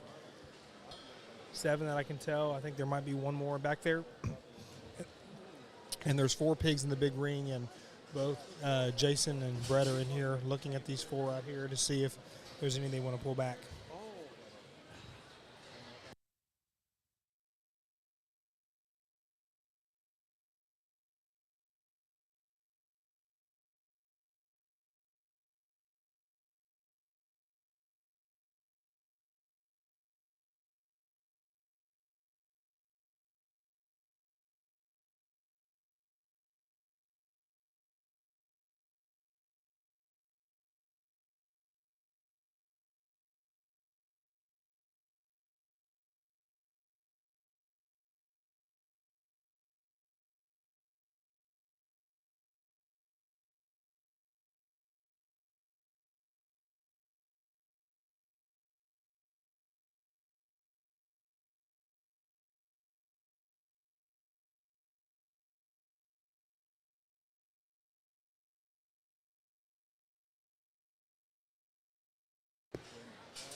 Nine pigs pulled back now. And the guys are looking out here at these last 3 that didn't get pinned right away, but Jason thought they were good enough to get a second look at the 2 judges together.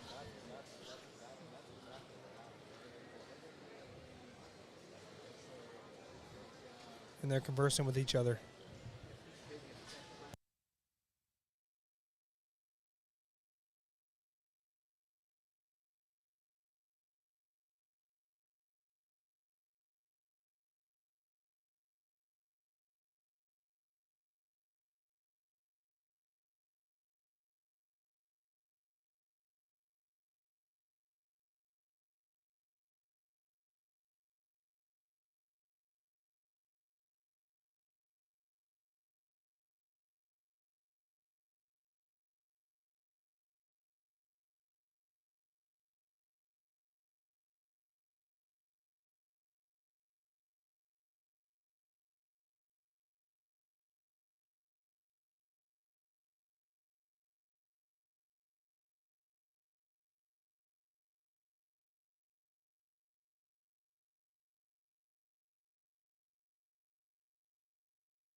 Looks like we have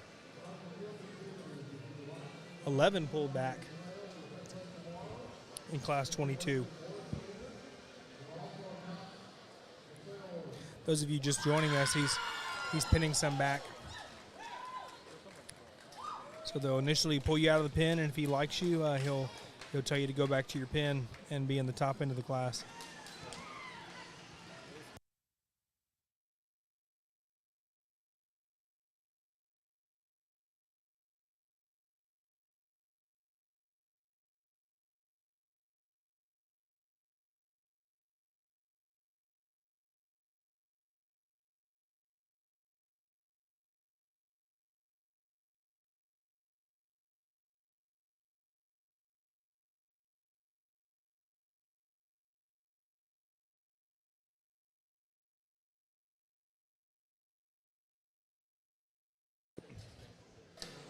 So far, Brett has pulled 3 back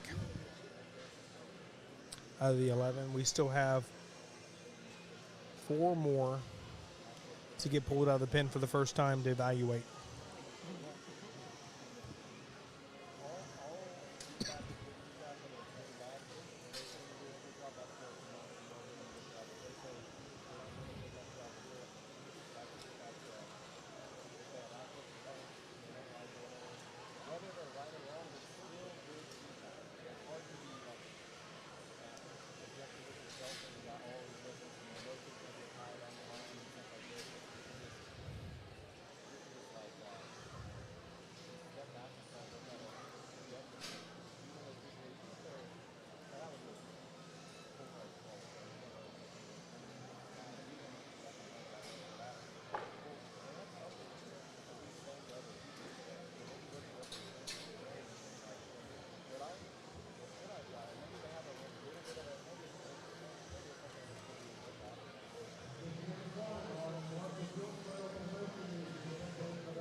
He's sending the young lady back to her pen. That'll be the 4th one he's pulled back so far. That'll be in your top 4. And this is the last one they're pulling out of the pen.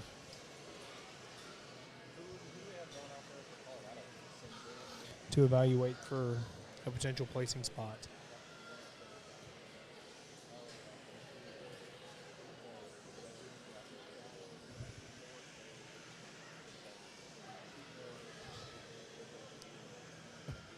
Went ahead and pinned another young lady back. She's doing a good job showing. That'll make it 5.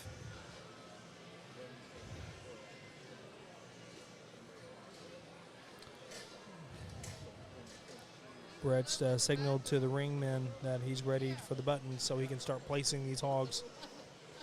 So at this point, he'll be placing from the bottom up.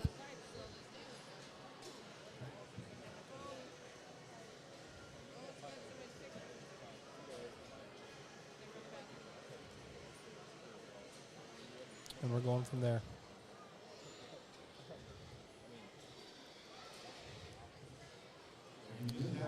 Pulled 11 total pigs back in this class out of 37 head in the class.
Guys are having a conversation on where they're going to start here. On the bottom end.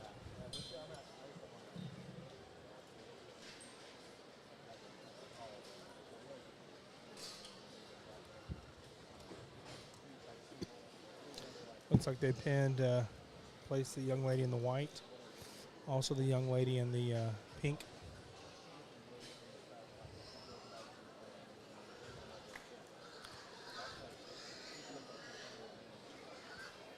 Bringing it down to, okay, young lady in the black is going to be 9th place. Young man in the blue, 8th place.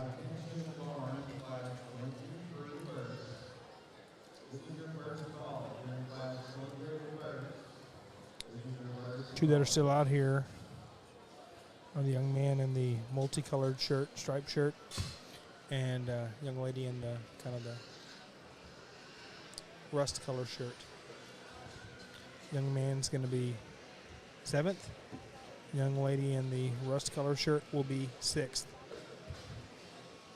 That will leave him with his 5 he initially pulled back for the top end of the class, and they will work together and place the top 5 here in Class 22. After Class 22, we have some pigs in the back over here, which will be Class number 23. Class 23 consists of 37 head as well, and weight ranges are from 264 to 275.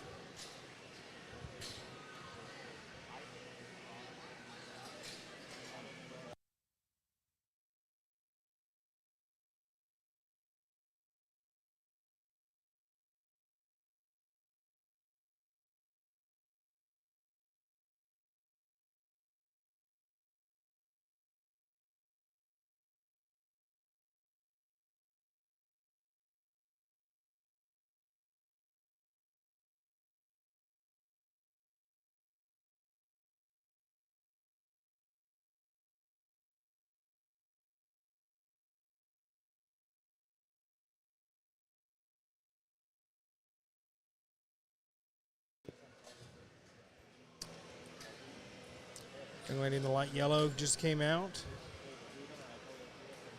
And this will be the last one of the group that hasn't been placed yet. These are your top 5 in class number 22.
Still evaluating the top 5 here.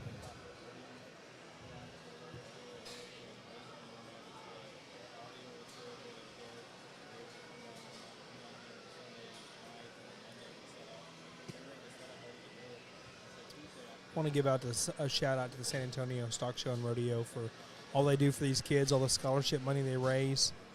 They've given so much money out to these kids. Over $255 million, and yes, I said million, has been generated since its inception, with funds that are awarded through scholarships, grants, endowments, auctions, and calf scrambles. The first scholarships were awarded in 1984, and only 15 scholarships were in total back then. That equated to $90,000. They've come so far in that time, and it's amazing what they've been able to do for these kids.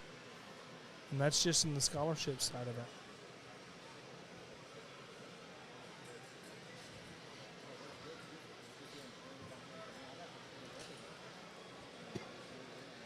They placed the young lady in the purple, and she was 5th.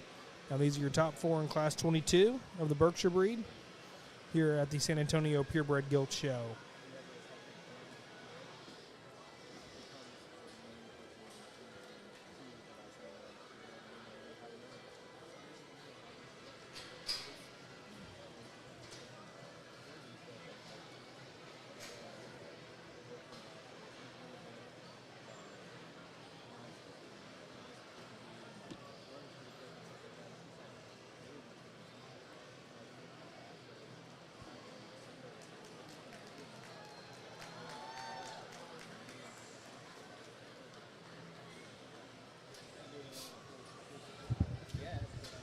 Young lady in the yellow was 4th. 5 followed by the young lady in the blue was third. She kind of worked her way up. She was the fifth one pulled for the top 5 and showed her little tail off and moved up to third place. So congratulations to her and her showing technique and skills. Down to our top 2 in the class here. Class number 22.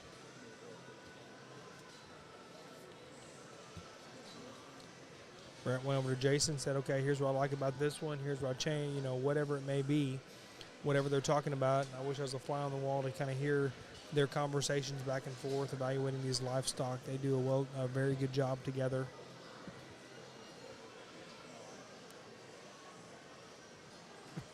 They're talking about the pros and cons of each one of these pigs, and not that there's any cons, but how they're going to place them, kind of evaluating which one has the stronger features. Both very broody gilts.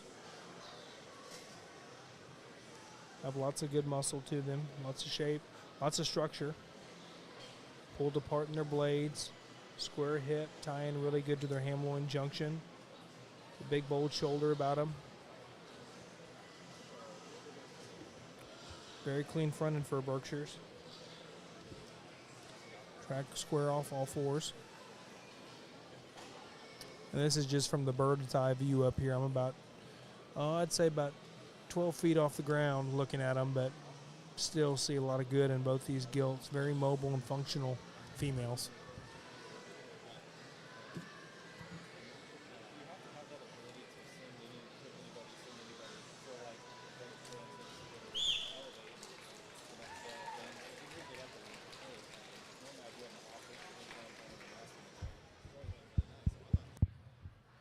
Not to sound repetitive, but another very good pair up here on the top end, and 2 gilts that are structured very, very similar and proportioned and balanced very, very similar. I think you've just got one that brings more of the ESTs when you start talking about the young man's gilt in terms of just being just that much slicker out in front of her blade in terms of the base of her neck. A gilt that probably brings just a little more substance to the table, particularly as you get around behind her in terms of her rear leg. And when you get up on top of the 2, I think she has the advantage in terms of shape and dimension out the backside of her blade and all the way down her back. Now, if you want to say the girl in the yellow is driving is maybe just even that much more flexible, you're not going to hear an argument from me, because this thing is very, very comfortable as well. I'd almost take just a nickel's worth of fill out of this gilt to just make it balance just a little bit better. A gilt that probably hits me a little more ordinary up out the backside of her blade here within this particular pair, but I think you're still talking a pair of very, very good Berkshire gilts up here on the top end. My compliments to both of those kids. You bet. Got one coming here we worked up, and just one of those gilts. It kind of depends on how you or what when you catch her, I guess. I mean, certainly a stout, bold, dimensional kind of a gilt. I'd like to maybe lengthen her hip and just secure her rear step just a little bit, maybe secure her stifle there just a little bit. But gilt that when she pulls her top line together and her hip levels out, when the girl gets her stuck there every once in a while, gives you a pretty good look. But I think in terms of just range of motion and comfortability and athleticism off her rear too, ends up in the 3 hole today next to 2 that are very, very good in that regard. The gilt coming out here next in 4. Kind of got an interesting color pattern up there on the top side of her. A gilt that gives up some feature in relation to these top 3. Wants to get a little frailer in her ankle and her forearm as you take her to the surface. Just a little frailer as you get right directly away from her, but certainly a quality gilt that's feminine, that looks like a female, that's got a good center rib, and is presented very, very well. Gilt coming here next. Got a little more size and extension to this gilt. Maybe not quite as comfortable off of her rear too there, but here again, I know I've said it with several of these Berkshire gilt classes. These things have been deep, and there's a lot of gilts on down the line that got a lot of quality. I think you guys are to be commended. Whoever has got anything to do with these things, this has been a very good set of Berkshire gilts. One that hits you just a nickel more ordinary in terms of her shape and her look and her bone, but covers the basics very, very well. Got a very good underline, a very good center part to her body cavity. Got a lot of gilts here on down the line that still bring a lot of quality. Let's give all these kids a round of applause as they head them back to the barn.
That concludes class number 23. I'll get you the placings. I know you can see it at the bottom of your screen, but we'll go ahead and read those exhibitors' names out and give them a little shout out. Moving on to class 23 here. Like I said, there are 37 in this class as well. Weight ranges are from 264 to 275. Guys are in the back doing the initial first sort right now as we speak. After this class, we have 2 more classes, and then we will conclude it with the champion and reserve champion overall selection of the Berkshire breed.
Looks like in class 23 here, they have 3 pinned, possibly 4. I hear the scales rattling down below us.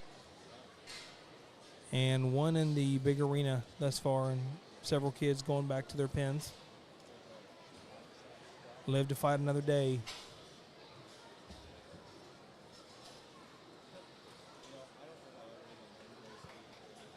Really enjoy watching these guys sort these animals, and more importantly, these kids.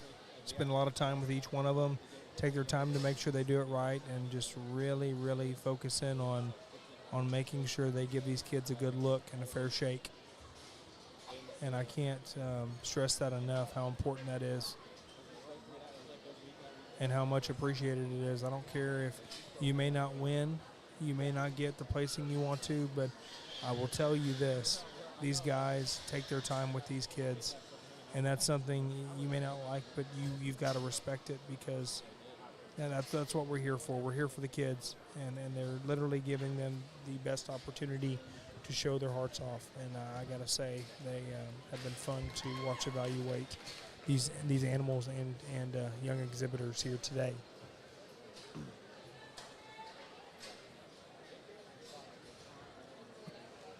Have 2 in the, actually no, 4 in the big arena now. Fixing to be 5.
Looks like the judges have pinned back 5 to potentially 6 for a chance at the top 10. Potentially 12 to 13, depending on how many they pull back. Last class, they pulled 11 back. I know only 10 get ribbons, but they did place 11.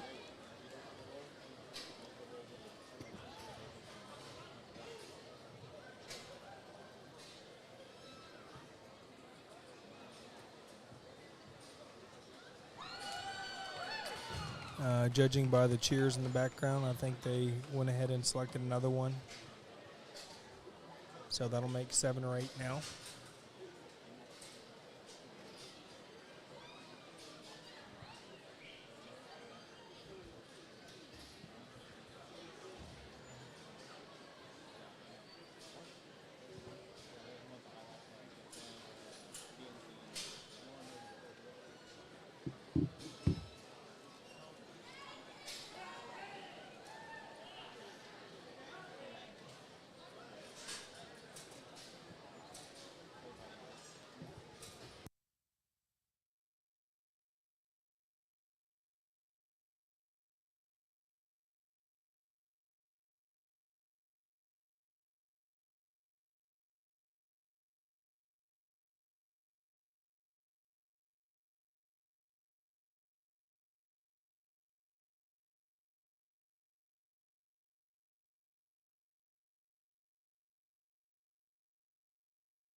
Finishing up their last one, and the judges are going to make their way to the big arena over here to get a second evaluation of these other Berkshire Gilts that didn't quite make the cut to get pinned initially, but they're going to have an opportunity now with both judges in the big ring to show to them to potentially get pinned.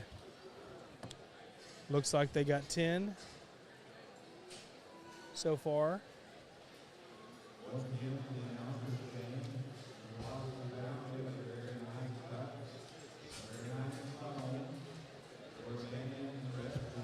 Yes, 10 so far. So the guys have made their way out to the big ring, and they're looking at these pigs right now.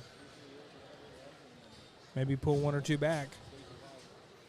Or in some cases, they got what they need, and they say, okay, we're going to take another look at them, and if it's not what they're looking for, or it doesn't have all the pieces that they saw earlier in the first sort, they'll send them back to their pens. Actually, it looks like they have 11 pulled back now. A young man just came into the holding pen. They might have 1 more down there. We really can't see from the back gate and everything. Oh, looks like they just pinned the young lady in the green. She made her way into a potential placing spot here. But like I said, we really can't see behind us or underneath us. All we can see is the sorting pins up in front of us here, and we kind of give you a play-by-play as it transpires. As far as I know, I think that'll make 12 so far. They've pinned 10 of them will get a placing ribbon, but they all get to compete for the top 10.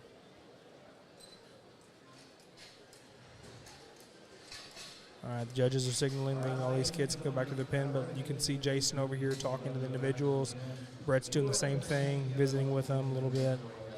For them, good job, and their pig, kind of what they'd change. And the fact that they're doing that on pigs that haven't even placed, that speaks a lot of volume to these kids and them as judges and people.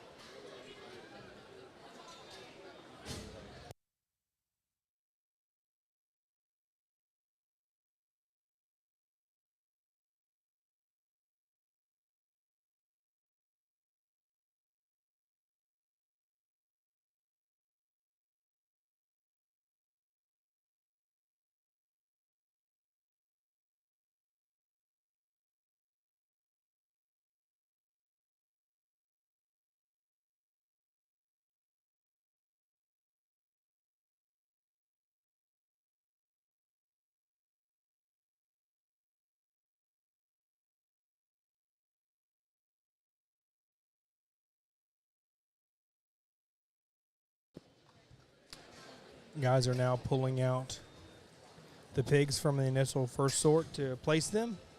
Got 3 out there so far. If he points at you after you come out of the gate and take a few steps, just like you just did there, young lady is going back to the pen now.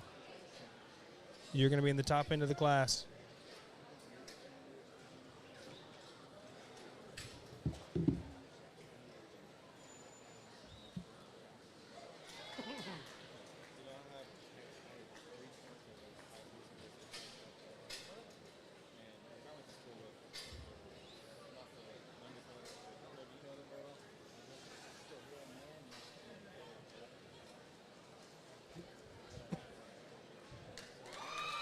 Three pinned back now to the top end of the class, and he's about halfway pulling the pigs out.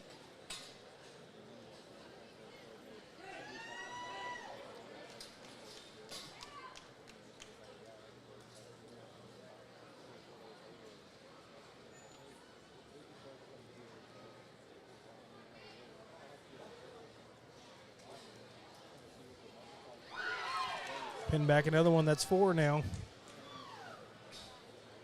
Young man in the green shirts headed back to the pin. Still has 4 more to pull out. And 4 he's pulled back for top end of the class thus far.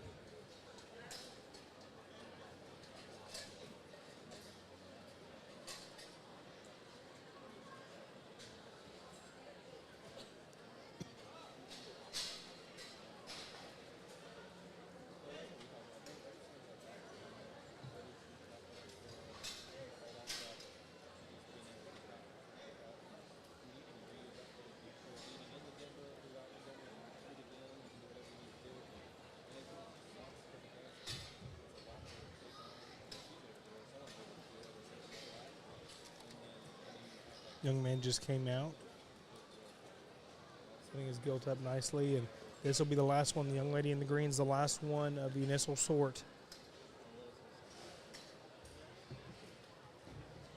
She actually came out of the big arena. Didn't get pinned right away and got repinned.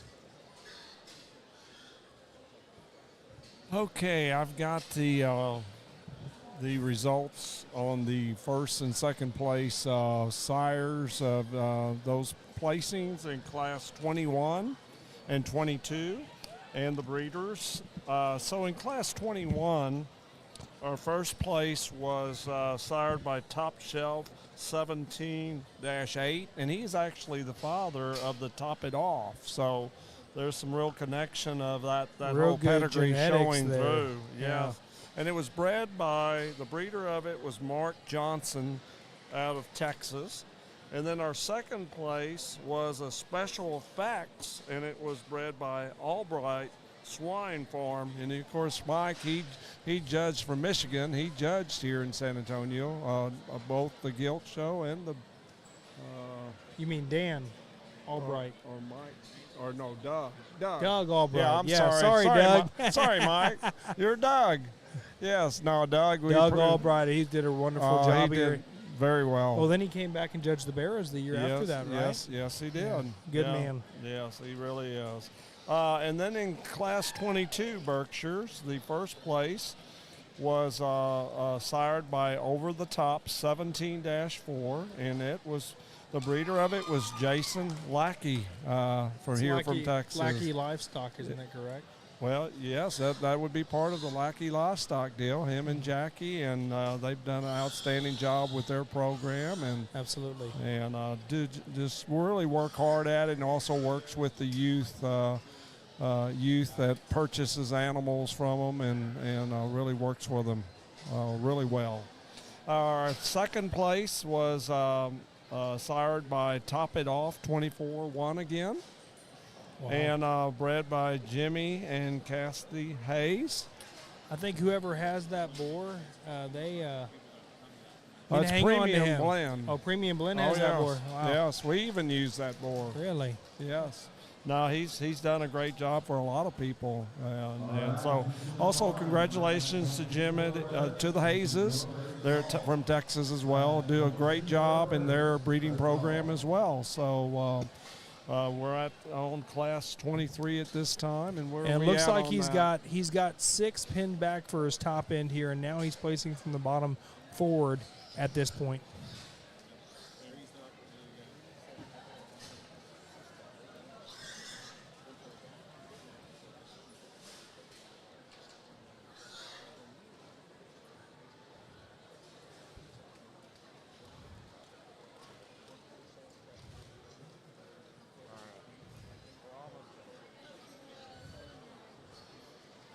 Well, these kids are doing a tremendous job out here.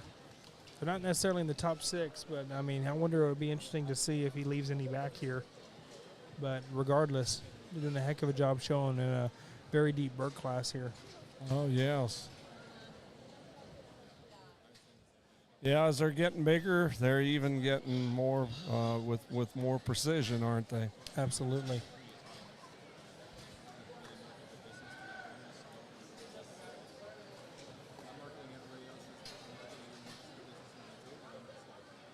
Landon, what is the weight class ranges in this class? And this class, said it earlier, is 264 to 275 in the weight. So they're not too far off of each other. No, I mean, we're talking pretty close. We're talking, what is that, 11 pounds Yeah. difference?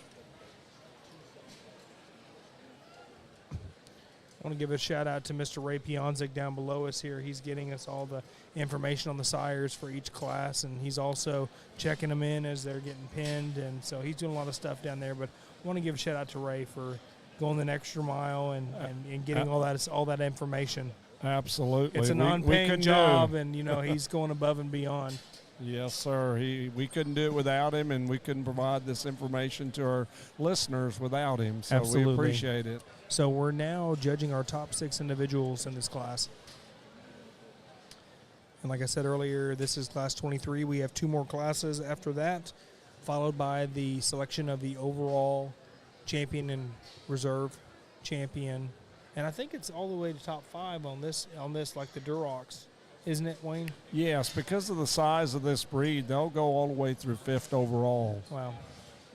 And those Durocs, they were talking about them earlier, 13 majorly good hogs out there, and he's like, there's you can argue some of these anyway, and to have that many out there, it was just unbelievable. And they've got the 6 out here that they're going to use for the top end here, and place from 6th down to 1st. So it looks like the young lady in the lighter green is going to be 6th. The young lady in the darker green is going to be 5th.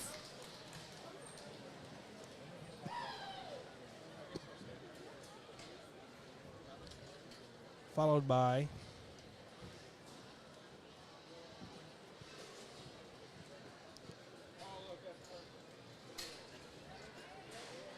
he's taking a look-see here. Having the kids bring their animals right at him so he can look at the front end of the gilts here.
Brett and Jason are over here looking at these top 4 here, kind of sorting them together, trying to figure out what they're going to use and who they're going to use and why. And I think that's super important once you get to your top end, especially keep that consistent pattern, keep each other in check, and it's awesome to see.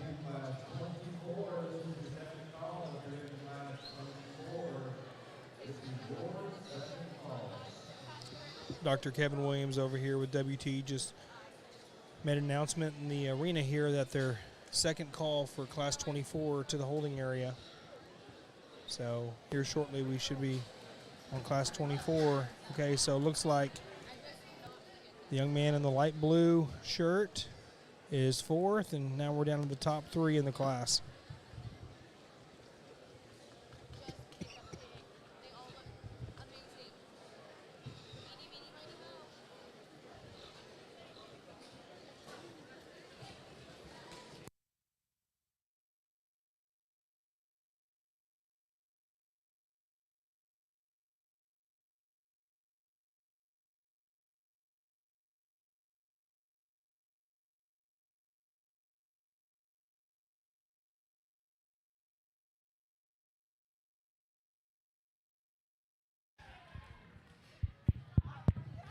Well, congratulations, young lady here. You bring the combination gilt of the class, in my personal opinion and Jason's opinion as well. The totals gilt in terms of one that offers the best of the most, and a gilt that's real square and agile as she gets right directly away from you. She has an advantage in terms of chest and forerib over the gilt that's going to be in 2. Where would we fix her? We'd like to pull her neck up out of the top side of her blade just a little bit more if you're going to get nitpicky, and maybe just relax her spine just ever so slightly and make that just balance that upper line just a little better. But that's getting nitpicky on a gilt that it's very fresh, very impressive up high. Very, very nice gilt to start this particular class. The 1 and 2 can give you different views, and you can, when she comes out hot and she's kind of hunched up, she kind of hits you as a little just flat in her forerib, and I'd really probably like to change some things about her underline there. But a gilt that when you back off and study her, I mean, here's a gilt that's head and neck attaches high out the top side of her blade. She's good in her lines. She has a very, very good big dense hind leg. Just like to get into the center of this thing and give her more outward turn to her rib cage and more in the center portion of her body. We could certainly think about moving that one up just a little bit. Jason said it best with this one right here. If she's just a little better coming right at you and just a little stouter in that regard, this one can push up a little bit higher, and I completely agree. A gilt that proportions and balances as well from any from the side. She is square as she comes at you. A gilt that's real punchy and good right there in her forerib, and a gilt that's good in her upper skeleton. A gilt that has an advantage in terms of length of step and length of hip over the